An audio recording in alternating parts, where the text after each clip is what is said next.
satu hari. Padi butuh waktu, perawatan, kesabaran, dan kerjasama. Ini sama dengan e-sport, mekanik, rank tinggi, makro itu juga ditanam. Jadi kalau lu nggak sabar, lu nggak bisa punya hasil panen.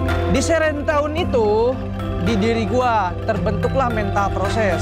Jadi konsistensi lebih penting dibanding hasil instan. Di gua, Sungai Musi itu bukan cuma sungai, tapi itu kehidupan. Di festival itu, semua perahu maju kencang, tapi bukan yang paling kuat yang menang. Tapi yang menang, yang paling kompak.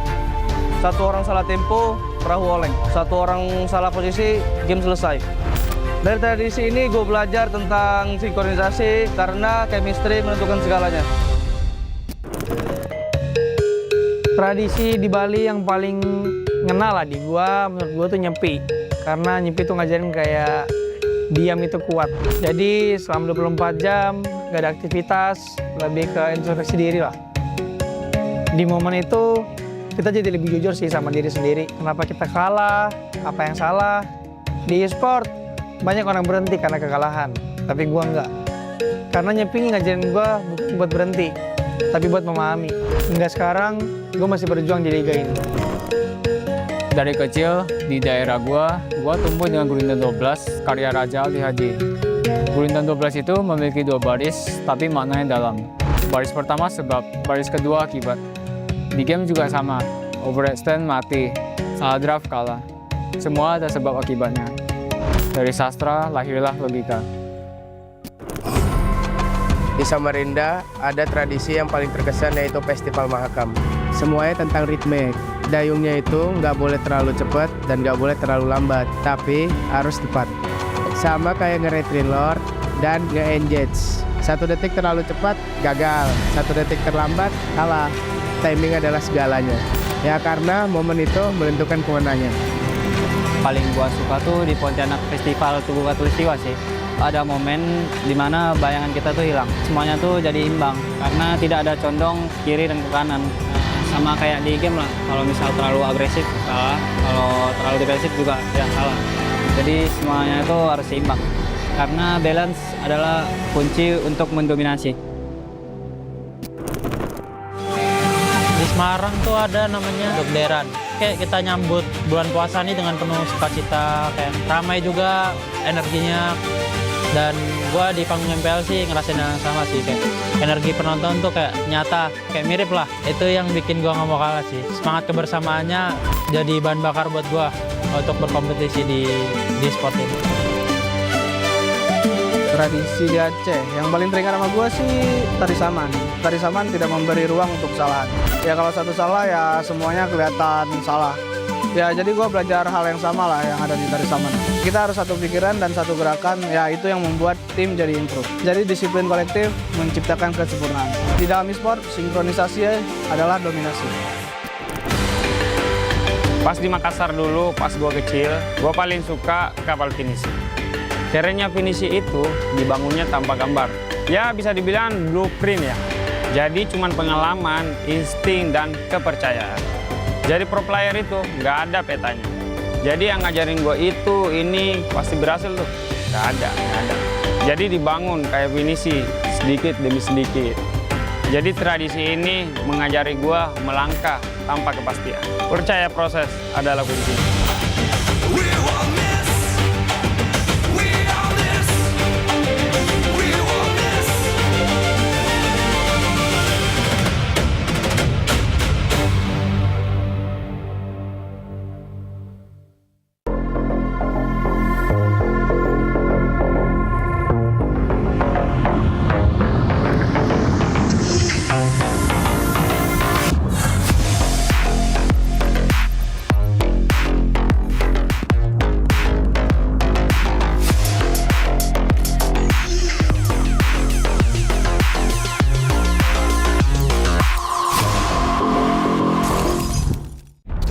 Semua hal terus berubah. Dan kadang bikin gue pengen nyerah. Tapi banyak mimpi yang harus gue kejar. Gue butuh support yang konsisten. Biar gue bisa terus naik level, terus berlari tanpa henti. Skin gue banget nih, gue beli aja. Seperti GoPay Games yang setia menemani, walau meta dan gameplay terus berganti. Alter Ego menuju ke S17. Walau yang lain terus berubah, GoPay Games konsisten ngasih yang pasti murah.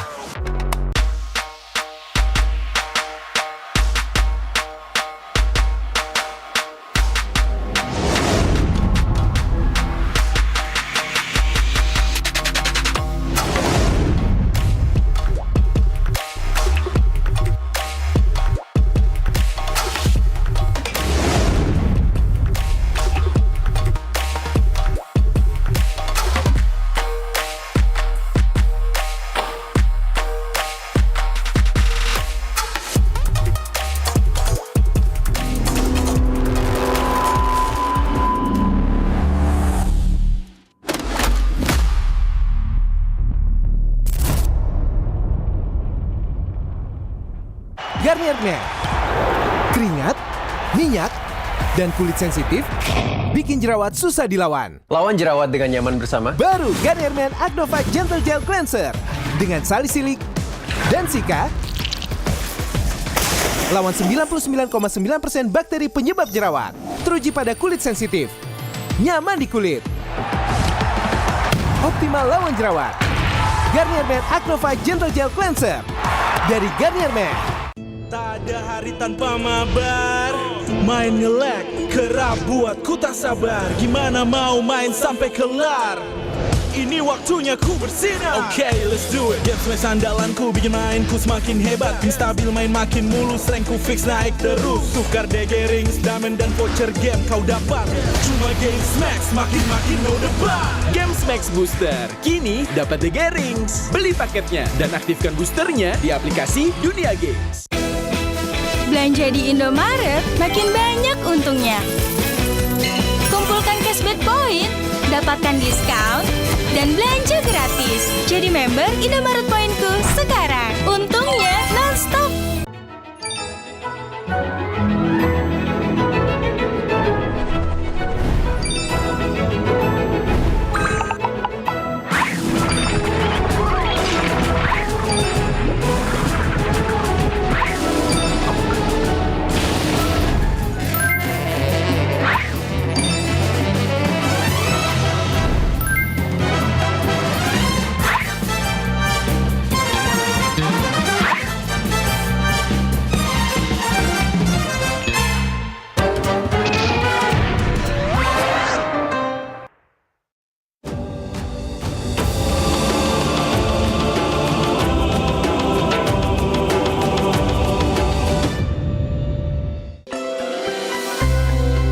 Di Sukabumi, di Tanah Sunda, ada tradisi yang gue suka, namanya Serentahun. Dan Serentahun itu bukan sekedar pesta panen. Ini tentang menyerahkan hasil kerja 1 tahun kepada Tuhan Yang Maha Kuasa. Tentang bersyukur dan memulai dari nol lagi. Padi nggak tumbuh dalam 1 hari. Padi butuh waktu, perawatan, kesabaran, dan kerjasama. Ini sama dengan e-sport, mekanik, rank tinggi, makro, itu juga ditanam. Jadi, kalau lu nggak sabar, lu nggak bisa punya hasil panen. Di Serentahun itu, di diri gua terbentuklah mental proses. Jadi, konsistensi lebih penting dibanding hasil instan. Di gua, Sungai Mus itu bukan cuma sungai, tapi itu kehidupan. Di festival itu, semua perahu maju kencang, tapi bukan yang paling kuat yang menang. Tapi yang menang, yang paling kompak.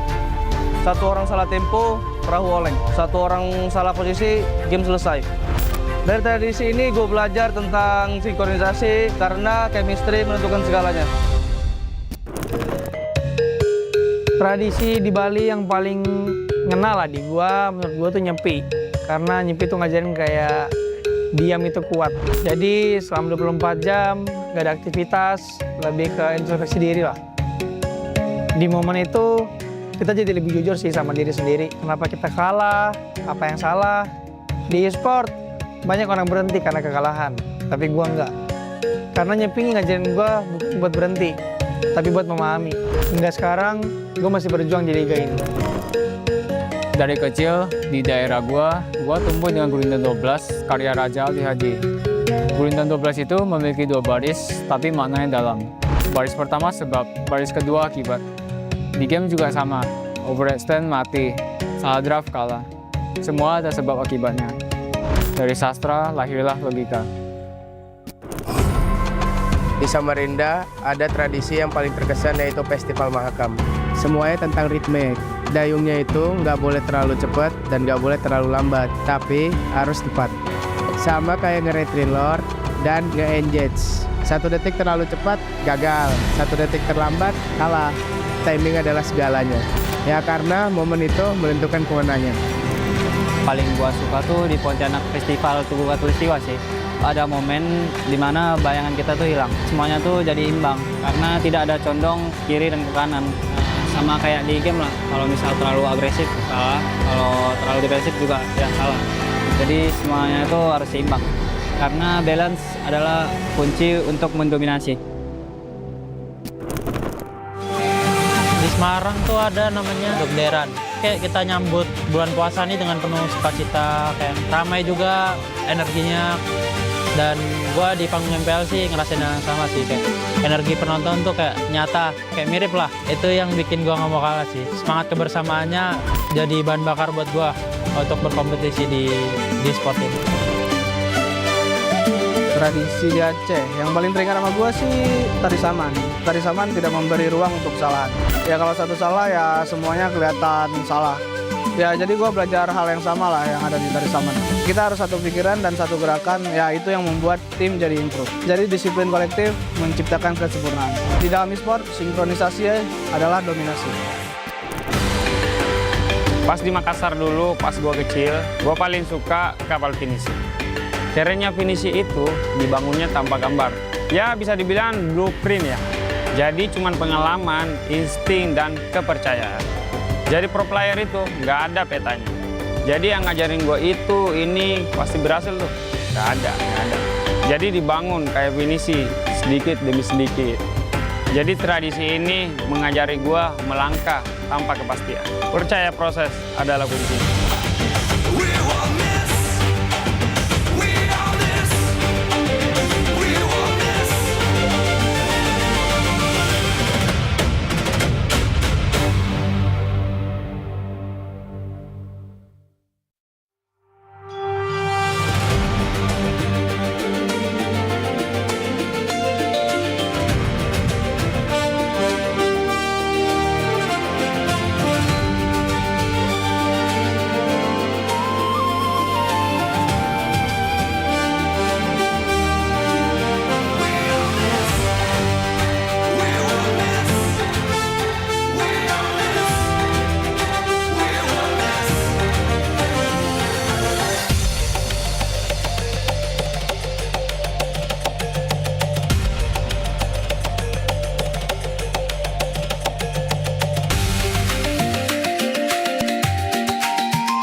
Live from MPL Arena, Jakarta.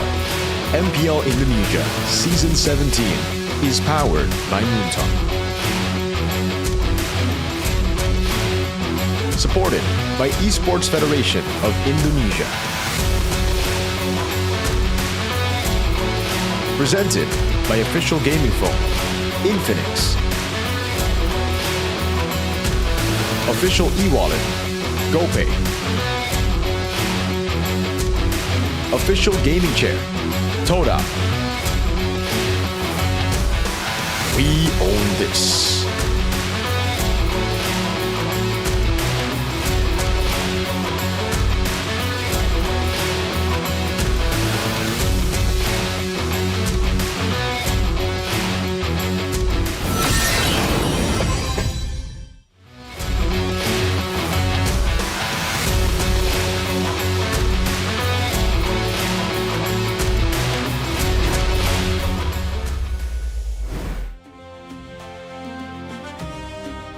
Tiba sudah kita di hari yang ketiga, di minggu yang kelima, di mana untuk hari ini kita akan melihat adanya putaran kedua di regular season. Kalau kita tarik mundur sedikit, di putaran pertama Onyx yang masih memimpin di hashtag 1, hanya 1 kali kekalahan, tapi Alter Ego dan Navi, apakah dia bisa membuktikan bahwa formula barunya khususnya untuk di leg kedua kita akan memberikan kita semua kejutan?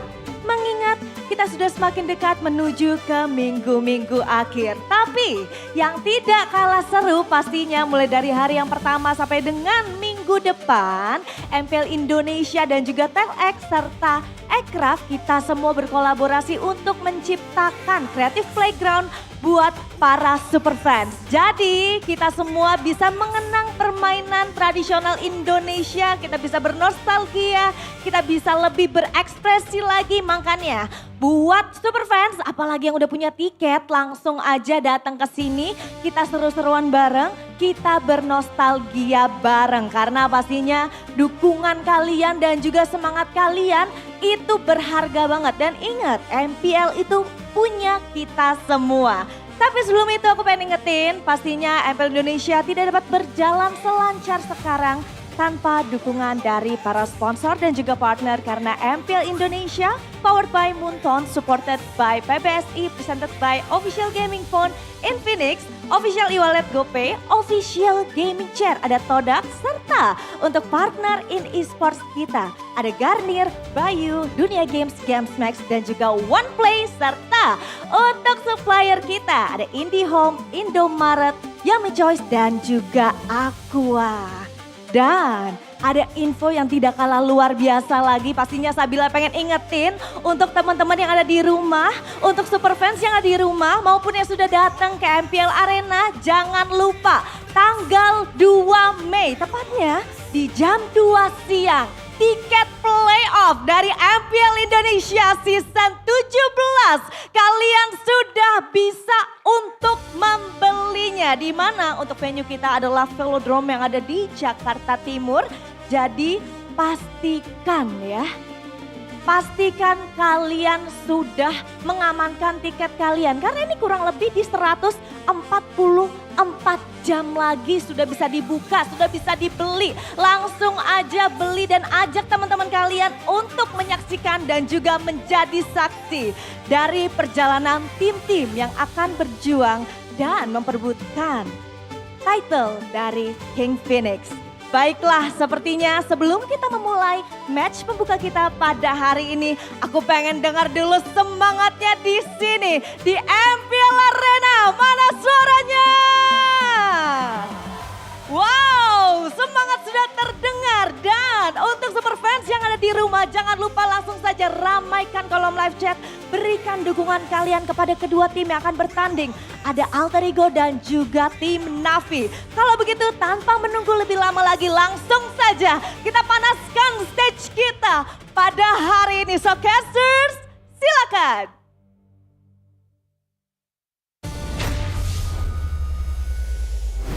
Thank you so much, Sabila. And ladies and gentlemen, boys and girls, welcome to the English broadcast of MPL ID Season 17. Back with me, Eterna, alongside with Connie, as well as Sheffin. Sorry, not used to saying Sheffin on this side. Oh, this is a new pair, so bear with us. How does it feel to be on this side of the desk? I feel a bit out of place, you know. I think all of the analysts have something in common, and that is they all wear glasses, and I forgot my glasses, so I think I'm gonna do a bad job tonight. Do you wanna draw one on your face?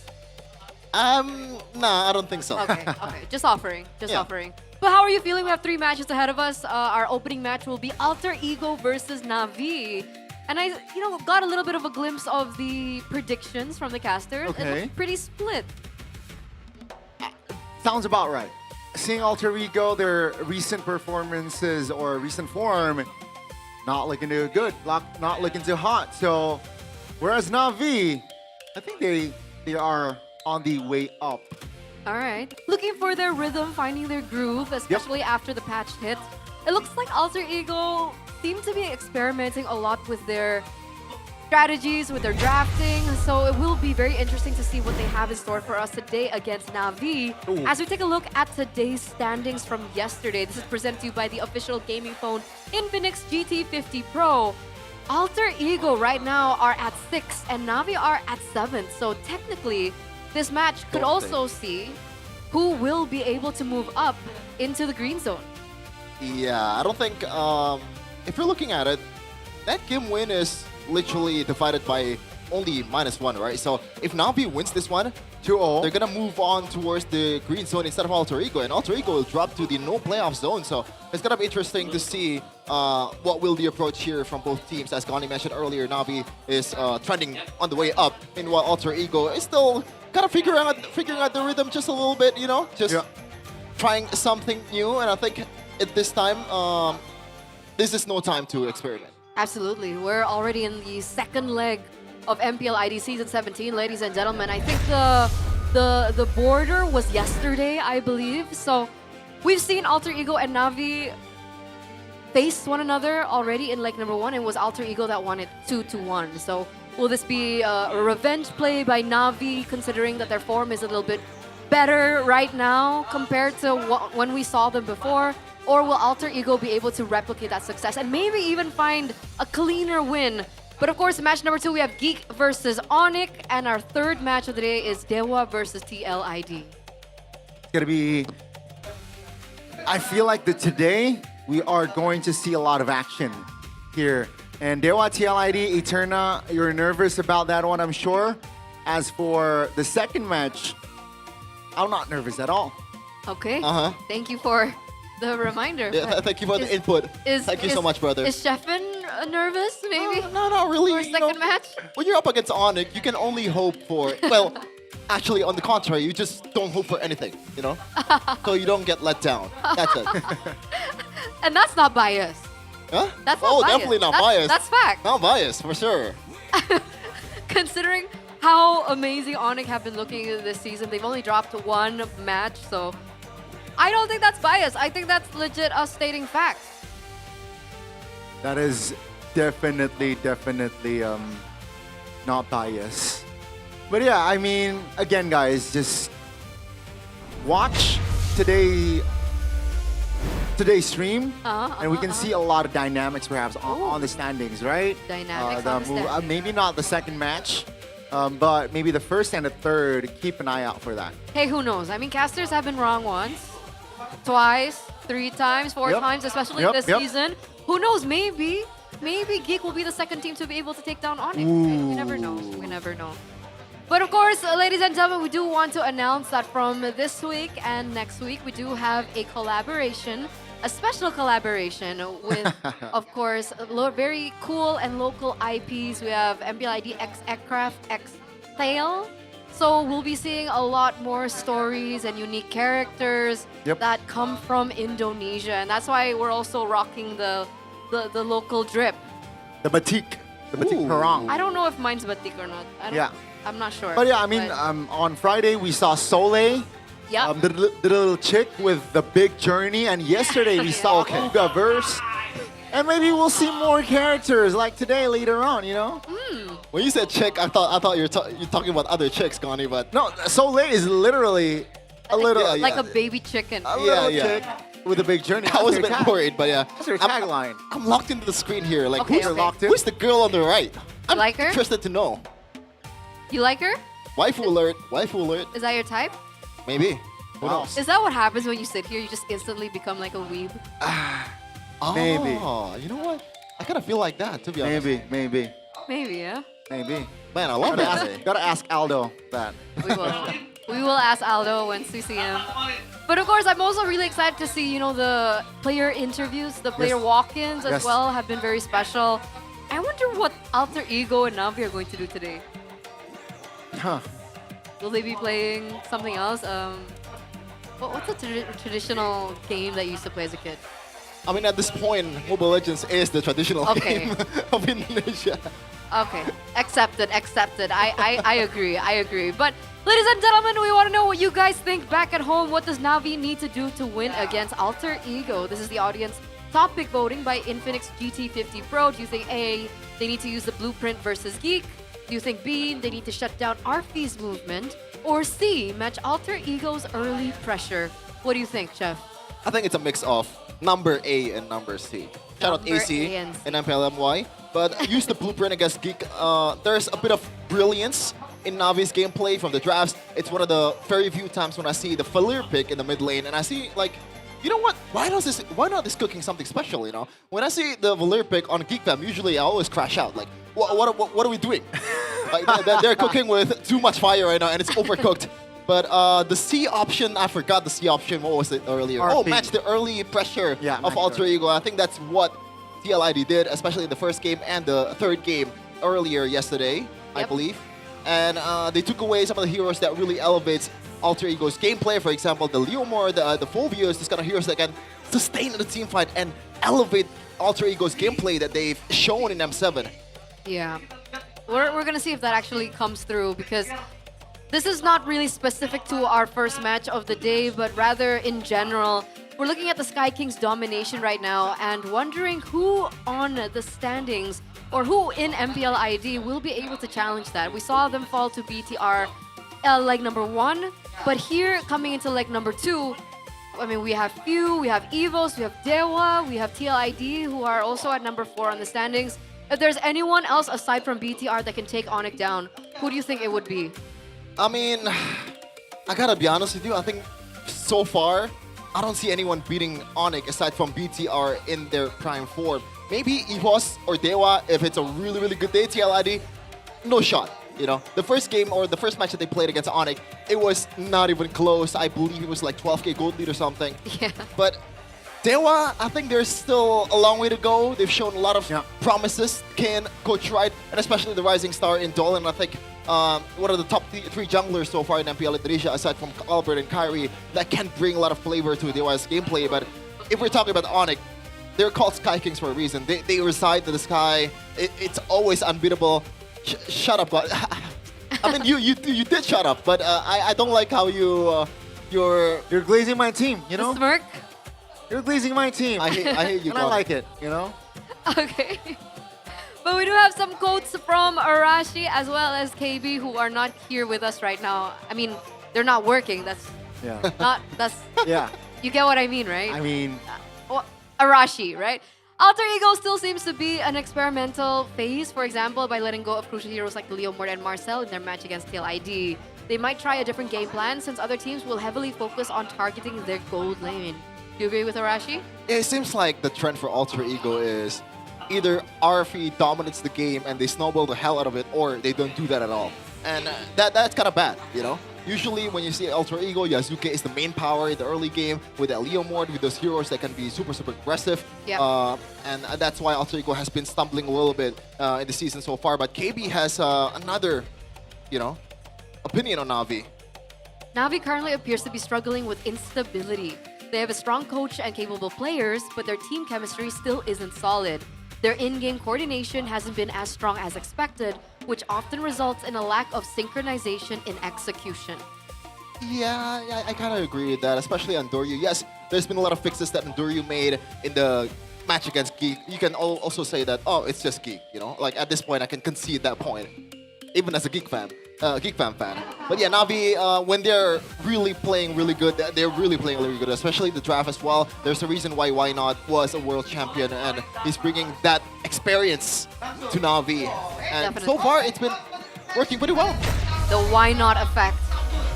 Hopefully, it pays dividends today for their next match, because like Papulung mentioned, he might change his name. It's not why not anymore, but why am I here? That's what his joke was. But it looks like the main five is going to be preparing to enter, and we'll see exactly what game they're going to be playing. All right. The paper airplane. Andorio has the paper plane. Is he going to be throwing it over to his friends? Oh, what is this called again? Jack in the Box? Upper bracket! Hold on a second. Upper brackets! I don't know about that. What else are they doing now? They're playing chips. They're looking for that formula. And let's welcome Navi up on stage. It's still their main five for this season. Ladies and gentlemen, let's welcome it's Team Navi. Natus Vincer here, a new team, but a lot of veterans in their team. Andorio here coming all the way from Philippines, and also Coach Why Not is bringing that championship DNA to Navi. They are promising, or at least from the looks of it, upper bracket, but let's see if they can actually fulfill that. Well, if they want to get to upper brackets, they need to win this game, especially against Alter Ego today. Let's take a look at their official team lineup. Wait a second. Another swap. Hijume yesterday, and now we're going to be seeing Cyrus. Alter Ego, they're shaking things up almost every single time that they play. Is this the wisest of choices? Is this the wisest of decisions, considering we're already heading into leg number 2?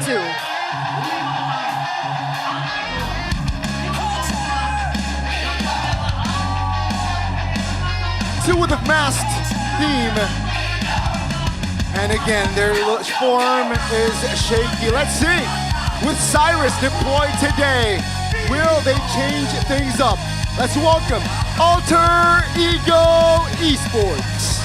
You might say that the 6th place is not the usual standard for Alter Ego, but they've been here before. Even last season, no one counted them to make the playoffs, but somehow they made it all the way to the 2nd best in the world. Alter Ego is here to turn the script and make MPL ID theirs. Let's see if they can do it.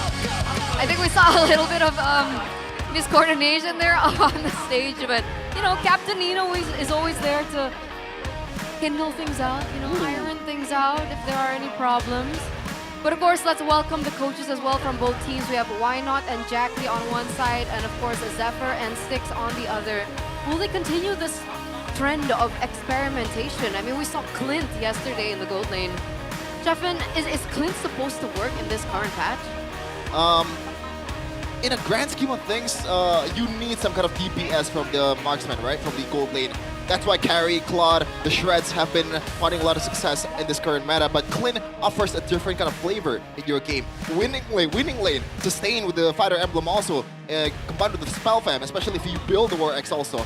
And I think it could work, especially if you combine it with some heroes that's already been buffed in this patch. Dairoth makes sense to combo it with Clint. We've seen that before in MSC Finals. I believe RQ bring that against RSG, even though they lost that one. But audience topic voting, though, by Infinix GD50 Pro. 39% use the blueprint versus Geek. So it's a little mixture, actually. You It's a close mentioned one. AC, right? Match Alter Ego's early pressure is 32%. Yeah, just I think a lot of people are convinced to use what already works. But the question is the blueprint already, like, does it only work against Geek Fam? Or against other teams, it could work also, because these two teams are kind of different. Alter Ego, they're playing through their micro, they're playing through early game pressure, the fights, the sustains and all that. But Geek Fam, they usually play through macro in late game. They usually lose out a lot of stuff in early game, the objective game, they're willing to let that go. But in late game, that late game shot calling of Bloisky coming through in clutch. But total assist rankings, that's an interesting graphic there. All right, total assist rankings after week 5 for gold laners. Eman is number 1 with 145 total assists compared to Shive, 97, and Arfi, 92. What does this tell us? I think this stat needs a lot of context, you know? Eman may be more of a team player, a lot of clots, a lot of heroes that does not use that Sky Piercer. Meanwhile, Arfi, one of the reasons why the assist numbers is so low is he is the Sky Piercer guy. He's the Sky Piercing Arfi. He gets the kills, he gets the savages, and that's why he's probably topping the kill chart so far. Correct me if I'm wrong. But Shive, man, like, if you look at the stat earlier, you might think that, oh, this guy's doing pretty good this season, but holy, it's been a rough season for Shive, but we got a EXP later showdown here. Yeah, to Nino as well as Cars. So we've talked about the differences of Arfi and of course the differences of Shive, but for you personally, Gani, Nino and Cars, who do you think is the better XP? You know, if you asked me last season, clear answer. But you ask me now, and you asked me now, apparently. So I gotta say, I literally did ask you. I gotta say Nino. I think still Nino. Cars, not saying that Cars is incapable or a bad EXP laner, but you know, the experience, the overall like hero pool execution, I still gotta side with Nino. And let's see though, maybe after today's match, my answer could be changed, you know? I mean, I agree. I feel like if we're talking or comparing about like impact, we rarely see that kind of impact from Cars lately, especially this season. And I'm wondering why. Is it because they're shifting that prioritization onto the different roles, like maybe the gold laner or Andoryu in the jungle? I'm not sure. I think they're going by what the script tells them. And I've asked Coach Aldo before, apparently Cars, even though he's horrendous on the tanky heroes, on Esmeralda, on Uranus, we've seen a lot of bad KDAs, but in scrims, apparently he's been amazing with those heroes, man. So we're gonna see if that's gonna work out for Coach Why Not here, as looks like the away team gets the second pick. Navi on the red side, which only boasts a 25% win rate. Okay. I wonder why. So essentially, Navi are doing really great in scrims, but they're not doing as well up on stage. And like RRQ. Exactly like RRQ. So is it a mental thing that maybe might be hindering their performance up on stage? Yeah, I think that's, and also the in-game decision making, right? Definitely impacts and affects the result. But let's just jump into the drafting phase here for our first game of week 5, day number 3. Yeah, Broken Walls, presented to you by the official gaming phone Infinix GT50 Pro. Alter Ego on blue side, Navi on red. We have the Phoveus, the Harley, as well as the Chip banned out. And for Navi, they're completely respecting Alter Ego's heroes as well. The Vanny gets taken away from Yasuke, Arfi's Freya, or Nino's Freya also gets eliminated. We're looking at heroes like the Marcel that has been having a huge impact, especially after the changes to the patch last week. Jushin is also an option. What do you think will be prioritized by Alter Ego? I think it really depends on what they're trying to do, but it looks like the Guinevere will be the answer here. Now for Alter Ego, there's a lot of heroes on the table. The Jushin makes the most sense in terms of like, if you want to play the standard way, but Alec has been playing that Marcel incredibly well. But looking at Alter Ego's record so far, I wouldn't be surprised if this is going to be Leo Mort pick in the jungle, despite all the heroes that's available currently, because you can trade the mid lane with the Eve as well, but no, Tyrus will pick that Jushin. Now for Navi, they can save that Eve to red 3, or do they want to pick it right now to hide their cards? I think Eve red 3 seems wise, so like Leo Mort definitely will be prioritized, and Coach Why Not can go and set a Marcel pick as well, right? It's open. Pick up the Marcel and also the Leo Mort, knowing that the Harley is already off the table. That's already a good secure, right? At least. Oh, okay, interesting. Okay, so they do pick up the Marcel, like you mentioned. Still a hero that can't be let go, I don't believe. I don't think you want to give it to Alter Ego. But the Suyo, I think, is very interesting. I mean, is it because that the Jushin early game damage isn't that prevalent that they're brave enough to go for Suyo? But Suyo against Leo Mort, right? That's definitely the next hero that we're expecting from Alter Ego. Yeah, I don't see why you would not pick the Leo Mort here, unless Yazuke is not really comfortable on playing against the Marcel. But now Leomord is going to be the choice here, and also the Khalid. That's a handful of a mid prio. Yeah. And this is going to be tough for Apro. He's going to play, has to play aggressively and also defensively at the same time because there's so much punish from Alter Ego's side. And it's going to be the Eve, right? There's no way you're going away from the Eve unless they have something in their bag that can be used in the second phase. Valentina is still open, to be honest. Lilia is also an option if you're going against this kind of composition, if you don't play a bit more, I guess, reserved with the black shoes as well, but I think it should be an Eve. Yeah, Let's not forget, I agree. yeah, Zetian option is definitely still on the table as well. If they don't prioritize the mid lane here, they can go for the Phoveus round. One of the Phoveus is banned though. First phase. Wow, you're right. So that's why they pick up the Sora instead. So what they're saying is, you know what, the mid lane option is still a lot. Sure, the Eve against the Jushin is good, but we still have other options. You mentioned it earlier, Shefin. So that's why they prioritize the EXP, and now Na'Vi, they can't pressure the EXP lane. Because they want to be able to set up for the first neutral objective, right? They have the Suyo already, they have the Marcel already, but they need something to facilitate that, which is why, again, heavily prioritization into that EXP lane. You see the Arlet being taken away as well. They want to acquire a winning matchup for the Sora.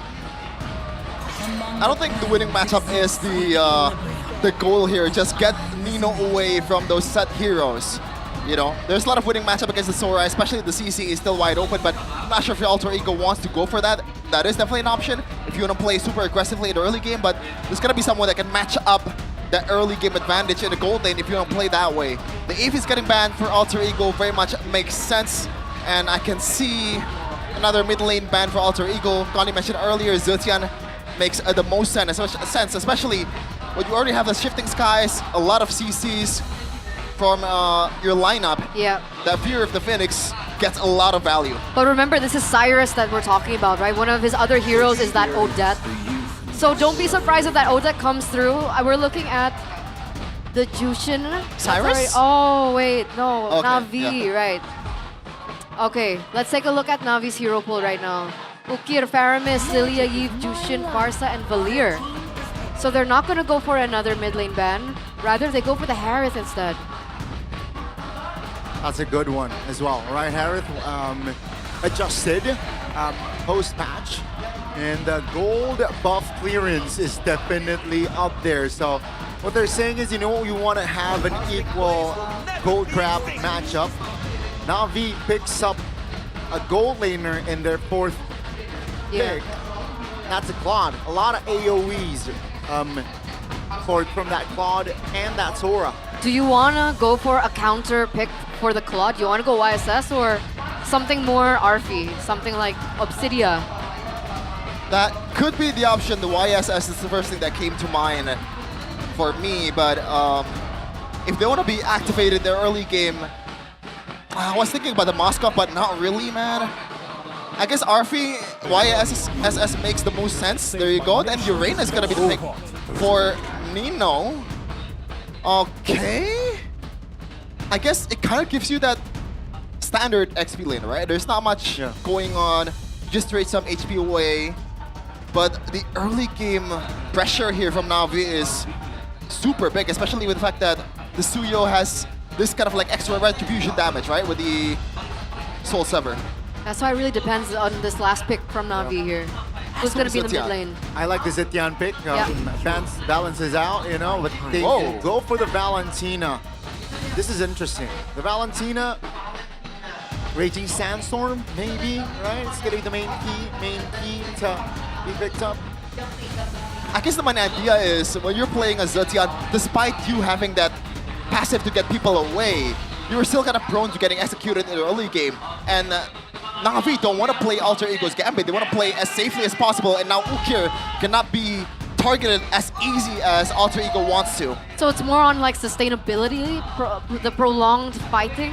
That, and also there is some solid ultimate as well. The Mount Shocker works well for comboing with the Shifting Skies. The Raging Sandstorm also works well.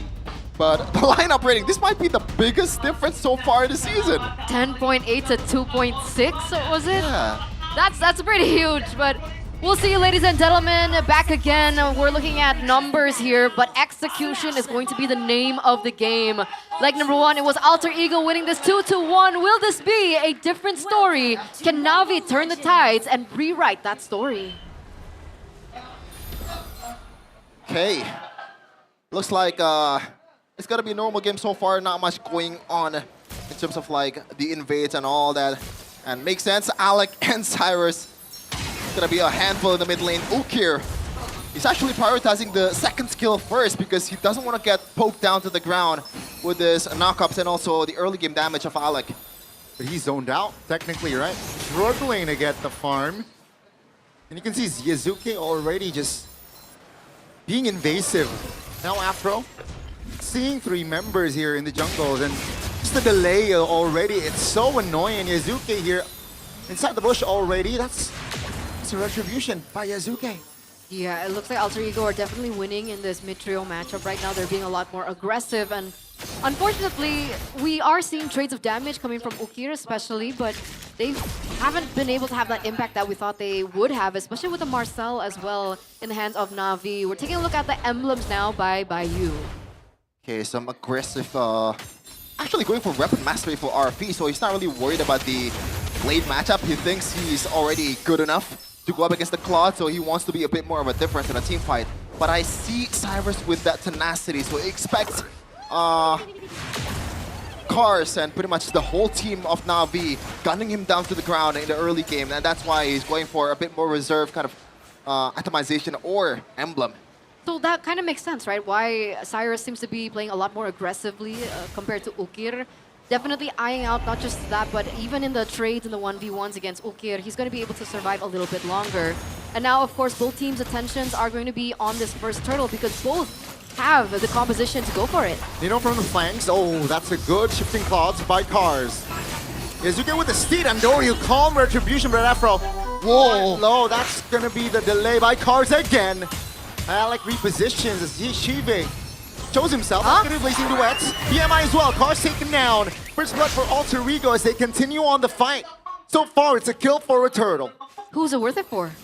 Yeah, I think it's fine for both teams, but Alter Ego seems to be winning in terms of economy.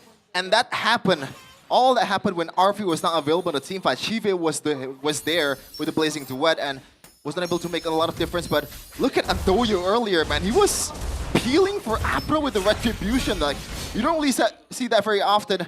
And I believe Adoyo also took the turtle without the retribution. Oh, okay, that's interesting. That's gonna be Alec though. Out of place and will be punished. It's 1-1 and Na'Vi they equalize. Okay, we're seeing a lot of shifts in momentum, trades as well in economy and objectives. We're taking a look at now at the talent prediction by GoPay. It seems like it's 3 for 3. I believe so. Yeah, even the casters are torn between these two teams, and it does make sense. Looking at their past history, Alter Ego just came from a loss. Na'Vi, despite coming in from a win, their performance hasn't been 100% either. So we're looking at very specific moments, especially when it comes to the late game about decision making. Cyrus, very aggressive. Yeah, that's already the Crimson Beacon popped. And Ukir popped the flicker just to disengage. Yeah, this is what I expected from Na'Vi from the early game. Just want to be as aggressive as possible with Afro, but at the same time, if Yazuki pull out that Phantom Steed, it's just time to back off. There's no way you're fighting that. Because Alter Ego knows when to use that, but Alec is in trouble. Great setup there, and Doryu with the setup kill. Just isolating in the mid lane, isolating Alec in the mid lane, and that's another kill on the roamer.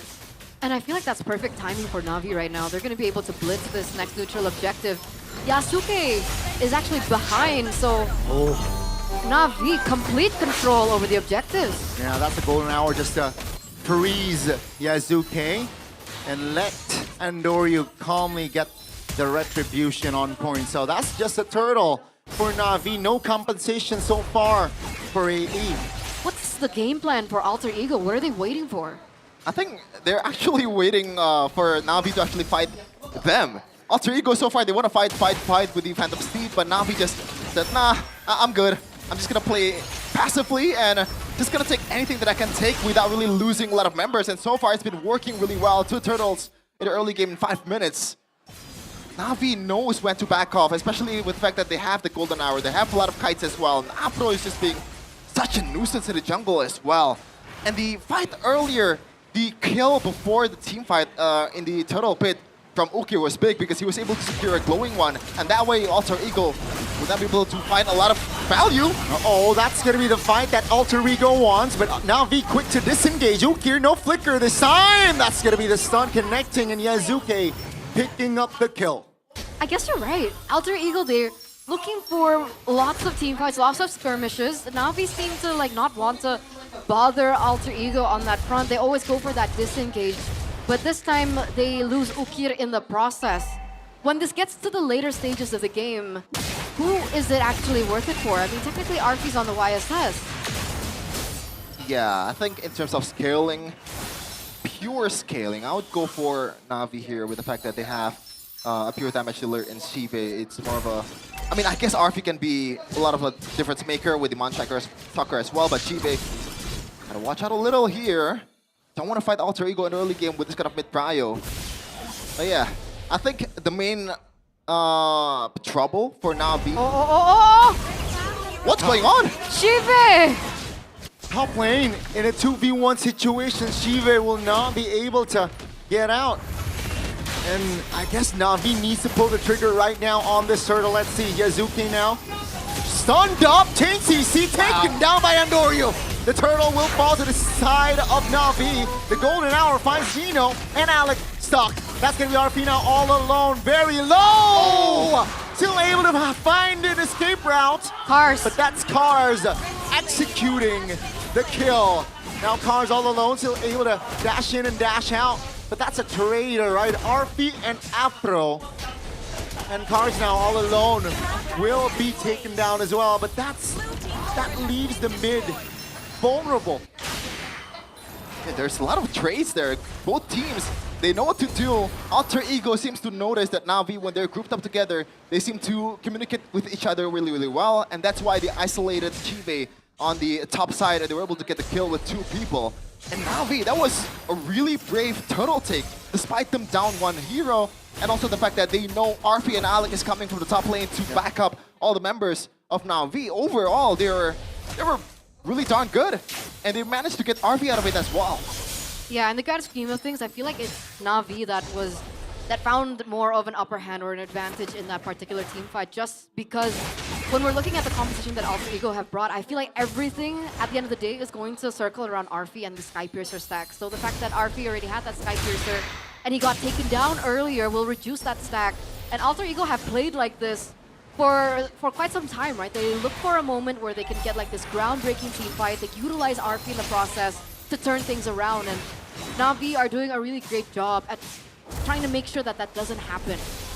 Yeah, you can see it in the way they took the purple buff as well, right? They're not going for a full-on let's battle the retreat right away with Andoyu and also Yazuke. They waited for Afro because they know you already got a really good position in the back line or in the flank to kind of hinder Alter Ego's movement in the jungle and get them away from that retreat battle. And now, I don't think they want to gank Cars here, but we'll see. It's Alter Ego, so you can never really rule it out.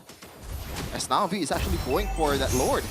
Okay, and Alter Ego actually pick up that turret in the bottom side. So both of the outer turrets have been taken by Alter Ego. So if we're talking about macro gameplay, Alter Ego are also thinking about it for sure. They actually force a reset there from Na'Vi on that next Lord as well, considering Yasuke at level 11 and Andorio's level 13. So Yasuke is 2 levels behind of Andorio. If they go 50-50, they're going to lose this first Lord. Yeah, but it's a bit misleading, the Yazuke level difference. In terms of team fighting potential, I would argue that Yazuke is as good as Andorio, but look at that, the damage towards Cyrus. Oh, that's already a flicker from Afro. And that's a recall from Cyrus. Na'Vi should be able to signal, or at least has an idea on, yeah, maybe Cyrus is recalling. And now they pull the trigger. Let's see, though. That's going to be the steed. Oh, cancelled by Cars! no horse for Yazuke, and he will be taken down. And there you get the Lord, and Cars picks up the double. And Na'Vi, they have found an angle to take Narfi down. That's gonna be Narfi out the board, and Nino will be taken down as well. It's a big wipeout for Na'Vi. So well executed by Na'Vi. The way that they're forcing Cyrus to recall early. A recall essentially means you're gone out of that team fight. You're gone out of that neutral objective fight. So Na'Vi utilized that in order to punish Alter Ego. They were able to take that as well. We're gonna take a look at everything during the replay, and the fact that Ukin was able to dive back and force RP out of the team fight, that was also beautiful. Yeah, this is like, wow. Na'Vi, when they're really good, they are really good, man. But unfortunate, I don't know if that was a mistake or that was just a happenstance, but the steed did not get the Leomord and the horse ran out of the stable. Yazuke getting a lot of heat coming in from Na'Vi, and they were able to get literally everything from Alter Ego. They know their capabilities really, really well, and they know when to pull the trigger. That's Na'Vi's strength currently. Absolutely. 4,000 gold lead now, ladies and gentlemen. And Shive, unfortunately for Alter Ego, has hit the power spike. Yeah. Their window is, Infinity. yeah. And I think it should be a win of nature after this. I'm not expecting a full-on commitment towards that Maleficent just yet, because he's up against RP, he's up against Yazuke. Oh, Alter Ego. Wow, what a call by Alter Ego. They get one with the golden hour though. Take a look at Chive now jumping in. Cyrus taken out. The blazing red popped. The recovery from Na'Vi is just better. And they take down 2, soon to be 3, as Nino has nowhere to run. A triple kill for Andoryu in that previous escapade that was actually triggered in by Alter Ego. Afro, he's actually going to be able to take that turret as well. So all in all, it looks like against a team that wants to fight, disengage has been the beautiful answer. Marcel, so expensive against Alter Ego. Yeah, this is what elite teams do, right? Because yes, you lose out a member, yes, you lose out an important fighting player there, but Cars with a beautiful recovery with the shifting skies and gets all the Alter Ego members in the same place. The follow-up from Na'Vi's member was beautiful as well, because they know that Alter Ego did not have any resource whatsoever, because they already poured that one out against Okir in earlier team fights. But look at that Sky Piercer stack from Andoryu, 60 and counting from now on. He hasn't died just yet, and he has that Wings of Apocalypse, so a lot harder to get down, or a lot harder to kill from now on. Yeah, especially Alter Ego, they don't have as much magic damage as well, so they weren't able to punish him from the early game. Andoryu is already at level 15, Yasuke is catching up. But Na'Vi, do they want to go for that 50-50? No, they will take the Lord here. Golden Hour again finds Yazuke. That's a stun though, that's a knockup. On towards one, Afro repositioning. Blazing Duet by Shive towards the back, finds Cyrus. And that's gonna be again just Alter Ego dismantled. Na'Vi finding the angles, finding the routes. And they get the Lord, who is already marching the mid lane. The base is going to be very vulnerable. Let's see the 3-man defense by Alter Ego. That's a stun on towards Alec Terrify. And Andoryu claims a godlike. And take a look at Shive, who will be the destroyer of that base, as Alter Ego will lose out on the first game. Amazing, amazing execution from Na'Vi. One of the most talked about things or discussed things by everyone on the internet, casters, influencers, streamers, is the decision-making of Na'Vi that have been very lackluster. But the fact that we saw that game, it was executed perfectly. They didn't give Alter Ego what they wanted at all. They played the macro game. Perfect turtle as well from the early stages of the game, and at the very end, the team fights were also very well polished. Na'Vi, this is looking very tough for Alter Ego. Yeah, this is Na'Vi that we kind of expected just a little bit once Why Not comes into that coaching staff. You can see the improvement, right? It always starts with knowing the win con. When you already establish a good game plan here from Coach Why Not, just instill that principles. Like, don't fight when Alter Ego wants to fight. fight on your own accord. And it worked perfectly. And this team fight, man, it was pretty bad for Na'Vi. They were missing a lot of skills. That was a full-on blazing duet for Nino, by the way. So the gold minutes is way too much at that point for Na'Vi, and that's why they were able to get that win quite comfortably. But Alter Ego in that last team fight, I believe they were going for a Hail Mary because knowing that they have a bit of a early game composition, you know, the Jushin, the Khalid, even Yusin, we can really count him as a late game hero. So you want to go for that Hail Mary play, maybe you get the load out of it, but they were just a little bit too late for Na'Vi.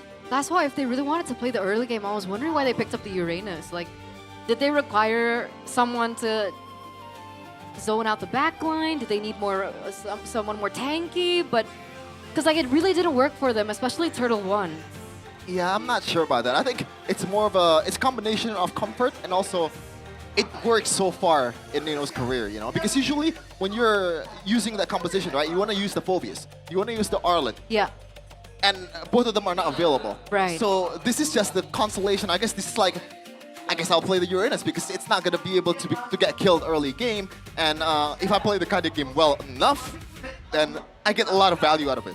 Because, I mean, technically he did win the lane, right? Or was Sora roaming around a lot? Because at some point in the early game, we saw that Nino was taking the gold plating, right, of the XP lane. Yeah, I think the Uranus, the idea was, you know, let's leave the EXP lane so that the trio mid can rotate around towards the mid lane, the jungles, and towards the gold lane. But we didn't see that applied in that game. You know, the pressure towards RFE and as well as maybe wasn't really, I think it was quite free farm. So yeah, I think Nino on the Uranus, very, very, you know, different. Was Lapu Lapu banned? No, Lapu was not it was banned. open. That's why. Yeah. I was like, why not Lapu Lapu? But I also know, but please also also know that that's why Cars picked up the Sora in that first phase, right? To get him on a playmaker hero. And yeah, his impact in that game, tremendous, I gotta say. Yeah, it really, really made a difference, I would say. We're looking at the crucial moment now. I think this was First Lord, yeah? Yeah, this is, I think, the game-changing play or like game-changing moment for Na'Vi. Yasuke didn't get the state, but even then, I don't think Yasuke will be able to do a lot with the state available because there's been too much damage poured onto him. I don't think there's enough HP bar for him to fight and, you know, being a contributor to the team fight. But yeah, Na'Vi, it's just an amazing game overall. They know the win con, they backed off when they need to back off, they fight when they really need to fight. Because they know Alter Ego's window is so big. This is a Leomord, this is a Uranus, this is a Jushin. They can fight as long as they want to. You just have to find that one decisive moment, one decisive kite, and also just re-engage to be able to make it happen. And that's why Apro was the player of the game here, presented by Infinix GP50 Pro. You might think, oh, why not Andoryu? Because he's been getting kills left and right. Well, he's enabled by most of his team. You know, and shout out to Cars as well. I think he played a beautiful game of Sora here. A lot of great moments with the shifting skies as well. The flickers to secure a kill towards RP. He knows that the trade is worth it. But this early game, man, I think Alter Ego, like, I don't really want to blame them in a way because this is just how the way they play, man. They go super aggressive with the Steed, with Alec, and also with whatchamacallit, Cyrus, with the Jushin as well. They know this is probably the strongest mid trio you can have in the current patch, maybe aside from Leomord or plays with the Baksha. But overall, you cannot lose at all with this kind of composition, and that's why Marcel was such a huge difference. I would go, you know, I think Afro in a way is also an MVP by system as well because he is the main failsafe of Na'Vi in this kind of situation. I agree. We're even seeing in moments like this. There you go. Alter Ego were looking for a proper engage, and essentially that would have worked had not the Marcel been there with, of course, his ultimate, the Golden Hour. Yeah.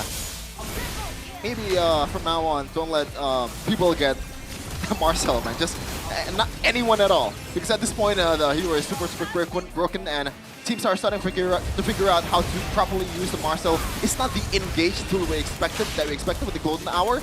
It's more of a let's back off and you know, essentially it's like, what's the Faramus ultimate again? Famous? Yeah.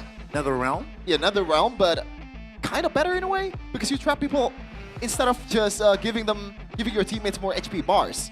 And also, I feel like with the Marcel, right, it just allows your jungler to get the neutral objective like freely. Easier? Yeah, freely. You just pop the golden hour to the jungler right before the neutral objective is about to die, and there you go. It's a free retribution for your jungler. And we saw that applied by Afro multiple times. That's why there's literally so many ways to utilize this Marcel. It's a little similar to Chip, I think, you know, in that sense. Like, it could be really good for your team, it could be really bad for your team. But of course, after the changes that dropped on the Marcel, the fact that if your allies get shielding and it becomes non-existent for your own team to get kind of like frozen in time, that really helped and really buffed Marcel, I would say. And we've seen it in the hands of Keyboy. Keyboy uses it offensively, right? He uses it as a zoning tool to create a bridge between the team fights, to create room between the team fights, to make things a little bit more, I would say, disrupted. Beneficial, yeah. And of course beneficial to the team, but disrupted in the team fights, especially against like a team fight comp. So Marcel in this next game, I hope Alter Ego will respect it away, or at least take it ahead of the Jushin. Dude, Marcel, Afro had 40k damage. That's 40k? double the amount of Khalid. Like, you'd think that Khalid boasts a lot more damage in the early game, especially with the Thunderbelt stacks just stacking up for Afro over and over again. The pokes and all. Like, it's ridiculous the amount of damage that this hero can output despite being more of a utility, a tanky hero. And Ukir, by the way, he's the one that's topping up the damage chart for Na'Vi. I didn't expect that. I thought it was going to be Andorio because he's been killing people left and right. But I guess Ukir, despite him being the utility mid laner here in a way, can also poke a lot of members down with the glowing one as well. Bro, he went glowing wand, divine glaive, and then lightning truncheon. So this was a very aggressive Valentina, I believe. And even if we, when we saw the, what was it called? Critical moment, I think? Crucial? The crucial moment, we saw it was Ukir that was the one that was damaging the backline of Alter Ego. I don't think I saw a single Raging Sandstorm or a Mount Chakra Steel. He always stole the Phantom Steed from Yazuki, so I guess he knows the limits of that hero as well. There's a bit of a, you know, what you call it, knockback to your team when you pop the Steed. Yeah. You know, you can still roam around and deal damage with the basic attack as well because it's more of a AoE kind of deal with the basic attack. So I guess it works. Absolutely. That was really interesting to see. It was. But of course, ladies and gentlemen, we do want to remind you once again that we do have that collaboration in store for us. Hey. And this time, it will be with Hello Miu. Hello Miu. Hello Miu. Looks What is cute. this about? It might be my favorite so far, right? Oh, yeah? I got Soleil, the little chick with the big journey, and yesterday Kugaverse, and now it's Miu. Cute cloud sharing about wellness and life. Okay. Hey, guys, it's psychological based. So apparently, if Sole, the one that you mentioned yesterday, was Right. teaching us to love ourselves, Miu, which is what we're looking at right now, will tell us or will wake us up with words like get enough sleep, you sleep long enough just to dream but not enough to live, or do you have enough savings? So Wow. it's a reminder of living life, I believe. You Yeah. have enough savings, it's kind of wild. I know, that kind of hurt. So if you don't have savings, then you're depressed. That's the message. Well, maybe it depends, like priorities of people. You know. Hello Miu is there to like asking the right questions. Oh, Hello Miu is To pretty much saying remind that if you. you're rich, you're happy. No, It's a capitalist no, kind of no. mascot. No, because I have a friend who has zero savings, but he's super happy. There you go. Are you talking about me? Or No, I'm not. You're not super happy. No, my friend, like every time he gets money from a job, he like buys things. Like he either puts it into like his PC stuff or. so being irresponsible with your money. Yeah, but he's really happy doing that. Like he believes that that's investing. You know what I mean? Oh man. So I guess it goes back to priorities. To each their own. To each their own. To each their own. But yeah, it's actually relatable with like current millennials or Gen Z life problems, you know? Check Hello Miu out. Why You not? can't relate, right? Because you're a boomer. I am actually Gen Alpha, Yeah. so I can't relate, but I will, maybe. But I hello. hit 18. Okay. Which is like tomorrow. 18? Oh, 18. 18. I thought you said 80. This story was created by Nabila Siendi, and it teaches us to check in our life and recognize ourselves, and of course, to control our emotions. So we have to control our emotions now, guys. Calma. Let's take a deep breath together. Calma, chef. 3, 2, 1. Inhale. Exhale. That is interesting, chef. But yeah, that is inhaling and exhaling. I think, chef, I think you can be a yoga instructor. What? With that sort of like unique exhale, inhale. What's the correlation again? The inhale The and breathing, exhale. I Yeah, think. yeah, it's so unique. Ah. They do that stuff in yoga? No, Yeah. but you do. They do. No, that the, you know that, not that. Oh, sometimes they do. They'll Oh. tell us. It turned They'll out be which like, one's better? What? Yoga or Pilates? I'm a Pilates girl. Boys and girls. I'm sorry. I feel like yoga's too boring. Does it have to be one or the other? Yeah, why can't you be both? Why Why can't you you go be a both yogi ways? and a Pilates? I mean, if you're a Pilates, then you're a bad person because you're stealing from ships, right? That's a pirate. That's a pirate. Chef. That's a good one. No, that's a bad one. No, that's a good one. That was so bad. I That was was disappointed with my joke. that was literally That's a good so bad. That was No, really that's a bad. good one. Chat, was that bad? Not my That's best. a good one. Type L Chefin if you think that was a really bad joke. Because you spell pirates with pirates, right? And then, yeah. Why are you explaining that's so it? good. That's so good. No, because it gets even worse if I... Wait, are you being sarcastic? You are, right? Maybe. You can't even tell. The guys, viewers at home can't even tell. You can never tell with Gandhi. You can never tell. Oh, but they have the interview with the creator, which is kind of fun. I want to know what it's about. That is... I heard something about mental health. Ooh, wow. So, like LaFell likes to say, shout out mental health. Yeah. I mean, it's very important. Gotta care about your inner mental. Yeah. Yeah, it's crazy how much your mental state can affect your physical health, man. And also... Did you want to share something to the group? Like, I used to be, like, here, this is a serious moment, okay? I'm not Okay, gonna okay, make any okay. joke. Okay. Like, back then, I used to be this kind of guy that just be happy, dude. Like, what is this mental health thing all about? Like, all people are just soft. Like, these people are just like, they don't really know what is actually real life struggle. But once I actually have that kind of like mental health block, mental health problems, I thought I had a panic attack once. No, actually twice. The first time I had a panic attack, I thought I was gonna die. Wow. It's that bad. Like all the way from head to toe, I experienced this kind of like, what's kasamutan again? Like pins and needles. Okay, not tremor. Kasamutan is pins and needles in English. Okay, those kind of stuff from head to toe. Like I've never experienced that before. My whole body went cold. Like I thought that was it. And after like a big trauma. Yeah, it's a culmination of a lot of Right, stuff. Okay. Wow, this is interesting. This is new. Thank you for sharing. Thank you for sharing. Thank you for listening. So guys, Changgyo. prioritize your mental health. Yeah, prioritize your Alright. mental health. Seek help as well, and Know when to seek help. yeah, if you check out Hello Mew, maybe one of the avenues that you can seek help as well, but also go to your closest one. Why is it Mew, by the way? You think Mew is a cat or something? What was that? Oh, it was a cloud. It's a cloud, yeah. I don't know. Either way, it's cute. When you create something, chef, it you can name whatever you want. Yeah, you can do whatever you want. If you invent something, you can name it whatever. Why? What would you name a cloud? Cloudy. Don't say. That's Mirko's I was cat. about to say, don't say cloudy. Docile. What? Docile. Dorsal. Oh, that's pretty cute.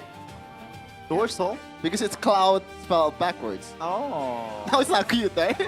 I actually thought it sounded The cute. law. And by the way, I just realized this morning that why not as Tony in backwards?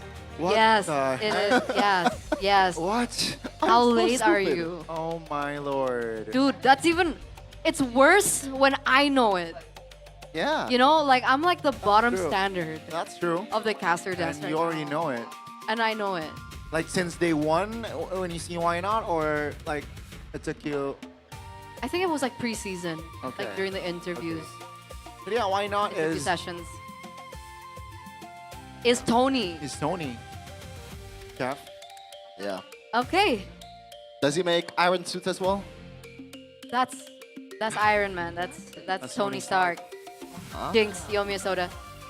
Anyway, boys, let's focus back onto the match. All right.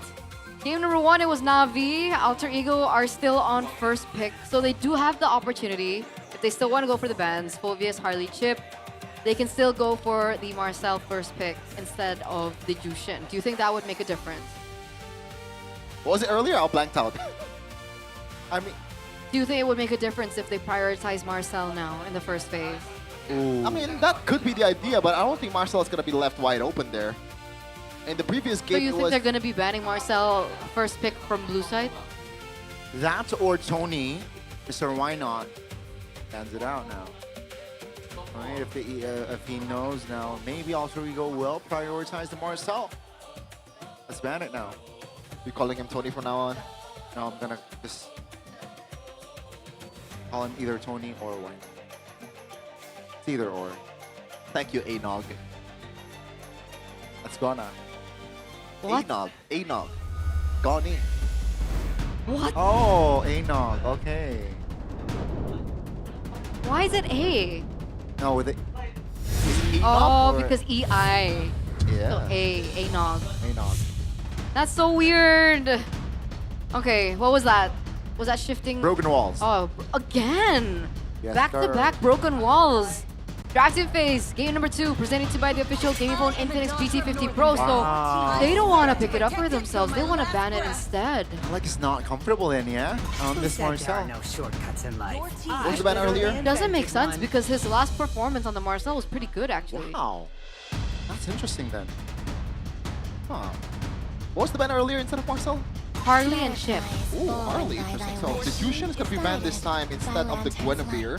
Alter Ego can build a Guinevere comp from here if they want to, you know, go full onto that. But Valentina is going to be the option here. Still, obviously, a flex. And Sora is going to be denied for Na'Vi unless they want to just fight in on the matchup, which I don't think is going to happen.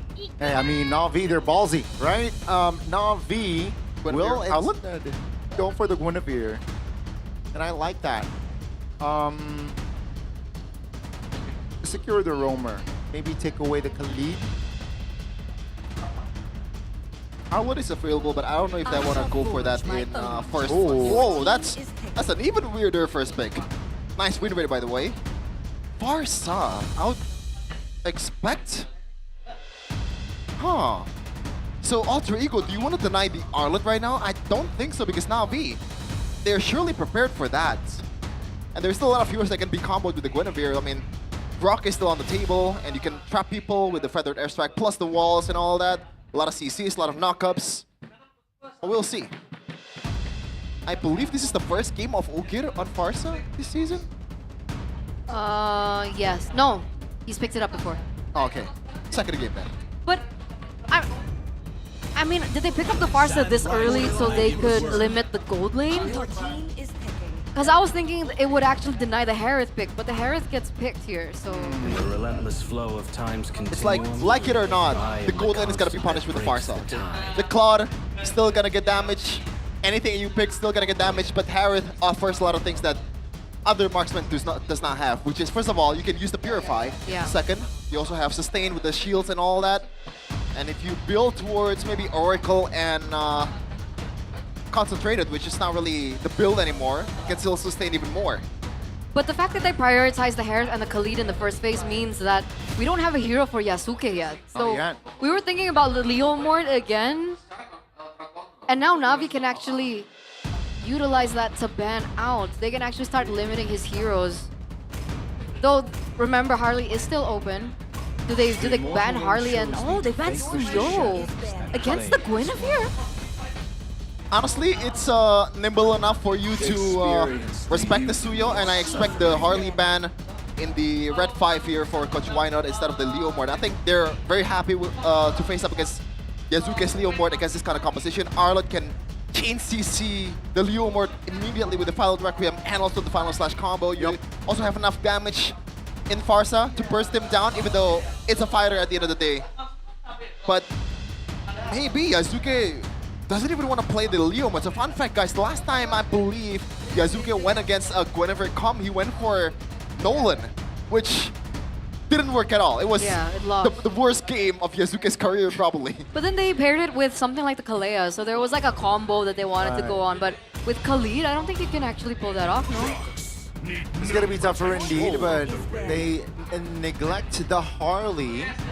Instead, they go for the box shot. Why? Because I feel like with Alter Ego, with the Khalid pick already, the mobility from that, plus the box shot, you know, it's gonna be very, very nasty. That's why they banned it out. But Alter Ego, good ban as well. I like that ban. High loss. Denying it away again, just force Afro on a more calmer hero, maybe. What's the plan? What is Alter Ego planning here? Oh man. I think at this point you want to go for a full-on Alter Ego comp and wish that the early game goes for you. So you go Harley here? I don't know, man. I don't think Harley will do the job here, but I guess it's nimble enough to get away from some of the CCs. Other options in the jungle, I think that's a good answer. You don't only get bursted down with the Alice, and it gives you a lot more room for the jungle to make things work. Still the Leomord. Huh. Because I thought they wanted to go for more pickoffs, right? They have the Khalid. I thought they were going to pair it with someone that, well, technically Alice does that job as well, and they pair it with a Harley to go for the pickoffs, but I think they're looking for more team fight now. Na'Vi though, last pick. Wow. They needed someone that can tank. What, so Grok? Do they go Grok here? Glue's not available. Grok? Marcel's not available. Wait, Guinevere Rome, the flex. Coach Tony, is this overcooking or is this al dente? Honestly, I like that because when you play a Guinevere jungle, you kind of lack the damage, and now you already have the Farsa, right? You can chain CC pretty much anyone in the mid lane with a Fredrin, with a Guinevere, with a Farsa, and that forces a lot of flickers. That forces a lot of disengage from Alter Ego's side, especially on Alec, on a Khalid. This is a really, really hard game for the Khalid, I feel like. And if it's gonna be fast, I just predict that this is gonna be a fast game, either for Na'Vi or Alter Ego. Earlier lineup rating favored Alter Ego, but Na'Vi were the ones to win it. Now the lineup rating favors Na'Vi. So I don't know what that entails. Again, numbers are just numbers. Statistics are statistics. But at the end of the day, it's going to be the teams and the players to execute it into the game. Ladies and gentlemen, Fredrin in the jungle, Gwyn in the roam. Will this be the answer for Na'Vi to close things out clean, 2-0 against Alter Ego? Here we go, and this makes things a lot more interesting. Nino and Alec is gonna have a hard time just opening up the map and also being available in most team fights because that combo is immediate, man. Once you get level 2 on the Arlet, anyone is pretty much available, especially with Fredrin just roaming around the map and Yasuke with the usual pathing here, trying to get some of the camps away from Na'Vi, and Na'Vi was willingly gonna concede this one towards Alter Ego, but Apro is doing a really good job of dragging that one to their advantage. So this feels like the exact same story of game number 1, no, right? Alter Ego were very aggressive, they took the camp as well. Afro, did he get it? I don't think he did. Yasuke is still gonna be able to get it. So again, still a very similar story. Ukir getting poked down, Cyrus trying to do his best as well. But things changed when we hit Turtle 1. So pay attention to what happens between now and Turtle 1. Okay, looking at the emblem here, it looks like Andoryu is going for a bit more conservative emblem here with the tank emblem. Sometimes you want to go for support and also that Inspire as well, but flicker by Alec. Ukir with a good read there. Apro with the knock-up. Still not much going on, and both teams just kind of secure the waves for themselves. Level 4 for Andoryu. So Marksman Yasuke emblem, that's a thing now, yeah? For the Leomord? For Leomord. Because like when we interviewed him yesterday, Yasuke said it was just a mistake. Like it was... Kevin said that. Oh, Kevin said that. Like, yeah, Kevin said it was a mistake. Okay, so that's the new meta, I believe, from the changes. Yeah, doesn't want to reveal the secret here, but Alec is doing a good job of loading everyone away. Ukir is still level 3, so I guess Na'Vi cannot go for this one unless Cars wants to flicker. See, with Steve pops, that's the feather. Wow. Strike, locking cars down. And Doryu looks for an angle, but quickly close. That's gonna be Na'Vi now repositioning. And Alter Ego, they actually go for more here. Delaying the purple buff take, so Yazuki can join in the fight. That's gonna be Flicker from Afro. Alter Ego now will move back as Doryu pops the retribution. Arfi, ooh, showers. That's gonna be Nino finding the kill, finding the double under the mid turret. Alter Ego showing up here, first 3 minutes. Oh, cars. All alone again. This is the disconnect. Na'Vi and Alter Ego, they are moving in unity. In the jungles, blazing duet pop by Shive. That's gonna be used. Yazuki actually taken down. So an overcommitment finally punished. Yeah, still gotta be a bit more careful for Alter Ego despite all the early wins here. I guess this is why mid-prio will always be the most important thing in this meta, because once you dominate the mid lane, once you deny the XPs away from the mid laner, from the opposing mid laner, from the opposing roamer, then turtle fights becomes much more easier, and that's why Alter Ego was able to capitalize on that. And Nino, what a flicker and what a set there earlier in the turtle fight with the Throne of Blood. Very aggressive, was able to get the job done, but I agree, all in all, the fact that Alter Ego had more resources, Na'Vi were definitely unable to do what they could in game number 1. It was a perfect turtle for Na'Vi in game number 1, and now Alter Ego claims that first objective. However, we did see a punish coming through, so Alter Ego still do need to think about it. I mean, I guess that's how they play, though. Audience prediction, 67% to 33% for Na'Vi by Gopay. Afro! The sidestep. They want the purple. That's the retribution. Alec now. Oh, two-man taunt. That's Alter Ego now under. Oh, that's just Nino again. Coming in a clutch, Alec will be punished. That's a roamer for a jungler. Nino looking for an angle again. Wow. That's a flicker spin. Nino, man, doing insane work here for Alter Ego. And this time he doesn't even get taken down. How much space was he able to get for Alter Ego to set up for this objective that will come to them free? This means that Na'Vi just completely not given any single thing on the map. They're looking for a trade onto Nino.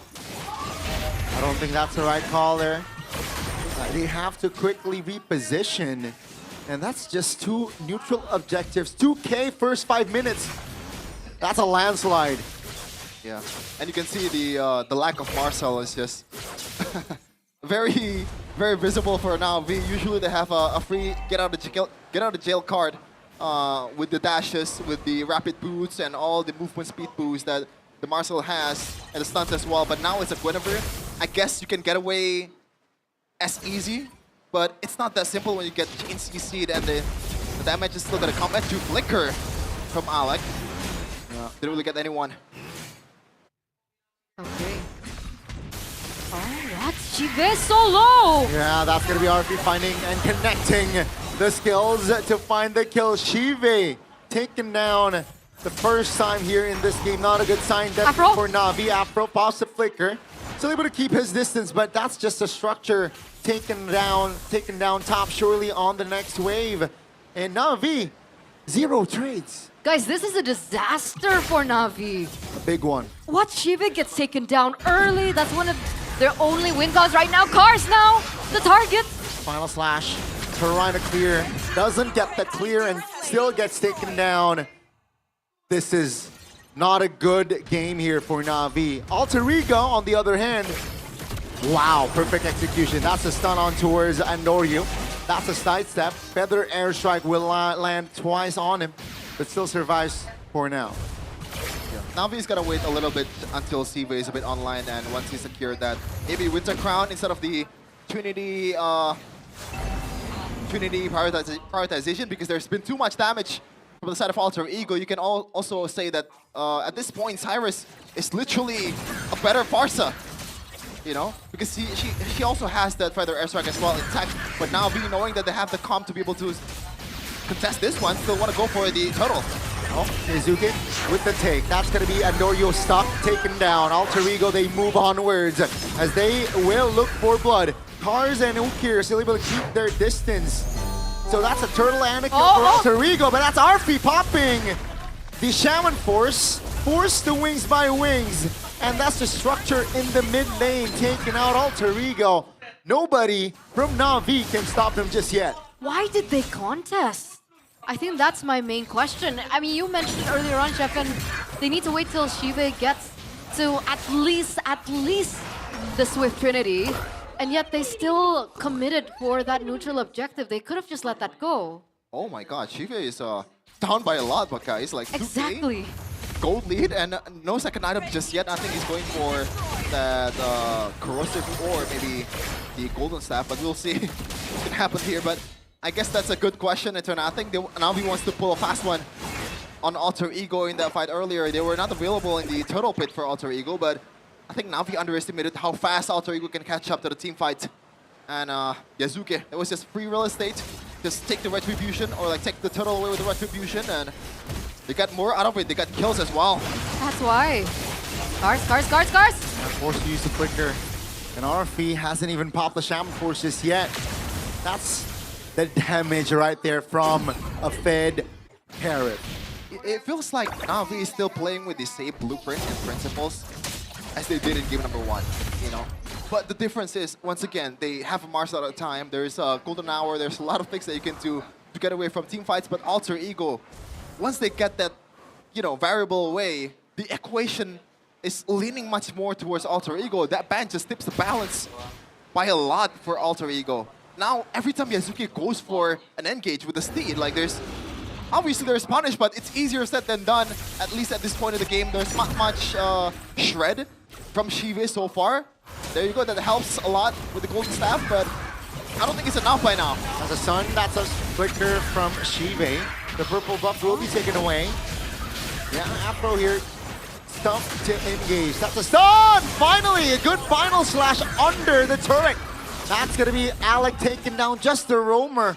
And Alter Ego, will they care? Alter Ego committed a lot of resources there. Nuno spent his ult. I think they have to play the waiting game again, despite Yasuke being ahead by quite a bit in terms of levels compared to Andoryu. They're up by 8k gold lead almost, so they can do anything in turn out. But we'll see Nino. Look at that, like no one's gonna punish him. If Shiva is not here, there's no shred. Ulkira is not strong enough to be able to get any damage on the Alice. The window of bursting Alice was in the early game. Once you hit level 4, once you hit level 2 for the whatchamacallit? What's the hero again? Arlet. But that window is nowhere here right now. As Shiva might be going down. Uh-oh, Blazing Duet. That's a flag! Alec though! The cover from Na'Vi! Oh wow! 2 members off the board, surely! Sure, they get Shiva, but they take down 2. Now in the mid lane, Cars actually with the Vengeance will not be able to escape! Nino finds a 2-man stun. No clear follow-up as they will wait for the Lord. Ukir barely survives. But Alter Ego and Na'Vi, man, that was scary. 2-for-2 trade. Na'Vi, I think perfect cover. But unfortunately, because of Yasuke, they had to lose Shiva and Cars. So both gold laners and both roamers. Oh, XP laners rather. I guess for Na'Vi, you kind of want to take that. Yes, there's a lot of turrets going down, but at the same time, this Lord will not be able to be utilized as full. Yeah. But all the Alter Ego members are up right now. All the holy shields will go down. At least Na'Vi prolongs some of the economic advantage that Alter Ego has, but in terms of map advantage, Alter Ego gets a lot. The gold lead stays at 7k. I think that's good enough for Na'Vi. It goes down by a little bit, right? It was 8k, I think. Yeah. It's like 200 difference. Oh man, what did Na'Vi do? I mean, Shiva is already on the Swift Trinity, but will it be enough? Like, the damage coming from Alter Ego has been like really huge. Arfi now is piling up on damage as well, so if he gets to that back line, that Swift Trinity is not going to save Shiva. Good kill from Alec. That's what Cars being the recipient of that Raging Sandstorm. Nino misses the ult!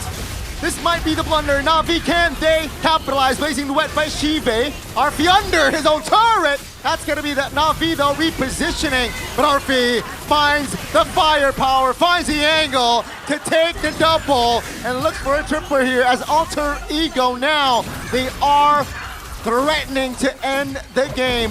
The mid turret here looking juicy. Yazuki pops the steed. Cars will not be able to withstand the magic damage. And ladies and gentlemen, that's a wipeout and a base wipe. Alter Ego will force a game 3. Alter Ego fight back in game number 2, guns blazing. Their first trick up their sleeve didn't work. They used their second, and this time it was complete dominance from Alter Ego from the early stage of the game up until the final stage of the game, just by capitalizing over Navi's little mistakes. We're going to game number 3. We're back to a best of 1 between both of these teams. Arfi, he didn't get the Freya, he didn't get the shields that he needed from that hero, but he found another hero that has a lot of shields. It feels super unfair, man, because Alter Ego, that really feels like a blunder. They were fighting under the base, under, you know, the inhibitor turret, and they get punished by quite a bit, but Arfi's dominance in that late game is just way too much. He is already full item, he had the glaive, he had the holy crystal, he had the dashes as well, and there's no way anyone is killing Arfi at that point. And it was indeed a fast game as I predicted earlier, but yeah, Alter Ego. That was Alter Ego in its prime form. Just go guns blazing in the early game, you know, just use the draft to your advantage. The Leo Mords, the Alice, the Khalid. This is just Alter Ego's playstyle at its purest form. That's why, like, I don't really like heroes like the Uranus on Nino. You know, I like the playmakers heroes better on Nino. Exactly, so as soon as you see him on something a little bit more active, a little bit more of a hero that can change the course of the game, that's when we see Nino shine, and I feel like that's like a strength. So putting him on a hero like a Hylos, okay, Hylos is still okay, Uranus. but like the Uranus was so weird in game number 1, I think.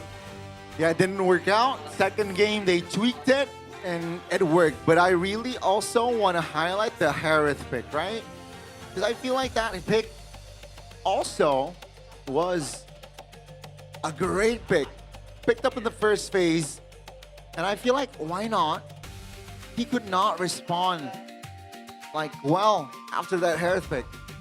Yeah, I guess the early game potential is the main difference from Alter Ego and Navi's composition, right? Because for Navi, you have to wait a little bit. You have to play through this combo of Fredrin, Guinevere, and also Arlen. You have to somehow bully the XP lane, bully the river, but it's harder than it seems because you're up against a Khalid, you're up against a Valentina, which rocks the Brave Smite, I believe, so you can't really it's not the Brave Smite actually. He went for the Imperial Rage. So he played a bit more aggressively at the same time, dealing more damage. So that's why they were not able to capitalize on that combo. And the mid prio is just so important in this meta. Sorry, go ahead. I want to check Uranus win rate for Nino. I think overall in this MPL, the Uranus has been tad bit overrated. Only Lutpi was able to rock Uranus. Thank you for the info, Gane. Whether it's Super Dan or Cars, just stating facts, or Nino, but this time around with the Alice, he is popping off. 4-1-6 on the KDA, 67%. That's crazy. TP, and he went for that Festival Blood and also Brave Smite combo, which makes him even more unkillable. Some standard atomization as well, I gotta say. A bit of a Dreadnought armor to get that damage away from Cars, from Andoryu in the early game, and you want to go for a lot more utility with Dominance Ice. So now everyone that hits you will be debuff, plus that Chastise Cauldron as well. And most of the time, his impact was happening right before the teamfight begins, or he is the one that initiates the teamfight. The Throne of Blood out of nowhere with the Flicker combo as well. The damage is, for Alice, is misleadingly pretty good in the early game. I mean, look at Cars. I mean, most of the damage is coming from Yazuki, but the initial combo or the initial Throne of Blood proc was a huge difference maker as well, and that 2 kills in side of the second tier tower was also huge as well. That gives a lot of map control for Alter Ego in the early game. I gotta say, that was not a very good showing from Apro, man, and also Uki at the same time. Granted that it's a hard combo to play on if you're not really utilizing the mid trio.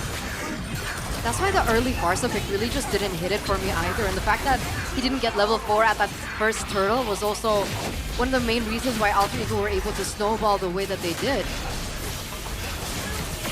It's hard for Guinevere. Like, you can see why a lot of teams are banning to Guinevere, right? The combo, the potential, you know? Guinevere is the potential moment of this meta. Because you're not playing just through the Guinevere, you're playing through the combos that the Fredwin is going to provide, the Owl is going to provide, but you only have one window with a spatial migration. Once you miss that, then you have to stack up the passive, and that's asking too much, especially if you're losing in gold for Apro. And for Alter Ego as well, they have an abundance of damage dealers, not just Arfi. In the early game, you have Yazuke, you have the copying Feather airstrike from Cyrus. So a lot more things to deal with, so you can't really focus on a single hero to be able to make it work for this Guinevere combo. So at the end of the day, do you think Na'Vi overcooked with the drafts? I can see the vision, but the mid prio is just way too much for Alter Ego. Okay. Because in the end, it was a very quick game compared to game number 1. 12 minutes and only 23 seconds. And that final bout, especially when they were looking for the end siege, when Alter Ego were in the bottom side of the map, it was very lucky, or it was calculated. I wouldn't say lucky, yeah. It was very calculated that as soon as Arfi was going inside of the base, he hit his Divine Glaive. So that damage was enough, even in the moment where Alter Ego lost a few members already. So it was still enough firepower at the end to end it against Na'Vi. Man, I'm not sure if I'm convinced by my theory by now. Alter Ego seems to bait the opponent by quote-unquote wasting resources. Yeah. In a way. We see a lot of early RWM from both Cyrus and Hijime earlier in the season, and we wonder why that is, you know? But at that time, they were up in gold. So maybe they calculated that the RWM was not really necessary to win the team fight. In that exchange earlier, there was a super early Raging Sandstorm to Raging Sandford. Raging Sandford to a single Arlen. Yeah, I saw that too. Didn't really do a lot of damage, and he also used the conceal as well. Yeah. So I was wondering, like, what the hell was he trying to do? He was setting up for Nino, right? Yeah, Nino so to go to the flank. I guess that's the idea. They want to lull Navi's composition or Navi players to sleep because, oh, the resources are away. We can fight. And on top of it all, they were fighting under the inhibitor turret. They should not have won that. Yeah. And Nino didn't even get the set, right? Yeah. He missed players, but yeah, I think, again, just the in-game reactions, responses after that miss. Alter Ego was like, we don't care you miss, we will still go in because we have enough firepower. And yeah, the glaive hits you mentioned for Arfi in time. The inhibitor eventually falls, so that really opens things up for Alter Ego. It's crazy, it's crazy. Just the impact of the Marcel as well is just so crazy. Uh-huh. What? We're seeing like a completely flipped game from game 1 to game 2. But I especially feel in the early game. But I feel like Harith in third game will be picked first phase, I feel now. So I feel like Harith was like one of the deal breakers for Na'Vi. Draft-wise, I think after that Harith pick, I think Coach Why Not wasn't able to fully gather the drafts. I think hence the change, the Fred. Man, I don't know. I feel like I still see the vision because Harith is a mid-game hero, right? You need your corrosive, not corrosive, whatchamacallit? But with the Starlium Scythe. Starlium Scythe. And also the Feather of Heaven. Once you get that, you can dash around quite easily. Items. Yeah, that's why I said mid-game hero. So in the first two objectives, you're not going to be there.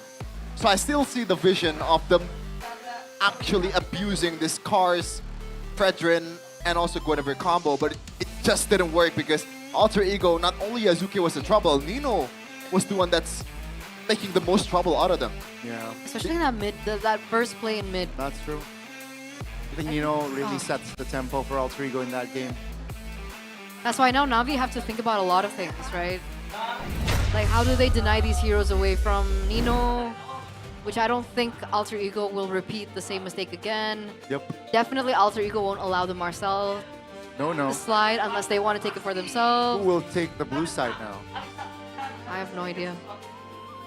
I have no idea. We'll let the players think about it. We'll let the coaches think about it as we throw it over to our site reporter, Alyssa, for something special for you guys. Sama Alisa dan tentunya melaporkan langsung dari MPL Arena. Hari ini kita melihat match yang begitu menantang antara Na'Vi dan juga Alter Ego. Di mana kedua tim ini tidak membiarkan poinnya hilang begitu saja. Dan masih dalam suasana MPL Indonesia, We Own This is Indonesia. Kita berkolaborasi dengan TLX dan juga Ekraf dari Indonesia. Jadi Alisa kayak pengen tanya-tanya langsung nih. Apakah para superfans sudah cukup mengenal karakter IP lokal kita yang begitu lucu menghiasi dari tadi caster-caster juga sudah pada mengenalkan kepada kita semua ya. So langsung saja di sini sudah bergabung bersama Alisa dan Na'Vi Nation dan juga Alter Champs. Halo. Halo. Apa kabar hari ini? Baik, alhamdulillah baik. Alhamdulillah baik ya. Hari ini aku lagi jadi kanjeng, nanti jadi bisa panggil kanjeng Alisa ya begitu. Kenalkan diri dulu dong, namanya siapa nih, silahkan. Nama aku Ojan. Ojan dan juga? Nama aku Mikel. Ada Mikel dan juga Ojan. Alright, kalian akan mewakili Na'Vi Nation dan juga Alter Champs. Kalian bisa main ini gak sih ABC 5 dasar? Oh jago. Jago? Jago Ojan? Jago. Oke, kita akan coba ABC 5 dasar dengan menyebutkan nama-nama pemain di MPL Indonesia season 17. Oke. Ready? Ready Sudah banget, siap? ini mah ready Oke, banget. kalau gitu langsung saja ABC 5 dasar. A, B, C, D, E, F, G, H, H. Jume. Gila, cepet banget. Mohon maaf ya Ojan. Satu. Mohon maaf, satu. Jume, love you. Udah satu aja Udah sih ya. sebenarnya. Benar. Kita say bye-bye dulu buat Ojan. Bye-bye Ojan. Dadah. Dadah. Terlalu mudah ya? Terlalu gampang. mudah untuk ditaklukkan. Oke, kalau begitu Alisa pengen ngetes nih. Kamu kira-kira udah kenal belum karakter-karakter dari IP? Kenal banget. Udah kenal banget. Bisa sebutin nggak tuh Bisa. 3 diantaranya? Yang pertama itu ada Sole, ada Kuga, sama ada Miyu. Gila, hafal banget. Hafal banget emang. 3-nya lagi hafal? Enggak, itu doang sih 3. Itu 3 favorit kamu ya Mikel ya? Top 3. Top 3. Iya. Kalau boleh tahu karakter dari Sole sendiri tuh karakter apa sih? Karakter Miyu deh kalau gitu, karakter Miyu tuh karakter apa? Karakter apa ya? Ayo Miyu. Karakter apa ya? Aduh. Sole aja deh yang gampang, Sole yang kuning-kuning. Anak apa tuh? Aduh nggak tahu. Anak ayam. Ini call friend ya, anak ayam. Oke, kalau gitu boleh nggak sih sebutin satu quote dari Miyu aja deh Miyu. Boleh. Quotes-nya itu tidur cukup, cukup buat mimpi, kurang buat hidup. Kalau kamu sendiri kurang nggak tidurnya? Banyak sih. Oh banyak tidurnya. Makanya agak berisik. Itu bukan banyak makannya ya kalau begitu? Ya itu juga Itu banyak juga. makan, banyak tidur, semuanya banyak. Berarti kita harus bikin karakter yang banyak makan, banyak tidurnya juga ya? Iya, boleh. Miguel the Cloud. Oke, kalau begitu Miguel langsung aja Alisa kasih hadiahnya. Nanti kita kenalan lebih jauh ya sama karakter-karakter dari TLX dan Ekraf. Tapi menurut kamu gimana nih kolaborasi dari TLX dan Ekraf minggu ini bersama MPL? Keren banget, pokoknya gacor dah. Gacor Lebih banget. banyak karakternya lagi boleh. Lebih banyak. Nanti kamu bakal beli skin-skinnya juga nggak? Boleh. Bakal ya? Bakal. Harus ya? Harus. Nanti next kita ketemu, aku harus lihat akun kamu udah beli skin-skinnya ya? Iya. Banyak skinnya juga kok. Banyak skinnya. Alright, thank you so much Miguel. Thank you juga, Kak. Aku mau minta dong prediksinya habis ini Alter Ego gimana nih? Jelas-jelas Alter Ego. Alter Ego Kenapa? menang ini 2-1. Kenapa harus kayak gitu? Yang pertama cuma pemanasan. Oh pemanasan. Gak apa-apa, Biasa. kasih dulu ke lawan ya. Gak seru kalau langsung 2-0 Kak. Oh gak seru. Jadi Harus itu 2-1. poinnya. Harus 2-1 ya. Biar rame, biar gak rugi yang beli tiket. Benar, biar panjang matchnya Harus ya. 3 game. Kalau harus gitu 3 kasih game. semangatnya dulu dong buat Alter Ego. Alter Ego, masa iya kalah lagi? Harus menang ya. Jangan ngecewain Alter Champs yang udah nonton sama yang udah datang. Thank you. Thank you so much Miguel, thank you so much go. buat semangatnya selalu dan juga tentunya pastinya untuk para super fans dari seluruh Indonesia. Jangan lupa main ke MPL Arena karena tentunya kita lagi ada kolaborasi bersama TLX dan juga Ekraf. Jadi kita akan nantikan keseruan lainnya. So caster silakan take it over. Thank you so much, Alyssa, for that quick report with Mikel, the Alter champ. His prediction earlier was 2-1 for Alter Ego. He said the first game was just a warm-up, so we'll see, we'll see. Game number 2, Alter Ego looked really in form, in shape. It feels like they got their win cons. The drafting was also pretty good. So it might actually go in that direction. What was your caster prediction? 2-1 Navi. 2-1 Navi. Yes. Okay, yours? Same. All right. What about you? 2-1 Alter Ego. Wow. Okay, so at least in this desk, on the English desk, we're all in agreement that, yeah, 3 games. 3 games, definitely. It's very close between the two. Because even pre-match, we were discussing about the form of both these teams. Both of them still looking for, you know, their final form. For Navi, more to in-game. Their Onyx form, not their final. That's so gross. That's so gross. That is... Check up on your families and friends except Onyx fans. Wow. And you know what? Check on them as well and make sure that they've already downloaded the GoPay app. Hey. Because, ladies and gentlemen, with this new GoPay app, it is our go-to wallet for gamers. And, of course, you guys stand a chance to win a 17 GoPay Gold Rings by Fairy, Yes. 20 Todak Throne gaming chairs, 20 smartphones, and, of course, many more prizes that you can win every day on the GoPay app. Whoa. And I'm pretty sure you guys already know what to do. All you need to do is simply vote for your favorite MPL team before each match. And of course, other than that, you guys can create a party with your friends, you guys can play snakes and ladders, and you can also complete solo missions or party missions to earn profits every day, and you can only do that on the GoPay app. So what are you waiting for? Go ahead, scan the QR code to play the games, go on either the App Store or the Play Store and download GoPay. I have GoPay, but unfortunately my GoPay account got blocked, I think. So I can't get the GoPay. Wow. Oh, okay. GoPay prizes. Why is it blocked? I don't know.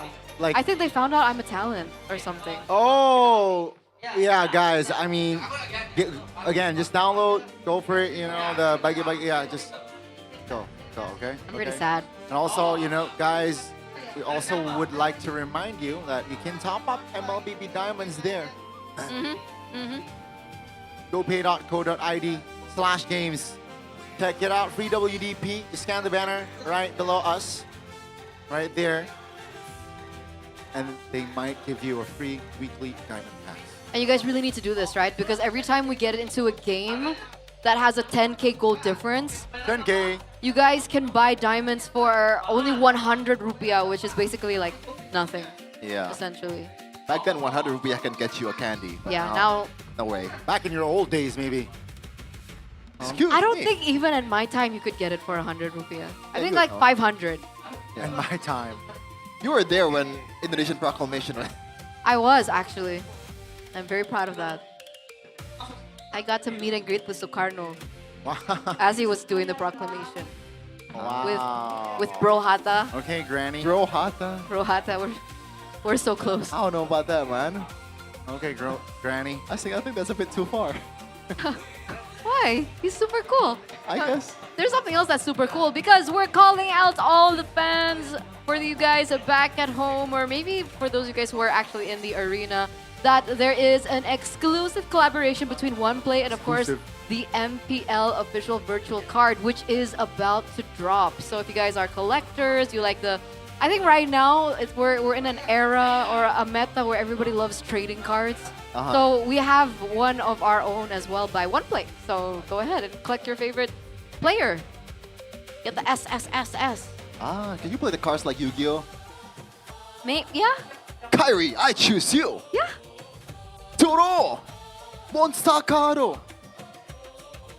It's all up to our imagination. Eterna, do you believe in the heart of the cards? What? The heart of the cards. No. What do I say? Do I say Just yes say or no? yes. Yes. Great. I do. Great. I do. Okay. But of course, push your rank at some Mythic, and ladies and gentlemen, you guys can do that with the discounts that you can get through Click Indomart. So from your daily needs, you guys want some snacks or you want something to drink between games, And even to game vouchers, you can get everything you need directly from the Click Indomart app without going to the store. So this is something that I just found out. Wow, Right? that's so convenient. Exactly. I didn't know you could do it on an app. Thought you had to like Let's- walk to the Let's Indomart. make more apps that not make us leave the house more. What did you say? Yeah. Let's make more apps so that just we don't leave the house more. So we don't hit our 10K steps a day. No. Absolutely. More. I agree. And let's invent more apps so that we just don't leave our bedroom. I agree. Right? Not just the house. I don't know about that. I don't know about that. You like leaving your bedroom? I don't. Yeah, you do you. I love my bedroom. I mean, I kind of love my bedroom as well, but like, go touch some grass, man. Not just the in-game grass. Grow some grass in your room. Exactly. Hacks. That could be the case. I have grass in my room. How? My dog touches grass and Right. she brings the grass into my room. What's your dog's name? Nali. Nali? Yeah. That's a turban. What? Is it Well, because, I didn't give her the name. Nali Because I adopted her. Nali Nala. No, it's actually a coincidence. Oh. So I got her from an adoption center and her name was already Nali. So I decided not to change it. What's the breed? Mixed breed. What's the mix? I don't know. You're the owner. What the heck? I don't know. Yeah, I mean it's How do you explain it? Yeah, it's a mix. She's a mutt, It's right? Is Is that the English word? Kintamani X something, right? Yeah. I think when you go to adoption center, like They don't know. They just say it's like a mixed breed. Oh, yeah. They I mean, call I her- know what kind of breed I am. What? Yeah. Well, you're pure solo, no? No, I have some Arabic as well. Oh yeah, I By the forgot. way, you know Arabic. diversity is our motto here. Is that your Number breed or 5. your race though?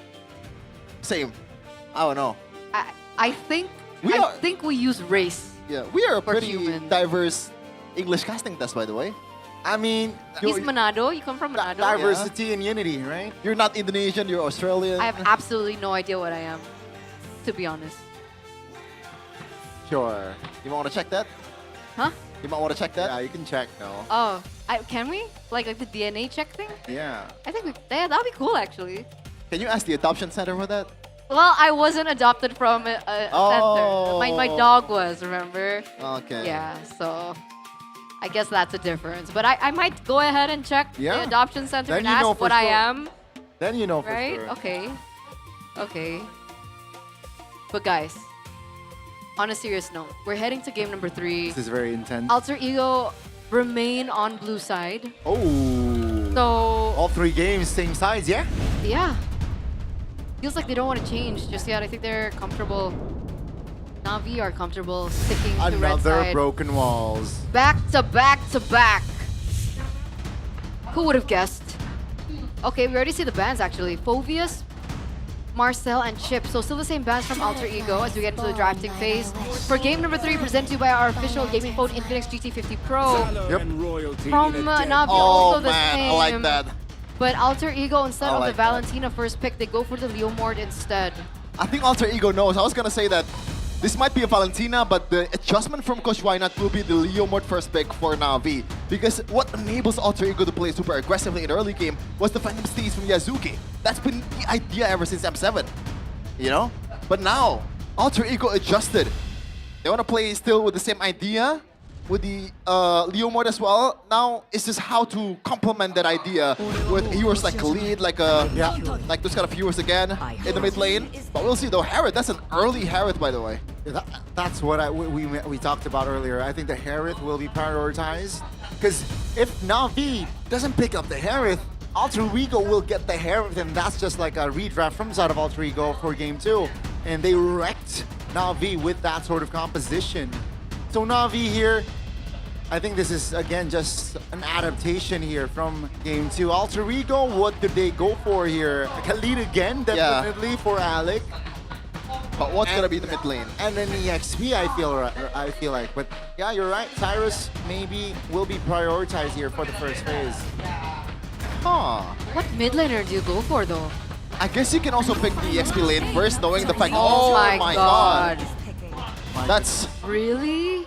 I mean, This early? You could pick up Odette second phase. That's the thing, man. Like, I don't understand why they want to go for this super early in the drafting phase. But I guess it's also a way to punish the Harith at the same time, because Harith will be there in the vicinity when you pop the Swan Song. And also the Suyo. So even seeing the Odette, Navi still want to go for the Suyo. That's a risk. The only time that Odette worked was when they picked it up against a dive composition. So technically Navi's second phase, can they work around it? I mean, they already have their cores in, and all their cores are actually quote-unquote dive. Interesting approach here from Zephyr. But yeah, second phase here, Stefan. Focus. What do you see? I see stuff that I like. The Sora ban coming in from Alter Ego. They want to get the picks that can elevate Navi's early game potential, I feel like. Because at this point, Navi, for me, alright, if you don't get the picks in the XP lane that can elevate that, might as well go for a full-on defensive composition, late game comp, something that has a lot of appeal. For example, back then, I believe why not pulled off the Belleric. And against this kind of composition, I think it's decent. Bro, that's so gross if they do something like that, because the combination is actually pretty difficult, no? It is difficult. Especially, you don't really get the mid-prio, but the fact that they use the Odette, which is not really the strongest mid-prio hero, it does deal a lot of damage if you know how to stack it properly, especially with the Hilda as well. But I guess you can weather the storm in the early game, and Belleric does have a lot of uses in the objective fight, but we'll see though. I think that's a low possibility. Terizla is also one of those heroes that can elevate the early game for Navi, and I like that ban from Sever. Great bans, right? Two heroes that definitely can be pulled off by cars. You know, the playmaking heroes. So what other playmaking heroes here are available for cars? I'm thinking about Afro, yeah. And Afro as well. I mean, Afro in the past, he's used the Kufra. They go for the Arlet. I think Cho could be an option. Does the Arlet cancel the Swan Song?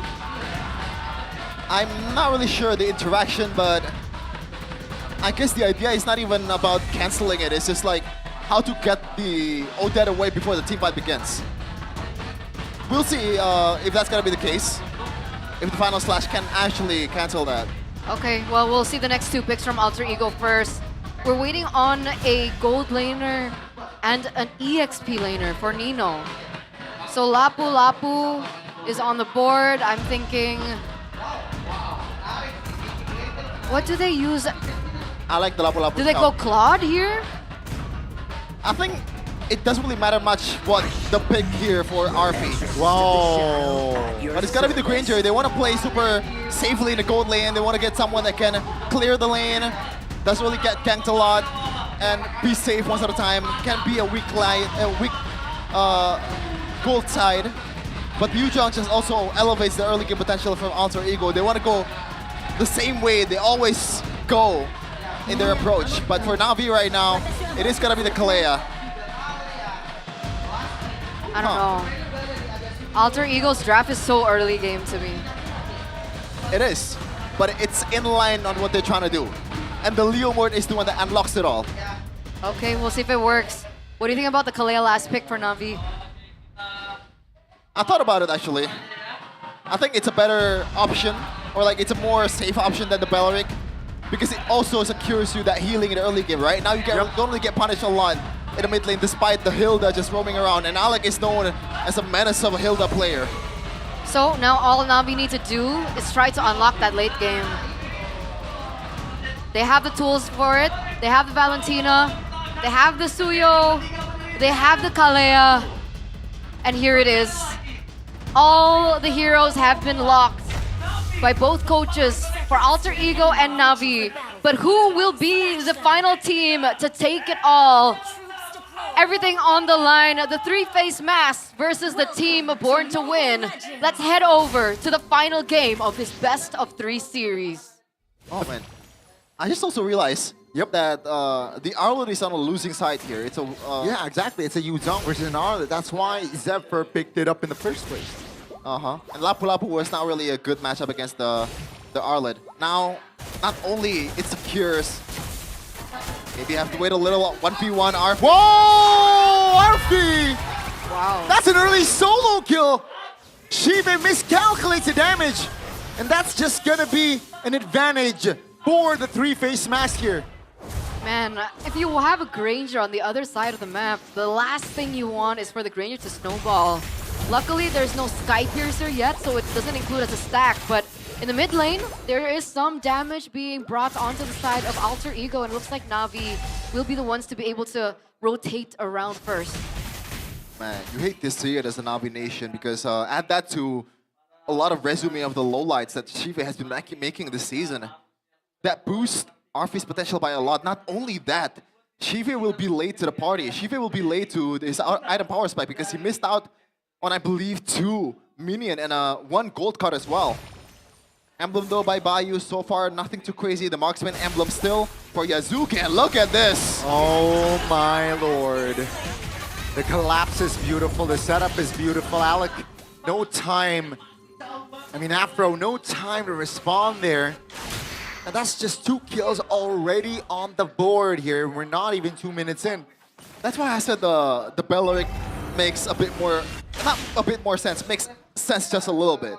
Because at this point, oh my god. Oh my god, they got a solo kill in the gold lane, they got a kill in the mid lane, and they got a kill in the top lane as well. Alter Ego all across the boards here, just doing crazy stuff.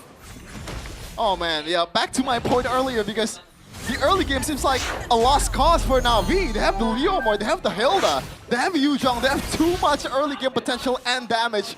So at that point, do you want to just concede it and play for the late game? But no, they still want to go! They still want to go, and it's 4 kills already, plus the turtle. And they will go for Shive now. Shive under the turret, Shaman Force. No waves to clear, that's a flicker. Oh my goodness. 2 kills already, 4 on him. 2,200 goldie for Alter Ego now. Audience prediction, 78% of you think it will be Alter Ego to take this as well. And right now it's looking really good. RP, instead of going Sky Piercer first, goes for the Hunter Strike. And even then, everything is going according to plan for Alter Ego. I mean, we talked about the drafts, we talked about how everything really banked on the early game. Yasuke getting things done, he has a kill under his belt. Even the Odette is working. Not the best of clears from the Odette, but the passive is actually working quite well. Really good at zoning away, poking Ukir, and allowing and facilitating that death, I believe, earlier on for Ukir. This is just a full-on recipe to a nightmare of a game for Na'Vi. Not only they lose out on the gold lane and also EXP lane matchup at the same time, the mid prio is handled by Alter Ego by a landslide, and this is Odette we're talking about. Usually you get kills in a clumped up team fight in a turtle battle, but no. So far the Odette has been literally everywhere, punishing Na'Vi all over the place. 2k gold lead already in 4 minutes. Not looking very good, and Yazuki is still as aggressive as ever. He's not gonna pump up the brakes just a little bit. The positive note is to look at Andoryu's level, right? He's at level 7. I know you said that Leomord has a little bit of an advantage when it comes down to neutral objective takes, but the idea that Andoryu is still keeping up despite the gold gap means that there is still room for Na'Vi to look for a turnaround. It looks like they're setting up for it as well, right? They're prioritizing the rotations from the Arlet to get into the Turtle Pit. Afro goes for something, actually misses. Actually, he gets it. Oh yeah, on towards the, that will be the burst damage coming on towards the Yuzhong and Alec. But take a look at the Swan Song. Now Ukir pops it as well. He will fall there, Cyrus, as the Alter Ego's compensation is just a turtle! But Arfi finds a kill. And Avi, they will look for something, but finally, something on the board for Na'Vi. 3 important kills, and they are eyeing on the mid lane. Oh, Alter Ego. Did they fumble the early lead? That might be the case, but I gotta say, I don't blame Nino at all. That was as good as a play, as good of a micro mechanic that you can execute on the Yuzhong. First of all, you evade the initial knockup, and not only that, you are playing it super safe by popping the Black Dragon immediately, but Apro, if you were late just a tad of like 1 millisecond, that could have gone south for Na'Vi. So I gotta commend the braveness from Apro at the time. Seems like even though Alter Ego got wrecked from that last team fight, but their pressure is still evident. Yeah, he's also staying very active as well. If we're scrolling back to Afro, looked for another play, unfortunately unable to go for the execute just yet. God. Damage not quite there, but are you oh my godding the gold lead? Yeah. It's been 6 minutes, my dude. You shouldn't have this kind of advantage. Wait, so the entire gold lead is on RP? On RP. And Afro now, all alone, isolated, should be taken down here, no problem from the side of Alter Ego. But I mean, Jivik, yeah, that was a solo, and he got taken down again. So that 2K, right? Definitely on RP's back. He has a Sky Piercer now, Uh-huh. so he can work with that. Oh, he definitely can work with that, and that gold lead is definitely making him almost invincible at this point. And some of the criticism that Alter Ego has been given is they're RP merchants. If RP does good, the whole team does good. But at this point, you gotta embrace the RP merchant, man. He is Alter Ego. He is Steed popped by Yazuke. 2 members from the side of Na'Vi deleted. And that's just Cyrus taking the kill. Yazuke claims the new, and they will respond with the mid-tier siege. Yazuke pops, no, Ukir pops the Steed. Alec was A-okay, and that's just the structure taken down, and Yazuke clears the crackdowns. I personally think that they can't play like that, right? Alter Ego's AoE damage is brutal because of Cyrus. And the fact that you have RP from behind being able to be the shutdown, the killer, the executioner, or whatever you want to call it, as he also gets actually a stack for that Sky Piercer as well. Na'Vi needs to find a way to go for pickoffs maybe before they go for full 5v5 team fights if they want the neutral objective. I think that was the idea, Eterna. They want to go for a single Tsunami Slam on towards one, but at the same time, Alter Ego. That's why I said, man, this Leomord just enables Alter Ego so much. Yazuke is one with Leomord. He is the Leomord. Because the punish is immediate. The Phantom Steed using the Black Dragon form. Also, the way that Alter Ego gap close to these team fights are ridiculously fast. So right now, Na'Vi just don't have the damage to burst anyone fast enough. They gotta play with the turret aggro, I think, and hoping for someone that's overextending. Ideally, Yazuke, you know, once you get a bit too overheated with the Phantom Steed, and that's an easy Tsunami Slam for Apro. And once you get that guy to the turret aggro, you can chain CC him with a lot of the stuff that Na'Vi has, but obviously easier said than done. This is building up towards another fast Alter Ego game, already 6K gold lead, and I gotta say, man, we're not really ruling out another RP Savage at this point. That's true. That's true. He already has one stack under his belt. Who's to say that he will get another? The difference is Alec not really a scepter type of hero, right? Neither is Nino, so they are maybe looking for more counter engage compared to Na'Vi, who wants to look for more opening to these team fights. So I don't know if Na'Vi can play patient enough. I think Na'Vi still have a chance though. Chance, definitely, but I think Alter Ego, if they play it, you know, correctly, no overzealousness, no overextension, this should be their game to lose. There's no way they're fumbling this lead unless they're not checking the push, which Andoryu get away from Alec. Good housekeeping from Alec. Free Lord. Free Lord indeed. And with almost 10 minutes of game time here, Na'Vi, their space is definitely getting smaller and smaller here. Alter Ego, they're just suffocating Na'Vi right now. And you can see the desperation of Harm and Doryu and stuff. And yeah, 3K gold lead is a lot. Dog, he's probably like 2 minutes away from a BOD, and that's a gap. Maleficor is a huge power spike for Greater users, by the way. Like, once you get that, literally everything in the front line is available, and when you get this lead, compared and also combined with the potential BOD that's going to be secured for RP, Alter Ego can once again just brute force their way to inhibitor turrets, and there you go. Not even 2 minutes. It's been said that. There's no defense as well from Na'Vi to even prevent that from going through, penetrating through. You're right. There's no big body from Na'Vi. There's no Hylos. There's no Gatot Kacha. These two are just setters. Yes, there's some healing from Kalea, but mostly this is just initiators. And you don't want to get the initiators as low as possible before the team fight even begins. And at this point, like, a trade of RFA kill towards a roamer is still, you know, maybe like, for example, Nino gets killed, but RFA gets a kill towards Apro. You'd think that it's a winning trade for Na'Vi, but the Sky Piercer, you gotta account to that either. That's why, that's the problem. Oh? That's a concealment for an attempt. They will siege though, as the turret in the bottom side should be taken down. Na'Vi will clear the mid. They get the far lane here, but it's still just a 10k gold lead. They're just zoning. They're just utilizing those resources to zone, because even if they don't want to commit under turret or for the siege, they know that they have the far lane anyway to play with. Na'Vi, they're going to be playing this Lord on the back foot even worse than they were before. So if 10k gold was not enough for Alter Ego, they're going to make it a little bit harder for Na'Vi to control that far lane. And essentially, they don't have a lineup that can really control the far lane either. They have, remember, Alter Ego have the Hilda. Someone that can rotate, roam very quickly around the map. So they're going to be able to take control of the far lane quite easily. Meanwhile, for Na'Vi, who do they have? Who do they send? It has to be a combination of people, man. I don't think 2 is enough either for Na'Vi. At this point, they are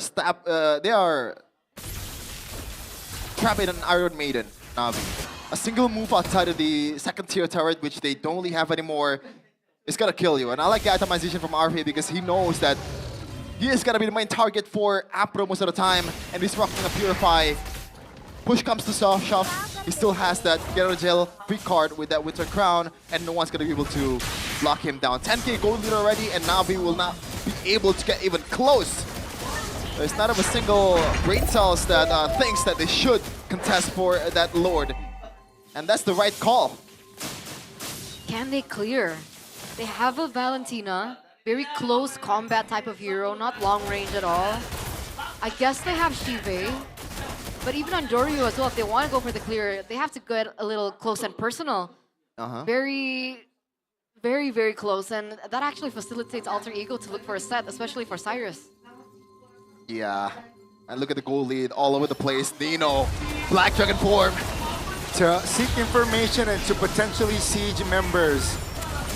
Na'Vi defended their top lane. That's going to be Lord already jumping. Oh, that's an engage. The firepower is just too much. And Doryu, though, finds Alec. So with the 5v4 here, Alter Ego, they will shift their focus towards destroying the mid lane turret. Na'Vi defense finds a two-man final slash. That's Nino caught. Na'Vi, they can fight for another day. Yeah, they live to fight for another day. The fact that Kars was able to look for that opening allowed Alter Ego to think, all right, 4v5, we might be able to do it with this lead. But 3v5, maybe it's a little too much. We don't want to overextend. We don't want to give the opening over to Na'Vi. It's actually allowing Na'Vi to get more resources under their belts. And we're heading soon, very, very soon, into the late game. Yeah. And now, some free turrets for Na'Vi. Gold lead actually shifting, shifting just a little bit for Alter or for Na'Vi at this point. Pressure used by Andoria. Look at the chase from Alec. Yeah, they want to close the gap here. Na'Vi, though, still able to keep their distance. 70 seconds on the clock. Both teams are just slowing their own tempo before the next Lord hits. But Andoria, man, props, you know, still deathless this game. Yeah, that's something that Na'Vi can definitely build upon, but I don't know if it's... I think it's a bit too late for that. The next Lord is about to come up, and even though the far lane switches from bottom lane to top lane, Alter Ego still has a lot of advantage in terms of map. As we're going to look at the items here from both sides, it looks like Cyrus is going for a bit more conservative build with the Winter Crown as well, because he knows that it's going to be up close and personal with the members of Na'Vi. And we saw it earlier, Eterna, the interaction between Final Slash and also the Swan Song. It definitely canceled it, but Alec, beautiful flank. Now that's a stun. Ukir bursts it down! That's getting Ukir off the board!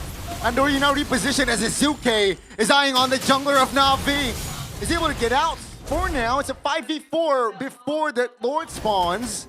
So Alter Ego just always able to pull the trigger before the neutral objective spawns. Yeah, perfectly timed. 22 seconds for Ukir to spawn back into the Land of Dawn. And I think at that point, it will be too late. Alter Ego should be able to blitz this Lord uncontested from Na'Vi. And even Alec is still in the area to give information over to Na'Vi, or Alter Ego rather. Yeah, Afro at the time he was just standing still in the bush because I think he knows that it's unsalvageable, the kill towards Ukir, and he's just trying to damage control. Doesn't want to add another Skypiercer stack potentially for RP, which is not really that much currently. So Savage is still in the table for RV, but it's gonna be even harder from now on because he does not have that snowball in terms of kill. Does he really want more? He's already the #1 player in MPL Indonesia all time that holds the most savages. Yeah, he has it's been 5 2 savages. years. Exactly. He's not a new player. He is called the Executioner for a reason, Eterna. Skypiercer, like I think He's a spa. He's a spa? Yeah. Skypiercer abuser. Yeah. Oh, The spa. I don't like that. 8,000 gold earlier, now back up to 9,000, almost hitting that 10,000 mark. We're talking about Skypiercer. It looks like Andoryu has some stacks of his own, but still very low, only 20. Just a couple, right? Just a couple in the 10s. That's the Black Dragon for pops. That's the Petrify onto his cars. Will reposition. That's a Terrify under the turret. Alec taking a lot of heat. Has a Mortality Final Slash, but the base is threatened. That's going to be Sun Cars giving his life up. That's going to be the clear. That should be the clear for Na'Vi. The reposition from Afro was a little bit too late as he will also be taken down. Alter Ego, they have another wave they can use to end this series. Let's see Na'Vi. The spawn of minions actually helped. Yazuki pops a steed. They're taking it slow here as Na'Vi keeping it tight. And Duri finds a kill, but that's a shutdown. And ladies and gentlemen, Shive finds a kill. One more minion. Just to delay. Alter Ego should be able to end in this wave. And Alter Ego has successfully found the formula to reverse sweep Na'Vi. That was a reverse sweep. Imagine that. The 3-face masks after losing against TLID yesterday in a 2-1 fashion. They find their redemption, they refine their form, and they adapted very quick from game 1 to game number 2 to finally look for this reverse sweep. What a game from Alter Ego. Yeah, once the adjustment has been made, once they figured it out, Marcel is the one that's tipping the scales for Na'Vi. They just removed that from the equation. And Alter Ego with their prime form gameplay here, super aggressive right from the get-go in the early game with the Leo Mord, was able to capitalize the lack of aggressiveness, the lack of fighting power in the early game for Na'Vi. This is the M7 Alter Ego we're used to seeing. Wow, I'm still in shock. So finally, Zephyr has opened his eyes to the fact that Nino needs a hero that can play main, right? Game number 2, it was the Alice. Game number 3, it was the Yuzong. And it did them justice. It did him justice. You can see him opening up the map multiple times with the Black Dragon form, facilitating the kills over to the rest of the members for RP as well, and get those stacks down, facilitate Cyrus's damage too. This is the formula that we know and love, and hopefully they can look for more adjustments in the coming future, because of course, heading into leg number 2, the job is definitely not over.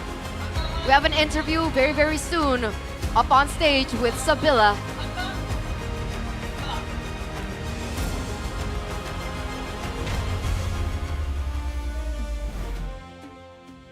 Kembalinya meta tabrak dari Alter Ego membawa kemenangan untuk tim Alter Ego. Alter Ego with their victory. Luar biasa sekali, akhirnya kita Melihat Amazing, juga finally. Meta tabrak menabrak Nino. We saw the super aggressive gameplay of Alter Ego. Seru banget. Nino, it's really fun. Kalau ditabrak enggak. Kalau ditabrak If we're being aggressive, it's fine, but if the enemy team is the aggressive one, it's not really so fun. Di live streaming dari Kodelwin. But in Katanya, Kodelwin's live ya, stream, he said, Nino, sang penggendong handal katanya. Gimana Nino menurut is kamu, the Nino? Dibilang great gendong sih, carrier of soalnya Alter kita Ego. main bareng-bareng juga kan bersama tim. Aku Not really, nggak because we bakal play as a gitu kalau team. misalkan tim aku nggak support aku.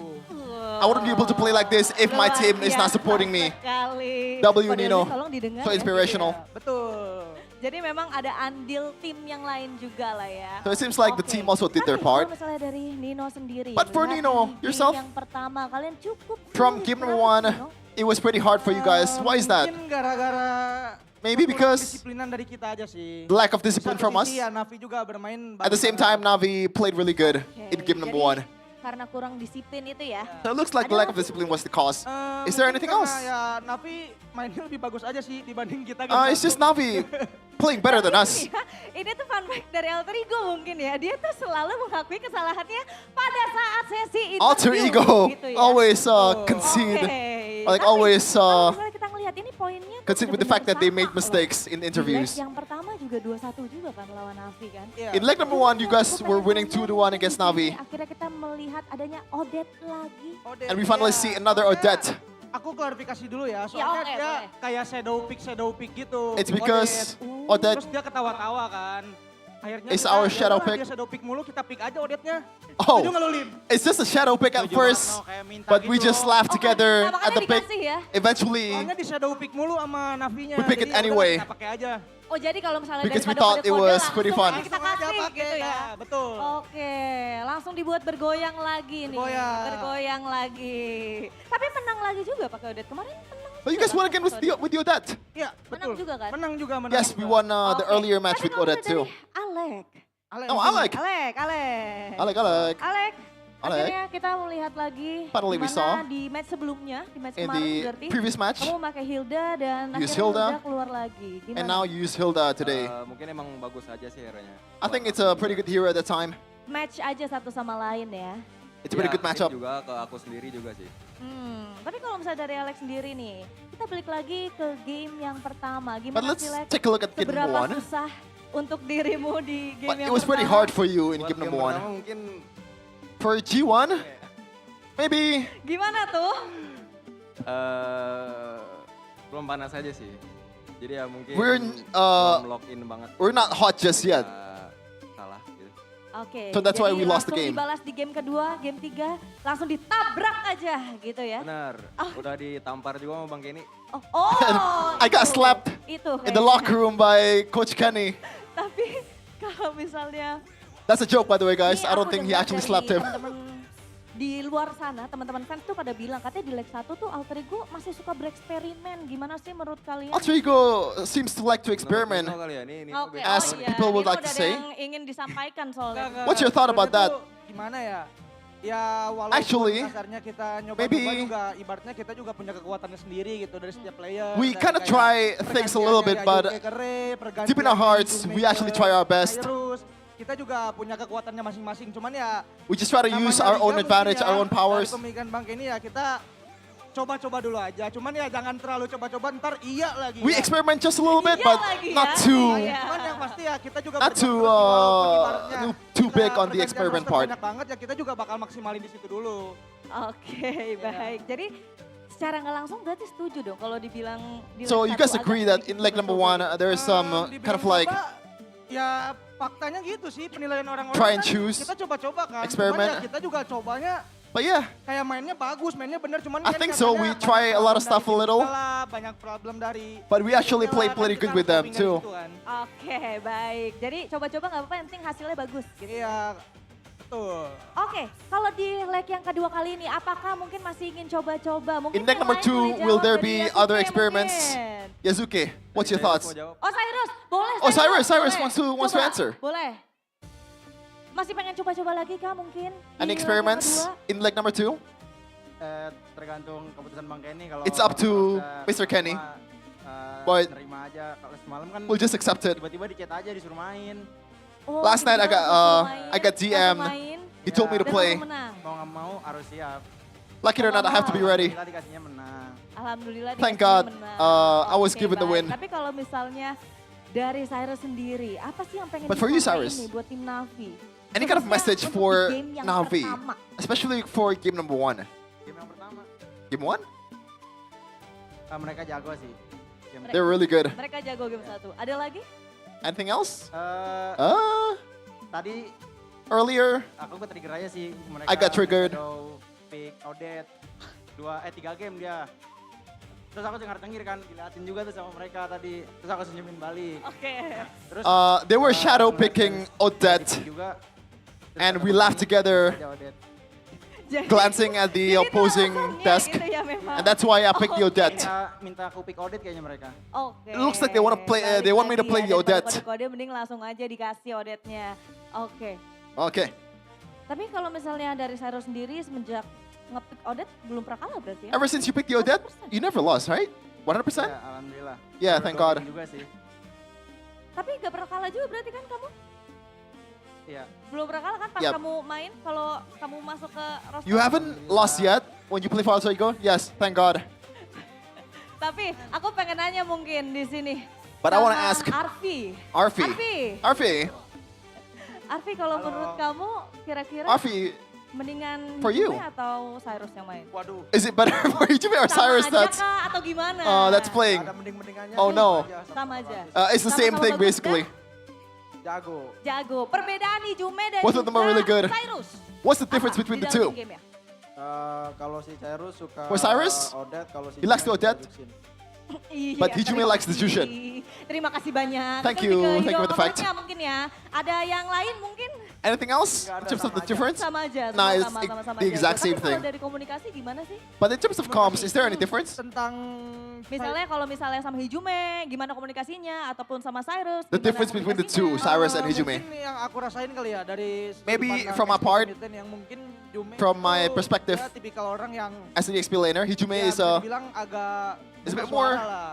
Kalau Hijume, communicative. Kalau Halim nih tipikalnya For Cyrus, for kadang Halim, bersuara, kadang iya gitu misalkan. Kayak gitu. the communication sometimes he wants to communicate, sometimes he just stays quiet. Style masing-masing. But they both have luar their own biasa style. Sekali hasilnya, tapi ya naik turun lah ya namanya. But the juga result liga ya, is up Nino and ya. down. Ya, betul. But it's just how it is. Nino kayaknya beda banget loh. But Nino, tuh today lebih, you feel apa a bit ya, different. Lebih berenergi. You look like lebih on a bit more fire. energized Kenapa today, sih, a bit Nino? more on fire. What's the cause? Malam dadanya sakit nih. Sakit aku. Oh kamu sakit? Ya, Last night I was sick. Sama Bang Kenny kan, kayak ya masa main mau gitu-gitu aja gitu. Kayak lumayan agak sakit ya. Dek. Langsung menusuk ke hati I was gitu told ya. told by Mr. Kenny, are you gonna be sick every time we play? Kata-kata mungkin itu So, bisa dibilang it struck my heart. buat aku lebih kerja keras lagi aja sih. That's why I worked a little bit Baiklah, harder jadi this game. tamparannya langsung ke hati. Tapi Arfi, kita menanti nih. But Kamu Arfi, kan benar-benar langganan banget. Savage, kalau nggak Mania. you are the langganan. savage Mana merchant, nih the ke maniac depannya? merchant. Apakah mungkin akan ada maniak-maniak ataupun savage In the next lainnya? games, next matches, will there be other savage? Rencananya There are no plans for savages just yet. soalnya lagi ngejar playoff juga. I just want to win because I want to chase the Jadi playoff fokusnya spot. ngejar playoff. Ditambah lagi biasanya kalau misalnya udah maniak tiba-tiba digagalin savage-nya gitu ya. Especially when I got when you got the maniac, Adalah dia you got ya. KS'd Gitu. to Oke, delay baiklah. or Last question mungkin. deny Di the savage, next right? match Yes. Kalian akan bertemu dengan tim Next dari match? Geek Fam. Ya, you guys are gonna be up against Geek Fam. apa yang Oh ingin man. disampaikan Any message for oleh Geek Fam? kamu untuk Geek Fam? Paling kalau maybe untuk gua for me, good luck aja sih sama roster barunya. just good luck Jangan sampai nyesel. with the new roster. Don't Ya, katanya soalnya my kids-nya jago banget. Oke, jadi Kaget. don't I don't know how to translate that. Jadi I blanked dengan out, roster but baru jangan sampai shock. Nino was translating for Jangan sampai menyesali Arfi keputusannya sih. Oke, jangan sampai because menyesali make it keputusannya. is Karena really good. Don't whatchamacallit, regret the decision of benching Make It. Ya karena aku juga dekat sama si Make It kan. It's Dan because aku I'm lihat also dia close jago. with Make It and he's really good too. Keputusan kemarin tuh jujur shock. And that's why the decision to bench Make It yesterday was a shocker. Insya Allah menang. Insya Allah menang. Hopefully we'll win. Baiklah kalau begitu, sepertinya ini dia Alter Champs. And Alter Champs, give it up Ini dia Alter for Alter Ego as we're gonna throw it to the caster, especially the handsome Shepard.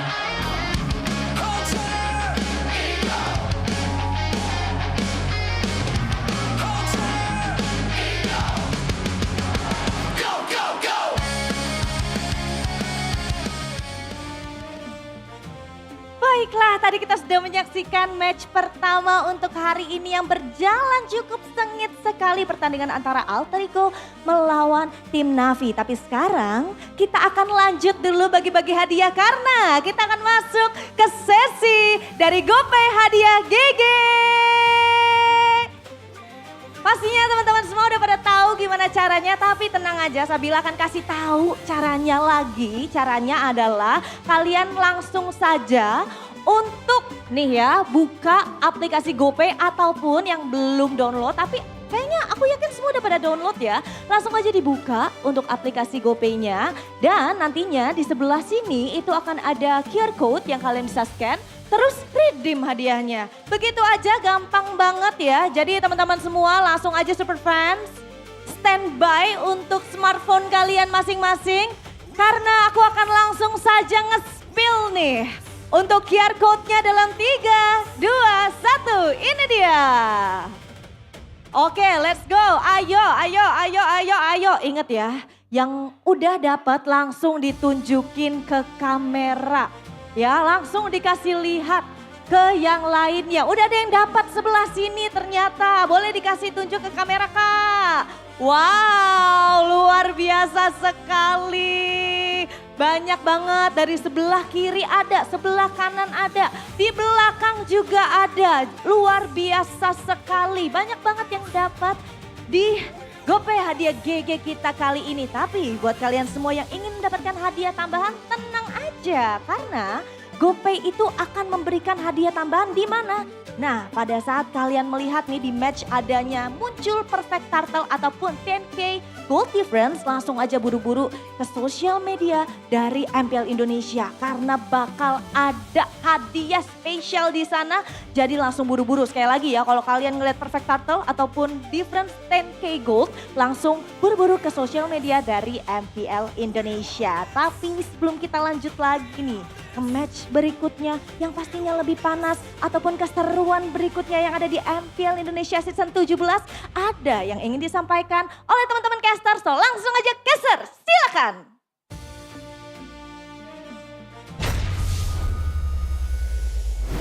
Thank you so much, Sabila, and once again, congratulations to Alter Ego for winning their second leg match against Navi.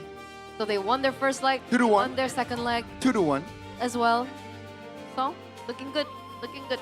I think Alter Ego are now. Oh no, they lost their last match. I was gonna say like back to back. Oh. Well, This will be them at 5 match point, right? 5-3, 5-4. Yeah. Plus, Yeah. +1 net game win. Yeah, exactly. This is a crucial moment from earlier. I feel like the crucial moment like really started. I feel like it was like a morale thing in the gold lane. As soon as Shive was taken down on that solo kill, and then the top lane as well, Nino, and then the Ukir also gets taken down in the mid lane. It looked really, really difficult after that for Navi to look for a comeback. The momentum really did not favor them. And one of the reasons why the momentum didn't favor them was because of Nino. Captain Nino, presents you by the official gaming phone Infinix GT50 Pro. He deserves the player of the match, game number 2 on the Alice, and on third game, his Yuzong. Yeah, not really the loudest Yuzong game. My pick was Yazuke for the player of the game and player of the match because he was the enabler for Alter Ego most of the part. But Nino did his job. This flank was ridiculous though. He was showing out of nowhere. Like I didn't expect the Black Dragon form to show up behind the second tier turret. But Nino, once again, this is actually a pretty good move from Nino, but Apro actually outplayed him. This is one of the few rare moments where Alter Ego was losing their touch. And Navi was able to capitalize. Cars getting left behind in the back. And I think at this part, Navi's a bit too overheated. You know, they want to. I don't think they want to contest for the turtle per se.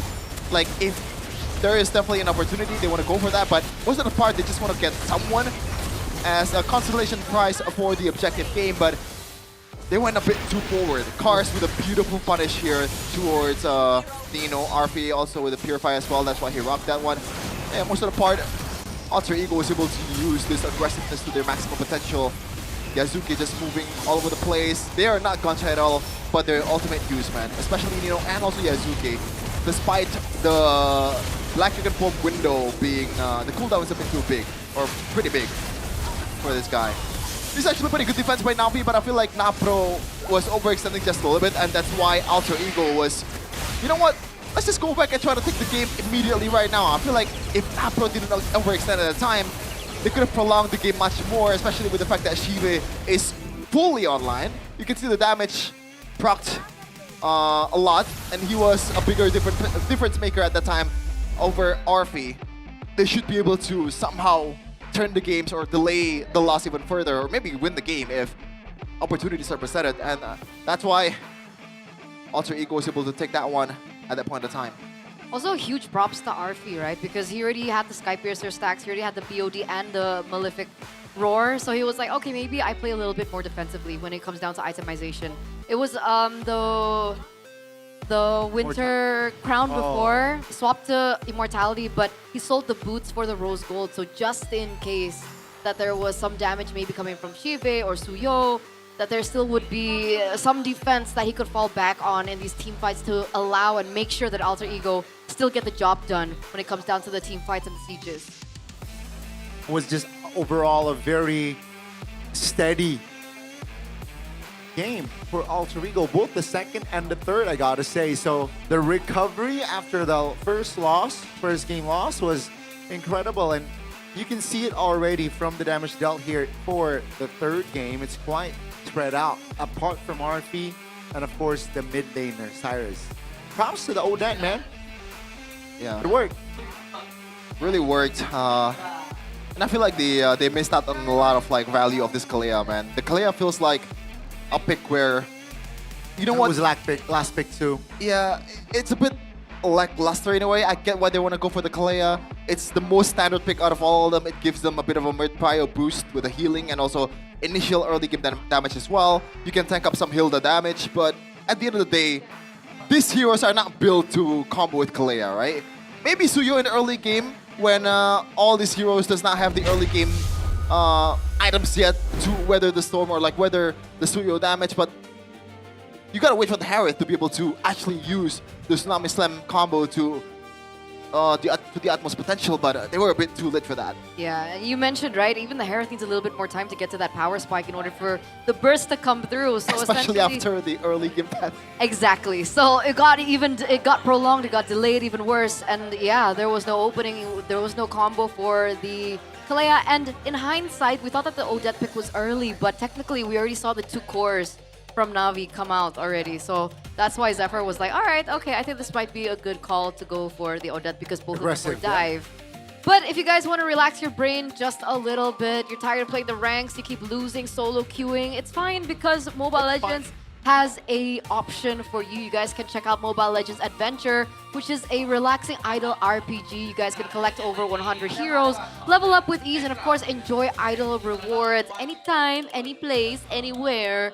You can build your strategy in the auto battles as well. You can explore endless game modes and of course fight players worldwide in global PvP. So if you want something a little bit more grindy, more relaxing, less brain power needed, and maybe a little less time required. Like you can even play it while you're doing work, essentially, you know? That's you guys crazy. can check out Mobile Legends Adventure. Check it out. It's a good game when you're on a lose streak. But also check out Acecraft, right? Yep. Acecraft. It reminds me of that old game. Like that old arcade Tom game. and Jerry. Yeah, no, the Cuphead? No. I mean, it's a new game, but it's literally the exact same art style. The old one, the really, really old one.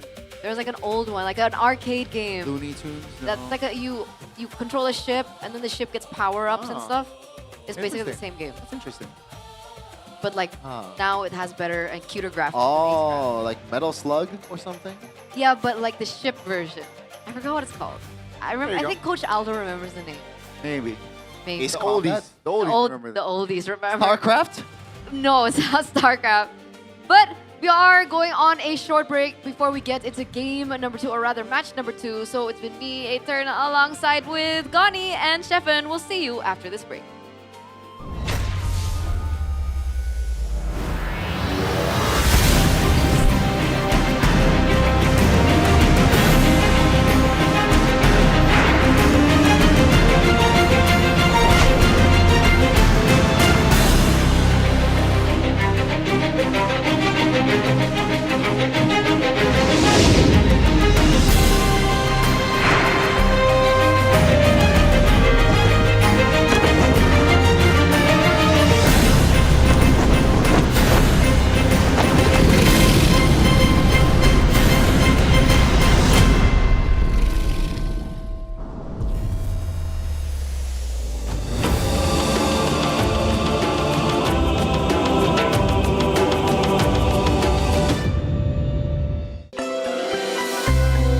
Gua di Sukabumi, di Tanah Sunda, ada tradisi yang gue suka. Namanya Serentahun.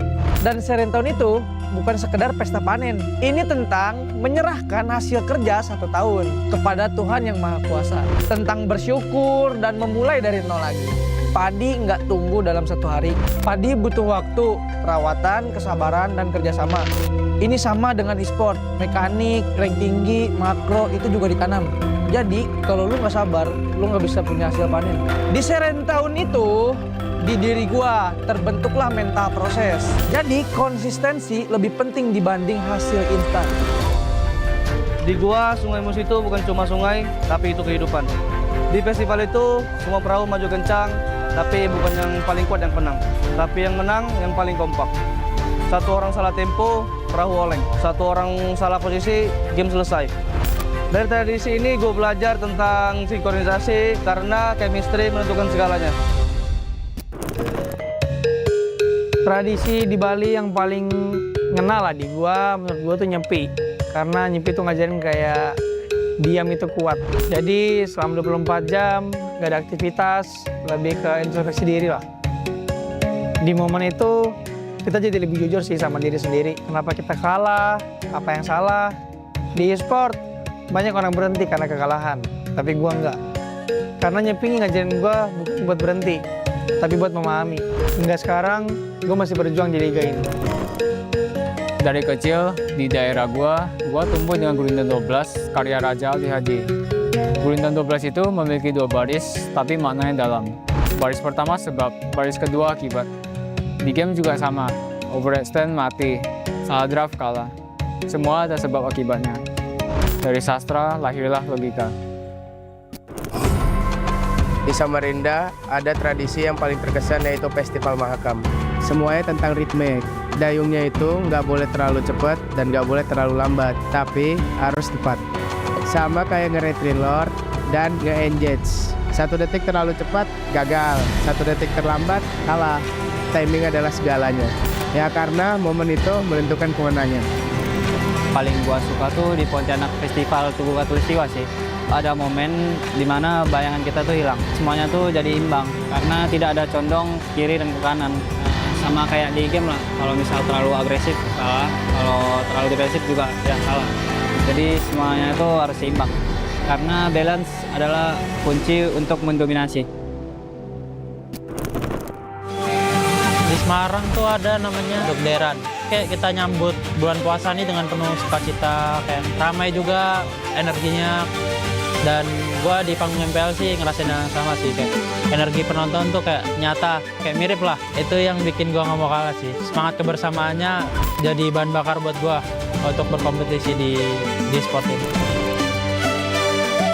Tradisi di Aceh, yang paling teringat sama gue sih tari saman. Tari saman tidak memberi ruang untuk kesalahan. Ya kalau satu salah ya semuanya kelihatan salah. Ya jadi gue belajar hal yang sama lah yang ada di tari saman.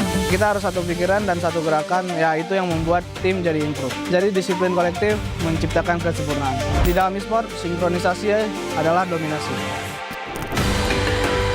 Pas di Makassar dulu, pas gue kecil, gue paling suka kapal finisi. Caranya finisi itu dibangunnya tanpa gambar. Ya bisa dibilang blueprint ya. Jadi cuman pengalaman, insting, dan kepercayaan. Jadi pro player itu nggak ada petanya. Jadi yang ngajarin gue itu, ini pasti berhasil tuh. Nggak ada. Jadi dibangun kayak finisi, sedikit demi sedikit. Jadi tradisi ini mengajari gue melangkah tanpa kepastian. Percaya proses adalah kuncinya.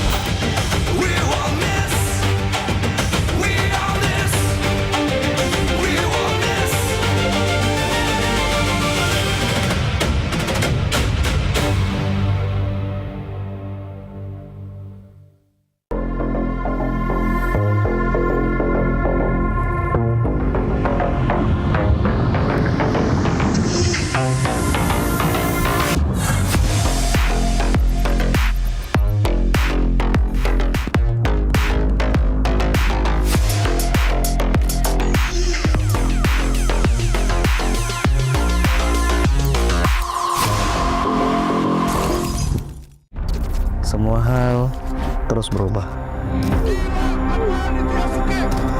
Dan kadang bikin gue pengen nyerah. Tapi banyak mimpi yang harus gue kejar. Gue butuh support yang konsisten. Biar gue bisa terus naik level, terus berlari tanpa henti. Skin gue banget nih, gue beli aja. Seperti GoPay Games yang setia menemani, walau meta dan gameplay terus berganti. Walau yang lain terus berubah, GoPay Games konsisten ngasih yang pasti murah.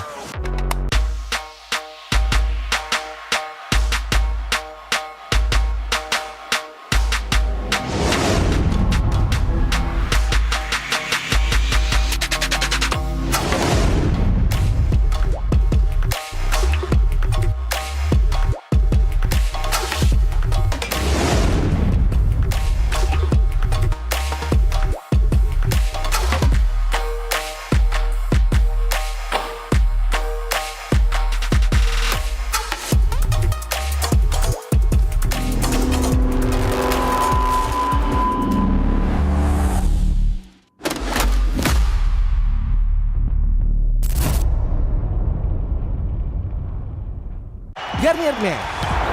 Keringat, minyak, dan kulit sensitif bikin jerawat susah dilawan. Lawan jerawat dengan nyaman bersama. Baru Garnier Men Acno Fight Gentle Gel Cleanser dengan salisilik dan sika. Lawan 99,9% bakteri penyebab jerawat. Teruji pada kulit sensitif. Nyaman di kulit. Optimal lawan jerawat. Garnier Men Acno Fight Gentle Gel Cleanser dari Garnier Men. Tak ada hari tanpa mabar.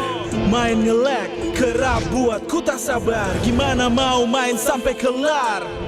Ini waktunya ku bersinar. Okay, let's do it. Games main sandalanku, bikin mainku semakin hebat. Pin stabil main makin mulus, rankku fix naik terus. Tukar DG rings, diamond dan voucher game kau dapat. Cuma Games Max, makin-makin no debat. Games Max Booster, kini dapat DG Rings. Beli paketnya dan aktifkan boosternya di aplikasi Dunia Games. Hah? Habis? Ya, kosong. Jauh lagi? Tenang, ada Klik Indomaret. Klik Indomaret, gratis ongkir 1 jam sampai. Klik Indomaret, belanja online seperti di toko. Klik Indomaret.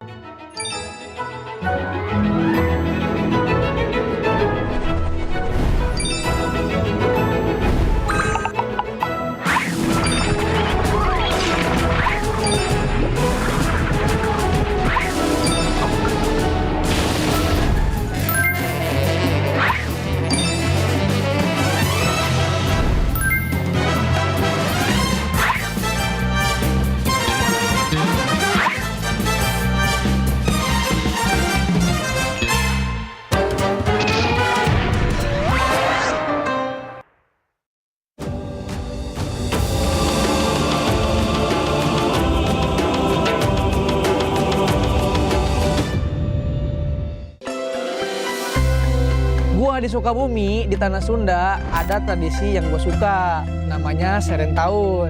Dan Serentahun itu bukan sekedar pesta panen. Ini tentang menyerahkan hasil kerja 1 tahun kepada Tuhan Yang Maha Kuasa. Tentang bersyukur dan memulai dari nol lagi.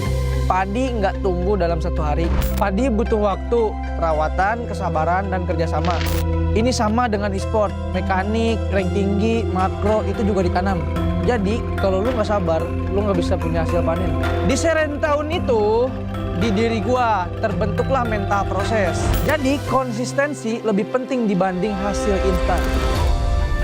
Di gua Sungai Musi itu bukan cuma sungai, tapi itu kehidupan. Di festival itu semua perahu maju kencang, tapi bukan yang paling kuat yang menang. Tapi yang menang yang paling kompak. Satu orang salah tempo, perahu oleng. Satu orang salah posisi, game selesai. Dari tradisi ini gue belajar tentang sinkronisasi karena chemistry menentukan segalanya. Tradisi di Bali yang paling ngena lah di gua, menurut gua tuh nyepi. Karena nyepi tuh ngajarin kayak diam itu kuat. Jadi selama 24 jam gak ada aktivitas, lebih ke introspeksi diri lah. Di momen itu kita jadi lebih jujur sih sama diri sendiri. Kenapa kita kalah, apa yang salah. Di e-sport banyak orang berhenti karena kekalahan, tapi gua enggak. Karena nyepi ngajarin gua bukan buat berhenti, tapi buat memahami. Hingga sekarang gua masih berjuang di liga ini. Dari kecil di daerah gua tumbuh dengan Gurindam 12 karya Raja Ali Haji. Gurindam 12 itu memiliki 2 baris, tapi maknanya dalam. Baris pertama sebab, baris kedua akibat. Di game juga sama, overextend mati, salah draft kalah. Semua ada sebab akibatnya. Dari sastra lahirlah logika. Di Samarinda ada tradisi yang paling terkesan yaitu Festival Mahakam. Semuanya tentang ritme. Dayungnya itu nggak boleh terlalu cepat dan nggak boleh terlalu lambat, tapi harus tepat. Sama kayak nge-retrin lord dan nge-engage. 1 detik terlalu cepat, gagal. 1 detik terlambat, kalah. Timing adalah segalanya. Ya karena momen itu menentukan kemenangan.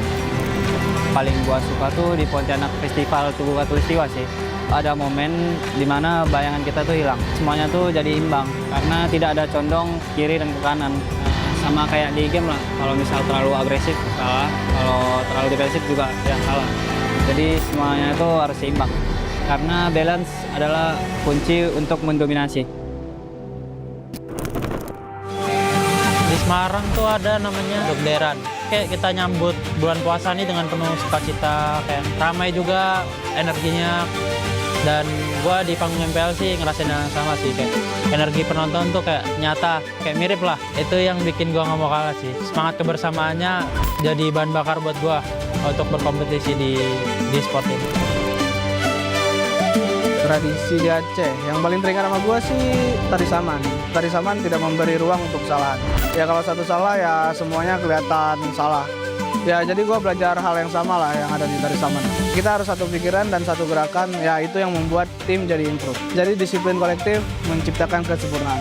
Di dalam e-sport, sinkronisasi adalah dominasi. Pas di Makassar dulu, pas gua kecil, gua paling suka kapal finisi. Caranya finisi itu dibangunnya tanpa gambar. Ya bisa dibilang blueprint ya. Jadi cuman pengalaman, insting, dan kepercayaan. Jadi pro player itu nggak ada petanya. Jadi yang ngajarin gue itu, ini pasti berhasil tuh. Nggak ada. Jadi dibangun kayak finisi, sedikit demi sedikit. Jadi tradisi ini mengajari gue melangkah tanpa kepastian. Percaya proses adalah kunci.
弟よ。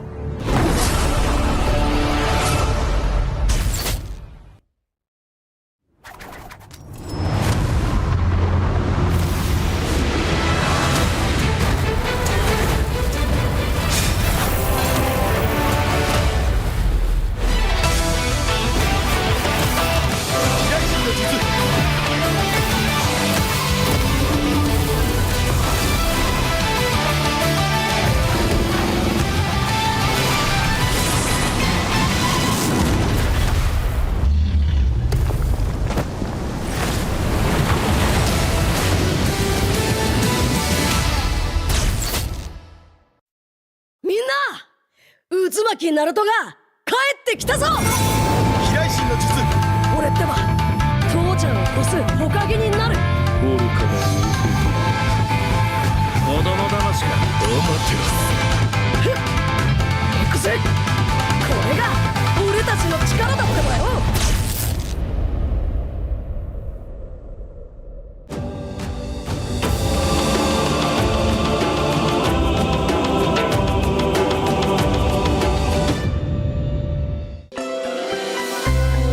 Gua di Sukabumi, di Tanah Sunda, ada tradisi yang gue suka. Namanya Seren Tahun. Dan Seren Tahun itu bukan sekedar pesta panen. Ini tentang menyerahkan hasil kerja 1 tahun kepada Tuhan Yang Maha Kuasa. Tentang bersyukur dan memulai dari nol lagi. Padi nggak tumbuh dalam 1 hari. Padi butuh waktu, perawatan, kesabaran, dan kerjasama.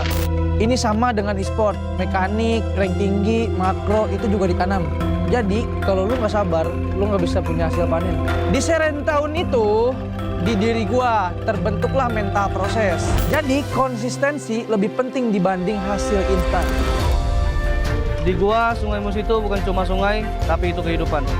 Di festival itu, semua perahu maju kencang, tapi bukan yang paling kuat yang menang. Tapi yang menang yang paling kompak.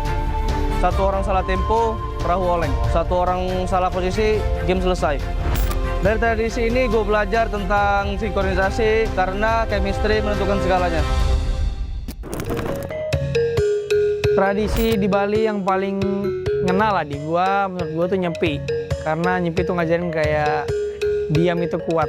Jadi selama 24 jam gak ada aktivitas, lebih ke introspeksi diri lah. Di momen itu kita jadi lebih jujur sih sama diri sendiri. Kenapa kita kalah, apa yang salah. Di e-sport banyak orang berhenti karena kekalahan, tapi gua enggak.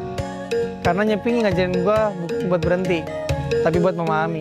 Hingga sekarang gua masih berjuang di liga ini. Dari kecil di daerah gua tumbuh dengan Gurindam 12 karya Raja Ali Hadi. Gurindam 12 itu memiliki 2 baris, tapi maknanya dalam. Baris pertama sebab, baris kedua akibat. Di game juga sama, overextend mati, salah draft kalah. Semua ada sebab akibatnya. Dari sastra lahirlah logika. Di Samarinda ada tradisi yang paling terkesan yaitu Festival Mahakam. Semuanya tentang ritme. Dayungnya itu nggak boleh terlalu cepat dan nggak boleh terlalu lambat, tapi harus tepat. Sama kayak nge-retry lord dan nge-engage. 1 detik terlalu cepat, gagal. 1 detik terlambat, kalah. Timing adalah segalanya. Ya karena momen itu menentukan kemenangan. Paling gua suka tuh di Pontianak Festival Tugu Katulistiwa sih. Ada momen dimana bayangan kita tuh hilang. Semuanya tuh jadi imbang karena tidak ada condong kiri dan ke kanan. Sama kayak di game lah. Kalau misal terlalu agresif kalah, kalau terlalu defensif juga ya kalah. Jadi semuanya tuh harus seimbang. Karena balance adalah kunci untuk mendominasi. Di Semarang tuh ada namanya Dokderan. Kayak kita nyambut bulan puasa nih dengan penuh sukacita, kayak ramai juga energinya. Dan gua di panggung MPL sih ngerasain yang sama sih, kayak energi penonton tuh kayak nyata, kayak mirip lah. Itu yang bikin gua nggak mau kalah sih. Semangat kebersamaannya jadi bahan bakar buat gua untuk berkompetisi di sport ini. Tradisi di Aceh, yang paling teringat sama gue sih tari saman. Tari saman tidak memberi ruang untuk kesalahan. Ya kalau satu salah ya semuanya kelihatan salah. Ya jadi gue belajar hal yang sama lah yang ada di tari saman. Kita harus satu pikiran dan satu gerakan, ya itu yang membuat tim jadi improve. Jadi disiplin kolektif menciptakan kesempurnaan. Di dalam e-sport, sinkronisasi adalah dominasi.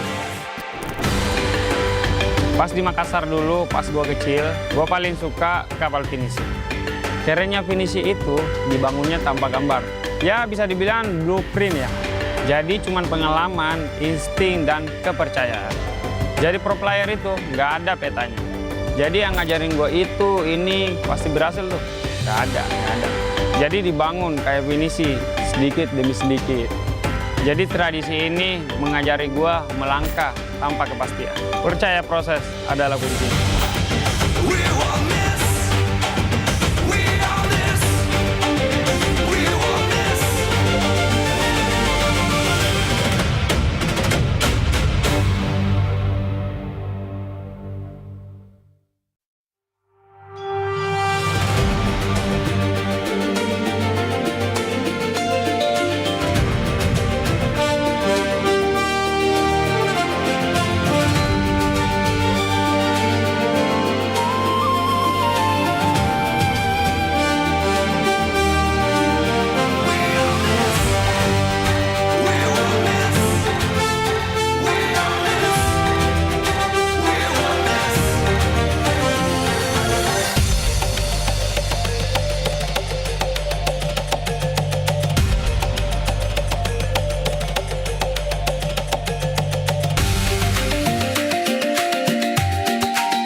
Live from MPL Arena, Jakarta, MPL Indonesia Season 17 is powered by Moontalk. Supported by Esports Federation of Indonesia. Presented by official gaming phone, Infinix. Official e-wallet, GoPay. Official gaming chair, Toda. We own this.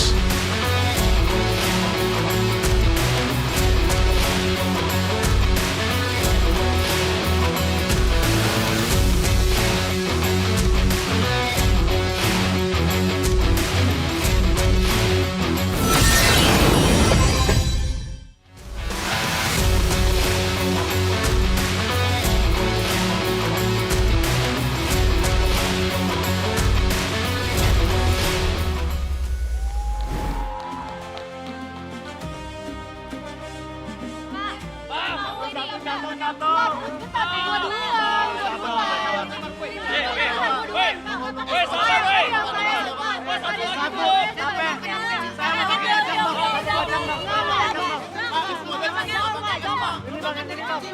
kurang banyak, Pak.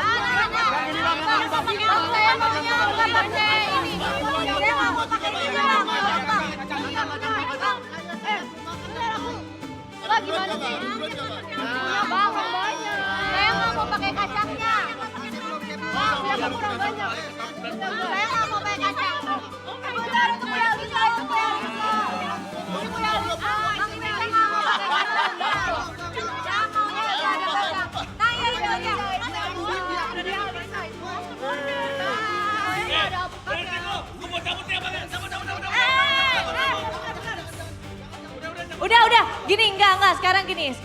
sekarang gini ya. Yang udah dapet, kalian kembali, cepetan kembali ke meja caster. Udah 2, Oji. Ranger Mas udah, pergi semua pergi. Nah, diambil lagi 3 bahkan Ranger Mas ya, luar biasa sekali memang. Jadi ini adalah jajanan favorit dari para talent, dari super fans di MPL Arena ya. Dan ini juga adalah salah satu nih makanan tradisional dari Indonesia. Jadi memang luar biasa banget, rasanya tuh bener-bener enak banget, manis, dan aku yakin tadi Oji aja sampai ngambil kalau nggak 2, 3, dia itu lebih kedoyan aja kayaknya ya. Memang luar biasa sekali. Makanya Bapak maaf ya Pak, tadi pada rusuh ya Pak ya? Oke.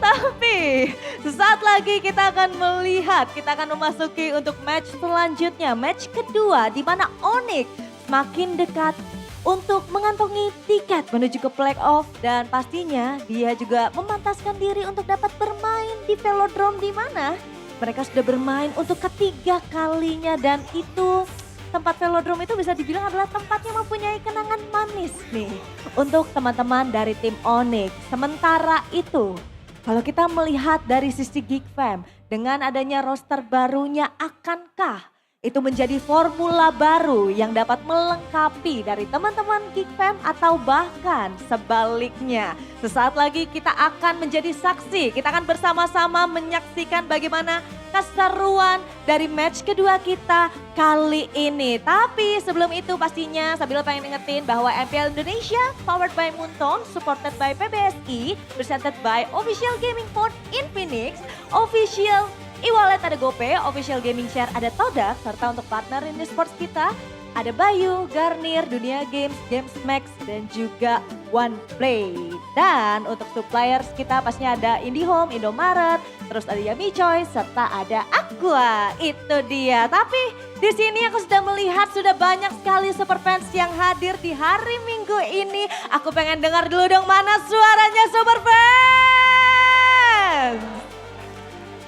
Luar biasa sekali semangat yang diberikan oleh teman-teman yang hadir di MPL Arena maupun yang lagi nonton di rumah. Tapi pastinya kalau misalnya kita ngebahas soal match ini nih, dimana seperti yang kita tahu Kairi adalah salah satu ambasador season di kali ini. Nah, buat kalian nih yang lagi main ataupun main tapi bintangnya bukan naik malah turun. Nah, ini ada sebuah tips and trick dari Kairi dan juga Just No Limit. Apakah itu? Langsung saja kita lihat bersama-sama. Silakan.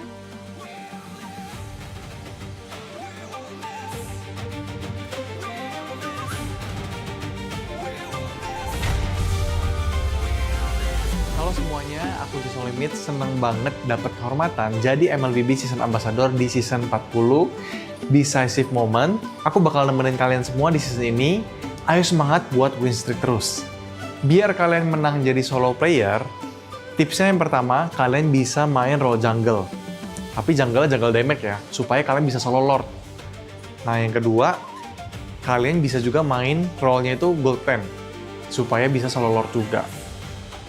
Nah yang ketiga, kalau kalian main solo, kalau bisa hindari main roamer yang non damage ya. Jadi yang roamer yang gak ada damage, contoh kayak Tigreal, nah itu hindari kalau main solo rank. Kenapa? Karena kalau misalkan kalian mainnya bagus, misalkan kalian combo nih kena 5 orang, belum tentu teman kalian bisa follow up juga. Nah itu kalau main solo seperti itu kalau jadi roamer. Terakhir, aku mau kasih semangat buat seluruh tim yang bertanding di MPL Season 17. Full power! Hai guys, nama aku Kairi, aku orang Filipina dan aku main jungler buat tim Onyx Indonesia. Dan aku senang banget bisa jadi seasonal brand ambassador buat MLBB. Nah, di sini aku mau kasih tips buat pemain solo rank. Dan kalau kalian main solo, kalian harus ikutin meta hero. Ada Fanny, Fredrin, Baksha, Julian, dan Lancelot. Mau ganteng dan jago kayak gua? Ayo mainkan Mobile Legends bareng gua sekarang juga. Wow. Huh? Apparently I'm the one who's opening the stream, huh? Hey, yeah, welcome to the stream. We're gonna watch Onyx versus Geek Fam with me, Shafin. Good. Eterna and Goni, they're still demolishing their espodeng. It's a traditional Indonesian food, or traditional Indonesian dessert. It's an ice cream combined with a lot of stuff. Avocado, some Bread. some peanuts. Jelly, a lot of stuff. And chocolate sauce. it's the good stuff. I've already demolished it, you know. It's already disappeared from this earth. Thank you, Pak. What's a pot? Thank you, Pak. Thank you, sir. Okay. It's good. Bro, that really hit the spot. You know, after match number 1, going all the way best of 3s. Yeah, Very refreshing. it's very refreshing. Very sweet as well. I hope I get a sugar rush after that because I definitely need the energy. But yes, thank you, Shafin. Welcome back, ladies and gentlemen, to the English broadcast. Still with us 3 as we break down the next game, which will be Geek versus Onyx. And if we take a flashback into leg number 1, it was Onyx that were able to win it 2-0, very clean. So will they be able to do the same thing? I think a lot of people are thinking that it will be an Onyx game once again. Onyx match, Onyx right? match, You're right. rather. What does Geek need to do to win against Onyx? Let's ask the audience, right? Do you think that A, they need to win the mid-trio matchup? Do you think B, they need to give Beloyski his power heroes? Or do you think C, shut down Sans' movement? See, What do you think? the B point is a bit vague, I gotta say. Because Beloyski so far, I gotta be honest with you, man, you're my GOAT, but so far he's been one of the... Oh, Marcel is not feeling pretty good, it looks like. Whoa. He's on his bye-bye fever patch. I thought that was his style. What now? I thought that was his style.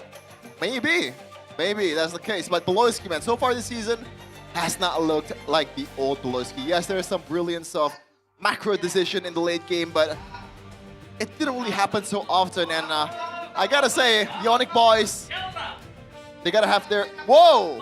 It's Raja Yeba! That's a boss right there. That's They're all Nico sleeping.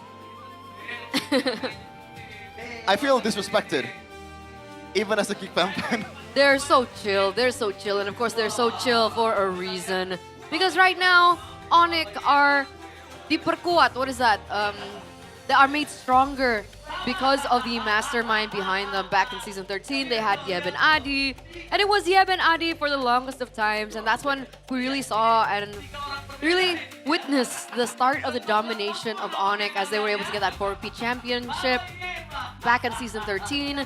And then we finally saw some shake-up, right, in Season 14. But it's been Coach Yeb for the longest of times, and it's been Coach Yeb as well who coached CW to finally step up, first as assistant coach with Coach Adi in Season 16, and finally here in Season 17, CW stepping up as head coach with Coach Paddington behind him to assist him. So the big question is, can CW continue this really great streak for Onyx?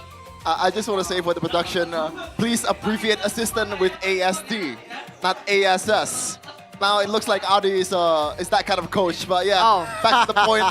Oh yeah. You know, CW, he's been doing really great, man. Even Yep said it himself that he's becoming a mini Yep. For the longest time, that's been the case, even as a player back then. Now he has his boys to coach, and at the same time, when you are, you know, you're an ex-player, also as an ex-teammate, it feels like you communicate better with them. You know, because you've communicated with them in game, outside of the game also, and you know them on a personal level. It's like the bonding.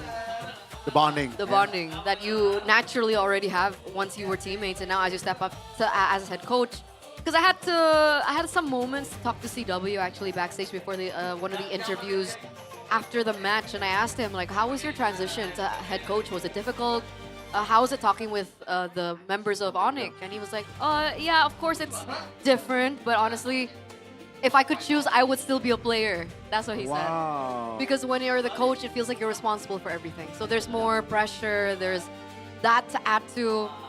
But in the way that they communicate, he says they communicate as usual. Like, they used to communicate. So I guess even back in the day when CW was still a player, they already had that going for them, right? They already had CW and his brilliant mind and his intelligence and his way of viewing and the way of how he perceived the game as something that they really rolled onto. So when he transitioned to assistant coach, it wasn't that big of a gap.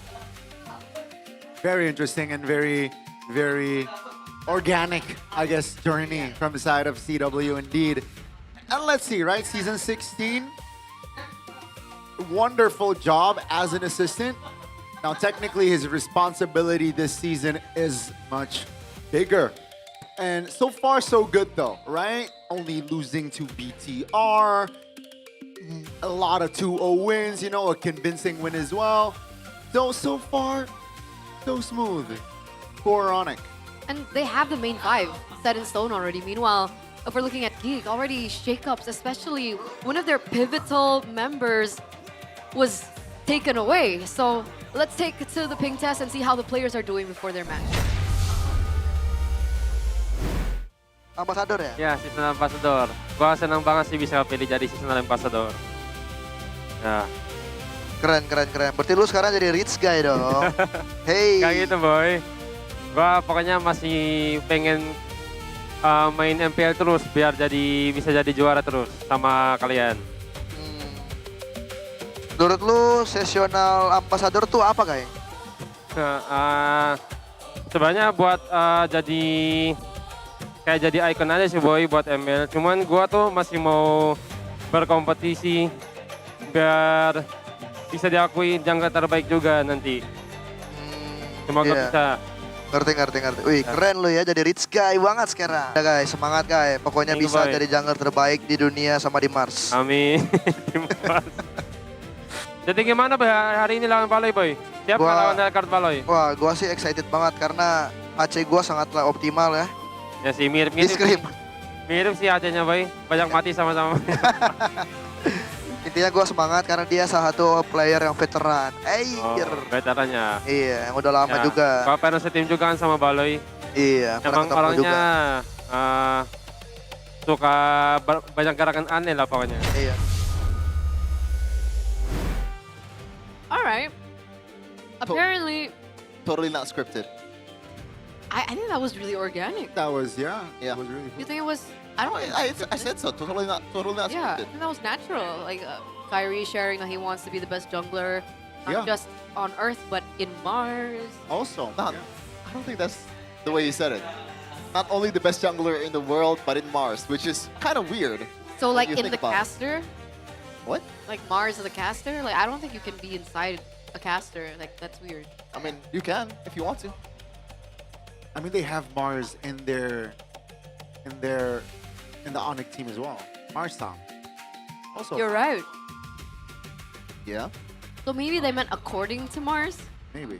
I'm not sure what they But meant hey, by that. congratulations to Kyrie to become the seasonal ambassador of MLBB, and also Season 14. Yeah, just no limit, right? Full power is definitely. I'm gonna say that a lot now. But honestly, Just No Limit is one of the reasons why I started YouTube in the first place. To be honest, like before I became a caster, when I started playing Mobile Legends, he was like the go-to person that I would watch. Right. Like, cause he'd have like tutorials of each hero. I remember his tutorial to play the Kagura, which I still can't play, but that's not the point. But yeah, he's been like a really pivotal person and a really big impact towards the MLBB community. And I think he was really the start of how the pro players started to transfer into, content creating. Yeah. So congratulations to both of them, Just No Limit and Kyrie. But Kyrie needs more than to be just the seasonal ambassador. He wants something more. So let's see with the main five. Still no shakeup so far. Number one on the standings, uncontested. More than 90% chance to even make it not only to the playoffs, but to the upper brackets. Let's welcome this team up on the stage. Oh, interesting costumes. They look like farmers, Eterna. They look like farmers, Sheffin, because they're making MPL ID a Farmers League as they walk onto the stage. The same starting five, right? And let's welcome, ladies and gentlemen, it is Team Onyx.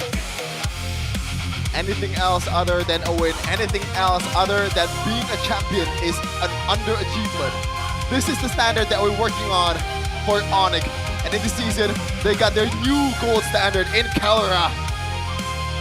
Ruling over ID for the longest time. Onyx is inevitable. They are imminent, ladies and gentlemen. But can someone be able to challenge that threat? Challenge that domination? And will that second team be Geek with Marcel, Aboy, Beloyski, Kenziski, and the addition of Nazara in the place of Make-It? Despite them coming from a 3-time lose streak, can Geek finally find their form up against the Sky Kings?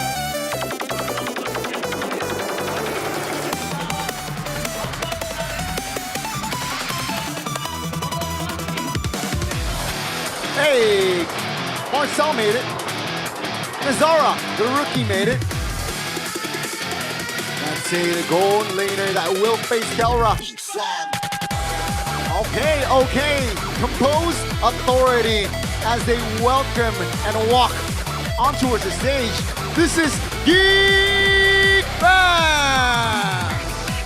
A clear underdogs of this matchup, but it would be the most Geek Fam way to get back on track to win against Onyx. It is almost impossible, but nothing is impossible when you have Beloy in your team. Absolutely, the mastermind behind everything, the triple B, the big brain Beloy, always finds a solution, always finds a loophole to anyone who stands in their way. I mean, they were crowned Kingslayers for a reason, right? So, will the Sky Kings be the next king that they slay? Coming into leg number 2, we're welcoming both the coaches. It looks like Onyx are very farmer-esque today. Farming wins, maybe. I mean, they are calling MPL Indonesian Liga Tani Onyx, which means, what does that mean? Farmers League. Farmers League for Onyx. Yeah. Is that the direct translation? Farmers League for Onyx? Yes. Okay. Well, yeah. So it makes sense. They are wearing, what are these called, Shippin? I don't know what's the... I don't know the English It's a finger term. patch, no? Maybe? Yeah. So maybe they're not feeling well. Suggesting that they aren't well, yeah. And 2 of them as well. I thought it was only Marcel, but a boy as well, so maybe there is a bit of a, you know, gaming house disease. I think it's in the air. I mean, we're not well either, right? Yeah. I mean, speak for yourself and Sheffin. I was looking at Chef Okay. anyway. You weren't included in this conversation. Okay. But yeah. Yeah, you're a jerk, man.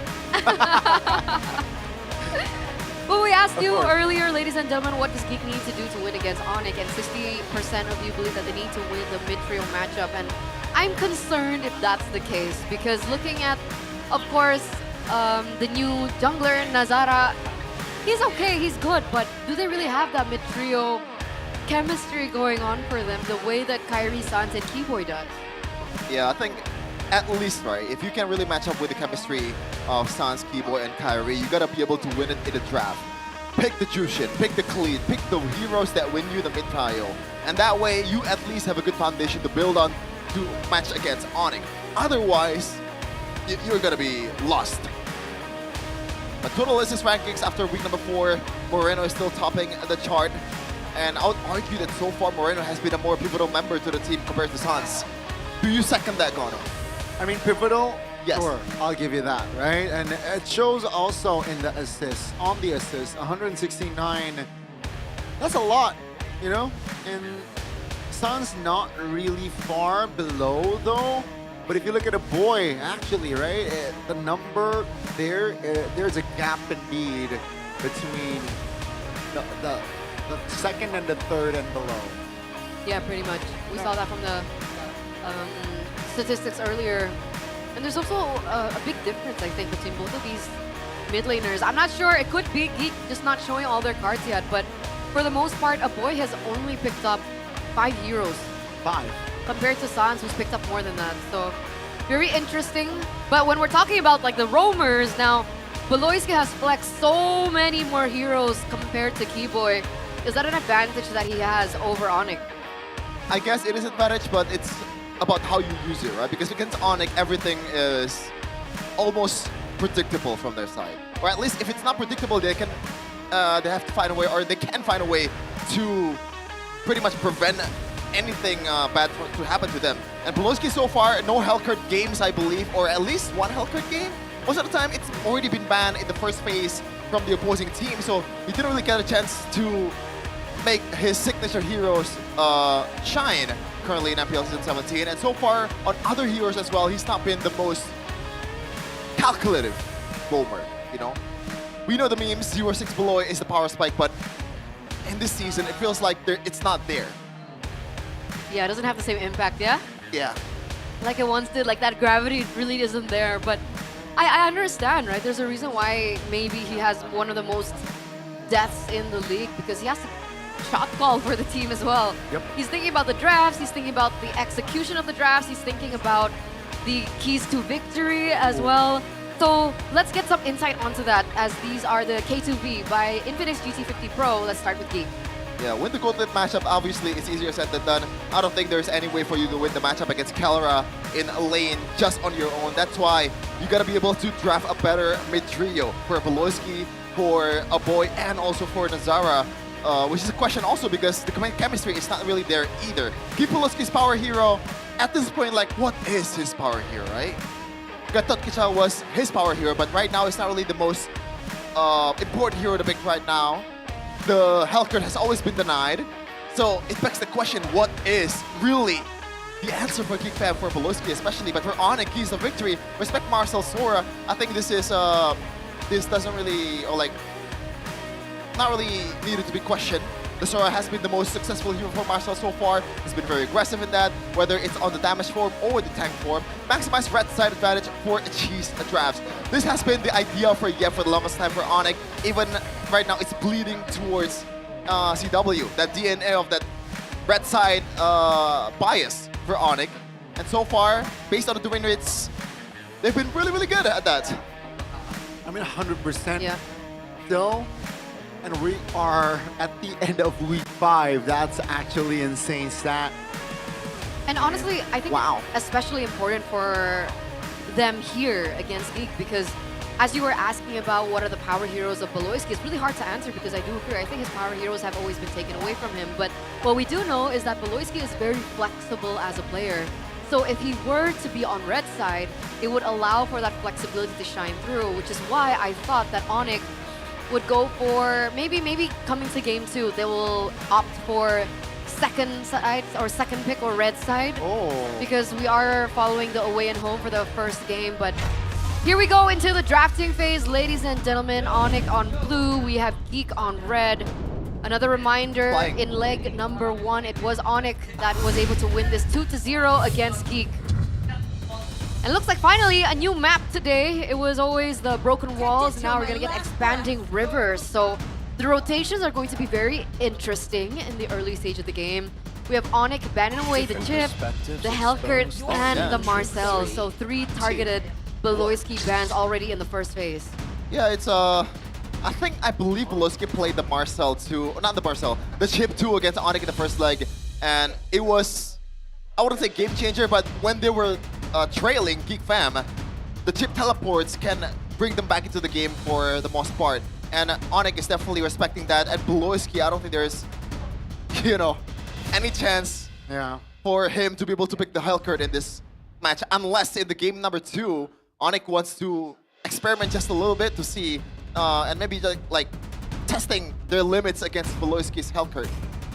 The clouds are ever shifting. So far, This heart remains it's not actually Onyx that respects the Sora potential, but it will be coming from the side of Geek Fam. You're saying Yeah, Ludwig Sora is... Fanny open, by the way. Is very, very scary as well. But you're right, Fanny is open, Zushin as well.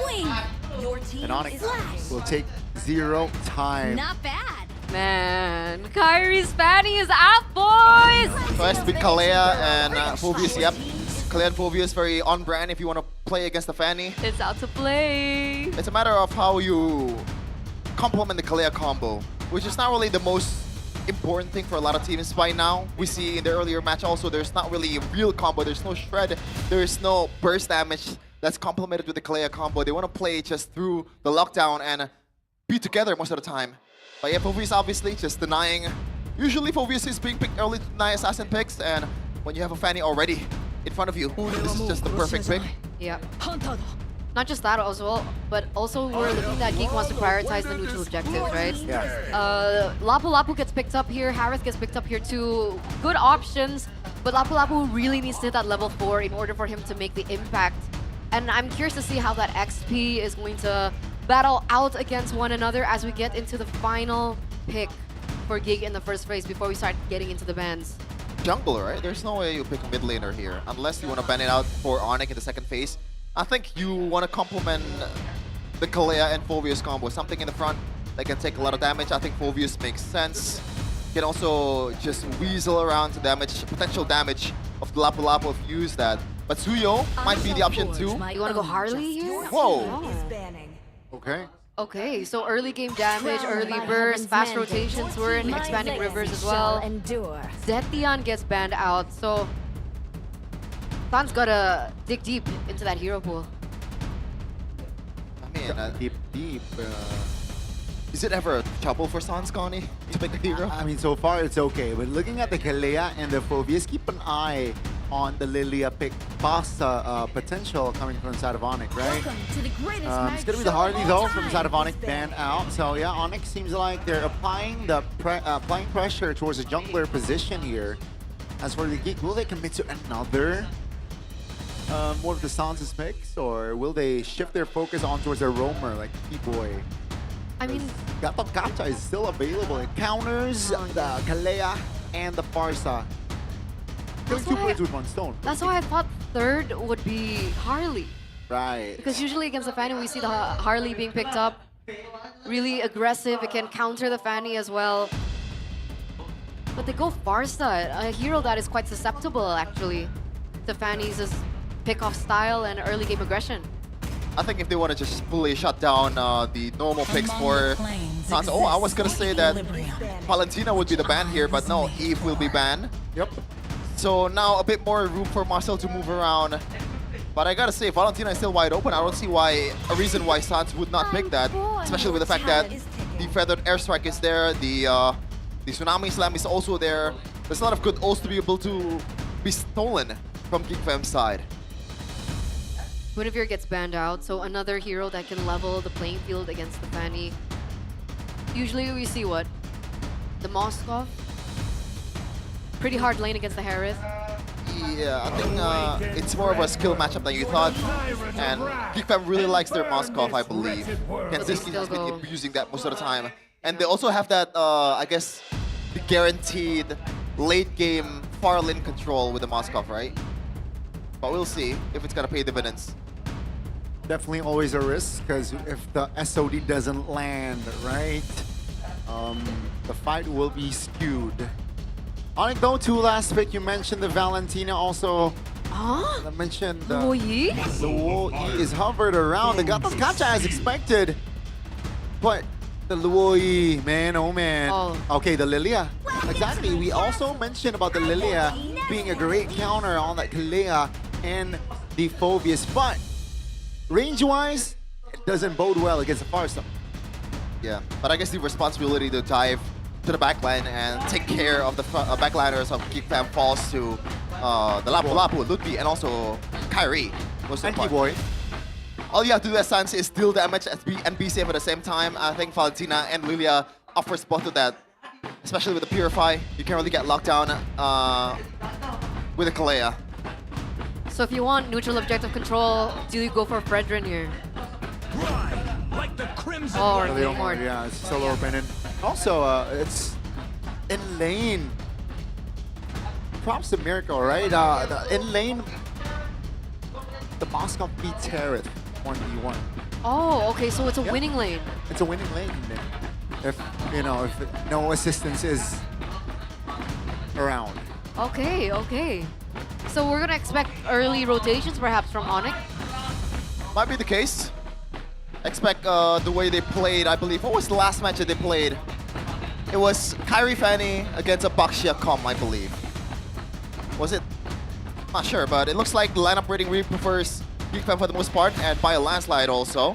But it really doesn't dictate what happens to the lineup, Don. Yeah, we can't underestimate the Sky Kings and their dominance. Literally on a 3-match win streak after their only loss against BTR. Let's see how this all unravels in the Land of Dawn as we get into game number 1 between the Kingslayers and the Sky Kings. Welcome to Mobile Legends. Land of Dawn, here we go. And this is going to be a pretty interesting matchup because we don't usually see Farsa and Lilia in the lane at the same time. All of the meta mid heroes are exhausted and they're already duking it out. Goloski super low and forced to use the flicker way too early. That's the power of the Lilia, right? Really fast wave clear, really good poke as well. If you're up against a Lilia that knows how to play, which the Lilia is one of Sansa's signature heroes from way back when, you can expect that much damage to come through even onto your roamer. So that's exactly what Onyx are really paying attention to and what they're trying to take advantage of. And obviously the next thing that we do need to look at will be the objective that will spawn quite soon. And I think they're facilitating Lutfi as well to get that level 4 as soon as possible. Yeah, I love the way Kyrie's pathing here because he knows that if Geek Fam wants to fight inside of their own jungle, especially in that area, that's Fanny's playground. Yep. As we're gonna take a look at the emblem spy by you, Kyrie's gonna take the attack speed boost to be able to boost his farming potential. And oh, Kinziski, good take on that. But looking at other take or emblem take here, fighter emblem for Kinziski to be able to sustain against Kalra, plus the Master Assassin to further boost his 1v1 potential to be able to win the lane against Kalra. Exactly. Exactly. I was about Color's XP is currently higher, slightly, because of the ways perhaps, right? Push. Kelra thinks it's the same. It's the same. But the last hits has been hidden for Kelra. 2 purifies on the board. From Onyx. Okay. Already some poke once again from Sans here in the mid lane, trying to get some zoning in. Phobius actually goes really forward. What's happening there? Oh, that's a 2-man taunt. Revitalized Pop. 3v2 currently.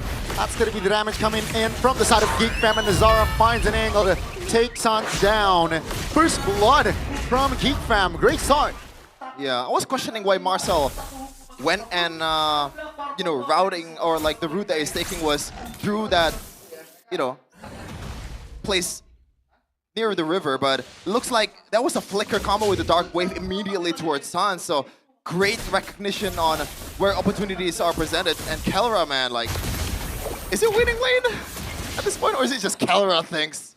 I don't know. I thought, especially after level 4, Kelra would... Oh, I guess it depends, right? I think it's a skill matchup at the end of the day, because you do have the dashes as a Harith, but remember, you still have to be aware of the spear from Kenziski, right? So it all goes back down to timing, but overall, it's still very 50-50 in that gold lane. Not really a clear advantage, as once again, these two players are going to be forced to take the next neutral objective. Marcel's trying to apply pressure towards Keyboy. 50% HP on that roamer. Steve Pop to the strike as well.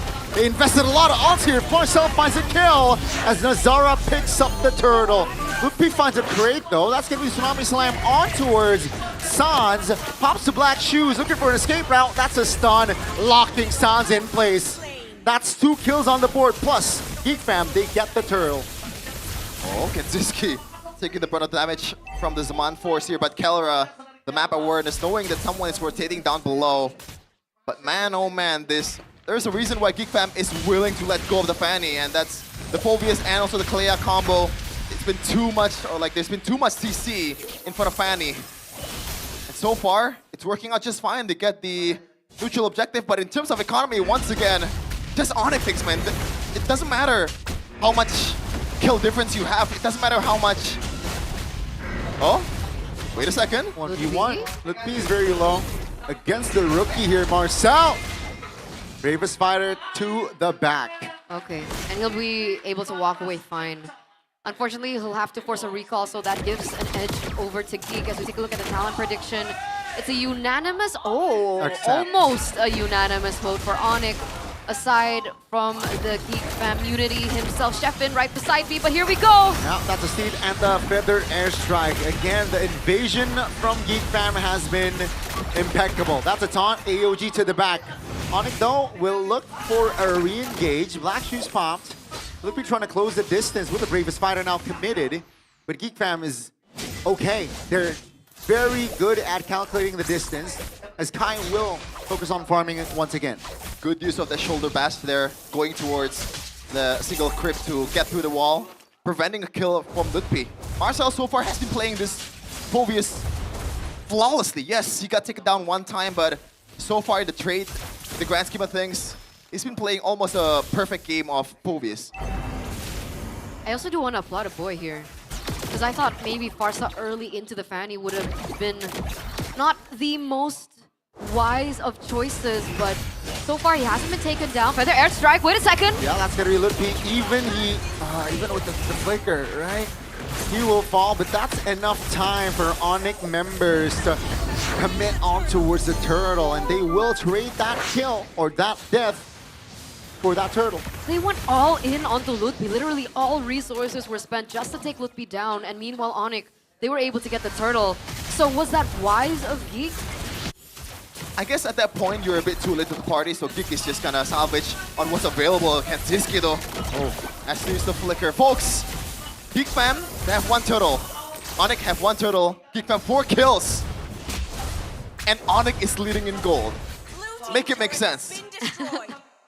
I mean, that's what we've been seeing multiple times. I hope the items come out soon so we get to see where the economy is going, but like we were looking at in the bottom side of the map, the gold lane matchup was kind of skewed, right? Kelra seemed to be doing just fine.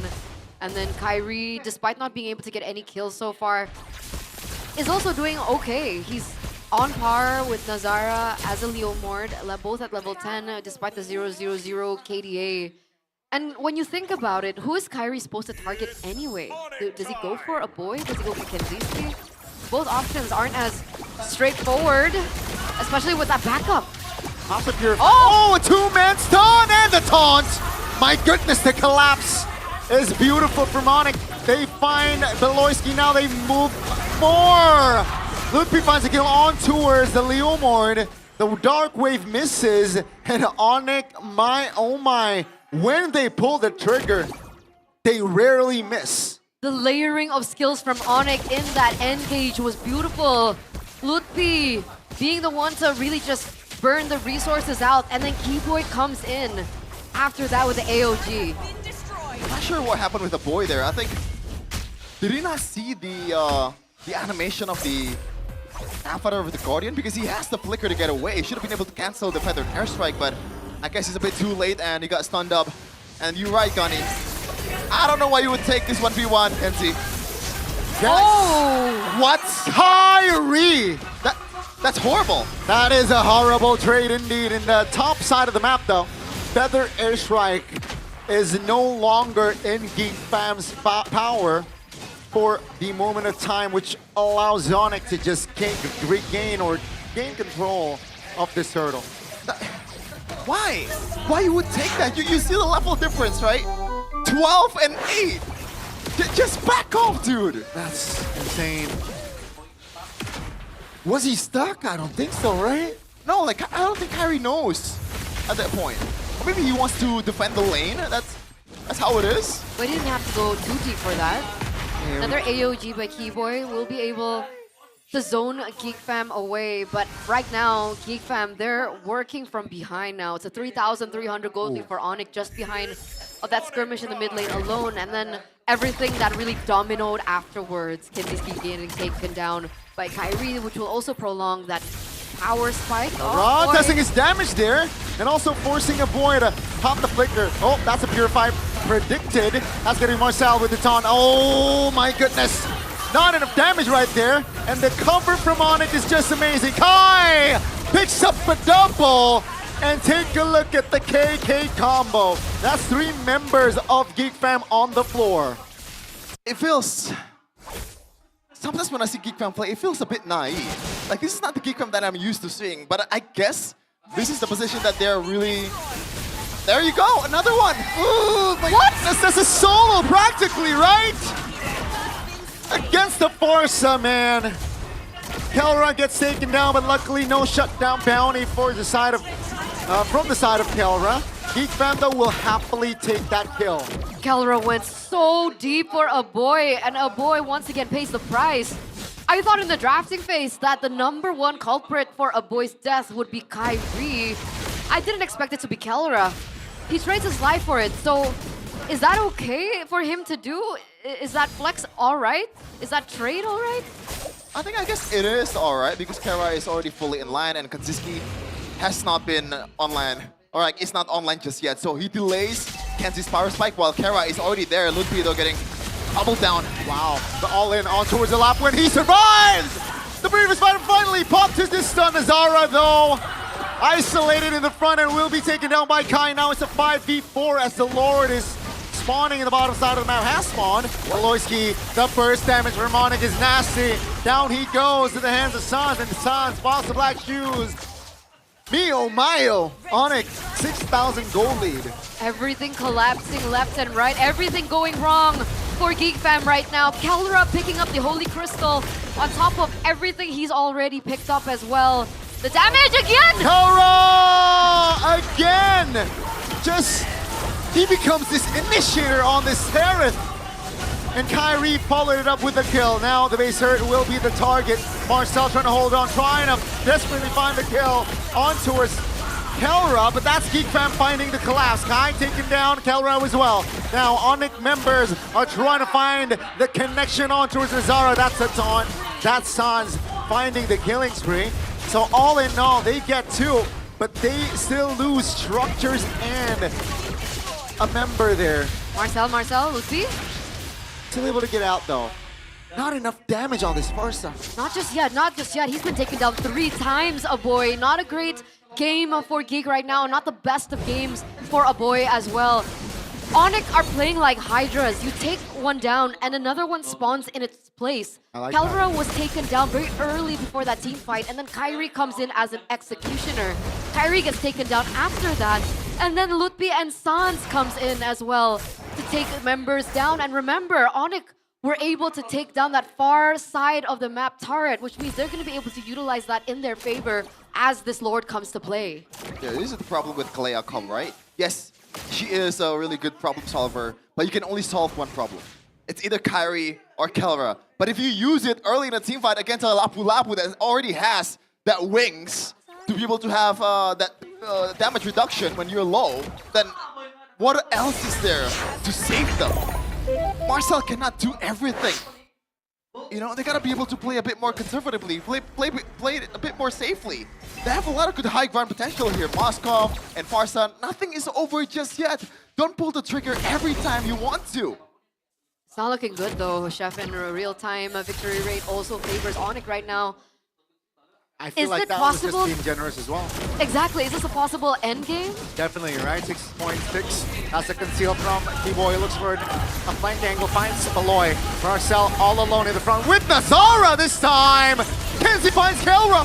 This might be it. They lose 2 members on it, and the Lord will be dealt. T-Boy with the sidestep, still able to get out, but they still lose Lutpi and Kelra. Nazara doing work in that defense. And Marcel. Props to Geek, the Marcel as well. More on Nazara because he was able to create space. He was able to zone away the members of Onyx for Nazara, for rather Kenziski to be able to deal the damage. And considering that Kenziski's already reached his Swift Trinity. Yeah, by no means, this is not a bad draft from Geek Fam. I would say, I'll go as far as to say this is a pretty good draft, especially against a Fanicom. Yep. Like, the margin of error that Onyx is working with is super, super thin, and they've been playing it perfectly. When someone is messing up, or quote-unquote messing up, maybe it's intentional the way they mess up, because everyone else can just pounce on Geek Fam. Onyx can just...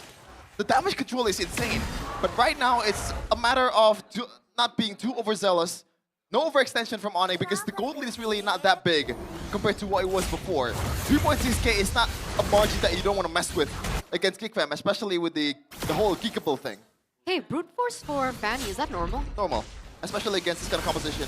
You need more tankiness and also that CC duration will be lessened once you stack it up. All right, so a little bit more defensive, I would say, yeah, for Kai on the Fanny, especially seeing the latest item he bought was the Rose Gold. That's gonna be the item swap later on. Rose Gold to Immortality to Wither. Lucky or not, you're gonna use that at some point.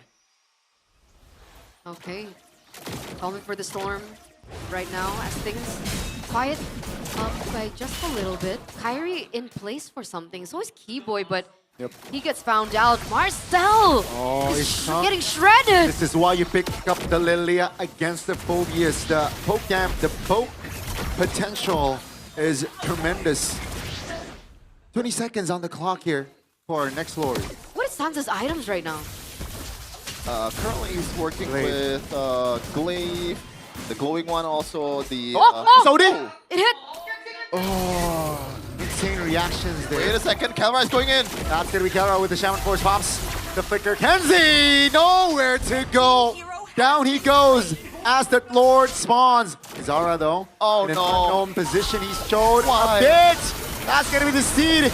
Why did he show a bit? And Onyx will capitalize. That's gonna be Marcel now isolated in front, trying to hold on. No backup whatsoever. It looked good for a bit for GeekFam, but now they lose 3. This is a 5v2 situation. Will Aboy and Beloyski be able to defend this one? AOG under the main base, and ladies and gentlemen, same story. Onyx, they will take game 1 here in the second leg against GeekFam. All smiles for Kelra earlier on, as that was a smooth game. Really great backup as well from Kelra on the Harith earlier when Kenziski was trying to go for a Hail Mary play following that SOD onto Kyrie, and Kyrie was still able to escape. And Onyx took advantage of that push. They took advantage of that Hail Mary play, and unfortunately will have to concede this first game to Onyx. Man, at this point, why not should be the coach for GeekFam, because every time GeekFam is offered to make a mistake, they say, why not? What the hell was that? Like, it's a culmination of bad decisions, and bad decisions. They can... What? Yeah, that was the first play, yeah? I don't think that's the first play either. There's a lot of bad things that GeekFam did in this whole match. I don't think I can use my 2 hands to point them out. Why? Why? I'm not sure. Were they thinking that perhaps they couldn't go for the contest? Were they thinking that they couldn't go for the defense? But even if that was the case, I mean, like you mentioned, they do have a lot of high ground, right? They have a boy to work with. The Feather Airstrike was already starting to hurt like a truck as well, already with 3 items on the way to Holy Crystal, I believe. And they also still had Kenziski, who also had the Swift Trinity plus the Malefic Gun. So that should have been more range for them to utilize with the clear, but it is what it is, Chef. It is what it He has a migraine now. It's within expectation. Migraine was already there to begin with. Now, the other half is already developing another migraine. So it's not a migraine. Just a headache. Yeah. It's just a headache then. Full headache. I think double migraine would hurt more than a full headache, man.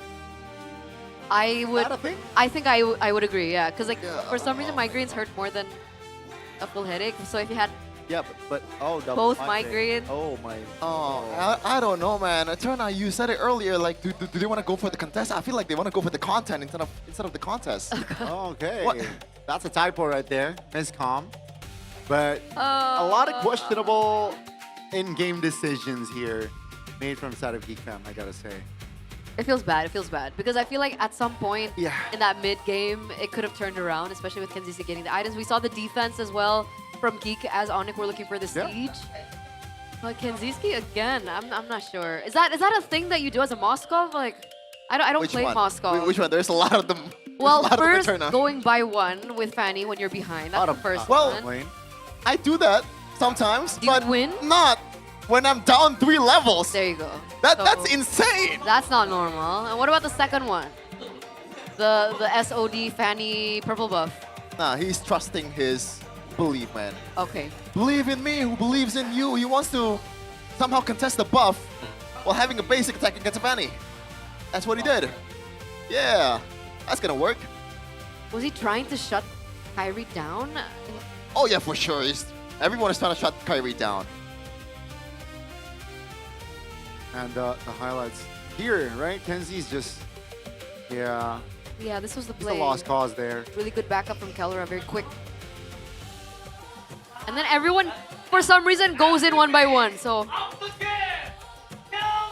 very messy from Geek here in game number 1. But we do want to give our congratulations and our respects towards the player of the game. Presented to you by the official gaming phone Infinix GT50 Pro.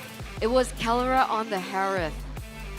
Oh man, I don't know if it's unorthodox at this point to go for the concentrated energy instead of the glaive, but it worked out. A lot of times Kellera was going in inside the turret, and those spell fams is working out wonders for them. Like, look at this, man. This is amazing. Marcel with the flicker dark wave. The camera didn't even catch it. Marcel planned that on its own, but you saw stuff like this. That's great. You see stuff like this. I'm gonna say it again after this. Wait a minute. Wait a minute. Can we move on? Okay, gotta wait a little. Okay, I'm waiting too much here. But yeah, look at this. This oh goes man. a bit long, yeah. When you see stuff like this, I'm gonna say it again after this. What is this, dude? You see stuff like this. He has wings. He has wings. They're playing with the Fanny. They can catch up to the team fight in 1 second. Man, the fact that they did that twice, 3 times actually. Another one. Sheffin, are you crashing out? Another one. I think he's crashing out. Are you crashing out, Sheffin? I think he's crashing Another out. one. I think every team that goes up against Onyx Crashes out. crashed out, yeah. Except so, Bigatron. Oh, okay. It's like... I know, it's true, right? That's true. It's facts. Bigatron's the only team to be able to beat Onyx in an entire match. So, First leg. you know what? I think Sheffin has just been crashing out in general this season. All right? Can you imagine going 2 times back-to-back, you lose, and then you win back-to-back 3 times in a row, Okay. and then you lose back-to-back again 3 times in a row? It's like, what are we supposed to be If they expecting? lose here, it's going to be a... The 4th lose Wow, it's going to be for LS. streak. So Sheffin's just crashing out in general. I think. I'm a professional crash out artist. Okay. Oh, feels bad, feels bad. 16 minutes Yeah. and 9 seconds. It wasn't... I felt like it could have been geekable. Yeah. I mean, by the time the game ends, it's only 4K gold lead.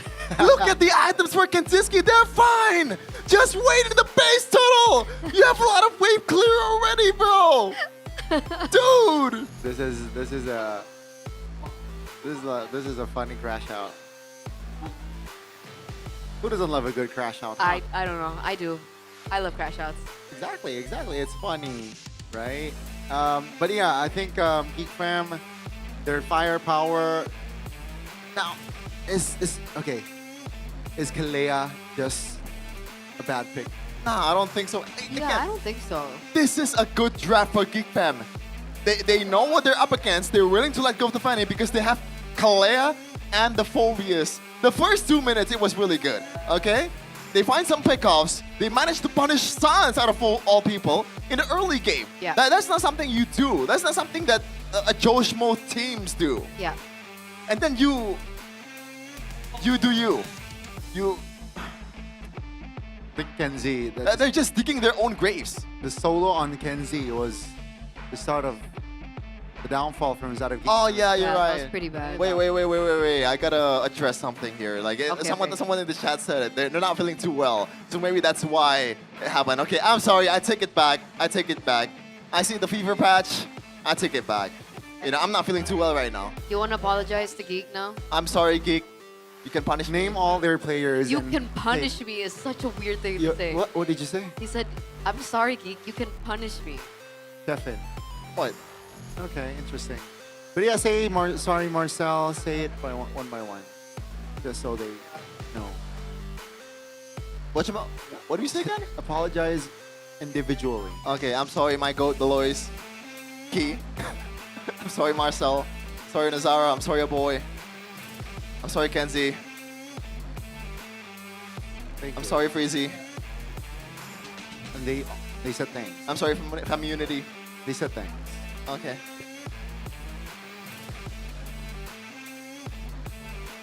Questioning the decision making. Do you think it's an effect with like a new jungle? But even that was, I don't know. I felt like Nazara played pretty good. Yeah. There were a lot of times he got caught out, but it feels like Onyx kind of forced them to scatter in the team fights. Yeah. It wasn't necessarily, his fault. But I agree with Sheffin. Like for the better half of the early start of the game, Kyrie was sitting at 0-0-0. Like he literally was not able to do anything. Like even the chat was like, useless Fanny. Wow. But it was the chat. Did you say the chat or you? Say Kyrie is useless? No. Eterna? I said useless Fanny is Whoa. Or you yourself? Wow. Chat, you can scroll back. You said the seasonal ambassador is useless? God. Didn't say Kyrie was useless. I can't believe you've done this. I can't believe you've done this. What is this, Eterna? What is this? Do you want me to go viral for the second time in season 17? God damn, guys. Oh my Guys, I didn't say that. And that's why, I feel like Geek did such a great time. Yes. And such a good job at trying to take Kyrie and make sure he was rendered useless even from the drafts that, I don't know. It feels bad. It feels really bad for Geek in that first game. But I feel better by just a little bit because I heard that all the casters are gonna get a free Infinix 50 Pro, the official gaming phone of MPL ID Season 17. And of course, the reason why we're so hyped about this is because of the stacks in the, what do you call it? Features? The features, exactly. The stacks of the features, right? There's the immersive and precise gaming experience while staying cool because of the hydro flow, liquid cooling. And of course, there's a 144 FPS gaming ecosystem. And the pressure sense GT trigger for more responsive controls. And there's just so many other features that this device actually has. So if you guys want one of your own, it is now available at the Infinix official store across all e-commerce platforms. And you guys can also check it out in the nearest offline stores available to you guys. So, yay! MVP like Onyx, right? MVPs like Onyx can definitely dominate with the Unleash the Liquid Cooling Beast. I heard you can literally feel it. Yeah. Try it. Sheffin is low-key flexing the whole sponsor spiel. Can you actually feel it? I got a frostbite. Sorry. God, that's a good one. Guys, but it won't give you frostbite. Give it to Eterna. Give it to Eterna. Just to be clear. Give it to Eterna and turn off and then on the. What do you mean? Off and on at the This? liquid cooling. Oh my God. Cafe. What? Just search liquid cooling system or pendingin in bahasa Indonesia. What is it? Pendingin. Pendingin cairan? Yes, that's the liquid All right, cooling. all right. What do I do now? Press it? Yes. And then? Oh! Yes. Sir. Can I feel it? Bro, that's so cool. Turn it on and off. Bro, that's so cool.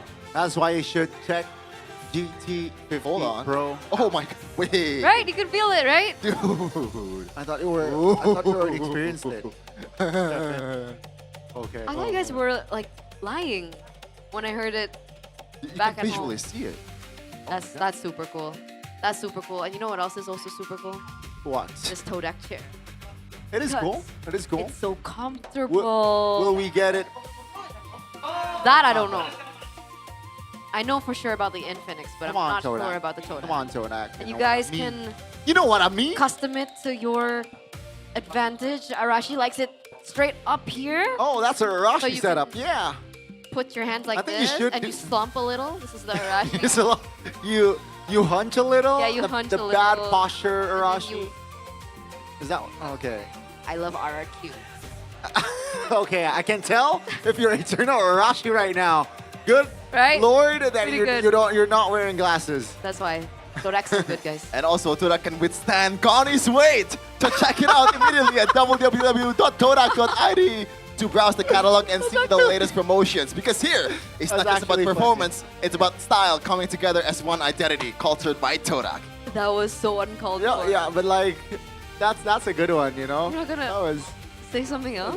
Nah. It's a friendly banter, man. I don't need to apologize. I can say things off broadcast. Yeah. I mean, there are a lot of things that are said off broadcast, and they're also said during the MPL Talk Indonesia that you guys can actually tune into, because for those of you who love the MPL MY scene, they also have a special segment for MPL MY as well. So don't miss out, because every Tuesday at 10 o'clock 10 o'clock. GMT +7. That's our time, baby. Jakarta Yeah, time, the best Jakarta city in time. the world. Top Brooklyn.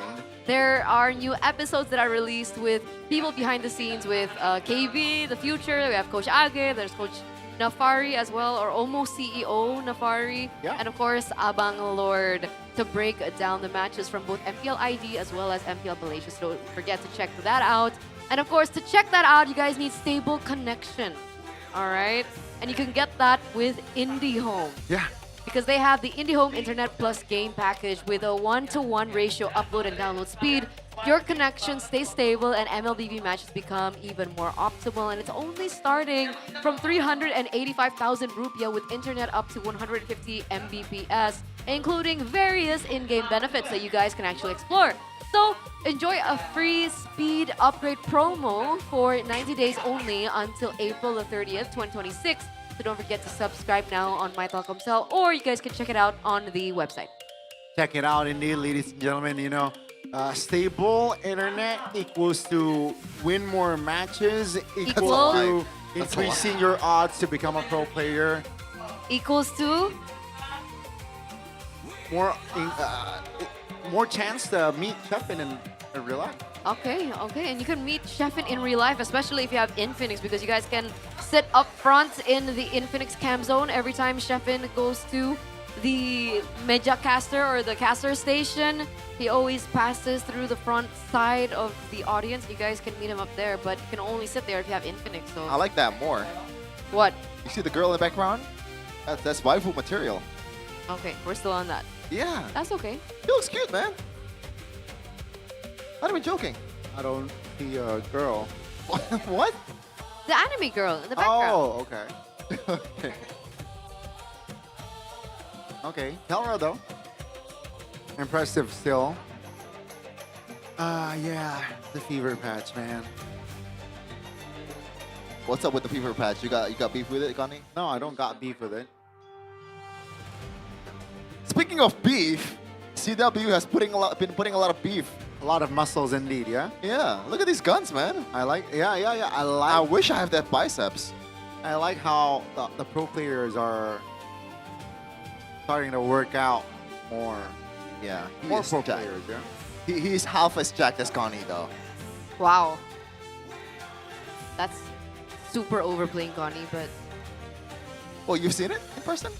I mean, you can see it through the... Overplaying it. I can't really see it. Maybe like if you remove the clothes. You know what? Let's stick to our second game, okay? Once again, Onyx are on blue side and Geek are on red side. So no one's opted to swap sides, so Geek still won. Can we be expecting something crazy from Geek? Last pick? Like what? I don't know. Like a I think it's going to be like a redraft. I think it's going to be a redraft up until the first phase. That's my guess. Broken walls.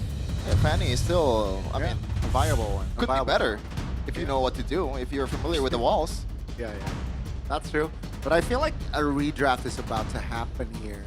Huh? What do you mean, a redraft? No, I mean like the same as we get till the first phase though, right? So the Fanny first pick. Oh, never mind. Onyx ban out the Moscow. Yeah, already a difference here in the drafting phase for game number 2, presented to by the official gaming phone Infinix GT50 Pro.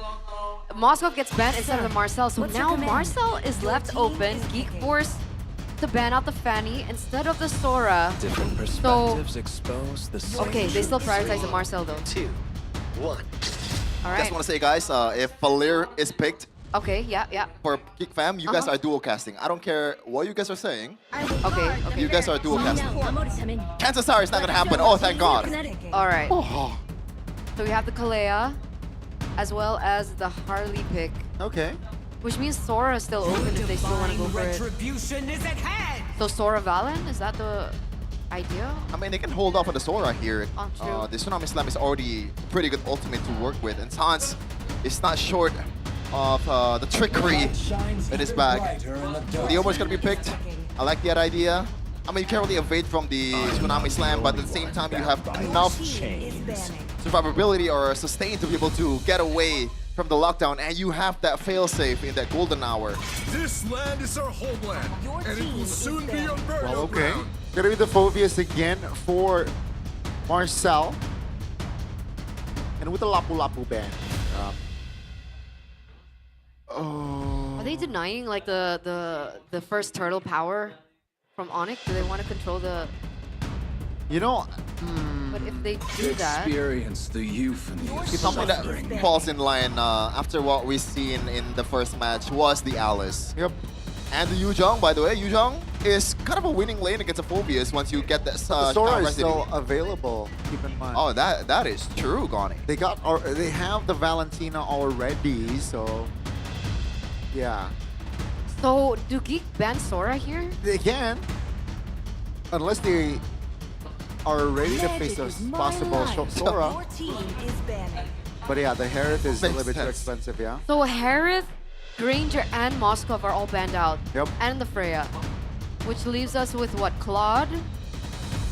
Bruno, Kelra played it, Salvedo played it to an PH. I feel like they have some certain bias towards the Bruno. The Claude as well is still open. YSS still open too. There's still a lot of heroes in the gold lane. Do they go Clint? Oh my god. Oh. 0% win rate right now. I don't think that's... Yeah, there's no way you go for Clint when you're up against Kalea. Even for Geek too, they're up against a Marcel and also the Leo board. So there's no way you pick that. So do he go Claude? Do they go YSS? I think carry makes sense. Carry, yeah.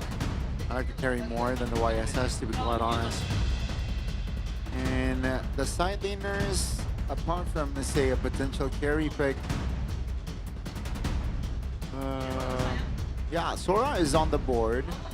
Uranus, okay, I don't like the DPS. Though. But why a Valir ban, right? Do they want to go for a fighter in the gold lane? Football and games. The Uranus, okay, the Uranus and the Bruno. Yeah, the Uranus here.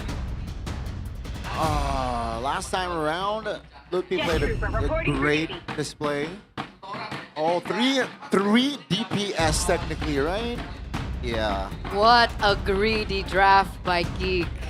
It really is greedy, but we've seen some examples of it actually working. I believe they ended up losing. I'm not sure if they actually won that game, but Super Ken played a really good Harley once with this kind of composition where you just drafted 3 glass cannon damage dealers. But we'll see if Lazara is going to be able to use that to utmost potential. Certainly, it's a hard task, and I like the Bruno pick as well. Usually when Onyx is pushed towards the limits in the gold lane, they want to go for the safe picks, and that is the Bruno. Can use the Purify, has the Has Claws to sustain, and you're not really losing the lane per se. All right, with the Bruno pick now in the hands of Kelra, with the Purify as well, will it be enough to deny the escapades of Geek Fam as they look to find the formula to break down the domination of the Sky Kings? Can the Kingslayers once again live up to their name, or will Onyx find this game number 2 clean sweeping Geek? Here we go, Keyboy on a Marcel. So once again, Geek Fam, the first few minutes, it looks pretty mighty fine. The laning is fine. You know, when they have the opportunity to catch Onyx off guard, they take it. So they're not short of confidence. It's about when is the time to use that confidence. So timing, decision making. Yeah, everything. Okay, Kenziski's doing quite well as well in the lane here. Kelra gets poked a lot here in the gold lane, so definitely a winning lane right now as we're seeing it. As we switch back into the mid lane, San's not having the greatest of times. Very difficult for him to look for a way to clear the wave. So Unfortunately, he's going to have to play it really safe and calculated. Not going to be able to roam around early for Onyx this time around. Oh, Kenziski actually going back and recalling. Missed out on a single minion, but I guess that's a good idea. It's only a single minion. It's not a gold card either. Just want to play it as safely as possible because he is the weak side, right? He doesn't want to get punished when Onyx is fighting on the other side of the court. We're taking a look at the emblems now by Bayou as well. Anything out of the ordinary? Oh, it's Inspire for Kenziski. You don't really see that very often. Usually, if you play a Claude, if you want to be a bit more impactful in a team fight, you take the attack speed boost or the thrill if you want to lane. But it's not both. It's Inspire, so you expect to get jumped on a lot, and that's why he wants to have the BMI as much as possible. And we're also expecting Geek to play very aggressively as well with the choices of emblems here. Keyboy, will it be enough? He doesn't have level 4 just yet. It should be a turtle for Geek. Let's see, Lupi though, almost burst it down. That's a great dog break by Marcel. Carolina create dominance. Sans now stuck! That's a great crowd control again by Marcel. First blood for Geek Fam, and Lupi is stuck. That's a quick double for that Phoveus. A huge win for Geek in the first few minutes of the game. Going to be able to get the first neutral objective of the game and take 2 members of Onyx down. Nazara will officially take that turtle. A 1,100 gold lead for Geek. Feels like a deja vu because Marcel was, whoa, look at the shoulder bash all the way to the jungle. It looks like Nazara wants to steal this one. Kyrie is not available, or he's on the other side of the map. This should be an easy one for Geek. But yeah, looks like it's a deja vu of what happened in the game before, at least in terms of like the Marcel brilliance in the first few minutes. That was all Marcel with Dark Wave combo, with how much he's dealing damage and sustaining at the same time with the Phoveus. This is how you play Phoveus in objective fights, and Geek is utilizing that to the fullest. Absolutely. In terms of audience prediction though, it looks like still heavily favoring Onyx by 87%. This is the audience prediction by GoPay. Don't forget to pull out your predictions, ladies and gentlemen. Wait, Beloyski goes in for a kill, perhaps? There's a screen. He will commit the Tsunami Slam, though. But now with the Steed, Beloyski no flicker. Wow, great abuse there on that info. That's going to be the Blazing Duet from Kenzie. Not enough damage, but that's going to be the golden hour. Perfectly timed by Keyboy, just creating space for Onyx players. Great cover from Keyboy. I'm not really sure what the idea was for Beloyski. Was he there just to screen or not? If so, he went in quite deep. Because obviously if he wanted to go in for that kill, Kenziski would have used the ultimate earlier, the Blazing Duet earlier, but he also saved that for later on. So, I don't know. It feels like iffy. Do they want to go for this now? Uh-oh. That's going to be the BMI covered, but all 5 players are still up here. Yeah. It's all fine and dandy for Kera once he gets the Haas Claws. Yeah. Even the Harley cannot just burst down through the Bruno just yet unless he gets the first few items or a second item. But with the Haas Claws, you can just hit minions. No anti-Bane, no anti-hit at all from the Harley. And that way you can just sustain and makes yourself unavailable for GeekFam to burst. And now second objective fight, this should be going towards GeekFam again unless Keyboy makes a huge play with the golden hour. Will he be able to? Nazara is 2 levels ahead. It looks like Keyboy still screening. Lutfi's also in the area. Keyboy actually goes for the ult. That's going to be the turtle for the side of GeekFam, no problem. As top side, Kyrie is in the top side area. That's going to be a structure though for Onyx. And as long as Kelra is untouched and deathless, all is good. Lupi now heavily pressured, very low, with the amount of DPS and firepower that was thrown at him. Finally, he gets taken down. So that's a structure for a structure eventually, but GeekFam, they get the turtle and the kill. Yeah. It's a cheeky combo, the Kimi and also the Harley. You have a built-in Shred in your kit, and also the Genius one just elevates Kimi's potential by a lot. And the Kimi doesn't really need to build the Genius one because Harley is going to be the one who's proccing the Shred. And that way, anyone in the front line, even Lutfi, is going to be available. He flickered! Oh, that's going to be the flicker coming in! Wow! The trap from Onyx caught a boy off guard. But what was it for, right? I mean, technically there aren't any objectives on the map. Was it just to get a pick in general? Sans flickered and Tsunami slammed for that. So there were a lot of resources built and taken away. Kenzizi gets a turret in the top side as compensation. I mean, at the end of the day, a kill is a kill, so you have to take what's available. And also, this is a scaling hero. Anything that delays the Kimi from getting her full potential is a plus point for Onyx. And Kibo, look at the damage! That's a lot of DPS and burst all into one. The Marcel Keyboy will be taken down. What's the cooldown on the golden hour? A lot.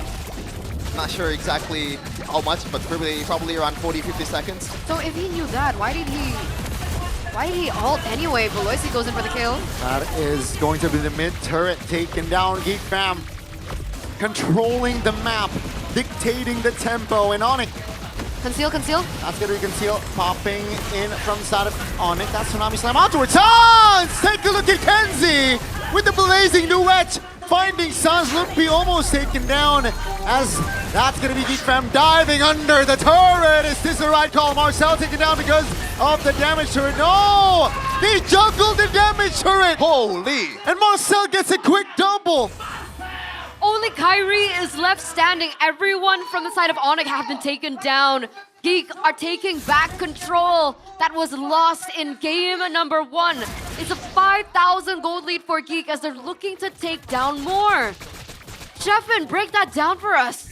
That was all Marcel, man. He zoned out 3 members. I think 3 damage dealers from Onyx at the same time. And no one was able to get through Geek Fam's composition that way. And not only that, I already thought that, oh, Marcel, that was a great job zoning out 3 members. They still go for it. They still dive into the second tier tower. I thought Marcel's gonna get punished and getting killed under the turret, but no! He survives even with more HP before he dives. What the heck? And that's why perhaps they went in for this kind of composition, right? There's so much damage that can come through. Kenziski, a boy as well, is doing the damage. And not to mention Nazara's early poke. He's so annoying. Look at that poke onto Lutpi of all people. That's how much damage he's doing onto the main frontliner of Onyx.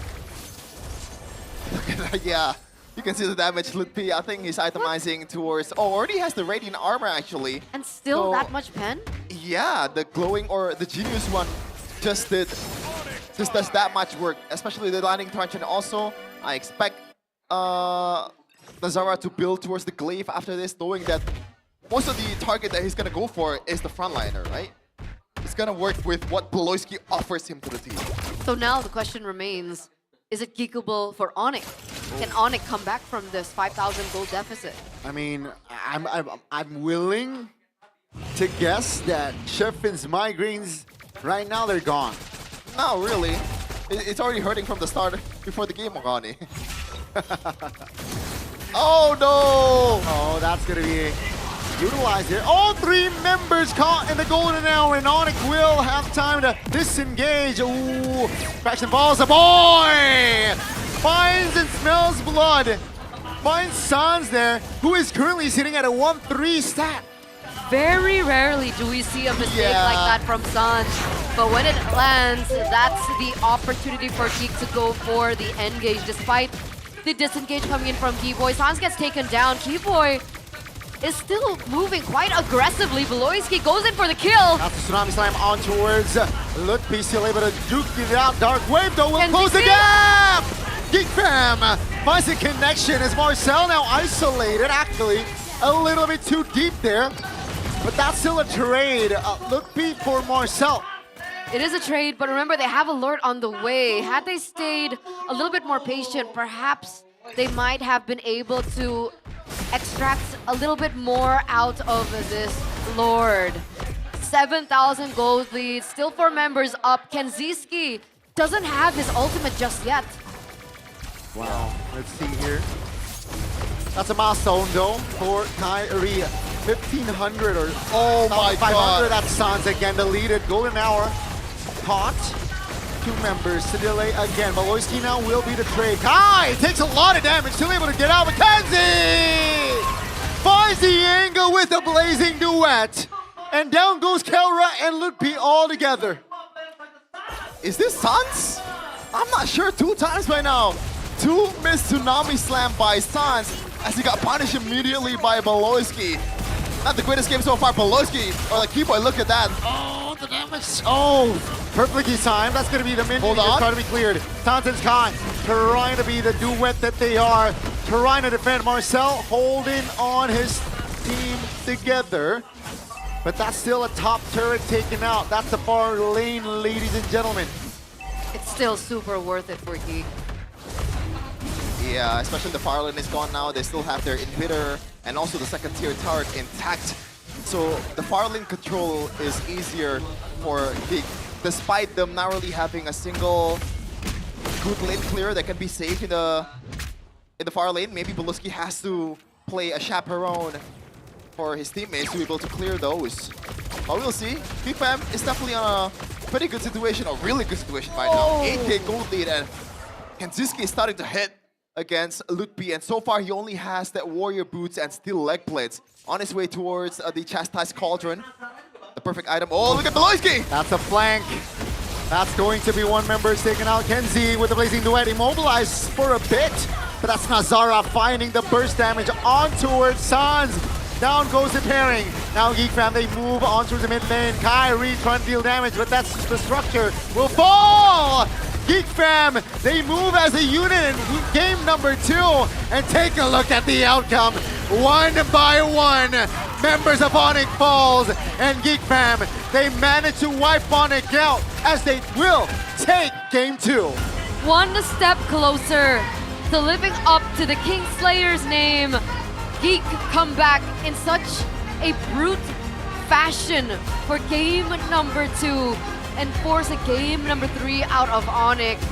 Not necessarily something we see too often, but like we mentioned even before the match, Beloyski always has tricks up his sleeve, and it turns out having the layers of damage was the answer. Harley, Claude, and the Kimmy, all 3 of them was a problem for Onyx, and they weren't able to control that mid-tempo and the early tempo that Onyx usually wins with. This team, man, like, it really just makes you wonder, like, when it's bad, it's really, really bad, but when it's good, when it's all clicking together, this is the outcome. The mighty king, the mighty Onyx has to bow down in this game specifically, but obviously, job's not done, as the great Kobe Bryant once said. But We're talking about practice? We're talking about practice? That's not Kobe. That's not Kobe, that's Allen Iverson. Yes, sir. I was waiting for you to say that. Yeah. Thank you for the reference, Connie, but yeah. Marcel, man, just carrying the early game for Onyx.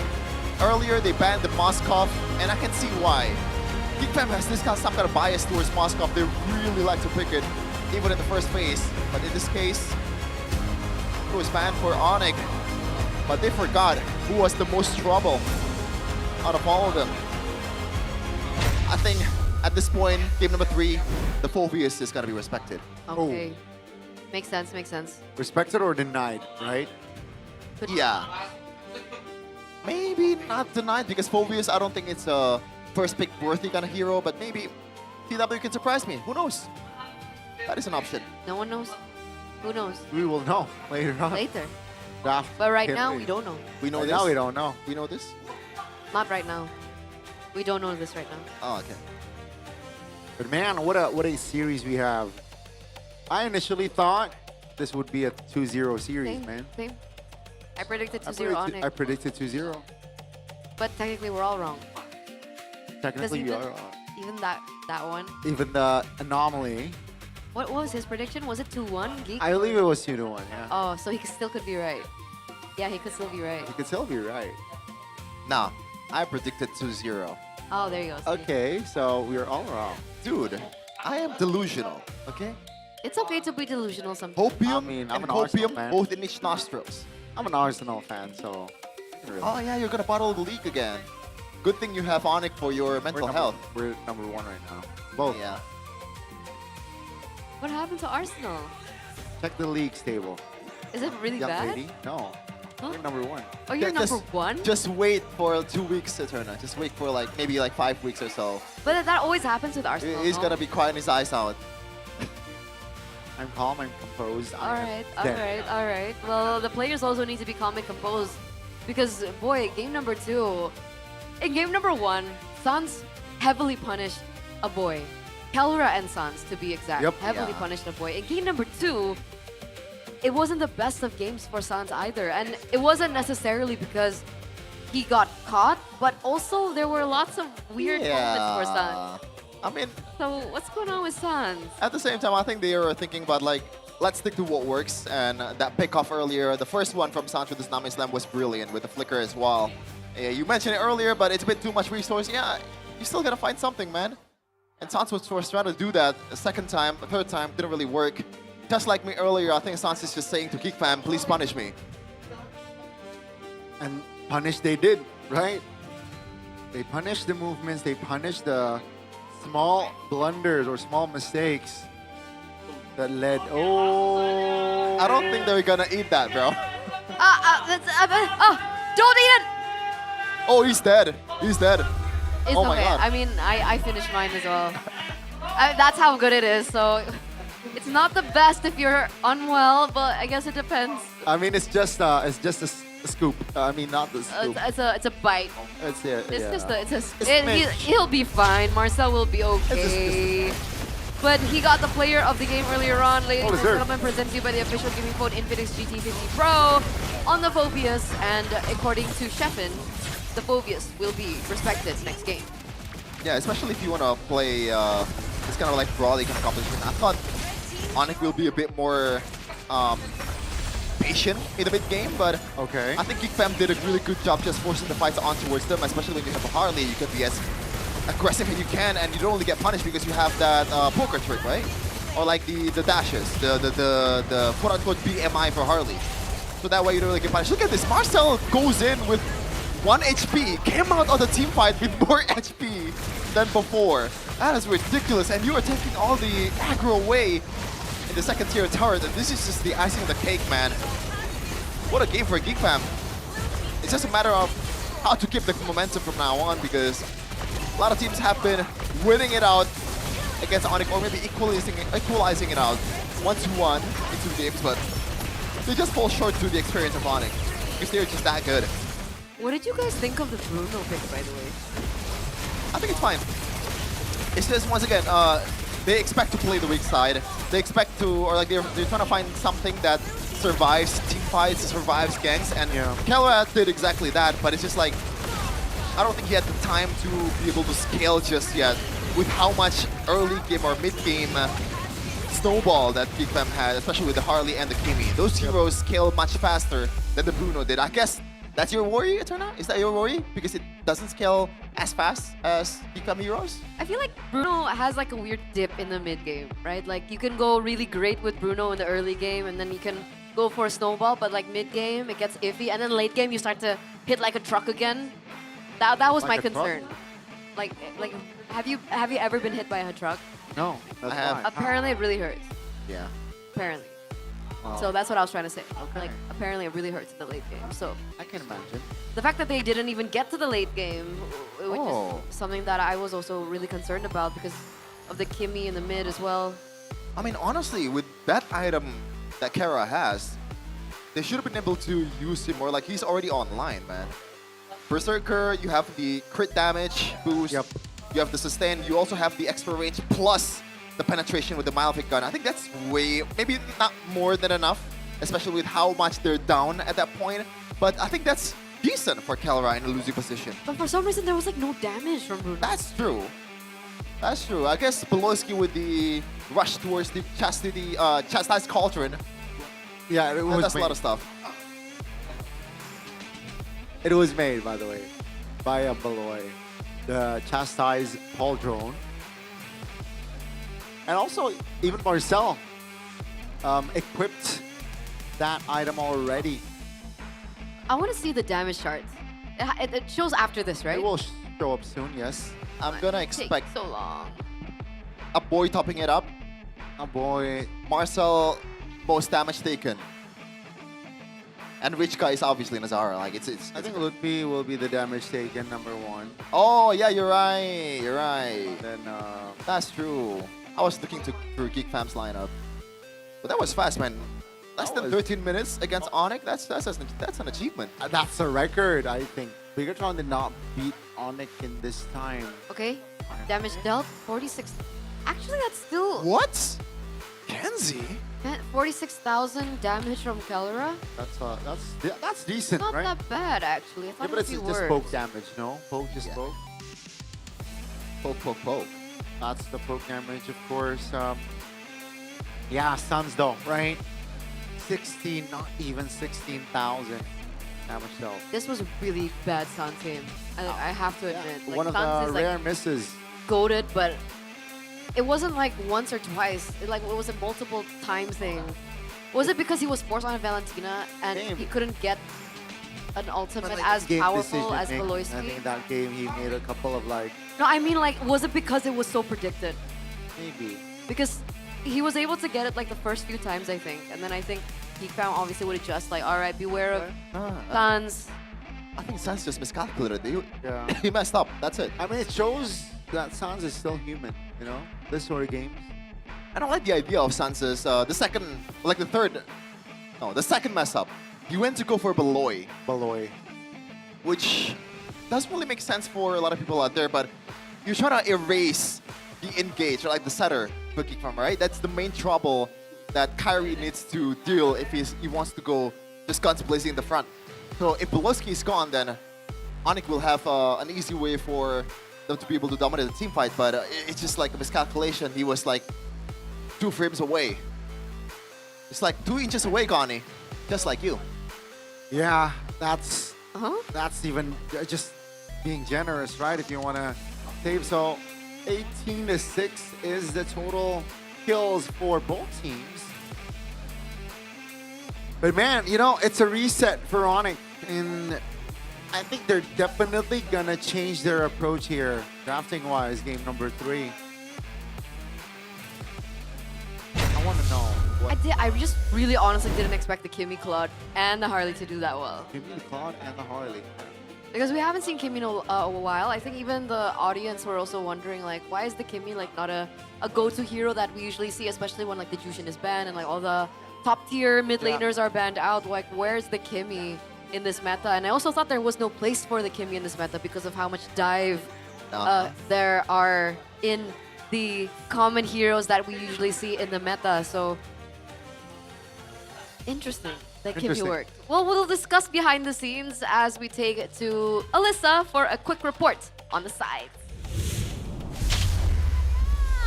Wow, ramai sekali dan tentunya begitu panas karena kita bisa melihat bahwa Onyx hanya tinggal 1 game point saja dia bisa mengamankan tiket-tiket yang nantinya akan membawa Onyx untuk mengukir sejarah di tempat yang pastinya begitu historical untuk Onyx di Jakarta International Velodrome yang akan menjadi venue MPL Playoff Season 17.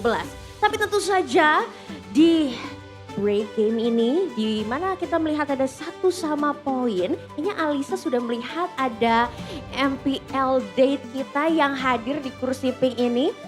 Tapi kok kayaknya mereka bukan orang Indonesia ya? Sorry, are you Indonesian? We're from the Philippines. Oh wow, all the way from the Philippines. Boleh berdiri gak sih? Boleh kita kasih tepuk tangan dulu nih teman-teman semua.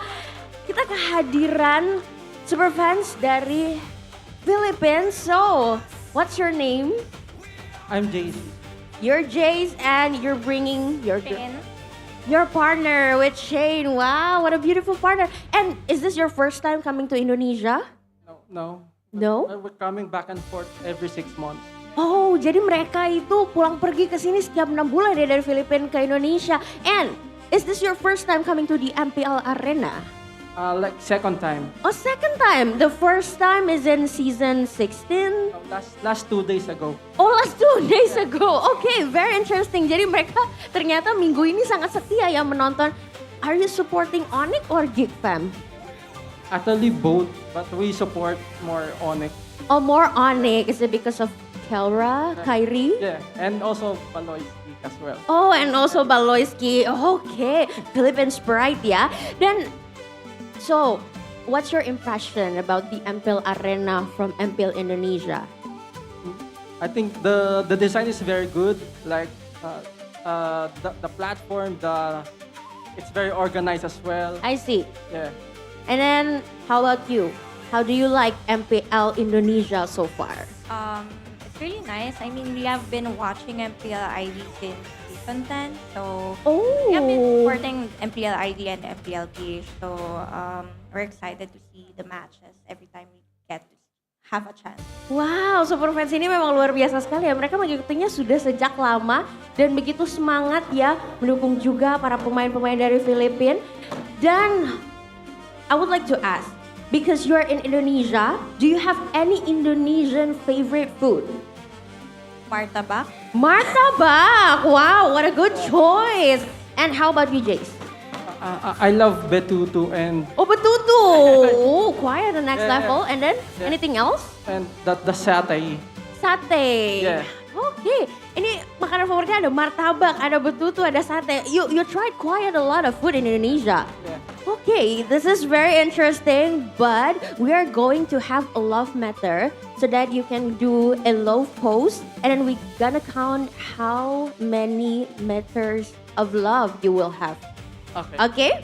Jadi kita akan ukur love meter mereka. So are you ready, both of you? Yeah, we're ready. Okay, please look at the camera. Kita akan coba ukur love meter mereka. Apipi, boleh dong bantu Alisa dengan Apipinya, love-nya with the love pose. With the love pose. Yeah, you already have the love meter on the screen. Can we have another big pose of love? Oh, that's really cute. You have 100 for the love meter. And I have a special prize for you. Karena tadi kita melihat love meternya penuh. Jadi kita bakal kasih nih Indonesian favorite dessert. This is called es podeng.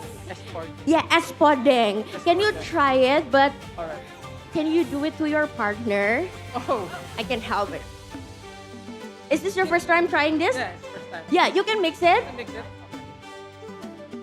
It's contained of peanut and some ice, some bread, and we also have pacar Cina and ketan as well.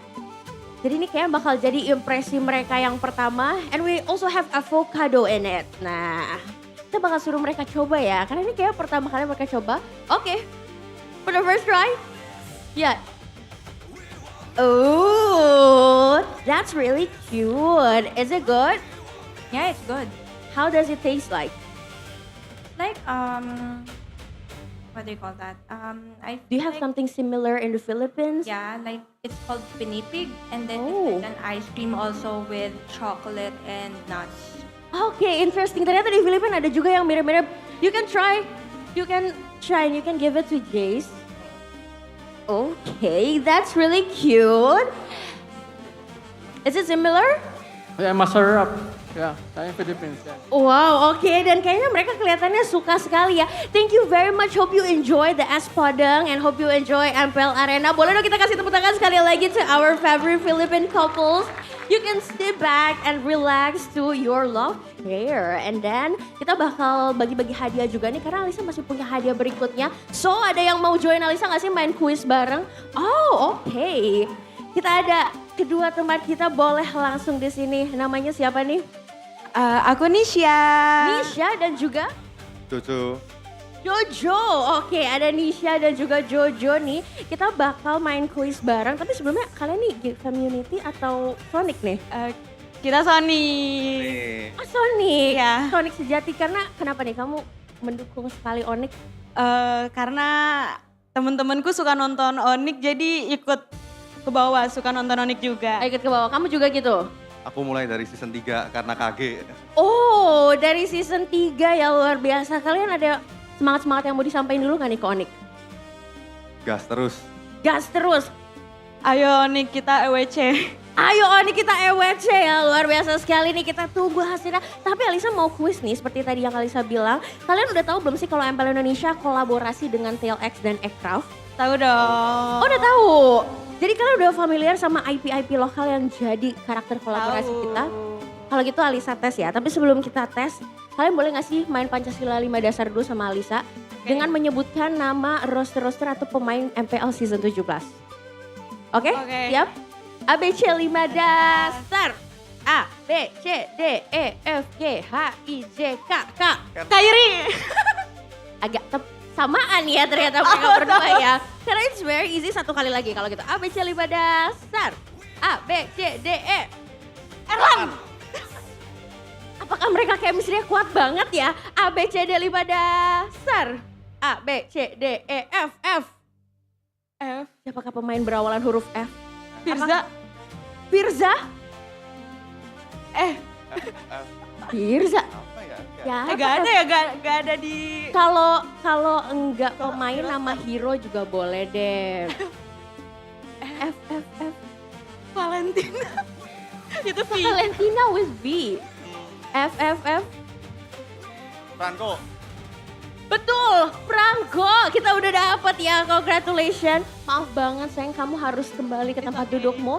Kita akan coba tes pengetahuan kamu soal kolaborasi kita dengan TLX ya. Oke. Kamu tahu nggak sih ada karakter yang bernama Sole? Tahu. Sole itu apa sih? Sole itu yang anak ayam itu kan? Oh, benar sekali kamu tahu. Tapi kamu tahu nggak quotes yang terkenal dari Sole?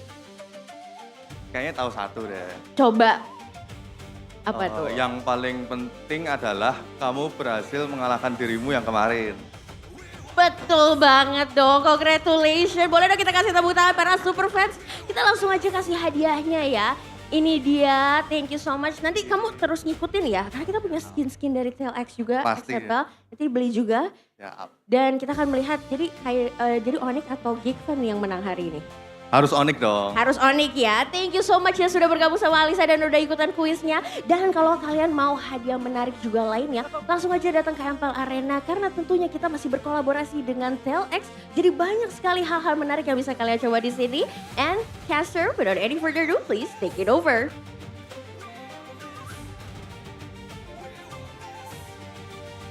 Thank you so much, Alyssa, for that interview with the couples here up on stage, the quizzes. It was really cute to see that Filipino couple It was. try espodeng. And he said masarap. Masarap espodeng. Masarap espodeng. What do you think is masarap, Chefin?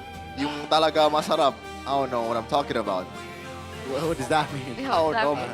hopefully that is PG, but yeah, it's a 1-1 between Geek Fam and Onyx. And boy, oh boy. Boy, oh boy. Oh, wait. Onyx was on second pick. Oh, wait. No. No, they were Okay. blue side. I was like, And even losing game 2, they still chose blue side. they just want to keep that red side intact. Yeah, because blue is always better, Tana. Blue is always better. You Okay. agree, right? I don't understand. Depends on the context. What are we talking about? Blue If is we're always talking better about like the color of sea, yes, blue would be better than red. than red. But the red sea's cool. But that's just a name.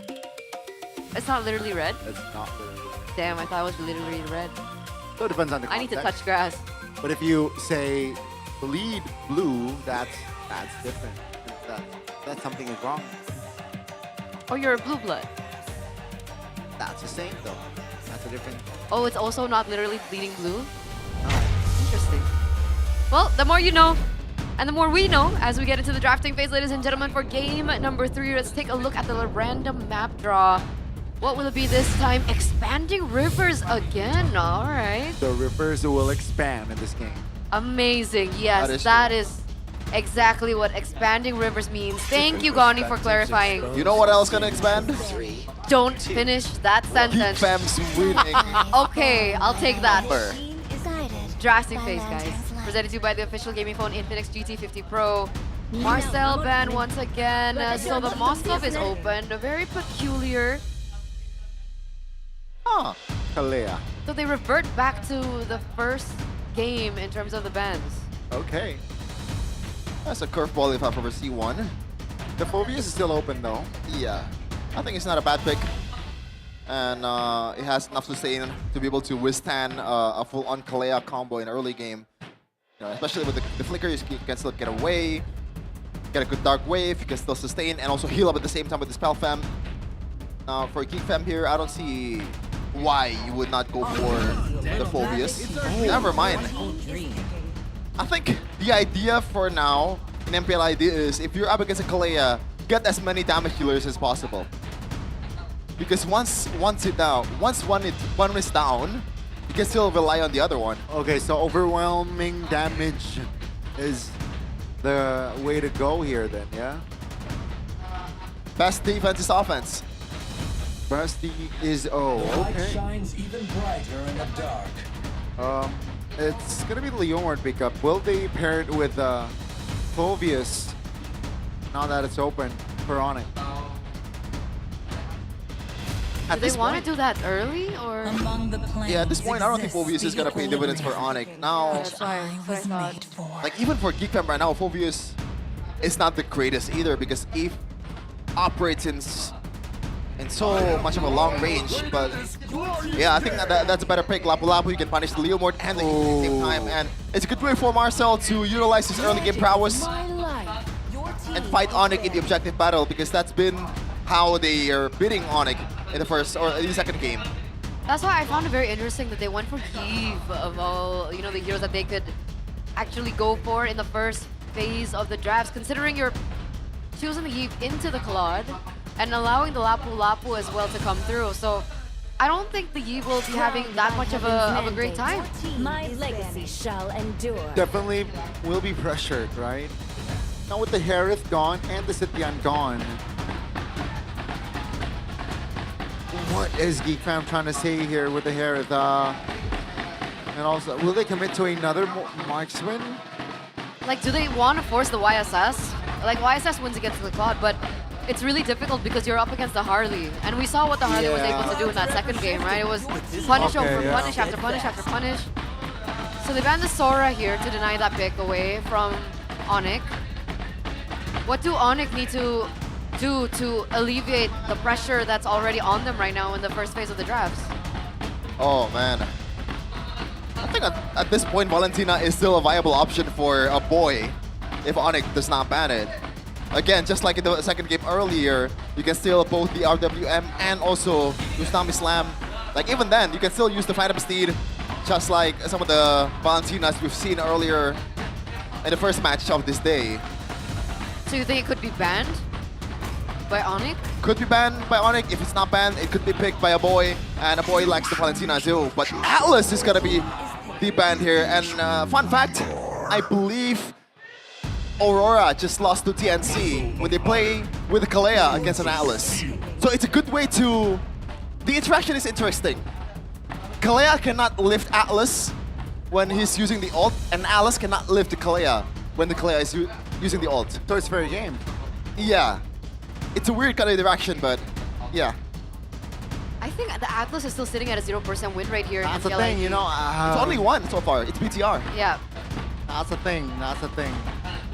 I don't know if they overthink. Sure, they have a sample size in the MPL PH, but again, it's just a small sample size, right? But it's gonna be got the Gantot Kacha here locked in. Okay, the Phobius and the Beatrix. Oh my god. Uh-oh. Beatrix Kelra. Uh-oh. He has his own skin for a reason. And it's technically buffed. And remember, Beatrix and Kalea combo. Beatrix technically got buffed. With the shotgun, right? Now, Wesker. Do you want to lock down the Beatrix with the Tsunami Slam, or do you want to just use the Farsa to hit him from outside the paint? But never mind, it's not going to be both Lilia. This is... I don't know, man. I don't like this. I don't like the Lilia. Yes, you can still purify out of the Tsunami Slam, but we've seen in the first game, Sansa's Lilia was getting punished in the first few minutes against the Leomord. Leomord is such a good pick against the Lilia. Yeah, I think the Lilia still needs that level 4 to be a lot safer. But technically, depending on how this early game goes, the Lilia should be able to clear a lot faster. But then there's also the spam ability of the Eve. So I guess we'll see how this all pans down. Remember, considering Nazara as well, we saw the pressure that they were able to have. Will it be able to assist the Lilia? There's so many questions right now. How will the Beatrix also fare after the patch hit last Wednesday? And will the Kingslayers finally be able to live up their name against the #1 Kings in MPL ID Indonesia Season 17 right now? Will it be enough to take down the Sky Kings? We're going to game number 3 between Onyx and Geek Fam. Yeah, a lot of stake for Geek Fam here. If they lose, they went down. They're gonna go down even more in the red zone. But for Onyx, I don't think this is a battle of. It's a battle of pride for Onyx. They want to send a statement to the Geek Fam that they are no more the Kingslayer. I will see. Absolutely. Emblem by Abayu. Nothing crazy so far. And once again, Hensiski is going for the Inspire to further boost the cooldown reduction on the BMI, so he can go in and get out quite easily. Yeah, so far it's been pretty much standard. How has the Beatrix been doing in lane, especially now that we're looking that Kenziski's on the plot? I mean, Beatrix in lane is just fine. She has 4 weapons, so if he wants to poke down from the outside, you can use the Renner. If you want to get up close and personal, you can use Wesker. So in terms of like the survivability in lane, unless you get ganked, I think it's fine in terms of laning against the Claude. Okay. But once the level 4 hits, that's where it changes. It's more of a skill matchup. I've seen Beatrix out playing a Claude, even though it should have been a Claude win once the Blazing Duet is available. And if anyone can pull that off, it should be Kelra. Uh-huh. Yeah, it looks like he's doing fine. He's gonna have to play from behind by just a little bit though. We're now scrolling through the mid lane. Gonna take a look at how... Oh. Okay. Doesn't use the Tsunami Slam just yet, so... Whoa. Doesn't have it yet. Oh, spent the flicker just to stun Keyboy down, so no roamer here for Onyx. It seems like Onyx will like to fire back. With the real-world manipulation spent, that's a kill on towards Marcel, so it's a 1-for-1 as Onyx, they regain control of this turtle pit. Baloyski though from the flanks, Kenzie with the Blazing Duet. Early one, no items, Blazing Duets, just to intimidate. Now Baloyski will go back and retreat, and the turtle is still up. It is. It looks like Onyx are going to be the ones holding over the control. 2 members from the side of Geek Fam are actually going to recall, so this should be a free turtle for Onyx. Yeah, and there's no conversion on the other side for Geek Fam as well, so I would call that an Onyx win. That was a good engage by Marcel, but the retaliation from Onyx was really good. And especially the fact that Keyboy was on level 3, both roamers still on level 3. And that way, Onyx got the better of Geek Fam in terms of the trade earlier, because they can control the initial objective with Sans much better. That makes sense. That's why they were able to hold control. Geek Fam also didn't really want to push anything. They didn't want to force an engage either or force a fight. So they decided to go back, disengage. Baloyski charging right now. They're going for the taunt onto Keyboy. On towards Keyboy again, will be able to jump towards the back. It's still controllable here from Onyx. It's probably the most aggressive gameplay against a Kalea comp. Geek Fam knows like this is their win con. They want to erase the Kalea as much as possible, as early as possible. Luke P is definitely a trouble. Might be arguably a more of a trouble than Keyboy, but once you get that numbers advantage, 5v4, it should be manageable, especially with a boy just dealing damage from long range. So that's what they're trying to do. They're going to be able to clear that mid lane. They're going to be able to rotate here. Keyboy knows exactly where they are. And an underrated thing that a boy has as a Lilia is the fact that he can check the bushes with the glooms.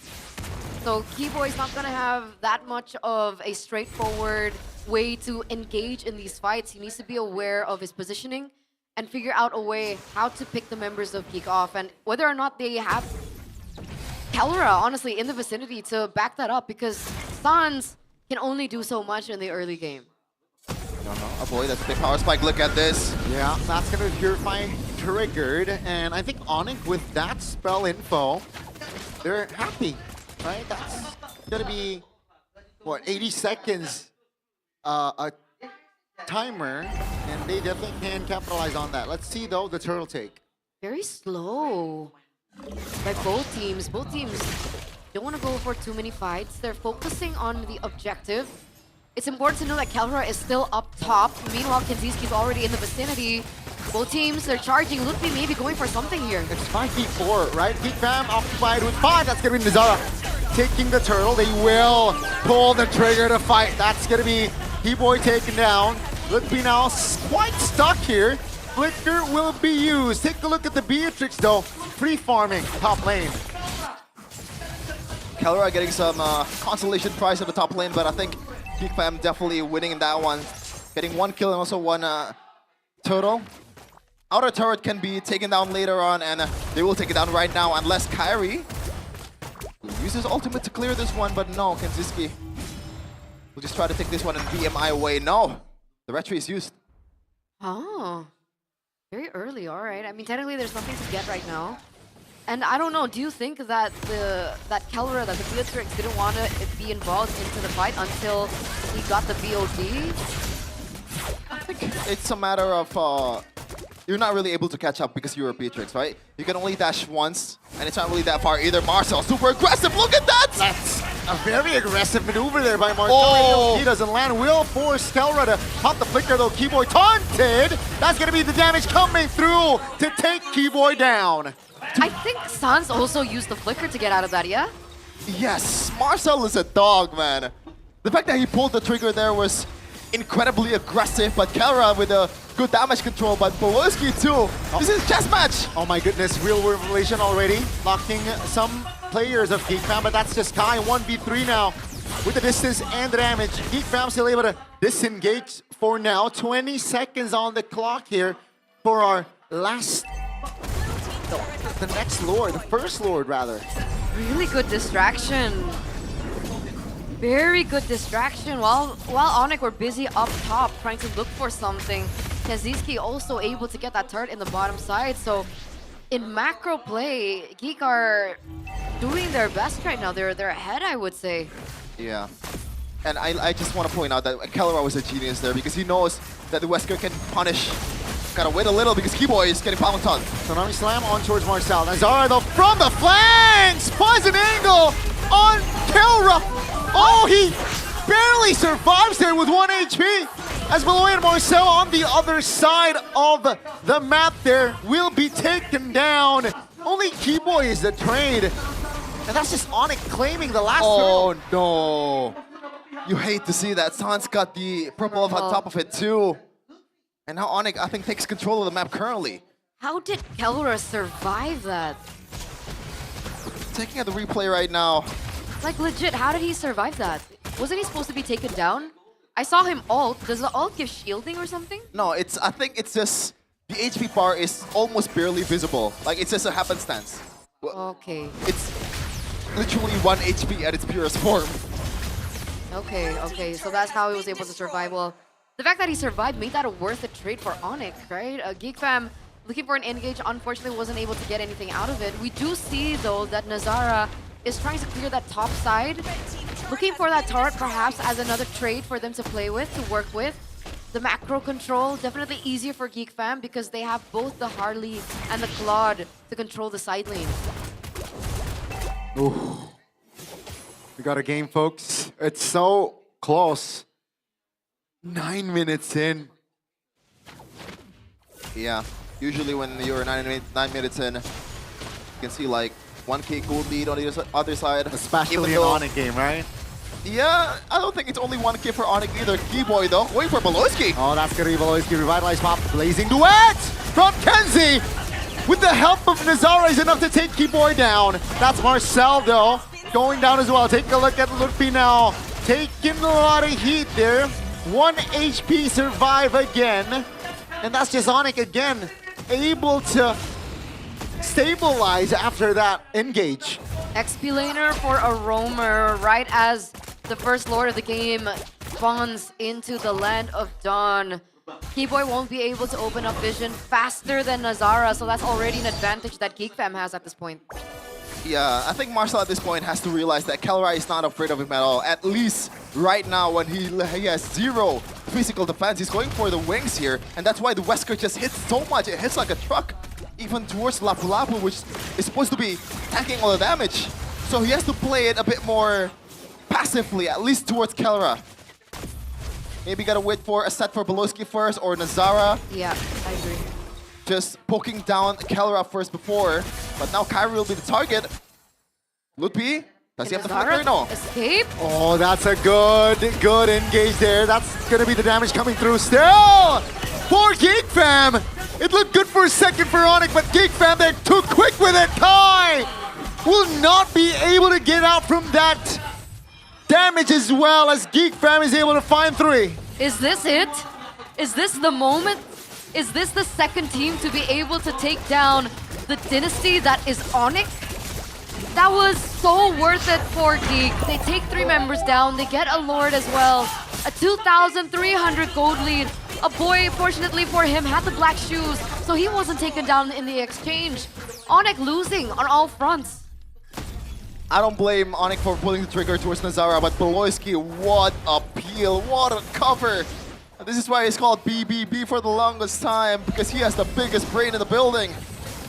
With the AOG, Nazara's Hamo surviving, and he didn't die at all. No. 305, he has the shutdown, he has the gold that is stacked up for Onyx, but hopefully he can be a bit more safe from now on.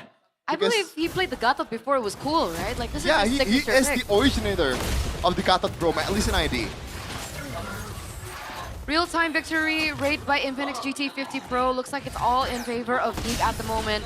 A Lord is on the way. You're seeing Onyx trying to clear in the top side of the map, but remember, 3 waves are still going to be crashing after this initial Lord push. Can Geek Fam utilize it? I think they have enough tools to be able to pull this off. But unfortunately, all of the sets that Geek Fam has, it is heavily telegraphed. Nazara has to be the main guy that's gonna dwindle some of the HP aways first from Onyx. To make it a bit more chaotic for Beloski, for Marcel, because Onyx will be able to see all of the sets coming from a mile away. It has to be some kind of like a flicker combo with Marcel's stun on the first kill of the ultimate to be able to deal some CC towards Onyx. Or do they just wait for another move from Onyx, all right? I mean, technically, Geek Fam won that because of Onyx engage that they were able to mess up. Yeah. But from now on, I think Onyx is going to be a bit more careful. Yeah. They know that pulling the trigger towards Nazara, like even at the time, it looks perfect from Keyboy. It looks perfect from Lupi as well, but it didn't pay off at all because Beloski is that much of a dog. This is only going to get harder, no, for Onyx? I think they're the ones instead who needs to look for like that big combo, because when it gets to this point of the game where everyone is going to be corralling around the Lord dances are going to be as more important. But again, like we mentioned earlier on, the draft of Geek Fam, the composition that Geek Fam has allows and facilitates them to control the far lanes a lot better. They have the Claude and the Harley now, so they can utilize both heroes to control the far lane. They gotta really dig deep in the bag, just channeling all their experience in the past international tournaments. Maybe set up a trap for Nazara in far lane, but I think that's easier said than done. We'll see though. This is Onyx we're talking about. They came back from a 16k gold lead in the world stage, so this is definitely not an unfamiliar territory for the Porcupines. But so far, Onyx, they've been playing it quite safe, or even though they're being super aggressive here. But Marcel gets a really good position. Where is he going though? That's a far lane slow push. AOG finds one. That's going to be Marcel with the flank. Kai passes Steve. Elra deleted. Wow. Nazara collects the Lord, and this might be the end angle that Geek Fam wants. With this Lord, it might end the series. So clean by the Kingslayers there. The way that they executed that, the way that they handled that. Marcel's positioning, great distraction for the AOG to come down. And then the Blazing Duet to take down the main damage source from Onyx, Kelra. And he's going to spawn in 12 seconds. As you mentioned, Eterna, I think one of the reasons why B-Trick is not so prevalent anymore in this meta is the fact that you don't really have an escape skill. You're relying on the Wind of Nature, you're relying on the Rose Gold Meteor, and your Flicker. If you get dove down to the ground, then just get prayed. There's not much peel that you can rely on. Lupi has to be there, Keyboy has to be there. but this is a winning kind of draft matchup, or like a winning game kind of draft for Onyx. Bro. But they are caged in their own base. Jeff, Kelra went double defense here. Wind of Nature and the Rose Gold Meteor. Makes sense. Gotta get away from the Claude and also the Harley at the same time, so gotta be able to cover both fronts. Like it or not, he's gonna sacrifice some damage. As Kenziski is gonna do the same with the Wind of Nature. I think Geek's gonna be knocking on Onyx door in the top lane, but no. He's gonna back away again. Okay, another defense coming in from Onyx, and luckily for them, the tower that falls is on the same side as the Lord, so it's not going to be something that Geek can punish. But the fact is, again, still this. How do they play this Lord fight properly? Do they look for a pick-off first? Look at Marcel's positioning again. Yeah. The spacing, right? They are trying to box Onyx here with that sort of formation. Oh, and they're doing so well. Did Kyrie use Retry? Oh, no, he didn't. I mean, if you use Retry, there's still enough downtime for him to be able to join the Lord fight. That's true. But still, 8k gold lead for Geek Fam. The only thing stopping them from winning this game is literally themselves. If you don't even have to play it good. You just don't have to, just don't mess up. You know, there's been too much mistakes in game number 1. There's too much stupid moments in game number 1. This is their time to shine. I can't believe I said it before the game. It would be in a true Geek Fam way to get back on track to beat Onyx out of all teams out there. Let's see the adaptations from Onyx. Obviously, they're on the back foot right now. They need to think of a solution. They can't go for team fights at the moment. In terms of pickoff, they haven't been able to look for anyone. Are they trying to play the far lane? If so, they have to be careful. And the entire box, the entire zone of the Lord is for Geek. I think they're just going to blitz this. Yeah. They will get the Lord on it. That's the Tsunami Slam on towards Voloy. Kenzie with the Wind of Nature and the Blazing Duet. They're popped! AOG doesn't land. Voloyski very low. Will be taken out, but Kelra oh my God, able to get out. Juke. That's the damage coming through. Voloyski survives with a 1 HP. Sans taken low! Marcel finds the last left on towards Keyboy, who is currently 07. And again, Geek Fam, they still have the Lord to play around with. Yeah, this is big because Lord can just crash down in the bottom lane. I don't think Geek Fam has to wait for the mid lane and also manage the top lane, but they still do it anyway because they have enough time. Yeah. Keyboy is nowhere to be seen. This is the time Nazar can play as aggressively as possible. They have the 6-man right here, 5v4. That's Lutpi. Oh, taking a lot of damage, taken down as well. And ladies and gentlemen, Geek Fam has an opening to end the series. AOG towards the back. Take a look at Nazara. Will be taken down, but it does not matter. The start of the second leg for Onyx has been abysmal. They have to suffer a defeat to the hands of the Kingslayers. They live up to their name. Geek Fam, the Kingslayers. They took down RRQ before, and they take another king down with them here in the second leg to kick things off, and they break Onyx's 3-time match win streak. What a story, what a game, what a match! Sky Kings what? Is that Geek Fam? Dude, how? Exactly how? Like, if you ask anyone on Earth, like if you see what happened in game number 1, and you said to me, I predicted that the reverse sweep is coming. You're crazy. You're insane. I'll just escort you to the nearest mental hospital. Because game 1 was such a terrible match for Geek Fam. Really was. But not the second, not the third. Wow. Man, Geek really repaired their gameplay. From game 1 to game 2, the adaptations they had in the game, the way that they adapted in the drafts as well, they didn't allow Onyx to have a single moment from the early portion of the game. And made it so difficult. I feel like Marcel did the most from game 2 and game 3. And we're gonna be able to talk to them very, very soon. The King Slayers. Let's celebrate them up on stage with our host, Sabila.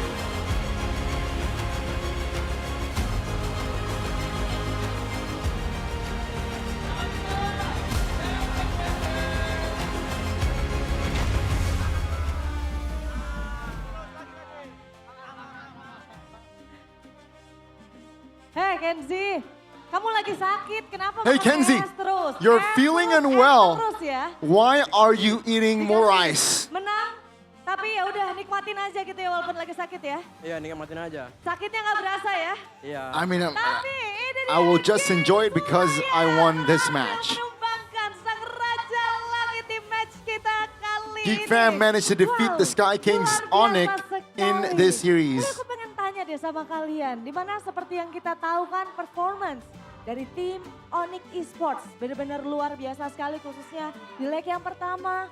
Tapi kalau dari kalian, Onyx apa sih Esports displayed a persiapan great untuk performance in the first leg, melawan tim Onyx Esports? but in the second leg, Coba. Lawan siapa? Gak ada persiapan, kita main kayak biasa aja, any special preparations for the second leg? Nothing special. We just nothing to lose. We just play. Juga nggak nyangka. Yeah, I personally don't expect it as well. Lepas aja satu sama lain. Ya kita fokus sama gameplay kita aja sih. We're just focused on our own gameplay. Iya. Tapi sakit-sakit tetap galak loh Kenzie. Kenzie, Kamu you're permainannya unwell, tadi, but you're still aggressive. yang penting menang. Tapi ternyata nih lagi All that banyak matters is yang we win. sakit ya dari teman-teman Geek Fan tuh. Ada siapa aja yang sakit? Who's unwell? Marcel. Marcel juga, tapi Marcel is Baloy unwell. di sini. Baloy. Bagaimana? Sakit Ini juga. ada yang I'm cukup also unwell, menarik, said Baloy. Dimana untuk di minggu kemarin itu kan kalian kalah ya. Week 4, you guys lost. Sebelumnya pada saat lawan tim RRQ dan juga melawan King Maharaja Kevin, kalian berhasil menang. Apakah But against RRQ and TLID, King aja menangnya? you guys won. Bisa mungkin sih, khususnya buat King. Is it just the kings, like the kingdoms? Here you guys will win. Apik sendiri, dan kalau misalnya dari Baloy sendiri melihat performance dari Keyboy, gimana He said, sih spesialnya yeah, di haha. leg yang kedua? Ya apa ya, mapnya tuh kepegang banget sama dia, kayak pressure-nya di map tuh di mana-mana. What are your thoughts on this match? Second leg. The Mana-mana. pressure Tapi is bagaimana cara Baloy untuk dapat nih a lot and many. mengantisipasi pergerakan dari How do you anticipate? Enggak sih, kita kayak sebagai tim aja sih tadi, kayak bukan guanya. Kita tuh kami Against a team like Onyx. Kita lancar, info kita lancar. Jadi kayak kita bikin Keyboy itu susah gerak secara setim, bukan satu. Yeah, as we Oke, try to jadi deflect balik Keyboy, lagi we ya. just Ini try to adalah hold salah satu Keyboy bukti bahwa as a unit, not chemistry individually. yang luar biasa dari teman-teman Geek Fam. Amazing Tapi di chemistry sini from kita akan Geek Fam langsung side. aja menuju ke Nazara. Nazara, Di mana Nazara di sini ini adalah kemenangan pertama kamu. this is your di first win Indonesia season yang ke-17. in the Gimana, MPL Nazara? stage. Apakah rasanya masih sedikit nervous atau sama aja? How are you feeling now? Nervous soalnya musuhnya Kairi. Nervous because I was up Musuhnya against Kai. Kairi. Gimana tadi pada saat kamu harus melawan Kairi dan turns out hasilnya kamu berhasil memenangkan match kali ini? Nggak ada sih, main-main aja. Main-main aja, ada kesulitan gak sih kalau dari Nazara sendiri? Any issues? Ada kesulitan Any nggak sih? challenges? Sedikit. A little. Sedikit apa tuh? What is it? Soalnya dia ganteng. Soalnya Because Kai Soalnya dia is ganteng. Soalnya handsome. dia ganteng. Oke, baik. That's the issue, Tapi apparently. kalau misalnya dari Nazara sendiri, kira-kira kamu expect gak sih tiba-tiba naik ke Nazara? MPL dan langsung bermain? Did dan you kamu harus expect pastinya keep that up you dengan yang were lain gonna be juga? promoted Gimana kalau misalnya dari and Nazara? then you're gonna win against Onyx? Sebenarnya nggak expect. Tapi Honestly, ya, alhamdulillah bisa naik.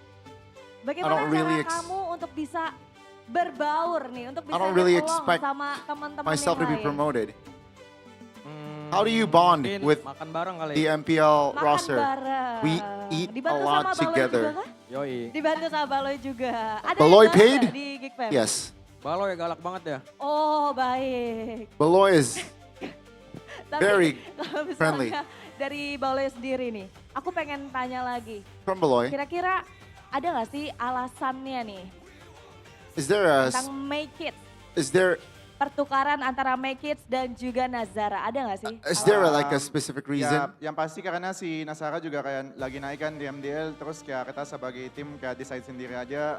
Kemarin juga dia lagi sakit, jadi kebetulan dia gak mau turunin dia, tapi kayak itu doang yang pilihan kita. Tapi itulah.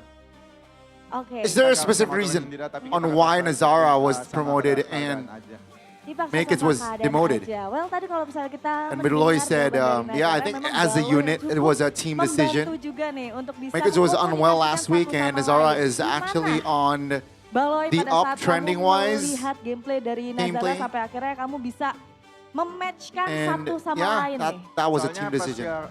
Gue ngeliat dia emang jago, soalnya kan kita banyak internal scrim juga kan, jadi terus juga dia perform. Ya mungkin netizen kalau enggak orang-orang lihat kayak apa ya, dia tuh kayak apa yang aneh mainnya, tapi kayak dia tuh masih ingat tuh kita tuh cuma 2 hari, terus dia langsung main di MPL. Kayak kita tuh cuma 2 hari latihan sama dia waktu dia pertama kali main. Jadi kayak expect sih, kayak maksudnya chemistry, namanya juga chemistry gitu. Oke, tapi What was terbukti the- ya kali ini di permainan What was like keduanya, di match the keduanya. chemistry dengan like Nazara luar biasa after? sekali Yeah, I mean, hasilnya. we didn't Tapi really practice a lot, just 2 days after the promotion, and bagaimana Marcel? the results. Ini adalah Again, we just don't expect kamu much, melawan and apparently it's enough. We Marcel? just chemistry wise, we just Jago sih. stay together. Pertama Marcel, kali ketemu Upi jago, terus kamu dibikin What do you think about kesulitan Lutfi? atau masih aman-aman he's aja? good. Aman aja sih Bude. Tadi ya nggak gimana-gimana. Biasa aja. Gak apa-apa, gak apa-apa. Langsung dibilangin sama temen-temennya ya. Gak apa-apa, jadi mainnya aman-aman aja. Tidak merasa kesulitan, tapi kalau misalnya kita lihat kan tadi kalian sempat No issues whatsoever. bilang ya di game yang pertama. It was okay. Kenapa itu, Marcel? Mungkin kita Game number banyak 1. momen blunder aja sih. Game number 1, you guys Okay. struggled. Okay. Yeah, I think there was Siapa tuh, a kalau boleh tahu? moment of blunder. Aboy.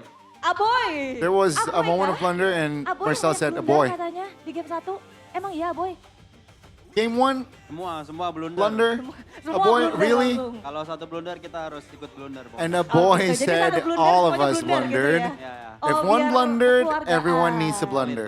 Biar solid, oke So, baiklah it's, kalau so- begitu. Tapi kalau misalnya dari Aboy sendiri, kira-kira melihat So, dari match it's yang solid tadi as a cukup- unit. Sudah cukup puas kah?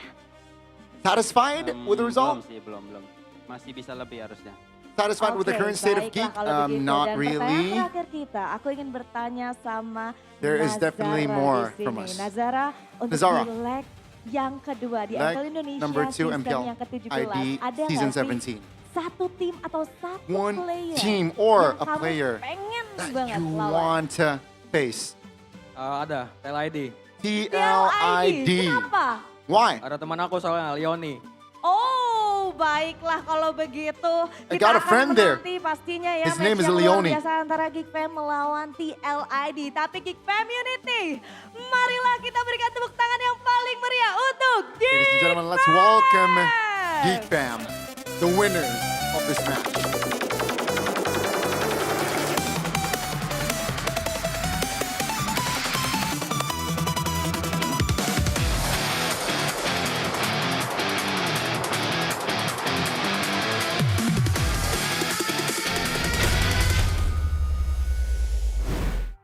Congratulations once again to Geek, the King Slayers, being able to be the second team to take down Onyx this season after a very undefeated Yeah. run by the Sky Kings.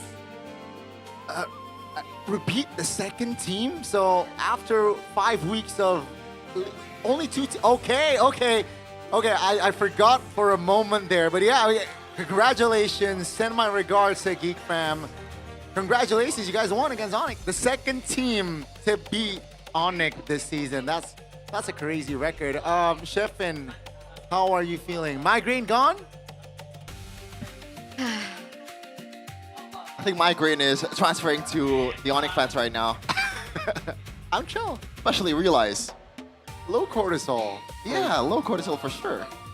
Everyone calm down. Calm down. All right. Leg number 1, Onyx was able to win. Leg number Yes. 2, now it's Geeks time. So it's, We won 2-0 though. yeah, okay. Doesn't count. I don't wanna. How do I save this desk? I don't wanna analyze the game, man. I just wanna be happy, bro. Oh, this Be makes me happy. happy. Marcel. He looks happy. Oh. Even though he's unwell, he's still enjoying the S-podding. And he is the player of the match presented to you by the official gaming phone Infinix GT50 Pro. It's Marcel. It is. Game number 2 on the Phobias. Game number 3 now on the Lapu Lapu. What a performance. What impact he's been having in both of these games back to back. Yeah, he is. There is no hesitation at all in the way he plays. Makes you think why the hell they're getting Year 3 in the first place, but yeah, it worked out for Marcel. I think he's comfortably the number 1 XP laner for DPM Arena. Look at this. This is the buff to Wesker, and he was able to get away from the damage, or like per damage in time with the flicker, and goes back with the ultimate as well, evading the Tsunami Slam with the ultimate, by the way. And Marcel so far, he's been really good in terms of like baiting out the resource and staying alive at the same time. Not so much for that though, because Ludwig actually killed him. But man, I gotta be honest with you, like, Onyx, it does not feel like Onyx. I think most of the time, I agree. Sans and Keyboy, like, it's always this like inevitable duo. Like, there's no way you're dominating the mid trio when these two are available. But no, Beloski and Aboy, after what happened in the first game, like, it doesn't make sense at all that they're playing like this. It really does not. I wonder, like, is there some kind of like pep talk? Is there some kind of like adjustments, strategic and also mentally before the game? Because it is a whole 180 in the way they approach the game. So good. Dude, I agree. Huh? I agree. I mean, the difference between the first game and the second and third is just night and day, especially for the side of Ekraf, right? They're a lot more coordinated, you know, the comm seems clearer, and the execution is just way sharper. I think I mostly noticed in the third game and the second game, Keyboy does not own the push.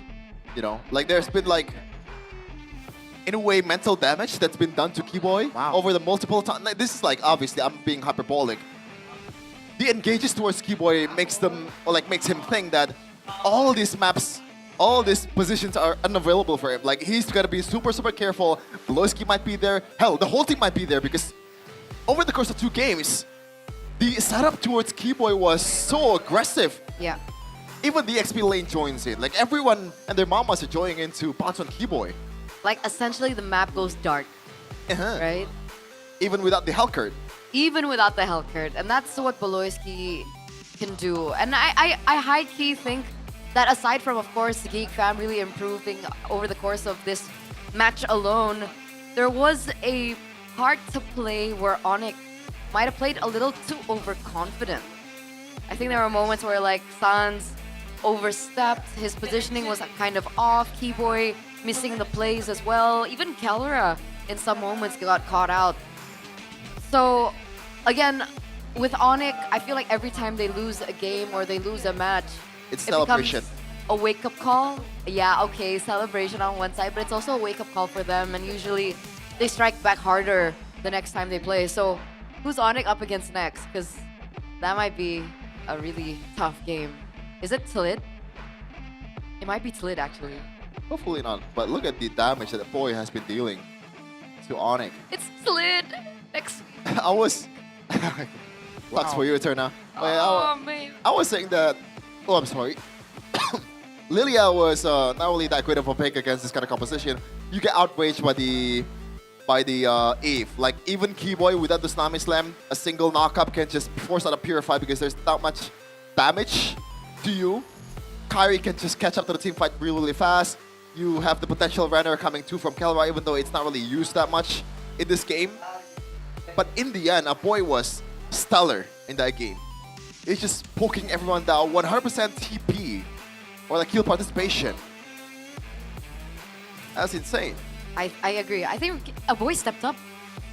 Like early season, it didn't feel like a boy had that much of an impact, but something happened. I'm not sure what happened. Did they do something together or something? Like, did they go like on a bonding trip? Because that felt really good. And remember, this is like a new jungler as well. This is not Make It, the player that they've been sticking from week 1. This That's is true. a completely new jungler. Nazara. And they're able to win against the #1 team on the standings. I'm impressed. I'm really proud of GeekFam right now. I am very proud of DFAM as well, because it's not every day you see Onyx lose. And usually when I cast on an Onyx match, they win. So this is new for me. It's like, Super Ken Spaxia, done deal, right? The done deal that always loses. Damn. Damn. Poor Super Ken. Oh well. But you're not losing though, Eterna, because you have Infinix. I do. And that's what makes life just so beautiful. Yes. Right? Because you guys head over straight to the TikTok shop. There's also an exclusive deal with special prices for the Note 60 series. And it's specific only for the MPL fans. Wow. Performance is also not lackluster. Very, very cool. Very amazing. It uses the Snapdragon 7S Gen 4 and the first 5G in the Infinix collection. Super fast, perfect for gaming without the lag, and the display is also already at 144 Hz, making it even more smooth as well as immersive when you play the game. Don't forget the battery, which is at 6,500 mAh, meaning that you guys can play all day long without needing to charge. So check it out before it runs out, and check it out as well on the TikTok shop in Infinix because of those exclusive deals that are exclusive only for you MPL viewers. What a day to be an MPL fan, right? Yes, of course. And of course, ladies and gentlemen, we got something else for you guys. We got Bayou. That's a unique provider that's actually real. And you can actually feel when gaming. It's a strong telecom cell signal, no drama whatsoever, no lag whatsoever, and it's a full 24-hour internet data. Absolutely. So don't forget, ladies and gentlemen, if you want to play smooth with that data, no lag, no drama, check out Bayou now. Right now. Let's switch to Bayou. Bayou. And of course, there's also Dunia games that you guys can check out. You can scan the QR code beside Goni. I thought that it was on Cheffin's side. It's actually on Goni's side. I was there. Do you use Dunia games? Definitely. Been using that for a long time. Why? Because it has a lot of value. It's a lot of V. A lot of V. Uh-huh. V for value. V for value. V for Vendetta. And the Vendetta continues, especially in our third match of the day. But before we get into that, we are going to go on a short break. So don't go anywhere. Stay tuned. We'll be right back. It's me, Eterna, alongside Goni as well as Chefin. We'll see you after the break.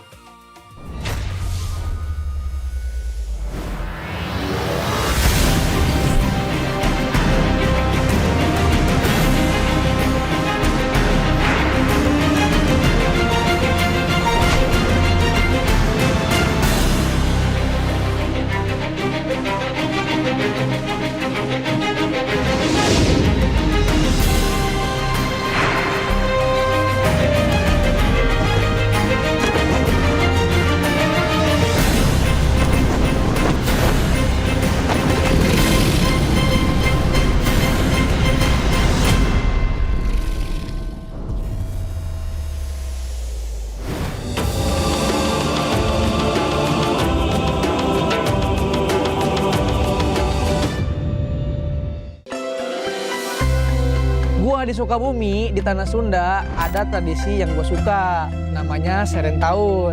Dan Serentahun itu bukan sekedar pesta panen. Ini tentang menyerahkan hasil kerja 1 tahun kepada Tuhan Yang Maha Kuasa. Tentang bersyukur dan memulai dari nol lagi. Padi nggak tumbuh dalam 1 hari. Padi butuh waktu, perawatan, kesabaran, dan kerjasama.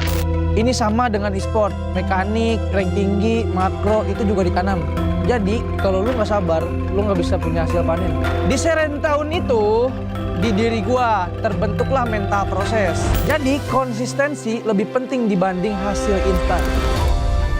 Di gua, Sungai Musi itu bukan cuma sungai, tapi itu kehidupan. Di festival itu, semua perahu maju kencang, tapi bukan yang paling kuat yang menang. Tapi yang menang yang paling kompak. Satu orang salah tempo, perahu oleng. Satu orang salah posisi, game selesai. Dari tradisi ini gue belajar tentang sinkronisasi karena chemistry menentukan segalanya. Tradisi di Bali yang paling ngena lah di gua, menurut gua tuh nyepi.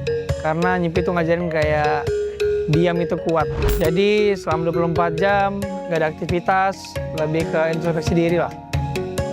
Di momen itu kita jadi lebih jujur sih sama diri sendiri. Kenapa kita kalah, apa yang salah. Di e-sport banyak orang berhenti karena kekalahan, tapi gua enggak. Karena nyepi ngajarin gua bukan buat berhenti, tapi buat memahami. Hingga sekarang gua masih berjuang di liga ini. Dari kecil di daerah gua tumbuh dengan Gurindam 12 karya Raja Ali Hadi. Gurindam 12 itu memiliki 2 baris tapi maknanya dalam. Baris pertama sebab, baris kedua akibat. Di game juga sama, overextend mati, salah draft kalah. Semua ada sebab akibatnya. Dari sastra lahirlah logika. Di Samarinda ada tradisi yang paling terkesan yaitu Festival Mahakam. Semuanya tentang ritme. Dayungnya itu nggak boleh terlalu cepat dan nggak boleh terlalu lambat, tapi harus tepat. Sama kayak nge-retrin lord dan nge-engage. 1 detik terlalu cepat, gagal. 1 detik terlambat, kalah. Timing adalah segalanya. Ya karena momen itu menentukan kemenangan. Paling gua suka tuh di Pontianak Festival Tugu Katulistiwa sih. Ada momen dimana bayangan kita tuh hilang. Semuanya tuh jadi imbang karena tidak ada condong kiri dan ke kanan. Sama kayak di game lah, kalau misal terlalu agresif kalah, kalau terlalu defensif juga ya kalah. Jadi semuanya itu harus seimbang. Karena balance adalah kunci untuk mendominasi. Di Semarang tuh ada namanya Dogderan.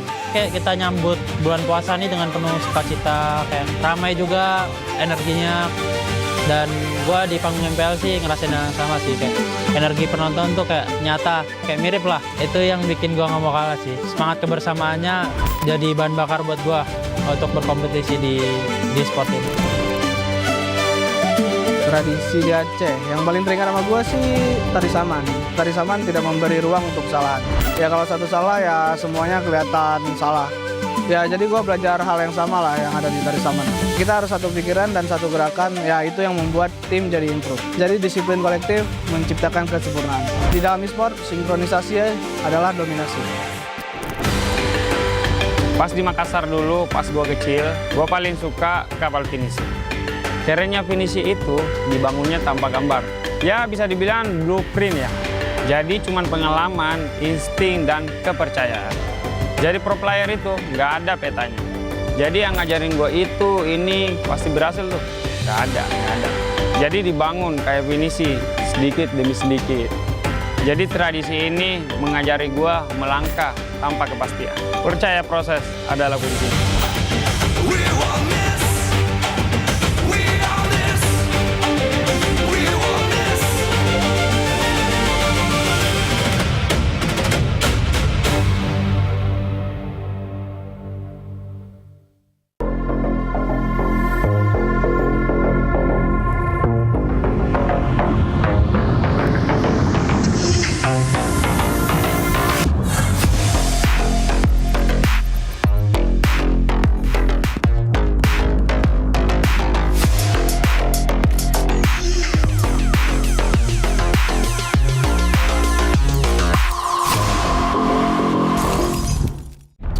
Semua hal terus berubah.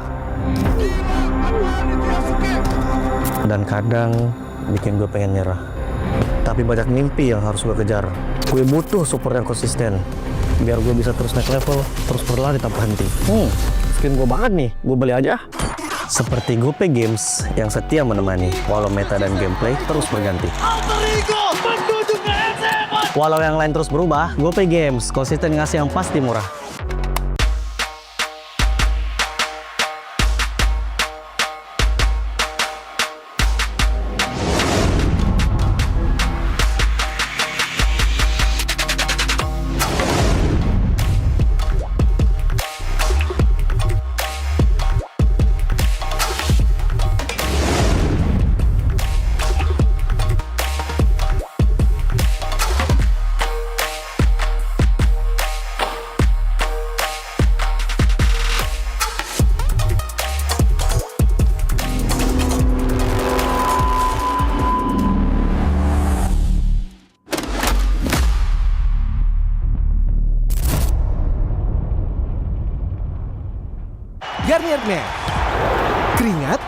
minyak, dan kulit sensitif, bikin jerawat susah dilawan. Lawan jerawat dengan nyaman bersama. Baru Garnier Men Acno 5 Gentle Gel Cleanser. Dengan salisilik dan sika, lawan 99,9% bakteri penyebab jerawat. Teruji pada kulit sensitif. Nyaman di kulit. Optimal lawan jerawat.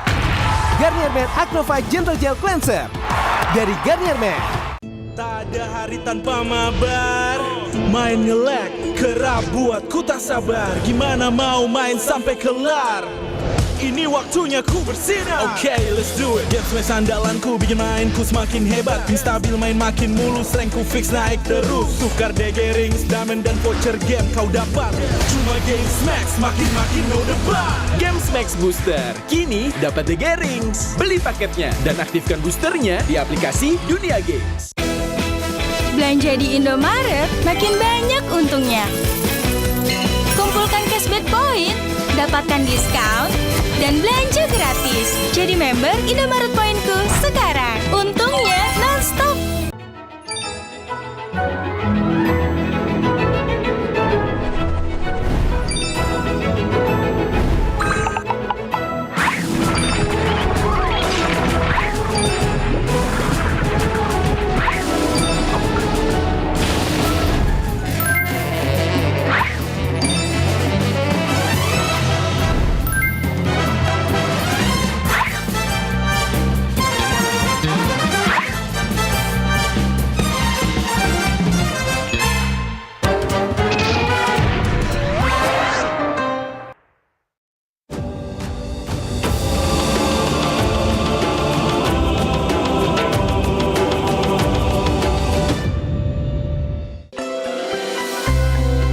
Di Sukabumi, di Tanah Sunda, ada tradisi yang gue suka, namanya Serentahun.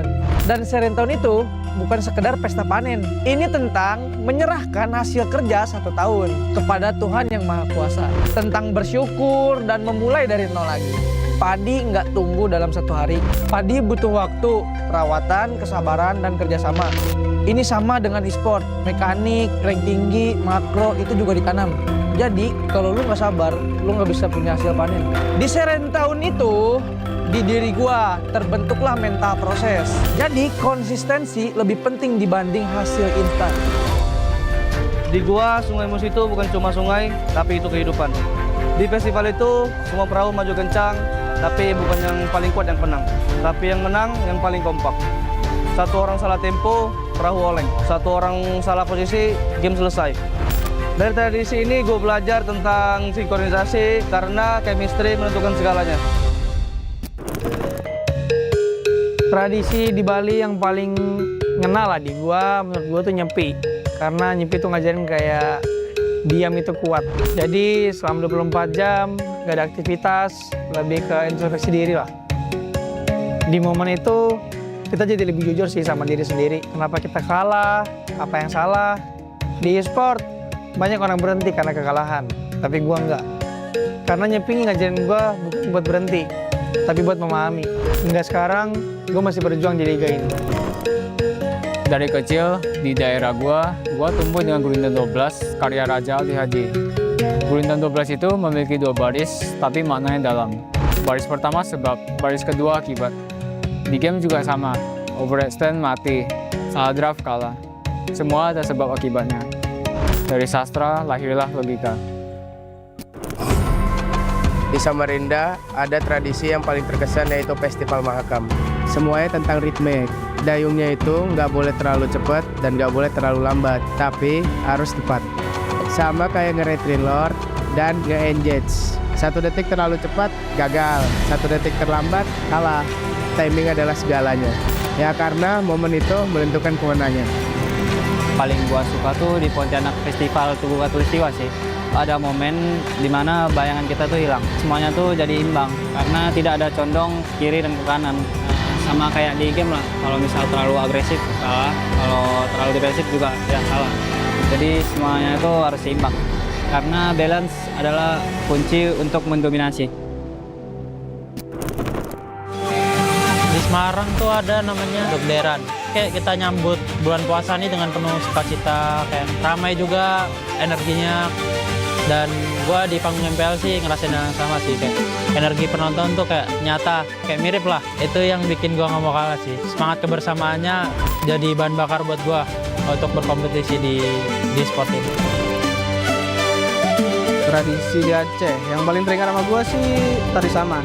Tari saman tidak memberi ruang untuk kesalahan. Ya kalau satu salah ya semuanya kelihatan salah. Ya jadi gue belajar hal yang sama lah yang ada di tari saman.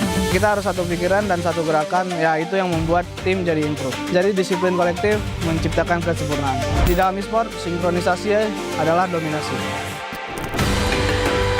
Pas di Makassar dulu, pas gue kecil, gue paling suka kapal finisi. Kerennya finisi itu dibangunnya tanpa gambar. Ya bisa dibilang blueprint ya. Jadi cuman pengalaman, insting, dan kepercayaan. Jadi pro player itu nggak ada petanya. Jadi yang ngajarin gue itu, ini pasti berhasil tuh. Nggak ada. Jadi dibangun kayak finisi, sedikit demi sedikit. Jadi tradisi ini mengajari gue melangkah tanpa kepastian. Percaya proses adalah kunci.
巻ナルトが帰ってきたぞ。飛来神の術。俺ってば父ちゃんを越す火影になる。愚かな弟。子供騙しがアマテラス。行くぜ。これが俺たちの力だってばよ。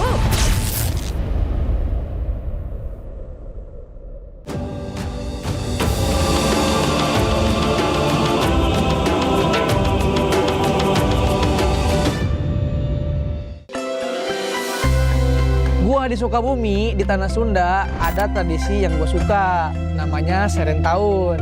Dan Serentahun itu bukan sekedar pesta panen. Ini tentang menyerahkan hasil kerja 1 tahun kepada Tuhan Yang Maha Kuasa. Tentang bersyukur dan memulai dari nol lagi.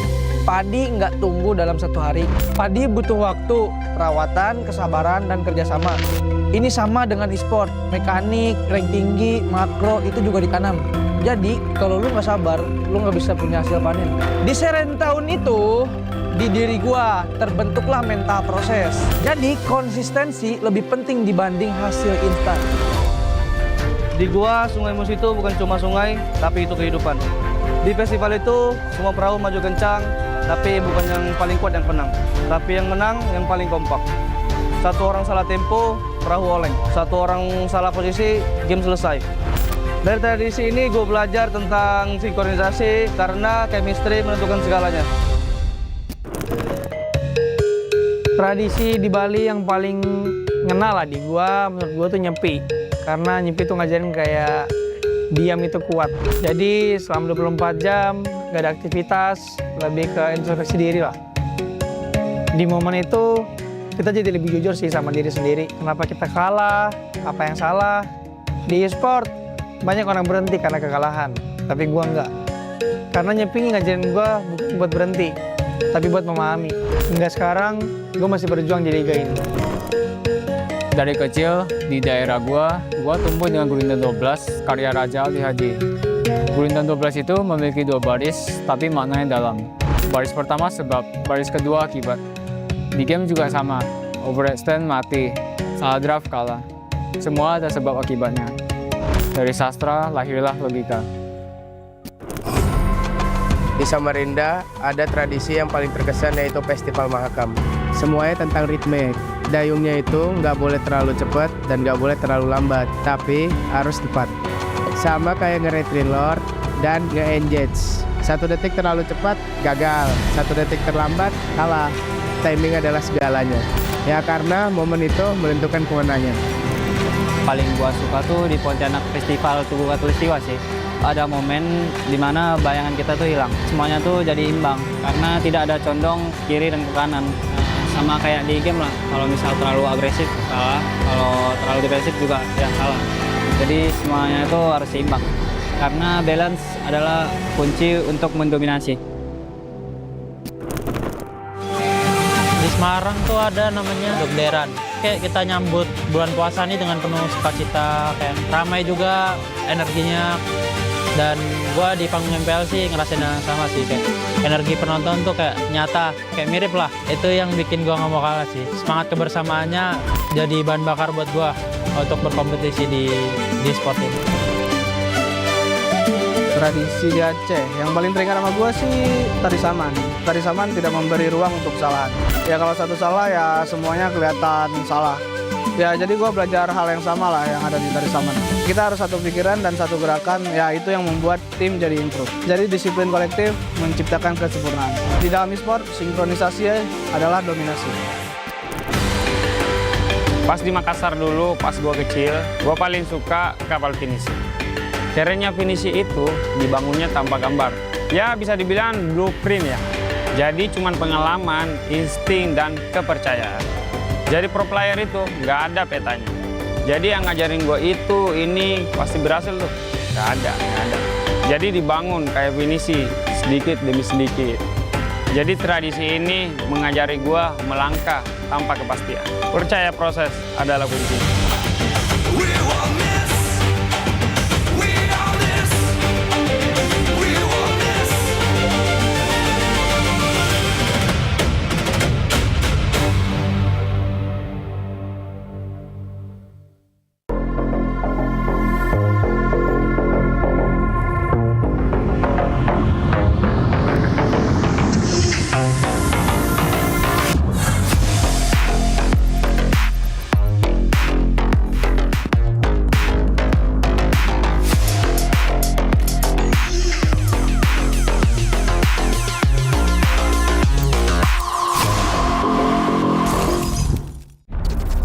hal terus berubah.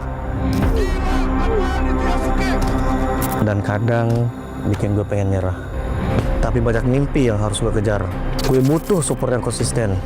Biar gue bisa terus naik level, terus berlari tanpa henti. Skin gue banget nih, gue beli aja.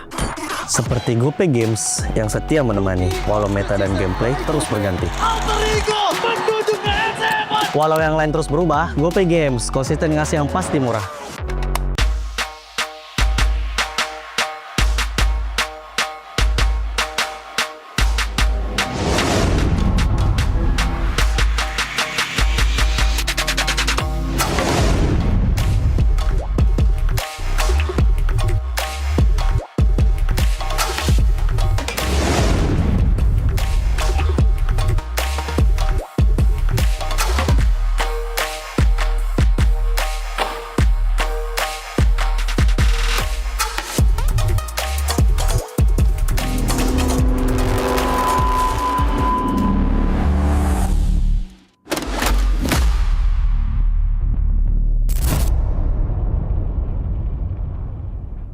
Garnier Men. Keringat, minyak, dan kulit sensitif bikin jerawat susah dilawan. Lawan jerawat dengan nyaman bersama. Baru Garnier Men Acno Fight Gentle Gel Cleanser dengan salisilik dan sika. Lawan 99,9% bakteri penyebab jerawat. Teruji pada kulit sensitif. Nyaman di kulit. Optimal lawan jerawat. Garnier Men Acno Fight Gentle Gel Cleanser dari Garnier Men. Tak ada hari tanpa mabar. Main nge-lag, kerap buat ku tak sabar. Gimana mau main sampai kelar? Ini waktunya ku bersinar. Okay, let's do it. Games match andalanku bikin mainku semakin hebat. Pin stabil main makin mulus, rankku fix naik terus. Tukar DG rings, diamond dan voucher game kau dapat. Cuma Games Max, makin-makin no debat. Games Max Booster, kini dapat DG Rings. Beli paketnya dan aktifkan boosternya di aplikasi Dunia Games. Belanja di Indomaret makin banyak untungnya.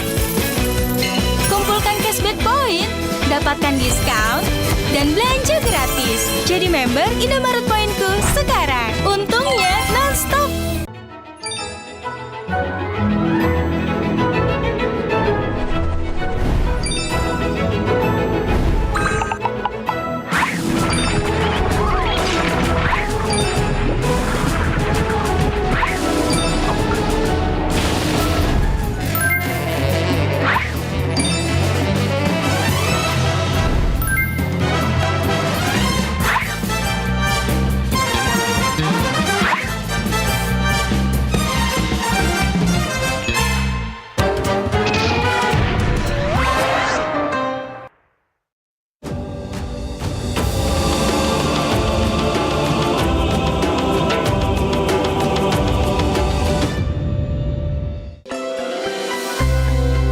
Di Sukabumi, di Tanah Sunda, ada tradisi yang gue suka, namanya Serentahun.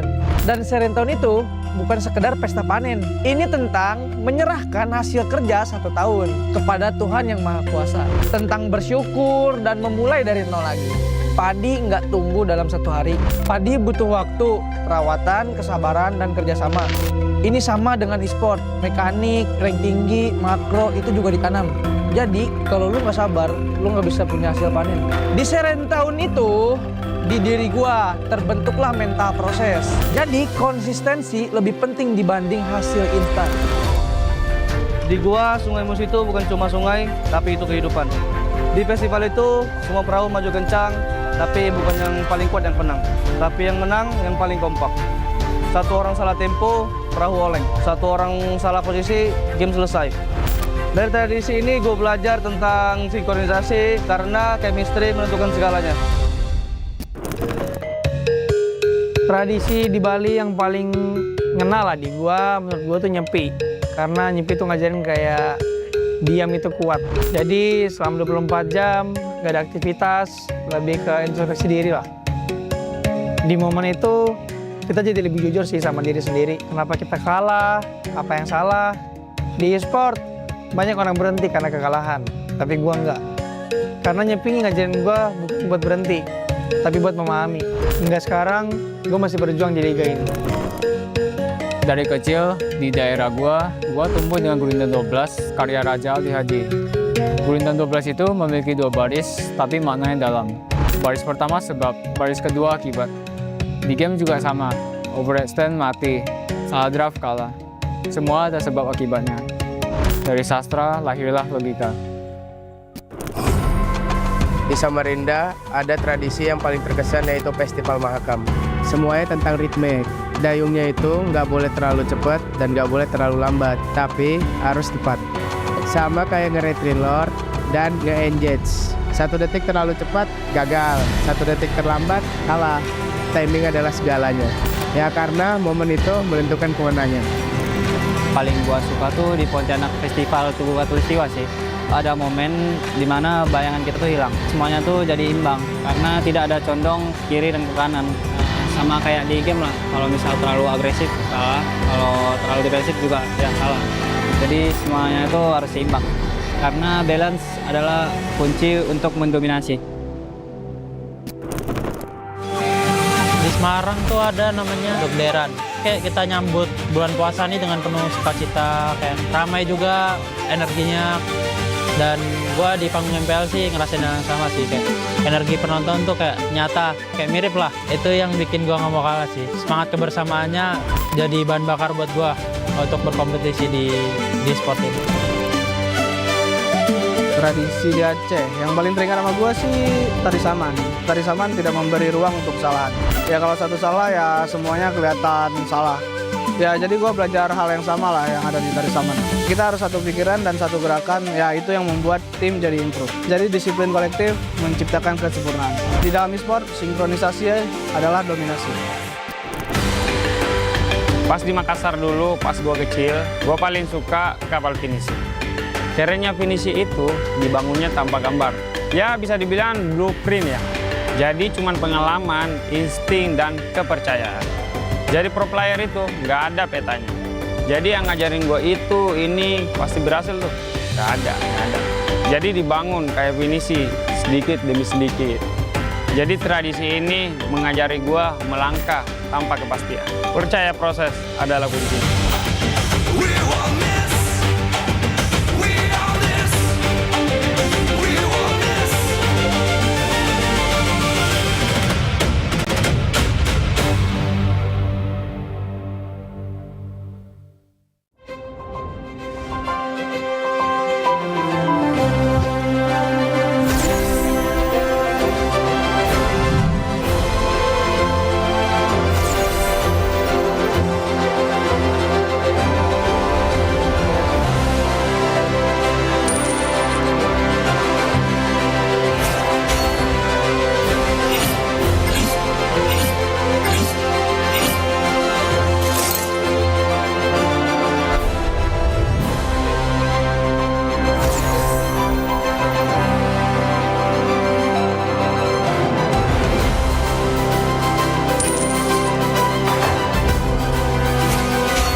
Live from MPL Arena, Jakarta.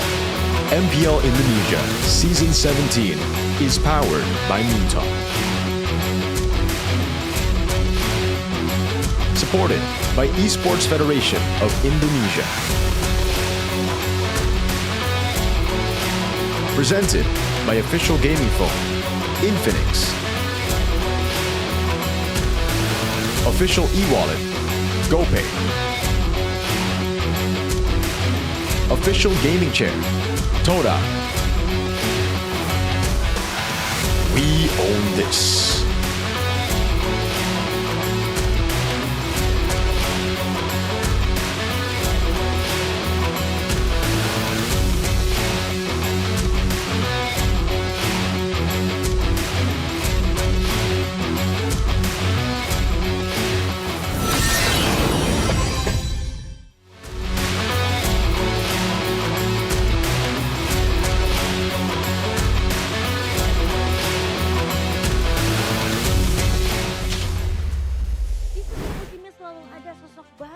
mencuri perhatian. Every season, there's always something new that captures the attention of the audience. Dengan begitu kencangnya hingga bisa membawa tim mereka menuju peringkat yang lebih tinggi dan tinggi lagi untuk bisa mengunci tiket menuju babak playoff. And of course, everyone wants to secure that ticket to the playoffs. And right now, I am joined with the talented Drichel as well as Dolin.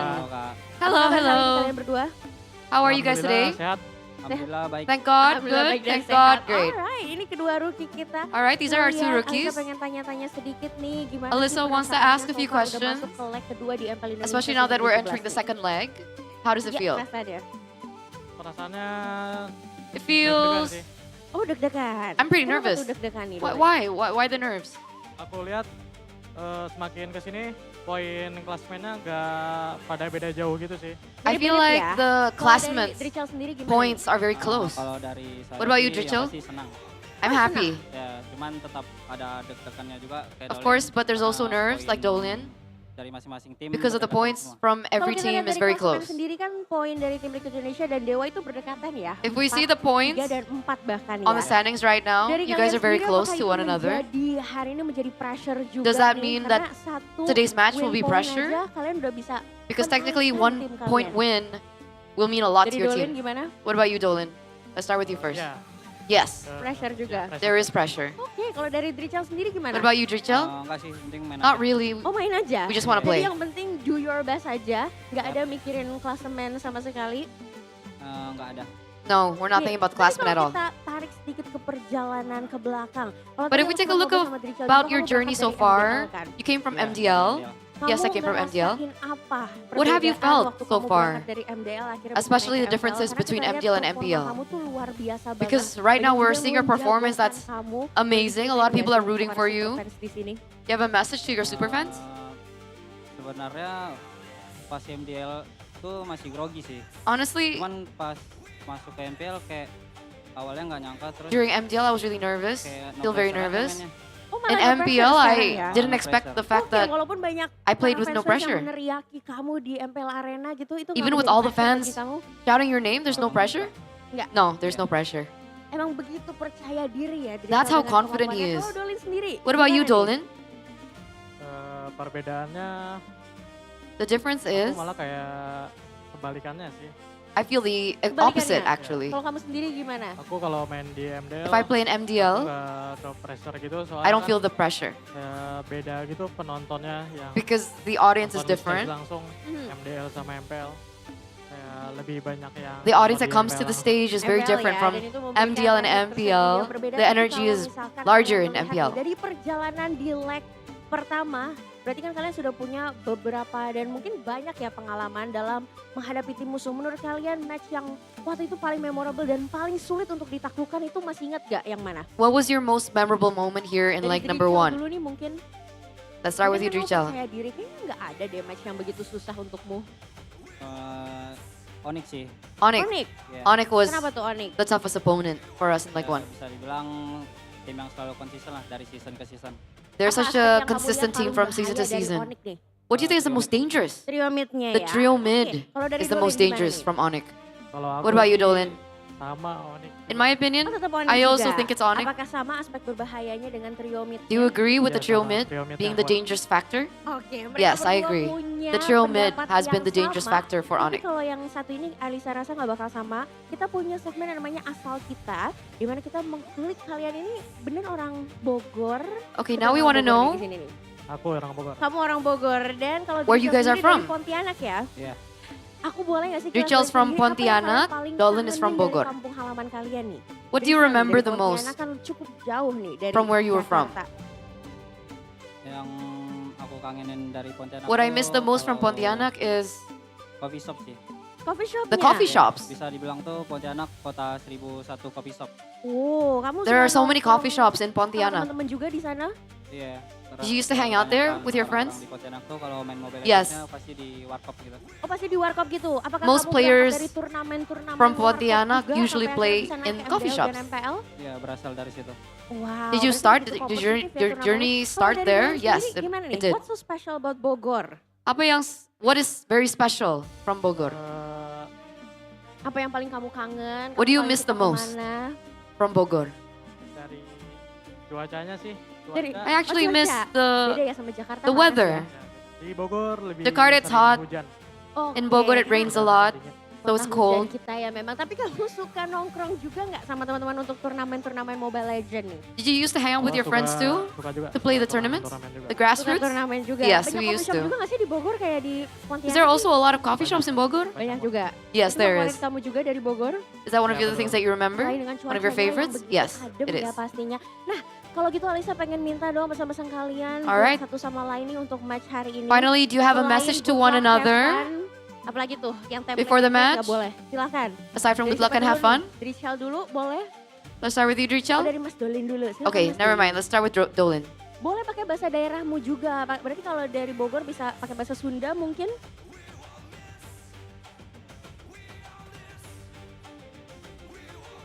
Apa? Ada, Akang? Oke, boleh Drichel dulu nih. Udah pede banget nih. Drichel will start Buat Dolin first. ya? Buat Dolin. For Dolin. Paling untuk match malam ini kita buat match seru lah. Let's make the match Buat fun. seru. Oke, Dolin ada balasan. Dolan, you have an answer? Pakai bahasa Sunda ya. Pakai bahasa Sunda. Using Sundanese? Biasa. Tong galak-galak atau Tong galak-galak atulah. I don't tapi understand. Aku punya satu Guys, I don't pertanyaan speak nih. Aku baru Sundanese. ingat kalian kan Oh, gitu. uh, Dan sepanjang don't be perjalanan too ini pastinya masih ferocious. di MPL. Nanti ketika kalian karirnya sudah mungkin berakhir di MPL, kalian pengen dikenal sebagai sosok pemain yang seperti apa sih? Coming into Drichel, MPL, what kind of pengen figure dikenal or sebagai icon do you want to be legenda known kah? for Dark system kah? in Atau apa nih? MPL? Tetap pengen dikenal sebagai Drichel sih. I want to be known as Sebagai Drichel. Iya. Yang jago dan percaya diri. Iya, confident kalau kata orang. That's Oh, confident? Confident ya. Dolin, nggak boleh kalah What about you, confident Dolin? dong. Kalau What- kamu dikenal sebagai apa nih? What kind of player do you want to be known for? pengen dikenal sebagai I want to be known for jungle terbaik di Indo. the best jungle in terbaik di Indonesia. Indo. Kita akan lihat ya nanti Dolin bisakah menorehkan prestasi. We will see whether or not yang sama Dolan dan will juga be bisa able to pastinya dengan find kepercayaan that dirinya. Thank you success. so much. Good luck And dan Drichel with his semoga confidence, hari bisa good luck menorehkan hasil and have terbaik ya. fun. Kalian 3-4 And nih, hopefully kita you lihat guys siapa can yang get the naik ke best. peringkat 3. Especially now the So, standings are very Caster, close. Without any further ado, silakan take it over.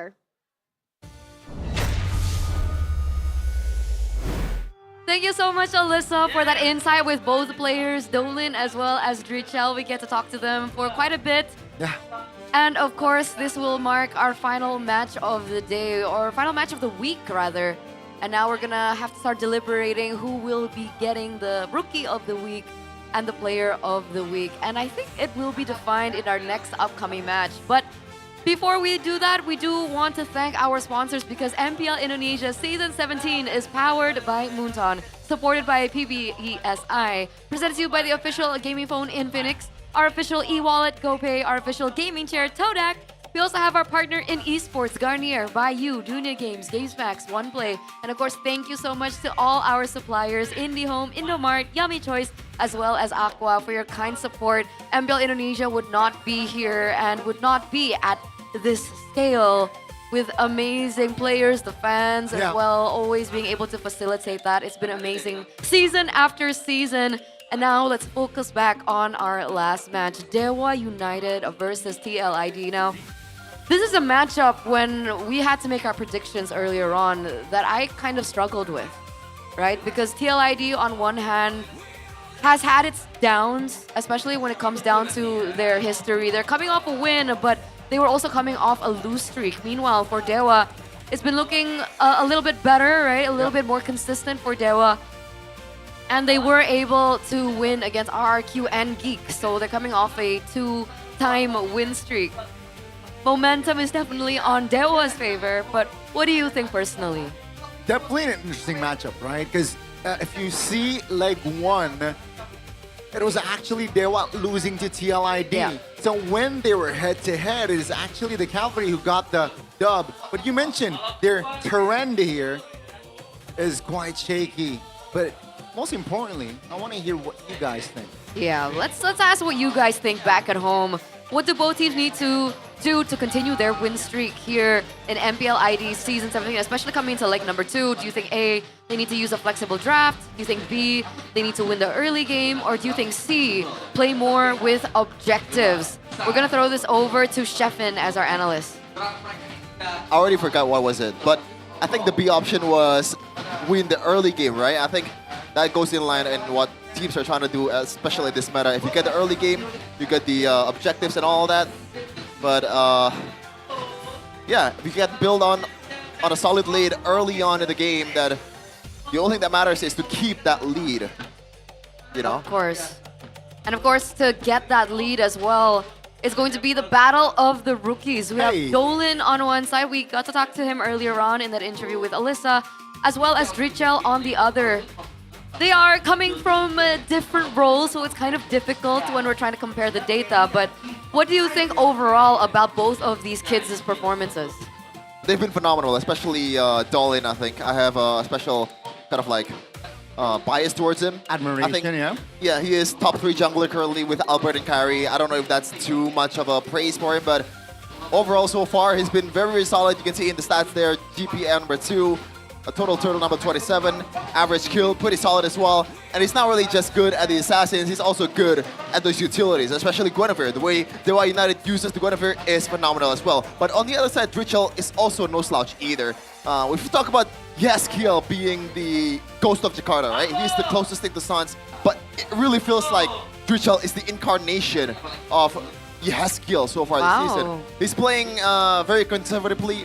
Not really taking a lot of risk, but once he took those risks, it always pays off. He is the silent killer of TLID currently. I think the fact that Leone has been amazing on the chip and glue kind of makes me, or like kind of makes us overlook how good of a mid laner this guy is. I like that. I like that. And we're also taking a look at, you know, just past experiences and past moments coming in from Dolan, because I agree. I think this kid is super talented with the way that he utilizes the Guinevere. We saw his Fanny as well being such a huge power pick. And what is curious is the fact that we've only seen 4 heroes from him. Aside from the Fanny and the Guinevere, we've only seen the Bakse and the Suyo. So maybe hiding more strats. But you glazed Drichel earlier. We're going to take a look at Drichel's performances as well. This particular moment was when they were up and he was on the Eve. So we've seen him play phenomenally on the Jushin, but even on heroes like the Eve that require a little bit more carefulness, I would say, a little bit more care, he's still able to perform at that level as a rookie. Definitely one of the top 2, if you want to count Marcel, top 3 rookies for my personal picks this season. But yeah, I think what differentiate like the rookies now, sometimes all you need to see is like 2 games, and then you can see if this rookie is MPL material or needs more time to be a household MPL name. And I think Drichel is definitely fits the bill, and definitely one of the mid laner that can have a high ceiling when we talk about like, you know, MPL level. Super high potential, and I think if we've learned anything from the old TLID, it's always that mentality that becomes a factor. So talking about mentality, let's see how the players are doing as we take a look at the ping test. Bener Mal, boleh Mal. Ayo, emang di sana ada apa aja, Bi? Banyak Mal, di situ ada banyak pulau, ada itu Sagama, banyak tempat bersejarah juga di situ. Oh, seru tuh. Tapi kita kalau ke pulau kayak seru Dambi. Ah, jangan mal, takut gua. Takut kenapa? Ntar ini lu ke bawah ombak. Itu kan kecil, gak kelihatan ntar. Emang dulu di sana lu pas kecil ngapain aja, Bi? Waduh. Gua suka berenang mal di sungai-sungai. Oh, emang lu bisa berenang? Bisa tipis. Ki, oi, apa tuh? Lu dari asal mana, Ki? Nah, gua mah dari ini Sumatera, Kepulauan Riau, Tanjung Pinang. Ah. Oh, kalau gua dari Kalteng, Bangkalan Bun. Nah, kalau biasa di situ ada apa aja lu nih dari sana? Apaan ya? Kalau gua ingat gua kayak coto Bangkala tuh, itu terkenal di sana. Terus kerupuk basah nama itu. Kerupuk basah. Iya. Basah tuh kerupuknya. Berarti. Iya, bukan kerupuk, gak tau, pokoknya jelasinnya Bi. Namanya doang. Oh. Kalau di Batam gimana, Ki? Tanjung Pinang Oh, beda ya? Beda Sorry. kota itu. Oke, apa Deket tuh? doang. Kalau biasa kalau makanan lebih ini sih, kan baik laut kan. Ya lebih ke makannya biasa gonggong gitu. Gonggong itu makanan gimana? Gonggong ya kayak makanan seafood kayak gimana yang ada cangkangnya kan, tahu nggak? Kagak tahu. Iya, nanti coba Nanti lu harus cobain. Itu enak. Very heartwarming to see how the players were talking about where they were from, what they like to do when they were kids. Some of them shared that they like to swim in the lakes and the rivers as well. And some of them were also highlighting the favorite foods that they used to enjoy as children, specifically seafood. Good times. I also really enjoy seafood. Do you like seafood? I like seafood. Chef Finn, do you like Do seafood? you like seafood, Chef Do you Finn? have seafood around your area? No, actually, but we import them. Oh, well, while you're in Jakarta, you can enjoy it. But for now, let's enjoy the official team lineup from Team Liquid Indonesia with Aran, Kevin, Dricha, Leonie, and Kyo. Still the same five, the main five that we know and love up until this point. Can they continue on their win streak? They won against Alter Ego a couple days ago, 2-1. Can they find that same success against Dewa today?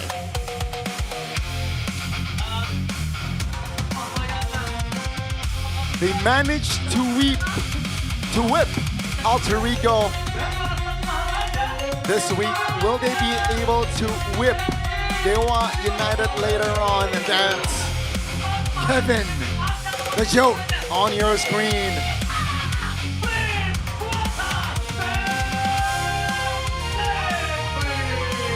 With a traditional dance here in Indonesia, Kuda Lumping.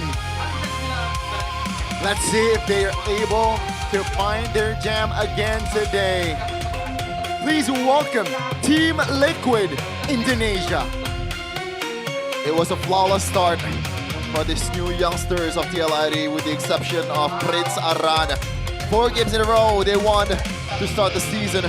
They stumbled, losing 3 in a row, but now they are back on track after beating the runner-up of the M7 World Championship in Alter Ego. That surely shows their class as a team. But again, ladies and gentlemen, to remind you back at home, the standings are ever so close. And if they want to get ahead, they will have to beat Dewa United at their own game. With the main 5, Kin, Dolin, Okta, Muweza, and Maybe, let's welcome the Apostles of Gods up in the stage.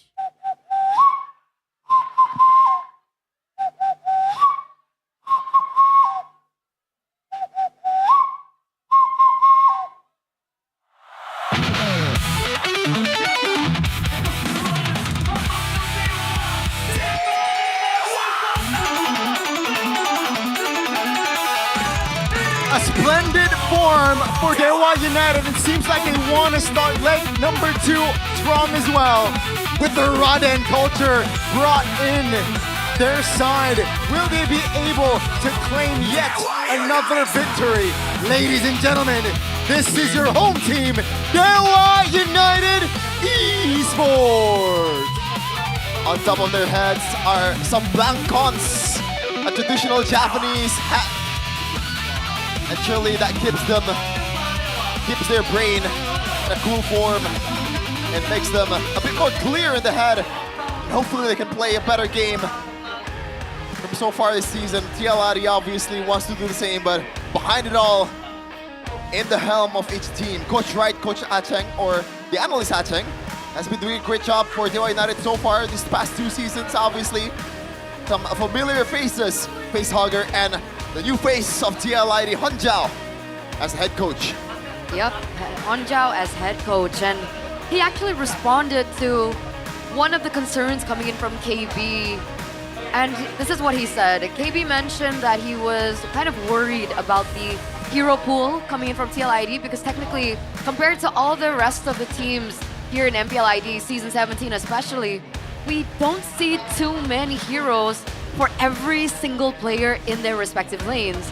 And Honjao mentioned as an answer, he was like, it's not that we don't have it, it's just so far we haven't needed it. So that shows us something, and maybe we might be seeing a surprise today. But we asked you earlier on, what do both teams need to do to continue their win streak? And it looks like 46% of you believe that they need to use a flexible draft, which is interesting coming into the topic that I mentioned earlier about Honjao. And will we get to see that quote-unquote flexible draft, you know, variations from the side of TL? Because even Leone was asked as well, right? Without the glue, without the chip, you know, equals win against Liquid. Seems like yesterday not the answer, not the case, right? He's able to bring out a new hero, still able to perform on it, and expect more heroes from Leone's side as well.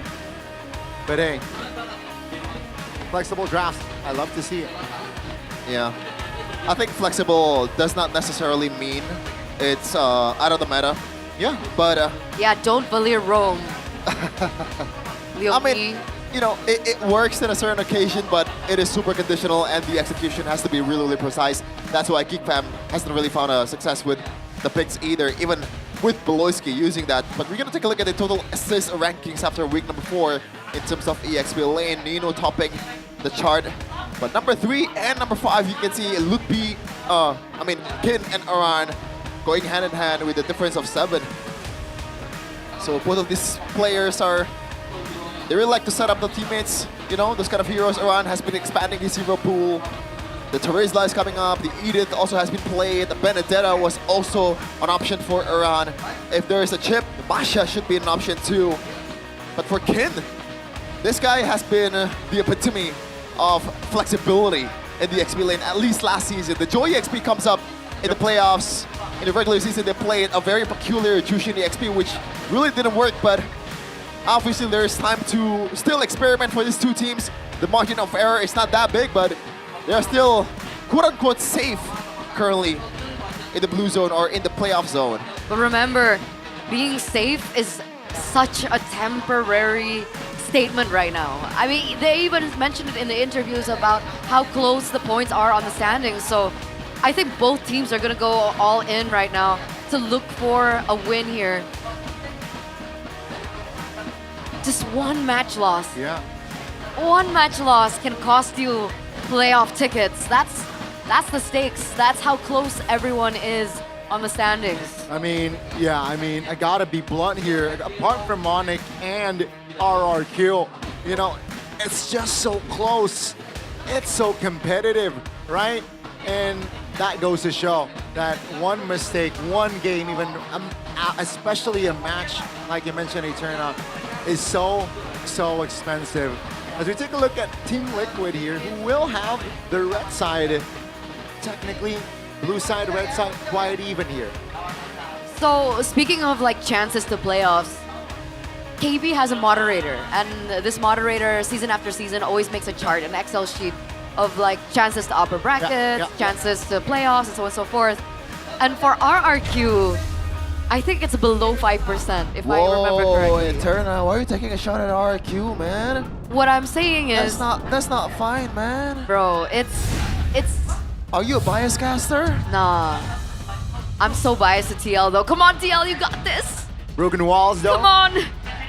We have seen an abundance of broken walls today, and we will see it again Let's see Dewa United with the bans. Chip in. Oh, okay. Yeah. Obvious. Bovius also gets taken away. This is the drafting phase, by the way, for game number 1 presented to you by the official gaming phone Infinix GT50 Pro. And on the other side, we have the respect towards Dolin, the rookie that we've been talking about, right? Fanny, Guinevere are heroes that he's been known to utilize.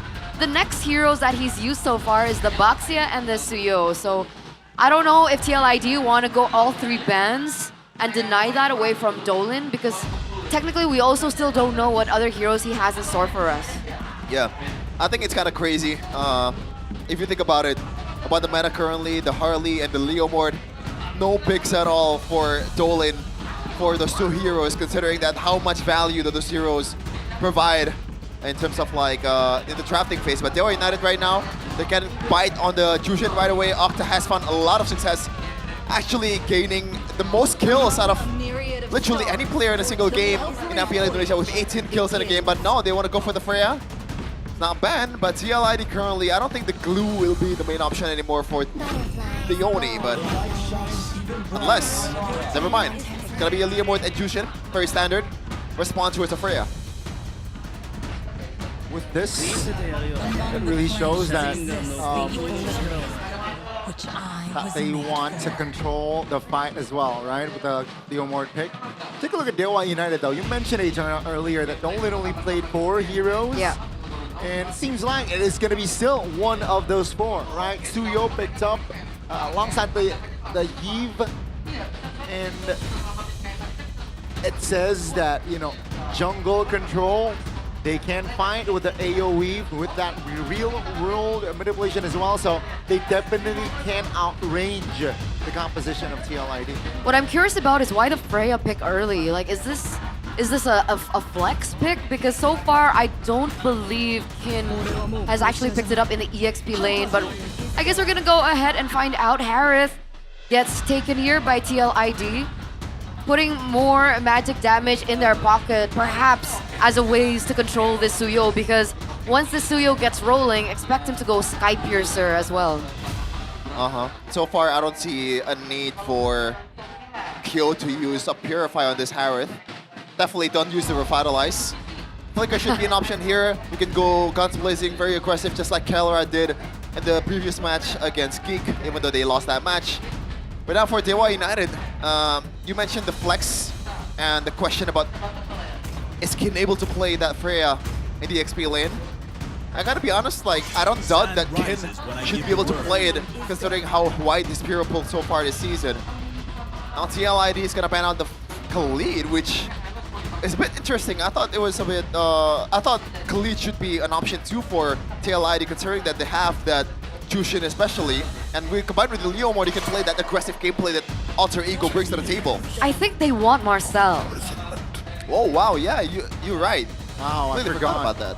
Forgot about Marcel. Survived the first phase, but the question is, you're right, Eterna, will they survive the second, will he survive the second phase of bans here? Terizla gets banned here, respecting Iran's capabilities. They're eyeing for team fights, but I was thinking that if you're up against the Eve, why not ban the Lapu Lapu? Usually we see that the Lapu Lapu is an answer to the Eve, especially when she opens up her real-world manipulation. Maybe so they're setting up a pick that's not really so mobile, you know? Whether it's in the gold lane or in the XP lane, they can still play the double fighter composition for Dewa United as Marcel gets banned. By TL? Yeah. So what do they want? Do they want to go for Hilda? For Leone? Oh. Could be the case. Against the Freya though. Sure, it's good against Suyo. Kalea is still open too. Kalea is definitely still open. That's true. Is he gonna flex another new hero? Alright, let's focus on to the next ban for Dewa United here. Terizla gets eliminated. They're respecting Iran again. Phovius is also banned. Sora is still on the board. You're right, Sora's open.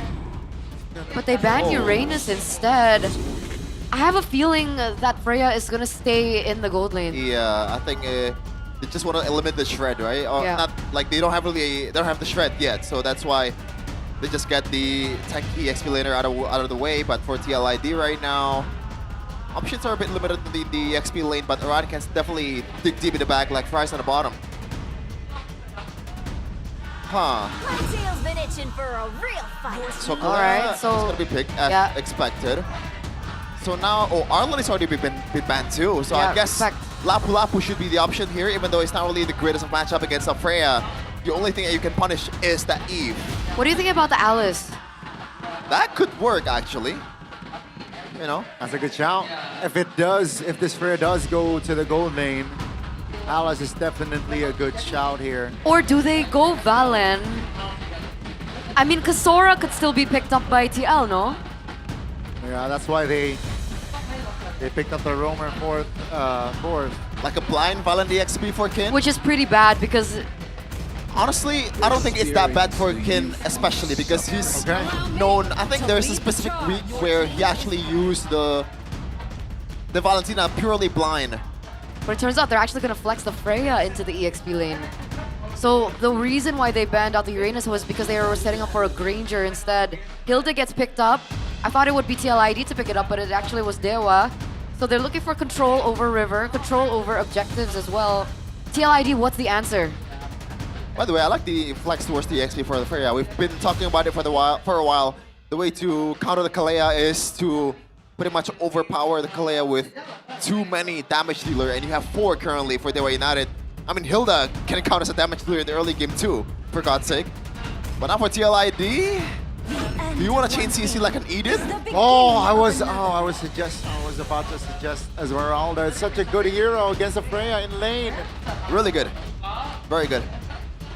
All right. Yeah. So a new hero for Leonie. That's crazy. As well. Yeah. Is it?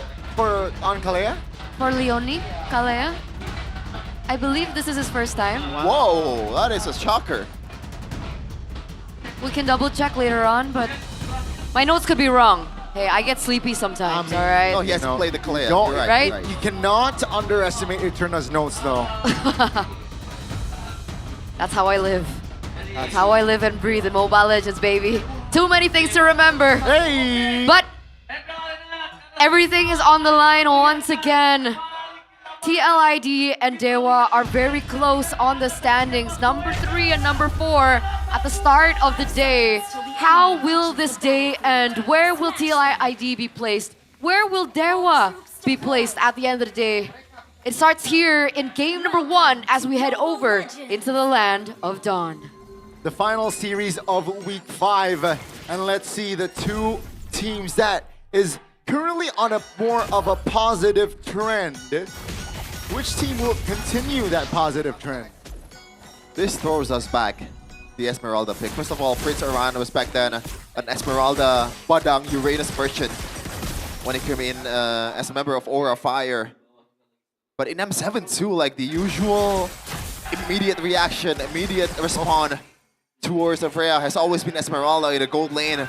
We've been wondering for a while why are they not picking those kind of heroes, but maybe there's a lot too much shred with a carry potentially, but now, that's a good drag back. Oh my goodness, that's a good knockup by TLID. Drishul again showing up here early, and that's just Moisa taking very low, still able to get out, but that's already a big win for the Cavalry. He really shows us how it's done, yeah? Drichul on the Jushin, especially with the fighter emblem as well, he's able to be a little bit more aggressive, especially in the early game. And I was wondering, but technically the Kalea and the Jushin don't have much of a combo going for them because Drichul is more DPS. But I mean, if Joe keeps participating in these team fights, that's quite a lot of damage that they need to respect. Did you say Joe? I guess that's one way to call him, but we can have the by you. Kevin Joe. I'm confused now. Yeah, let's look at the Esmeralda's emblem because we haven't seen this one in a while. Festival of Blood, because the tenacity is already changed. The revamp, you know, it's cooldown not cooldown reduction, damage reduction and boost instead of that pure physical and magical defense. And I rock with that. Usually everyone also uses that Festival of Blood. I think he's fine. I mean, is that why he's able to be so aggressive? Speaking of aggressive, on towards Kin, that's a stun. Take a look at the Freya here, half HP. That's a stun on towards Kevin. Down goes the Retribution Holder. That's gonna be Dolan picking it up. the turtle, picks up the turtle. That's going to be Dolan taken down though. Dewa United has Kin on their back. Dealing a lot of damage. That's Aran though. The Esmeralda pick was made for this. And Okta, without his flicker, is stuck in Aran. What the heck? It's on a maniac on this Esmeralda debut. Aran flickered in as well. You mentioned this being one of his signature heroes, and he really shows and turns everything around. That was supposed to be a great trade for Dewa, being able to take Kevin down early, being able to take the neutral objective early away from TLID. But oh my, Kevin, maniac in the first 3 minutes of the game. Already paying dividends, and that early, potentially enchanted talisman for Aran will do him a lot of wonders, because now he can spam as long as he wants to, he can be in the team fight as long as he wants to, and gonna win second Kevin. Good cover by Drischel. 3 members on him. That's gonna be the Crimson Beacon. Committed. Tsunami Slam on towards Dolan. The jungler is in trouble! Richel's trying to hold on, but with the power of Dolan and Okta, will be able to find Richel. That's gonna be the trade though. Maybe joins the fray. TLID is able to keep their distance. Maybe has the Sky Piercer. Oh, that could have gone really bad for TLID if they lose 2 members in the mid lane. They're looking for a snowball now. They're looking for a ways to get that snowball rolling for Dewa United. Seeing that 1,000 gold lead now being picked up by TLID, we're also taking a look at the talent prediction by GoPay. 1, 2, what? 2 against 4. 2 against 4? Against 4. Damn, guys. Where's the faith? I mean, I have faith, Where's but the love? not really in TLID, but we'll see Alright, though, because so far, fair enough. it's looking like my prediction is gonna be wrong, but that was the case in match number 2, baby. I know, tell Aran though. Like, I've been wondering for a while, like, why the heck Esmeralda is not really a good pick against the Freya? Like, you can see here, like, how much it pays off, right? Even, I think, in the last 2 seasons, Esmeralda is one of those heroes where, oh, wait a minute. Yeah, Dolan claims the turtle. Will they fight? TLID here says, no, we will not. But in the mid lane, Kin clears it. Yeah, back to my point, Esmeralda has been a hero that in the middle of the season, people realize that, hold on a second, this hero packs a lot of damage and also can tank up a lot of heat at the same time. And when the conditions are met, every Esmeralda game, every good Esmeralda game, she's always topping up both damage chart and also damage tank chart. That's how it's always been. And look at this, Ken cannot bully Aran out of his lane. I mean, look at the itemization, right? Heavily favored towards movement speed and the enchanted talisman. So more spam ability, more movement speed on top of that. And it's really not allowing Kin any moment to look for opportunities. And remember, one of the winning conditions for Dewa United is for Kin to get a comfortable lane, for Kin to get a hero that can open the map or open up opportunities for the team. And it feels like in this game, he's been completely shut down. He's not going anywhere. He's not going outside that lane at all. Yeah, by the way, interesting idea from Aran here, going for rapid boots instead of the warrior boots. I would expect him to go warrior just because of how much physical damage that Dewa United has. But I think Aran is thinking about, like, he wants to win through kiting. He wants to get away from the Freya range. He wants to weave around the Rhapsody or and Death Sonatas of maybe, and he can just evade all the damage. Like, he's not gonna die. Like, he's fine. 2v1, I can take that. I don't know why Dolan goes for that either. Interesting. Richel's coming. Yeah. Without the life bane, right? Without the anti-regen, I think nothing can stop Aran now. But Kin now, quarter HP, past the ult, and that's just a structure taken downtown. That was almost a pickup as well. If that pickup happened, if he was taken out, that would have been GG for the second turtle, well, third turtle of the game. Even without, it's still GG. By the way, Aran really does not have a quote-unquote counter from Dewa United's composition, but RWM. Perfectly timed flicker there by Kill. And so far, it's just a structure without any compensation. Keep in mind, folks, TLID, they got the, no, TLID got the turtle. So there's not much lockdown, there's not much CC from Dewa United side. Aran is pretty much, this is free real estate for an Esmeralda game. Like, I would be very, very surprised if Aran does not end up with an MVP in this game. I mean, like, essentially, you'd have to force Okta on maybe the Ice Queen one. I think maybe that's the only way you can try and, you know, slow him down by just a little bit. But even then, you're right, there's no lockdown, lock. Like, there's no hard CC that they can utilize. Aside from nothing really. Real-world manipulation will only slow them down. Right now, Octa is trying to be more specific on the regeneration. That's a push! On towards maybe. That's a flicker. Oh, the overwhelming damage from TLID will be enough to take maybe down Amweza. Stuck, isolated in the front. Should be another kill picked up here by TLID. Leone this time will get it. And with this 3K, surely it will mount to more. Yep. They're looking to push in this mid turret as well. Look at Leone, look at Iran in the positioning. Yeah, just zone Octa away. Kin now all alone. That's going to be with Dolan though. Steve popped.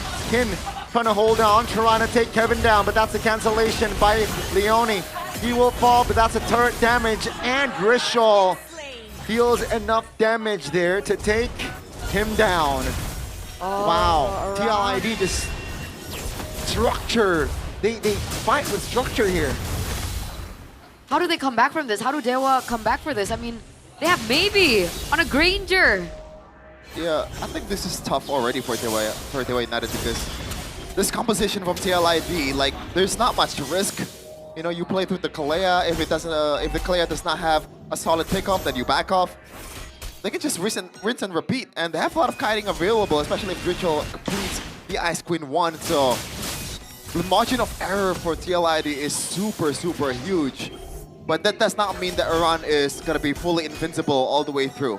Once those Life Bane is going to be coming in, there you go, Octa already used the Life Bane, or like the glowing one. It's going to be harder for Iran to tank up the damage, but Mueza. Yeah. That's a flicker. That's Leone now. On you Octa. Tsunami Slam on towards one. That's going to be Kin now, all alone under the Lord's Pit. Still hold on though. Kin trying to hold on, but Nolan! Fuzzy angle to take the Lord kill. Will be taken down as Dewa United. They will take more space as maybe is able to find a kill. It looked bad a couple of minutes ago for Dewa United, but boy, oh boy, they have come back. There you go. There's the turnaround that we've been waiting for.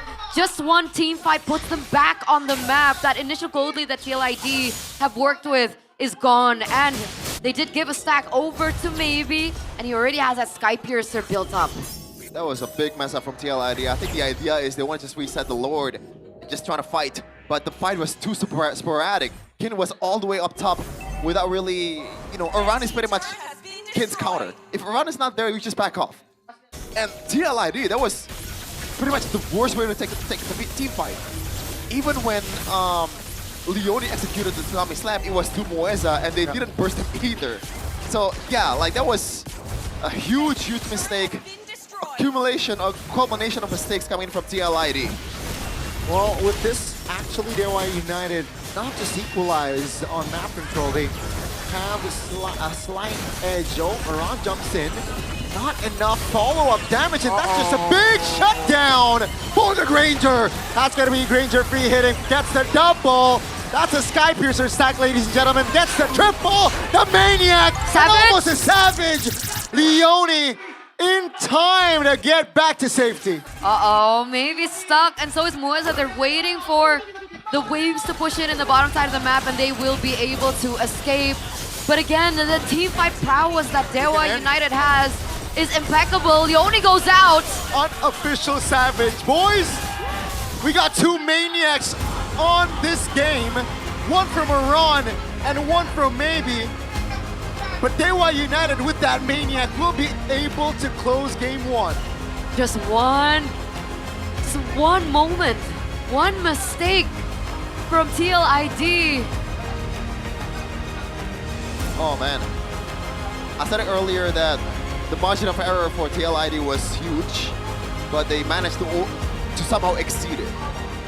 I think the 4 kills on Iran makes him think that he is this invincible guy, and TLID is overestimating their potential overall as a comp. And that way they got too overzealous, man. They don't really play by the rules, they don't really play by the initial winning comp. Whew. Yes, the Maniac is great. Iran's outplace is great. but still, you gotta respect your opponent. You gotta respect your opponent. The Sky Piercer stacks at the end, man. Oh, feels bad for TL. That engage was very off. And maybe it's just hitting with the flicker as well. Yeah, dare say Deo United were very, very patient though in their execution in this first game because they were strangled, right? Aran had no space to move. Mid trio was very difficult to find moments. Their jungle was invaded, but they were patient to look for that one moment of mistake, that overextension coming from TLID, and they capitalized over it. I didn't expect it to end there, though. That was good stuff from Dewa. Don't underestimate their team fighting. Everyone's been talking about the team fighting even before the season begun, and we saw it come to light. We saw it unraveling there. I just don't get it why they took that risk in the Lord pit. I just want to repeat it again. I think the idea is they want to just fight, but they just forgot or didn't manage to reset the Lord. And at that time, it was like, we just have to go 50-50, and it goes to Dewa United because they have a Suyo, and Dolan is an absolute menace on a Suyo, right? Whether it's retro, whether it's kills, with the Sky Piercer and all. That's why he is, for me, top 3 jungler currently in MPL Indonesia. Like, TLID let that happen. They let Dewa United to come into their stables, and they just eat their haze. Yeah, I think, okay, this is what the moment where you talked about, right? Yeah. This Lord here, Kin survived, like, just bought enough time. Nolan got the Lord, but personally for me, this is salvageable. But this here, this was the mistake, the blunder. Aran jumping in all alone. And that costed them practically a wipeout, bro. Yeah, definitely overestimated how tanky he was.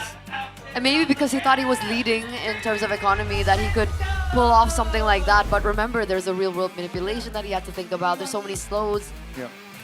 That is in the kit of Dewa United, and despite being so targeted in the early game, being so stepped on, I would say, by Aran on the Esmeralda, at the end of the day, Kin deserves the player of the game, presented by the official gaming phone Infinix GT50 Pro, and Sheffin will tell you why. Yeah. Getting stepped on by Esmeralda? Man, lucky you. This is like... This is a bit demoralizing, by the way, Kin. The fact that your opposing laner gets a Maniac 2 minutes in the game, like that should be almost a nail in the coffin for every XP laner. You get like super discouraged to lane against the Esmeralda that already has 4 kills, but somehow Kin managed to play super safe in the late game. He didn't bite on Aran's gambit. Aran wants to fight Kin, but Kin said, nah, I'm good. I'm not gonna fight against Esmeralda, man. I just wanna go to the back line where literally everyone else is there, but Esmeralda is not there. This is also one case where Kin was able to manage to play a 1v3 essentially, you know? In this case also, he was super low with the Vengeance as well, somehow with the shields. And he came out healthier than ever. Especially with the RX also, Twitchell didn't manage to get the kill. Oh yeah, I actually managed to get the kill, sorry. But still. Yeah, I call this every time the EXP laner disease. Whether it's Uranus, Esmeralda, X-Borg, this kind of heroes that has a spell fam and tankiness, like multitude of ways to get away from a team fight. You just overestimate how tanky you are, and you can just weave around the team fight, weave around the damage. Like, I get that. You feel the hate. You feel that kind of like adrenaline that I want to make a knock play. I want to make a 1v4 a hero play, yeah, for my team. But that just doesn't work in this case. I'm pretty inni. Nice. The Indo slipped out a little there. It's okay. It's been a long day. But I'm impressed. I'm impressed with how Kin played that, because if we take a look at the replay, there were so many moments in these team fights, especially at the later stage of the game when we start to see TLID really falter in these team fights. The fact that despite him being so behind, Kin did a really good job of zoning and making the team fights messy. Yeah. Right? He was able to split the team fight into 2. Drichel had such a hard time to choose his target because of how up close and personal Kin was in these team fights, and so he kind of rendered Drichel useless. So the Sky Piercer stack that he was able to get earlier after the team fight, he wasn't able to use as an executor in the team fights because of the zoning coming in from Kin. So, good job, Kin bro. What's his name again? Kinsanity. Kinsanity. Insanity. The Kinsanity of Dewa United. Yeah. And by the way, he didn't really finish his boots. I reckon that you should finish your boots as early as possible against an Esmeralda, first of all. You get extra magical damage. And up against Tushin and a Kalea, and also Hera at the same time, I think the extra decrease on the CC duration should be coming in handy. And even not having secured that tough boot, he was able to still weave around the knockups from the Lantern Flare of Dritchel. What a game. And you can see here, like, look at the Esmeralda. Damage dealt on top, damage taken on top. Same with Kin also. This is the battle of the XP laner. That's what I said earlier. I would be very, very surprised if Rad didn't end up with an MVP. But apparently, yeah, this happened. I mean, it wasn't a lot. It was a treat, you know, 11 minutes. We got 2 maniacs, bro. Below 12 minutes. That's something. And from a different team as well, Exactly, right? from a different team. Yeah. It's rare to see those type of games. Because mostly we get the Maniacs and the Savages, but On it's the all same from team. the same team. Like, RP twice. yeah, Alter Ego. But this time it's from different teams. So Dewa United really pushed back. They fought back. They want the points. They're very patient with it as well. Yeah, I think at this point we've already talked about all things that could be talked, because there's really 2 moments where, you know, it's a pivotal moment. Or maybe like 3. Obviously, the first Maniac by Iran, then the huge mess up in the Lord Pit. And as Connie said earlier, the situation was salvageable, especially with the fact that you have a Harith, right? Yeah. Those heroes kill really well in the late game. And you have an abundance of damage too from the Leomord, plus the sustain as well. So I don't see why Iran pulled that trigger at that time. To make it worse, the whole team is also in one with Iran. I guess it's Kind a of good forced, thing. though. Are they though? Just let go for Iran, man. Just let him die. Yeah, there was a moment that they could have responded like, you know what, let's go back. Let's just Where's the chill. solidarity? Let's just have some yummy choice, you know. Oh, yummy choice. Right? Ready to eat meals that are Haven't had super dinner. delicious, quick and practical from Rice Cups. They also have bentos. You guys are sausage lovers. You guys Ooh. get some sausages too. Sausages. Onigiri, Yummy. fried chicken, and more. And you can find them at your nearest Indomart store. Or you can order them through the Click Indomart app. They have an app. They have an app now. We talked about this, Connie. Get with the program. I know, we Okay. literally talked about Okay. this. I was about to. Okay, yeah. Click a Donut app, check it out. Yummy choice, though, is my go-to meal. Like every day, breakfast, lunch, or dinner. I don't Okay, eat breakfast. What's your favorite meal from Yummy Choice? The onigiri, of course. Oh, you love the onigiri. Yeah, what are you on? Or sometimes fried chicken. Oh, you like the fried chicken too? You're a fake fan, Connie. My favorite is the ham and cheese sandwich. The ham and cheese sandwich. Every time I went into the rest area, you know, in my journey, traveling from Seoul to Jakarta, I have to buy that. I thought you don't eat ham. It's beef. Ah, beef ham. Yeah. Beef ham. But have you heard of the first batch of Radiant skins that are now available, Sean? What? What's that again? Oh yeah, the Too Galaxy. busy playing with Infinix phone, guys. The That's what Aperture. happens. Look at the visual effects, right? It's super pretty, super nice. Man, I think the best skin in the game is the Johnson, but I don't use Johnson Why not? because it sucks. There's a reason why Broken Walls, there's literally a picture of Johnson in it and no one uses it because it Skill sucks issue. right now. I mean, Chef, Skill issue. can you drive a real car is my question. Have you ever driven a real car? Should be the question. He's dying. I have. I took some lessons, but I'm still too coward to actually drive a car. Hence why you can't. That's why you don't believe in the Johnson, man. That's why. Yeah, you know? my bad. Skill Once issue. you go Johnson, you never go back, baby. You gotta believe. You gotta believe. You love the Johnson, baby? Believe in Johnson. Connie, why did I say swap Connie with baby? What? That's for What off is camera. going on What? with you guys? What? What? What? Connie, I think I've played some Johnson. Have you seen my Johnson? No, and I won't. What I've seen Yes. is the new exclusive action button Leslie kit. This That is is actually also so cool. available now. Right now in your shop, ladies and gentlemen, the Angelic Agent. Enjoy a 20% discount during the first month. Note this, from 22nd of April to 23rd of May, the dynamic portrait is only 640 diamonds. 640. And the exclusive action button is only 200 diamonds. So don't Yeah. forget to log in and check it out now. I think it's pretty cool. It is actually very cool. Don't miss, just please don't miss the discounts, guys. 22nd to 23rd of May. That's like literally a month that you have to buy it.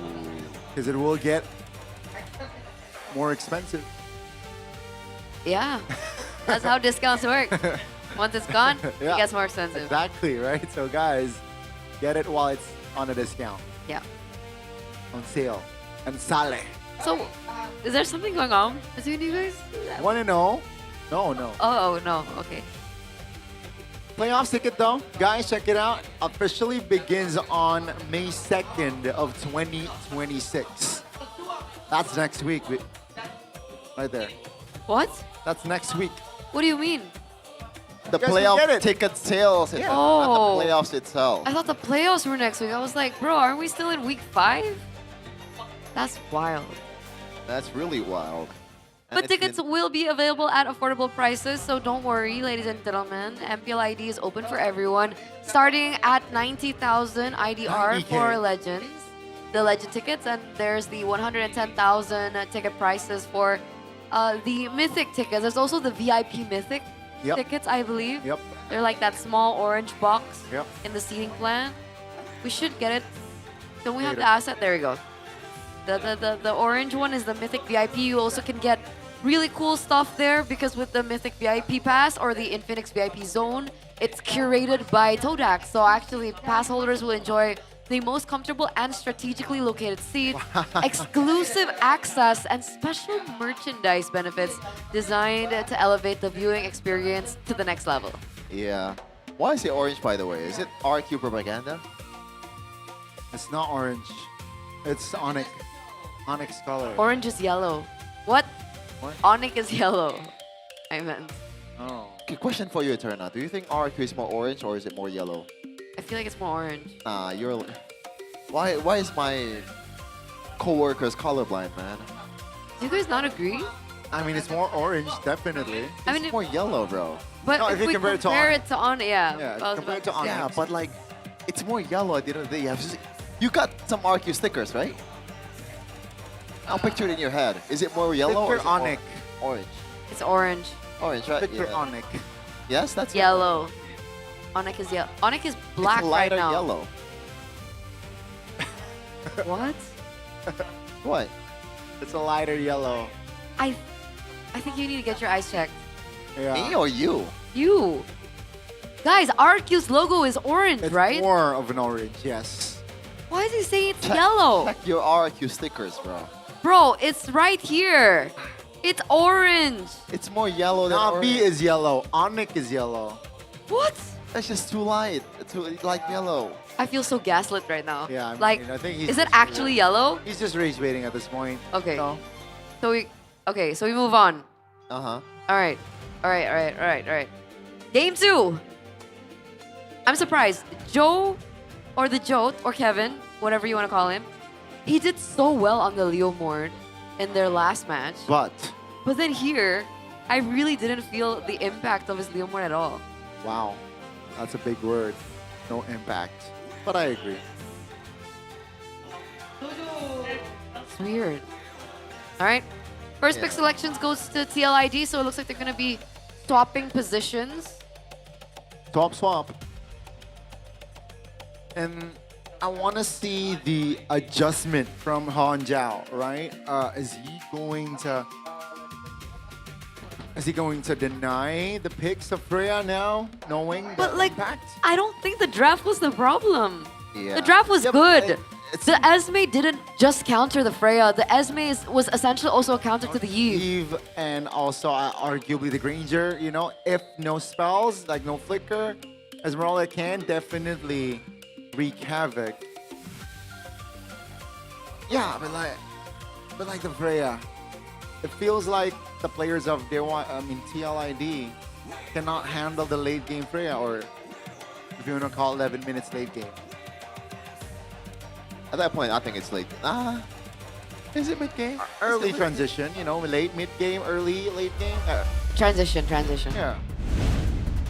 Let's see though, what is the map gonna be for our second game? Let's take a look. It's going to be broken walls. A lot of broken walls today.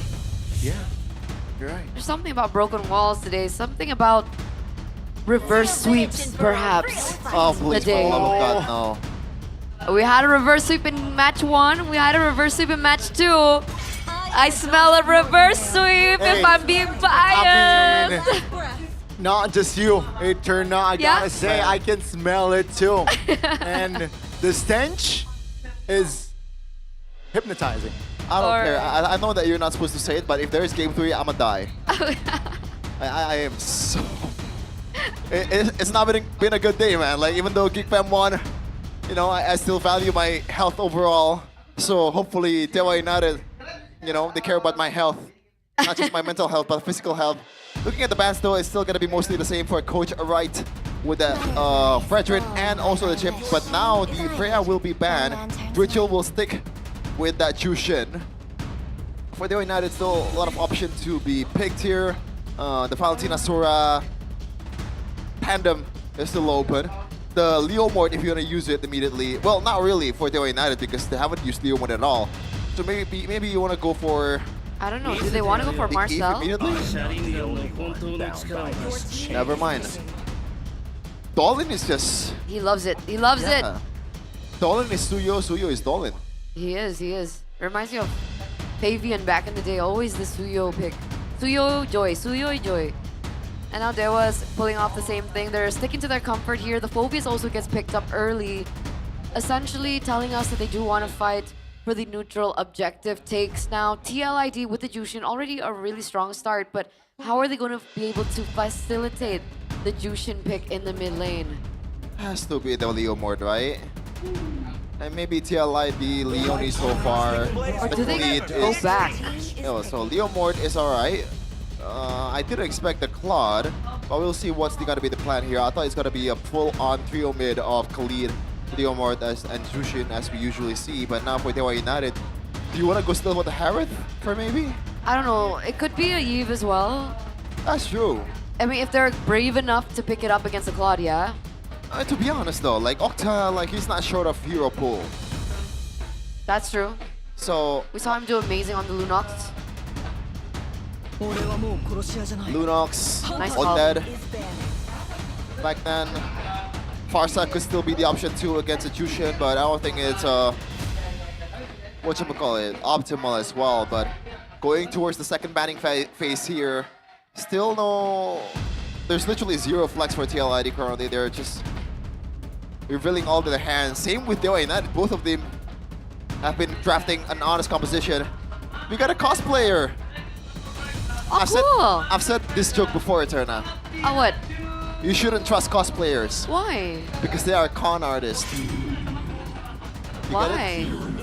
Comic cons. The cons. Oh. Connie didn't get it the first time I said it. Which one? The cosplay joke. The you shouldn't trust cosplayers. Because they're a con artist.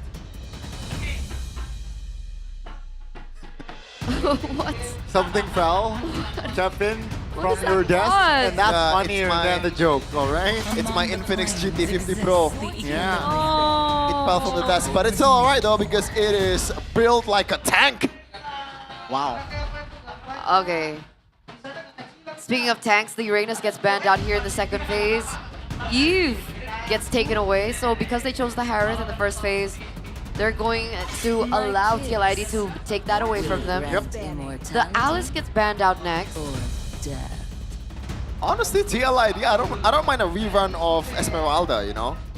Against a Suyo, against a Phobia, it's not that bad of a lane. And a Harith. Yeah, that's also the idea.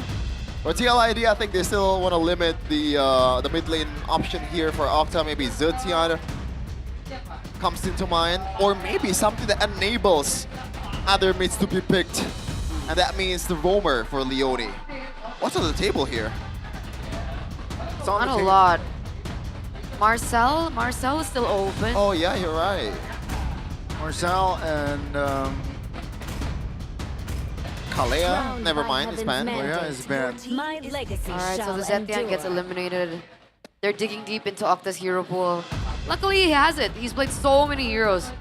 We still have the Kimmy, Valentina, Lilia, Lunox, and the Farsa, and the Odette. Yeah, I know he plays the Odette. Yeah. Let's see though, we saw an Odette game I think earlier. they might save it for later, no? Do you think they want to leave Octa for later? Yeah. I think the right move here is, again, just pick up the roamer. Yeah. Also applying pressure, right, towards Leone, who has yet to pick up a hero. So, killing two birds with one stone here. Pick up a hero for Mueza. Do you want Gatot? I don't mind the Gatot at Gatot all. or Khalid? Because if they want to play early game, they can go with the Khalid. Folks, can you see Dyroth being playable here? Oh. It's not the best against the Harith. Yep. But it elevates the damage. Definitely. You know, the physical shred. And against a Phobius, that is a free lane for you. Yeah. And it allows just the movement, maybe more, you know, the pressure, right, from Dyroth pickup is gonna be more. But let's see if that's too Allow me far-fetched. to lead the charge. Hilda, Yeah. For Leone. what's the next pick? I don't mind It that. looks like Yuzong. The Yuzong. Reignite the star. Again, not really a Harith answer either, but you can overload it with CC. Now the Harith has to pick up Purify. And now for Tewa United, still like the mid lane. There's gonna be a lot of dive, but is it still too dangerous for an Odette? I don't think an Odette fits No. here. Too much dive. If they want to be safe, they can go Lunox. It's a power pick as well. Uh-huh. Oh, the Like Lunox safe is a picks good would be shout. Lunox, Lilia. Valentina. But what's the value of Valentina? The Black Dragon form. But that's it, right? Yeah. Compared to Octa, power pick Lunox, I think Lunox is a I'd good go shout. Lunox. Yeah. But now the trouble is you don't really have a proper setter for the Lunox. It's pretty much an independent Lunox. But I guess it's Octa, so he can make it work. If there's someone that can do that, it is Octa. The only problem as well is from the side of Dewa United, like both Lunox and Claude need time and farm, right? So, like they will have to pick their battles here, especially in the early game. Okay, we'll see. Will the signature Lunox pick for Octa be the answer for Dewa to close things out 2-0? Or will it be a different story now that TLID have picked a different set of heroes? A different rhythm, a different game. Let's see game number 2 between the Young Stallions and the Apostles of Gods. We're heading into the Land of Dawn. Welcome to Mobile Legends. Yeah, it's gonna be a bit of a tough battle here in the mid lane for Octa. I guess he has the healing, so Mueza has to do a lot of heavy carrying in terms of lane clear and also poking at the same time. Hopefully it's not gonna be that hard for Octa. As the first knockup happened, Mueza might have to use the flicker immediately. Oh, I think he's gonna die. That's a two-man knockup already in the mid lane there. First being Mueza. Wow, what a trigger discipline though. Did not pop the flicker. Mueza still survives, but that guarantees a recall. Whilst Kevin is counter jungling here. So that's a win for TL. So far, nothing too crazy. Mueza has to watch out. He still has the flicker. Oh my god, Dolan! Oh, Suyo level 3. That's the kill pressure definitely already on TL. Uh-oh, Iran taken down. That's a quick double. Dewa United, man. What a response. 3 members taken down instantly just from that. Dewa United again in the early game. That early pressure has been fantastic. TLID, what are they doing in the early game? I got a bit too overzealous, man. The fact that they have Hilda, they have Jushin, they feel like they are almost invincible, but when Dolan is there, especially after you get level 3, it's hard for you to get away from the Suyo. And you mentioned it earlier, Gani. Lunox needs a bit more time. Yeah, but like, you don't gotta. It's a caster 6. You can't allow the Lunox to get kills early just because, you know? But honestly, against the Jushin, Octa, the Lunox is surprisingly quite sustainable in the lane, right? So long as there's minions for Octa to work with the skill, he's gonna be able to push through the small damages, especially in the early game coming in from Dritchel. Interesting Lord fight, Turtle fight. Moeza gets caught really low already. 2 men, now Darkwave, Kevin now isolated here. 1v1, Dritchel is assisting, but that's gonna be the jungler taken down regardless. 2 members actually off the board for TL, and Dewa United only losing 1. So both junglers off the picture. That's a delay on that turtle take. Moeza taking information, has the Raging Sandstorm, but with Octa here, they're actually able to chunk the turtle below 50% as Dolan will calmly take the retribution. Man, I would like to see the replay of that because I don't know what the hell happened. It looks kind of decent from TLID, but when I look at the kill count, wait, what? TLID losing 2? And Dolan was taken down at the same time. That's a huge value for TLID as well. Yeah, but where did Kevin die? Is my question. I didn't get to see that. Kevin on the turtle spit. I saw Kevin. I didn't get to see Dolan's then. Dolan was in the bushes. He was getting chased down by Aran and also Kyo at the same time. And that was 5v4, by the way. Maybe didn't join the fight. Meanwhile, Kyo was also there with the Blazing Duet. Yeah. He Blazing Duet into that, and still they lost everything with Dewa. So not the best of early game. Aran now also getting shredded. What?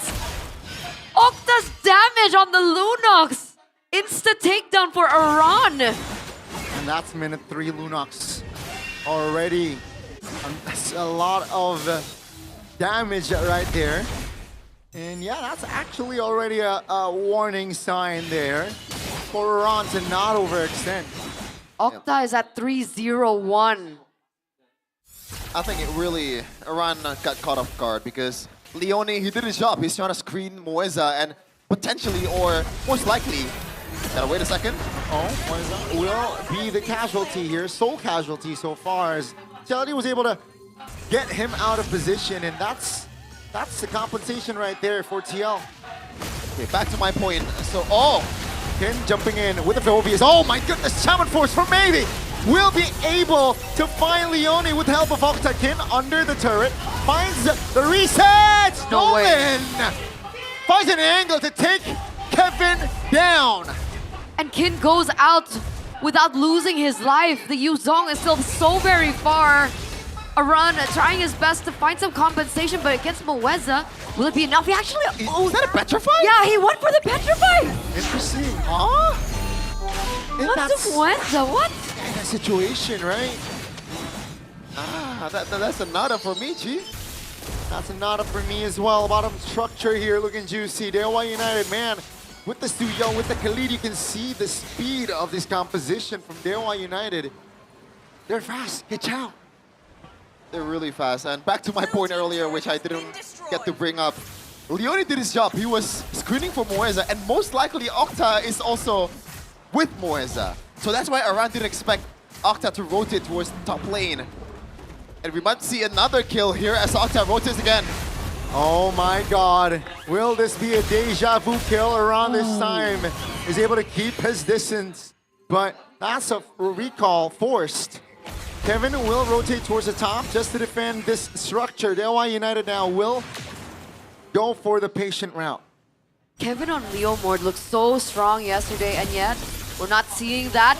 Baby Kyo! What a placement on that Shaman Force. Kyo, 1 HP, barely survives. That's Leone here trying to harass Moeza. That's a knockup on my them. god. This is the furious dive. In the mid lane, take a look at Kevin. Displacing maybe, and that's Dritchel securing the kill. TLID firing back. All right. We get a few kills here and there, but look at the positioning from both Kin and Octa. They're looking for bodies. Leone's their next target. Yeah, Leone is a goner, and Dewa United now finds a slight trade. Looking at the clock there, 20 seconds to the next objective. Neutral one. Man, Dolan is level 10, and Kevin is level 9. So he is a level ahead. I would argue As of that yet. the trade of the Roamer and Gold Lane at that time was benefiting towards Dewa United. First of all, the Sky Piercer from Dolan is getting proc. That's 10 extra stacks for this Suyo. And at the same time, maybe he's already kind of online with that Thallium side. He can already spam, so he doesn't need extra time to be able to be impactful this team fight. Let's see, Shepin, will it fall to the hands of TLID for the fight? Because Turtle goes to Dewa. That's going to be Kevin out. Tongues. Oh, Kid takes a lot of damage. Actually, will be taken down first. Kevin all alone, stuck there. Dolan secures the kill. They got a kill each. But now, Dolan looking for an angle on this Suyo. Mueza also taking space as they will take the structure in the mid lane down. It's still so worth it for Dewa. They're going to be able to get that turret, that structure. They're going to be able to get the orange buff as well. But they have to pay attention to that top side of the map. I think they might be losing that outer tier turret, but it's nowhere near as valuable as mid, I believe. It will allow Dewa to be a lot more oppressive, I would say, in the enemy jungle. I mean, taking a look at Dewa right now, look at how he's positioned. Oh no, Kevin all alone. He just respawned and will be taken down again. Dewa United. Man, take a look at top lane as well. Kill, blazing duet defensively, still able to flicker out. But Ken, wow. He smells blood, he wants the smoke. That's gonna be the Holy Shield triggered. Wait, what? Oh, whoa, what? whoa, whoa, whoa. Wait, so is it Kyrie or Nafari? I like that. I like that a lot. I like that. Huh? Or they're together, maybe. No, this is Kyrie, right? Yeah. He looks like Kyrie. It was Nafari earlier. That was not. Yeah, this guy's Kyrie. I'm so confused. Obviously, thank you so much being the season ambassador for Season 40. Thank you. With There's No Limit. Uh-huh.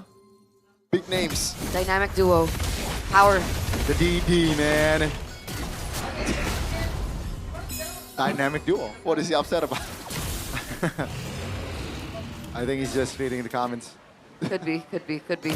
But if you guys want to watch MPL ID from a different perspective, you guys can check out the official streamers that are streaming right now. Yes. Let's take a look into their insight into the game because, ladies and gentlemen, once again, that's going to be a preload for Dewa. No contest whatsoever from TLID.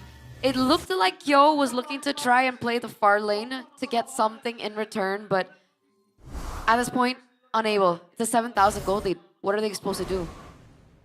I'm not sure. At this point, it's just wait for a mistake because you're playing Jushin, so just wait for an overextension, maybe get some lucky knockups here and there, and that's the punish angle. But obviously, that's not really a solid game plan for TLID if you don't win the match. Just gonna play patiently, I guess. So Drichel has the gloves. Is he going for Sky Piercer? Most likely. At this point? Either I think it's Sky. It's gotta be Sky. It can't be Winter, right? Yeah. Either of those two. But it should be Sky. More in the Sky. Because they do like some finishing power, right? Yeah. You have some good DPS in kill, even though he's not fully online just yet. Aran cannot fully finish. Same with kill, which is down by God how many gold. God knows how many gold against Dolan. Okay. Let's see here. All spells are actually up here from both teams, so expect both teams can go all in. There you go. Mueza jumping in with Flicker. Still able to be dodged. Now with the Lord already entering the base. Dewa's call is actually, let's focus on other lanes because the mid lane wasn't pushed. So TLID, they can use this time to take a breather. I can smell Coach Wynot from here, man. Like, it's the macro play that Dewa don't want to force anything. Coach Wright. Coach Wright, rather. Oh, that's going to be the connection. That's the engage with maybe leading the charge. Mueza, though, will be betrayed. They still get the structure in the mid lane. Kill! Taken down as Kevin gets the double. Dolan now looking for the back lines! As Dolan finds a triple, he looks for the Maniac. We got a Maniac in game one, and Dolan says, let me get a Maniac for game two, as they close the series out with a 2-0 victory. Another loss for TLID, ladies and gentlemen, as we head into the second leg. Dewa United sought revenge, and sweet revenge they get over TL. Clean 2-0. The young stallions falling short from the apostles of gods today. Man, this guy on Asuyo is mesmerizing. If you watch MPL BH, this is James Banks. At this point, you gotta respect it, even in the first phase span. Get this guy away from Sasuke. What a game. What a game from Dewa United, and I feel like this is just a sign of what's to come. Dewa is here. Like, I think they're just a tier below Onyx at this point. What a match. Really good showing from Dewa United. Super solid as well. And this really sets the tone. This should put Dewa higher on the standings. Did Bigatron win this week? Bigatron won. They played a match. So it's 7-6. It was against EVOS. All the standings are going to be so interesting to see later on, boys and girls. Everything is so volatile, especially mid-table standings. But we're taking a look once again at the highlights from that previous match, and dare say game number 2 was cleaner than ever. If I were TLID, I'd be super tilted from game number 1. You are TLID though. No, I'm just a fan. You're Jane TLID. Yeah, it's okay. They'll have another chance. GG to Dewa. But with that, let's speak with the victors. Let's speak with the apostles of gods. Let's speak with Dewa United.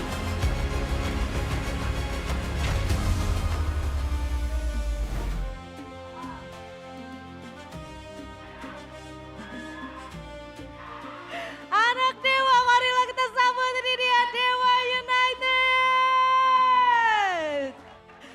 But let's welcome Dewa United. Di match penutup kita hari And in that ini, final match of the day, biasa sekali bahkan dari it Dewa was an United amazing match from Dewa United untuk as they successfully kekalahan mereka di leg find their kedua ini. revenge Maybe from leg number di sini, 1 here in game leg yang number pertama 2. dari Maybe sendiri, from the first apakah game. pada saat kamu terkena maniak dari When- Aran membuat kamu when panas Aran- sampai akhirnya kamu membalaskan nih. When Aran got that Maniak di game yang maniac, pertama dengan Grangermu. did you feel heated to look for something of your own? Apakah kamu panas karena kan di game yang pertama Aran cukup cepat gitu kan, kasih kamu maniak, abis itu kamu balaskan dengan Grangermu. Because in that game you were able to get a maniac with Granger. Panas sih. No, I wasn't heated. It was all good. Santai aja. Iya, Super chill. Santai aja, Super chill. tiba-tiba maniak gitu. Chill, ya. but you suddenly got a maniac. Ini Yeah. adalah meta baru Is this dari the new teman-teman Dewa meta United. from Apakah Dewa ini United? adalah- aku dengar katanya meta mas-mas ya Okta, benar? I heard Meta Blancon ini sekarang. Oh iya benar. that you have a new meta with the Blancon. Kita dapat buff sendiri. Yeah, after we started using the Blancons, it was like a new buff. Terus aja kalau gitu ya. Ya bisa Blancon terus. Yeah, we Bisa should keep terus. using Tapi the kalau Blancons. misalnya dari Okta sendiri nih, kita melihat akhirnya But from Okta, ada Lunox, Okta. we get to see Cuma the banyak Lunox yang again. mempertanyakan jujurnya Okta, kenapa? But a lot of kamu people akhirnya were pilih asking, Lunox padahal di sana why kita did you pick tahu ada Lunox? Harit gitu. Because there was a Harith Ya, on the other soalnya side. pegangan. Because it's my Hero signature power hero. kamu soalnya. Iya, It's my lawan power apa aja hero. lah, saya pede kalau pakai Lunox. I feel Siapapun confident when I'm using the lawannya, Lunox. pede. Pede. Are you Pede dan comfortable terbukti using ya. it against anyone? Yes. Ya, alhamdulillah aja kak. Sudah cukup puas dengan Lunoxmu di malam Were you hari ini? satisfied with your performance Puas earlier? sih kayaknya soalnya nggak mati. Yeah, Terus I was di pretty scrim juga satisfied. nggak pernah latihan Lunox. Oh, I didn't jadi itu lose memang at all. I sudah didn't die at all. bakat And gitu ya. in scrims, Lunox Okta I've adalah actually bakat never gitu. picked it up. Kayaknya sih udah menjiwai lah. Oh, aduh, udah jiwanya gitu ya. Ya benar-benar jiwanya. Udah I've lebih become Lunox one dari with the Lunox itu Lunox. sendiri. A part of my soul is a Lunox. Oke, tapi kalau dari Okta sendiri ada nggak sih kesulitan yang dirasakan? But did you match feel that kali there were ini? any difficulties in this Yang game match? 1 sih sulit soalnya Game number 1 was hard. baru menit 2 Aaron udah maniak, Because udah deg-degan aja tuh. Minute 2, Aran had a maniac, so Terus ya I got kalau really game 2, nervous. ya alhamdulillah But for mulus game number gitu 2, deh. it was Kita pretty smooth. memanfaatkan kesalahan Thank mereka. God. we were utilizing their mistakes against them. Memanfaatkan kesalahan mereka. Kesalahan apa tuh? What mistakes? Ya mereka agresif. They were very mereka nggak bisa aggressive, agresif boleh. but their heroes Tapi weren't kalau meant to be misalnya aggressive. melihat Drichel, So we gimana? capitalized over that. What did you think about Drichel? Boleh. Dia langsung bingung karena bisa Kalau di sana. tentang Drichel ya, menurutku jago sih untuk In my opinion, Drichel is seorang really rookie. good, especially Soalnya being a rookie. Dia #3 Because he's kill number gitu 3 lah. Bagus dia bagus mainnya. on Positioningnya the juga bagus, kill nggak gampang stats. keculik. Gak gampang keculik. Iya. Jadi And it's not so far easy so to take him good, down. Jago juga. Benar boleh. Tapi tetap jagoan. But who's better? Jagoan Sans. Oh. Sans is better. Oke, baik, boleh, bisa diterima. Tapi kalau misalnya Lunox tetap pede kamu atau Sans? But what about Lunox? Is your Lunox better or is Sans better? Aku sih boleh. Oh, if I have to be honest, I'm going to say that my Lunox is better than Sans. Baik, luar biasa sekali. Tapi Mueza. All right, let's move on to Mueza. Mueza, bagaimana? Mueza, Tadi how was menutup that? match dengan amat sangat indah sepertinya nih. You closed that teman-teman match dari Dewa beautifully United akan from Dewa United. mimpi indah malam hari ini ya. It seems like you're going to be dreaming well tonight. Clean sweep. Yes, thank God we were able to Gimana, get that Mueza? clean Apakah sweep. sulit untuk menjaga teman-temanmu? Was it khususnya hard junglermu to protect your di friends, to match defend kali your ini? friends in this match? Enggak lah, enggak terlalu sulit. No, Yang it wasn't penting that hard. Comms-nya As enak long as aja the comms were tektokannya. good Jadi kayak gampang. between Kita us, mainnya kan as a it team made kan, it jadi easy because we bareng-bareng play aja. as a team together. Alhamdulillahnya bisa clean sweep sih. And thank God we were able to get that clean Kalau sweep. misalnya dari Mueza berarti sama sekali What about from nggak you, ada Mueza? merasa terpressure. You don't feel any pressure at all Game yang pertama, in that first game? Ada kalau game pertama kan Aran udah Of course, minat, of kan course. lebih. In that first game, we Kayak were really kita nervous udah because of akhirnya that semua Aran. bisa mati nih, gimana? Maniac, we Ya, weren't able to kill him at ya, all. alhamdulillah kita We had to think dapat how to salah. kill him. Apa kita manfaatin mistake mereka? But thank God we were able to find a mistake Bagaimana cara that kamu they made manfaatkan in game mistake number yang 1 tadi udah disebut and dari utilize it to our komunikasinya benefit. satu sama lain atau ya melihat celah sekecil apapun dari How? tim How lain? were you able Ya. to look for that opportunity? Betul. Kayak ya sebisa mungkin kalau lagi di posisi kalah jangan We tried our kayak best in a sampai losing putus front aja position sih. Jadi kayak kita tetap harus to tahu continue mau our ngapain comms sama coba lihat celah. and to make sure that we always look for opportunities to utilize for Dan ourselves. Sekarang mungkin kita akan bergeser. And now let's move Dolin di to sini. Dolin. Halo Kak. Gimana Dolin? Hari ini Dolin? How was today, Dolin? Tenang sih. Really happy Clean sweep. 2-0. being able to clean seneng sweep apalagi, 2-0 Dolin? against TLID. Terlihat ini banget loh Dolin loh. Tuh, terlihat senyumnya beda sekali, lebar sekali. You look different, Dolin. Your smile is different. You look happier. Just happy we were able to get our revenge from leg 1. Membuktikan ya. Ya betul. Cuman kalau misalnya kita sedikit membahas nih ya tentang leg yang pertama. But if we discuss leg 1 for Gimana? just a Ada bit, perbandingan kah? Ada perbedaan what's the kah difference? Do you gameplay see any difference dari in teman-teman gameplay lawan? from TLID?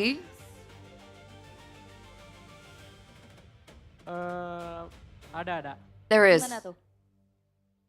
Mereka kayak kurang They semangat kali ya. seemed like they lacked Semangat. Kenapa spirit kurang semangatnya Dolin? or confidence. Kayak terburu-buru sih mereka. They were rushing a lot in the game. Oke, baik. Tapi kamu berhasil But you mengalahkan King Kevin Maharaja dengan were able to take kudanya, down dengan King Leomordnya. Maharaja Bagaimana, Kevin Dolin? on his Leomord. What do you think about that? Emang udah siap sih. We were ready. Kayaknya kudanya belum dikasih makan. But honestly, I think the horse wasn't fed yet. Oh, kudanya belum dikasih makan, jadi nggak bisa berlari kencang gitu ya? Ya betul. I don't think the horse was fed yet. He couldn't run. Baik. Jadi tadi kudanya gimana? So what did you think about the horse? What did you think about the Leomord pick? Lumayan loyo aja sih. Pretty soft actually. Baik. Jadi itu salah satu alasannya bisa So was that one of the reasons menaklukkan why we were able to take down Leomord ataupun TLID? kuda dari King Maharaja Kevin. Ya betul. Yeah, that was one of the reasons. Baiklah, tapi King, kita lihat di sini. All right, decision let's go to Kin. making yang luar biasa We saw sekali. amazing decision making from you today. You really made a good bait on the game 1, especially on the Lord Station. If you know, on the Lord Station, and then you made a good bait, and then your team got a victory.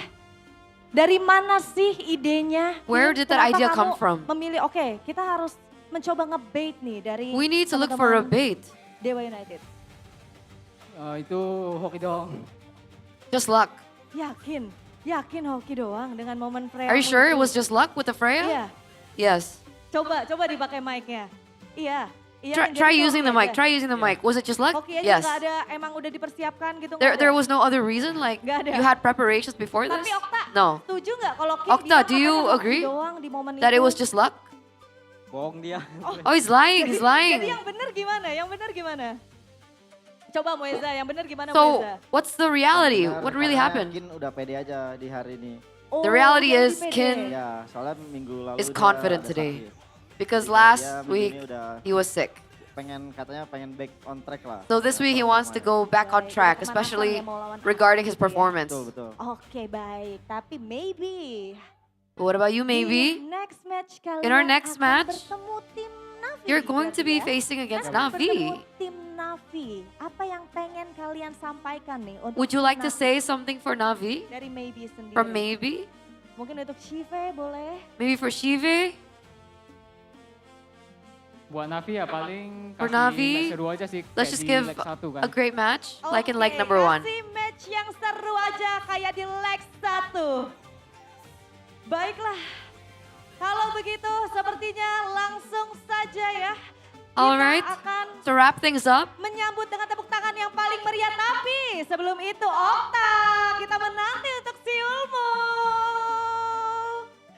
3, 2, 1, silakan Okta.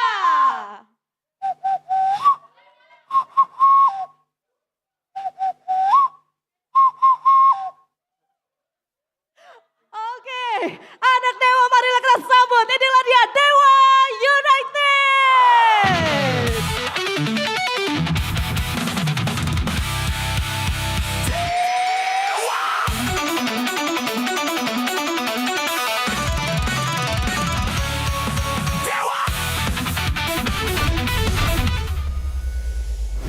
and there you have it, the final match of the day, a clean sweep, a 2-0 of the week rather. Amazing close from Delhi United being able to find their revenge, and it looks like every single member of the team is gaining confidence, especially in that interview. I like their performance, but that whistle was actually real. Yeah. I got the off guard. I thought it was the reduction. I thought it was a fake whistle. No. That confirms it. That Oh my confirms God. it right there. Can you whistle like that? No.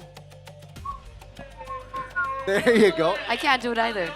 It seems like they're talking about the whistle Yeah. as well. Everyone's talking about the whistle. I got distracted because I thought that was just background music, but no, it was a real whistle.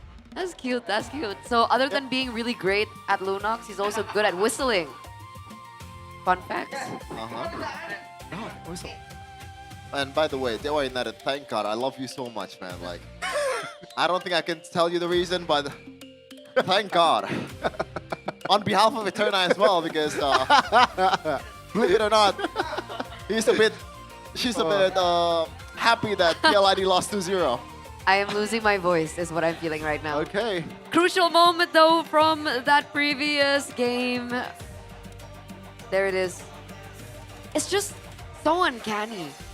Uncanny. Like Lunox is a hero that we don't see at all in the meta. The only person who's picked up the Lunox this season has been Okta.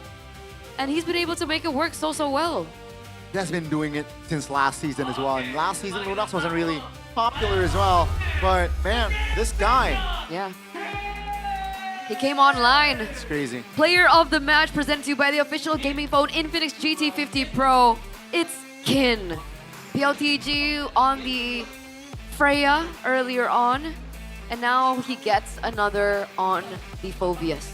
Yeah, I think POTG goes for Dolan in this game specifically. He's been amazing. But Kin is just that dude, man. There's a reason why Dewa United brought him.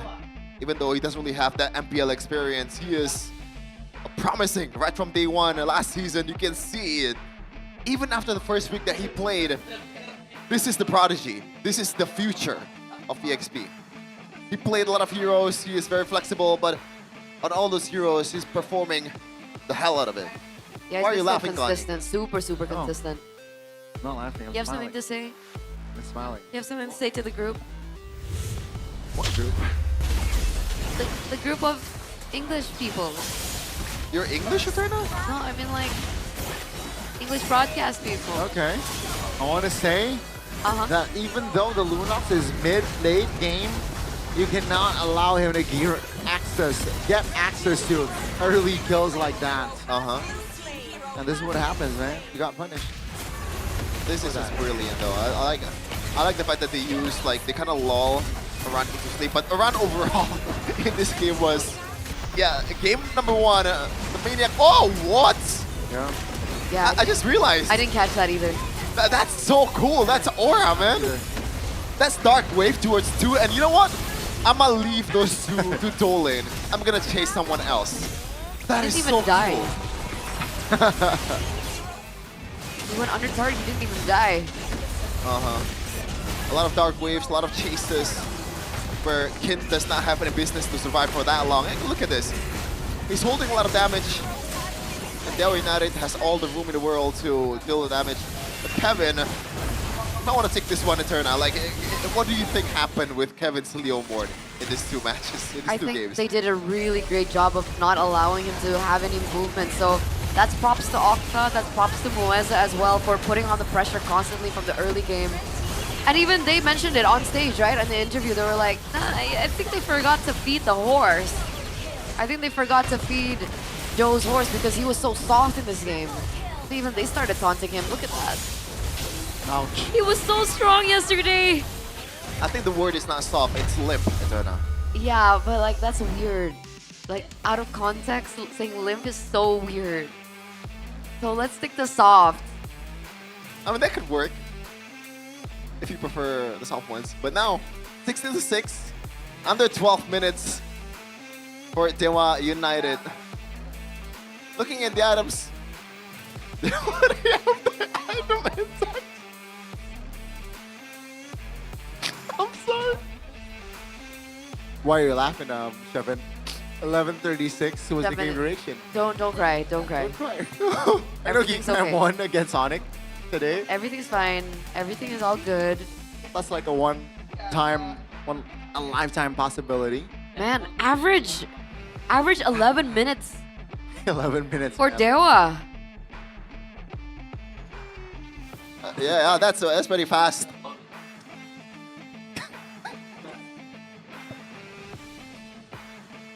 Yeah, it is. I mean, like roughly today we've been seeing what, like 20-minute games, 16-minute games. I mean, personally, I don't think I can be that fast. That was yesterday, no? Not today. Like Today we that, got- that was the fastest. We get. We got 12 minutes. Yeah. But like the fastest today has been this one. This Wow. series.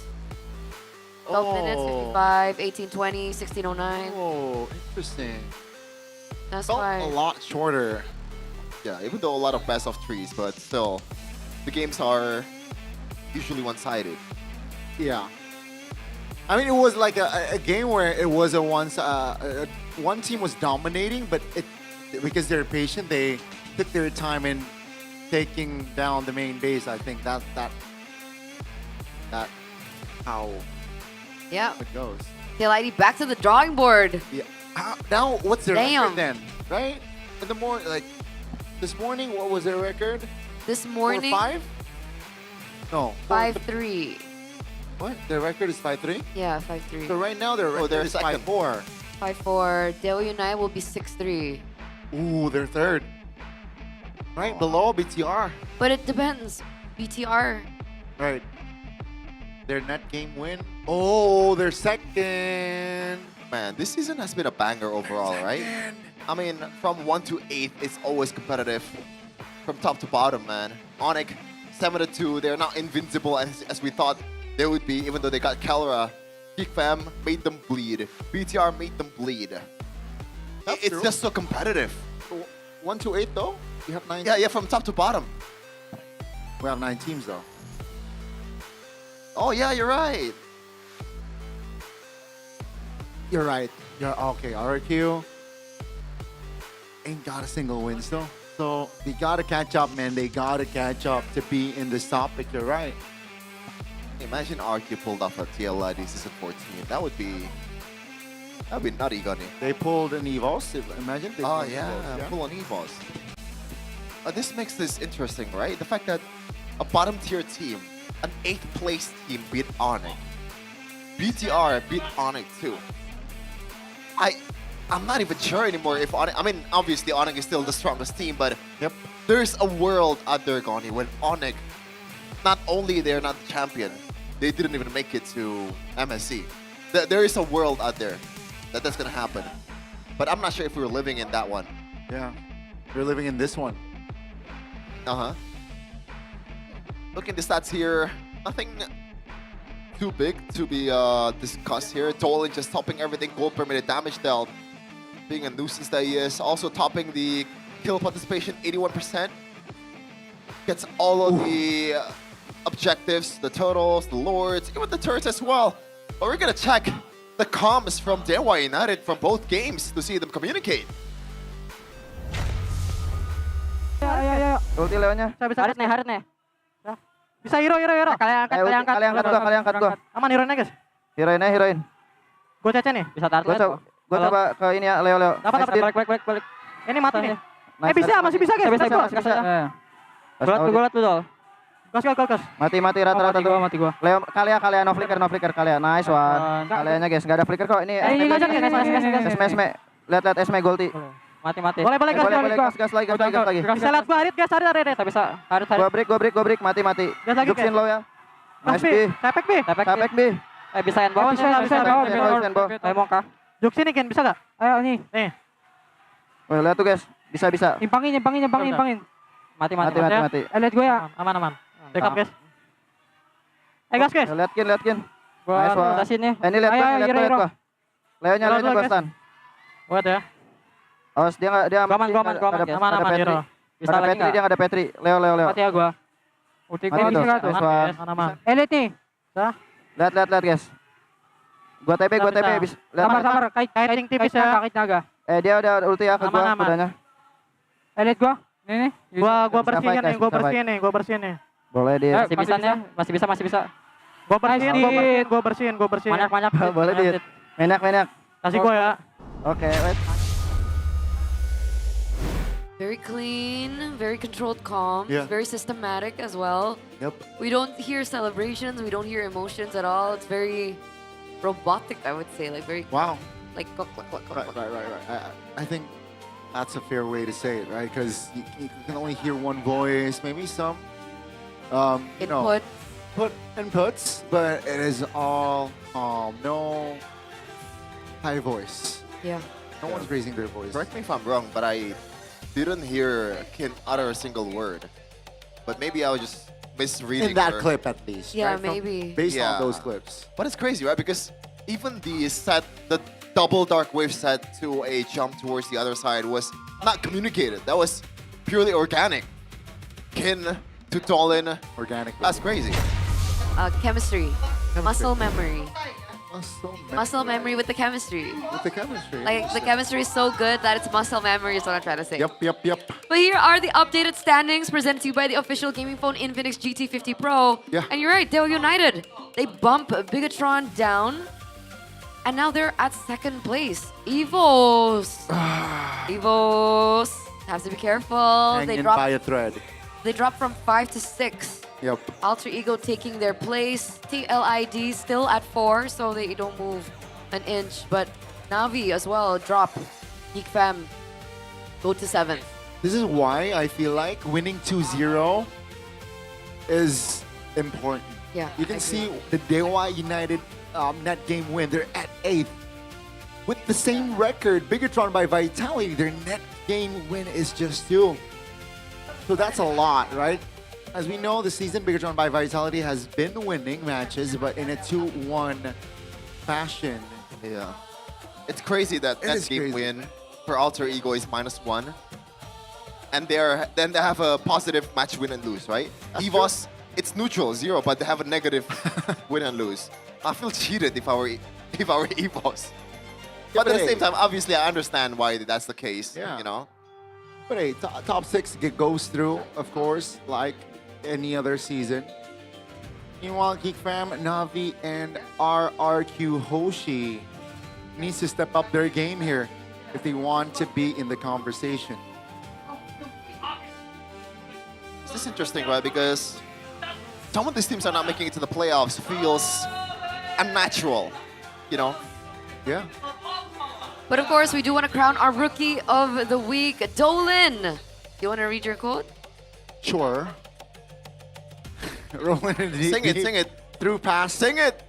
Pass through week 5. Thanks to Dolan. Where's the singing? When I wrote it down, I wasn't singing. Rolling in the deep? Yeah, That's it the means song. he's just rolling in the deep. Yes, sir. You know, but hey, I mean, a shout out to all, because all of Dewa United's roster, man. We got Octa, we got him as well, we got Mueza. Well deserved. I mean, I'm wondering if the player of the week is someone from Dewa as well. We'll see. There we go. Player of the week goes to another Dewa United player, but this time for Kin. Jeffin, do you want to read your quote? Nah, I'm cool. All right. Okay, so you're saying I'm not cool. I see you, Sheffin. Yeah, that's what I imply, Connie. Yes, sir. You know what? Yes, yes. Your quotes suck. There you go. What? I did not say that. Anyway, ace of all trades, Kinsanity. Kinsanity. Don't ever call him Solid Kin again. I dare you. I'll slap the hell out of you. Oh. I did not call Oh. Solid Kin. Oh.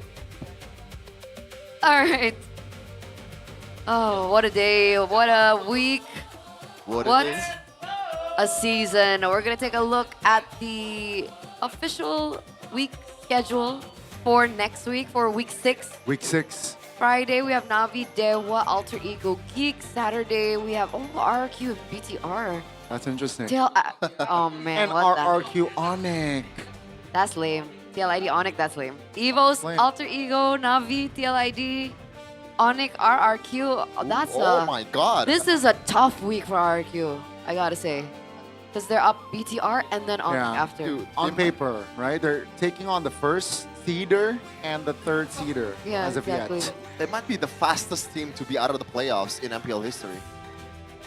Beating Navi. Yeah, because Wait, from 8 to 1, it's, you know, it's competitive. Oh, okay. RQ is the only one that does not have a win. That might be unfortunate for RQ. That might be. Bro, it's already unfortunate for RRQ at this point. Uh-huh. Like, them making it to playoffs or not is, if it's hanging on such a short thread. Yeah. Good A news, they're up against thread. BTR. And like, what's worse? Navi won today. Oh, you're right. And no, wait. Navi lost. Oh, Navi lost. But Geek Fam. Against Alter Ego. Yeah. Oh, but we do have updates as well for the Super Also Fans my Cup. favorite part of the week. It was, I think, Sonic, yeah? Oh my lord. Oh my god, Kingdom's back on top. You've been dethroned. I don't know how to feel about this. You've been Why dethroned. do you think that way, Connie? Because I like to see, you know, Arsenal is top of the table. Uh-huh. Onic is top of the table. Uh-huh. Why is Sonic Republic not top of the table? Because they're bottlers. Man, so it's Arashi, Donnie and Realize, Miracle, Jeffin, and then it's It's you. It's I'm not at it's the not bottom. accurate. It's no. not accurate because Realize would be at the bottom if it's accurate. Don't worry. That is true. That is true. I concur. But remember, if you guys are super fans and you guys come over to the MPL Arena, there is always a competition that's being held during when your team plays. So let's say earlier we had blanking out. Okay, yeah, let's say on a Geek in match 2. Yeah. That means the Super Fans Cup is also going on in a best of 1 though, so it's not a best of 3. But it does give a chance for you guys to play for your team and for your community. So take a chance, buy some tickets, head over to the MPL Arena, and you know, join the Super Fans Cup. Yeah, Sheffin. Yeah, Sheffin. Join the community and B1. Nah, I'm too good for that, man. Oh, okay. I'm too good for that. Good at losing. Oh, He's too cool to be a burn. community. Burn. Good at losing. How could I recover? You can recover by buying tickets, boys and girls. It's because it will be open in 136 hours. So the playoff ticket sales will officially begin on May 2nd, 2026. Next week. Which is next week, week 6 of the regular season. And like we mentioned earlier, tickets will be available starting at IDR 90K for the Legend tickets. And there's also the 110 IDRK tickets for the Mythic seats. But there's also the Mythic VIP Pass, which is even cooler than the normal Mythic Pass because you guys will be able to enjoy the most comfortable and strategically placed seats, exclusive access, and of course special merchandise that benefits you guys and your viewing experience. Again, guys, check it out. And you're from outside of Indonesia, if you're baffled by how pricey the tickets are, don't worry. 90K is literally $5, you know? Yeah, and if you want to splurge more, you know, if you're feeling fancy, buy the Mythic ones. Mythic VIPs. That's $1 more, by the way. Mythic VIPs, yeah. The Mythic VIP ones. Oh, the Mythic VIPs. I mean, the if pricing point for VIP, the Mythic ones are out. So that's why I suggested them to get them. Yeah. Wait, what? The Mythic ones. The Mythic VIPs are sold no, out. No, the Mythic ones are, the pricing point is already out. Oh, The Mythic ones. I heard sold out. I was like, No. I thought they weren't open yet. No. I want to get some VIP pass tickets. I want some Mythic VIP passes too. But one word for today. We on. He fell asleep. He fell asleep. Anyways, thank you so much, ladies and gentlemen, for tuning in the English broadcast for MPL ID Season 17, Week 5, Day number 3, with me, Eterna, Gani, as well as Sheffin. We'll see you next week. MPL ID Season 17. We own this. Minggu yang kelima MPL Indonesia Season 17, di mana kita sudah melihat banyaknya tim yang sudah berjuang dan memberikan gameplay yang luar biasa sekali, serta keseruan-keseruan lainnya. Tapi keseruan kita tidak hanya berhenti di week yang kelima, karena kolaborasi MPL dan juga Telex serta Ekraf itu masih berlanjut sampai dengan di minggu depan. Jadi pastinya kita bisa sama-sama bernostalgia nih tentang tradisi game ataupun tradisi permainan dari Indonesia. Jadi pastikan buat kalian yang udah punya tiket langsung saja ya datang ke MPL Arena, kita seru-seruan bareng dan juga dukung tim favorit kalian. Karena pastinya dukungan kalian benar-benar berarti sekali untuk tim-tim yang akan bertanding. Tidak lupa aku juga pengen ingetin bahwa MPL Indonesia tidak dapat berjalan selancar sekarang tanpa adanya dukungan dari para sponsor dan juga partner, karena MPL Indonesia powered by Moonton, supported by PBSI, presented by Official Gaming Phone Infinix, Official e-wallet GoPay, Official Gaming Chair, ada Todak, serta untuk partner in esports kita ada Garnier, Bayu, Dunia Games, Games Max, dan juga OnePlay, dan supplier kita ada IndiHome, Indomaret, Yummy Choice, dan juga Aqua. Itu dia keseruan kita di week yang kelima. Sekali lagi aku pengen ingatkan bahwa untuk teman-teman yang ada di rumah maupun yang nantinya akan datang di minggu depan, jangan lupa untuk ikuti keseruan-keseruan lainnya di MPL Indonesia Season 17. We on this!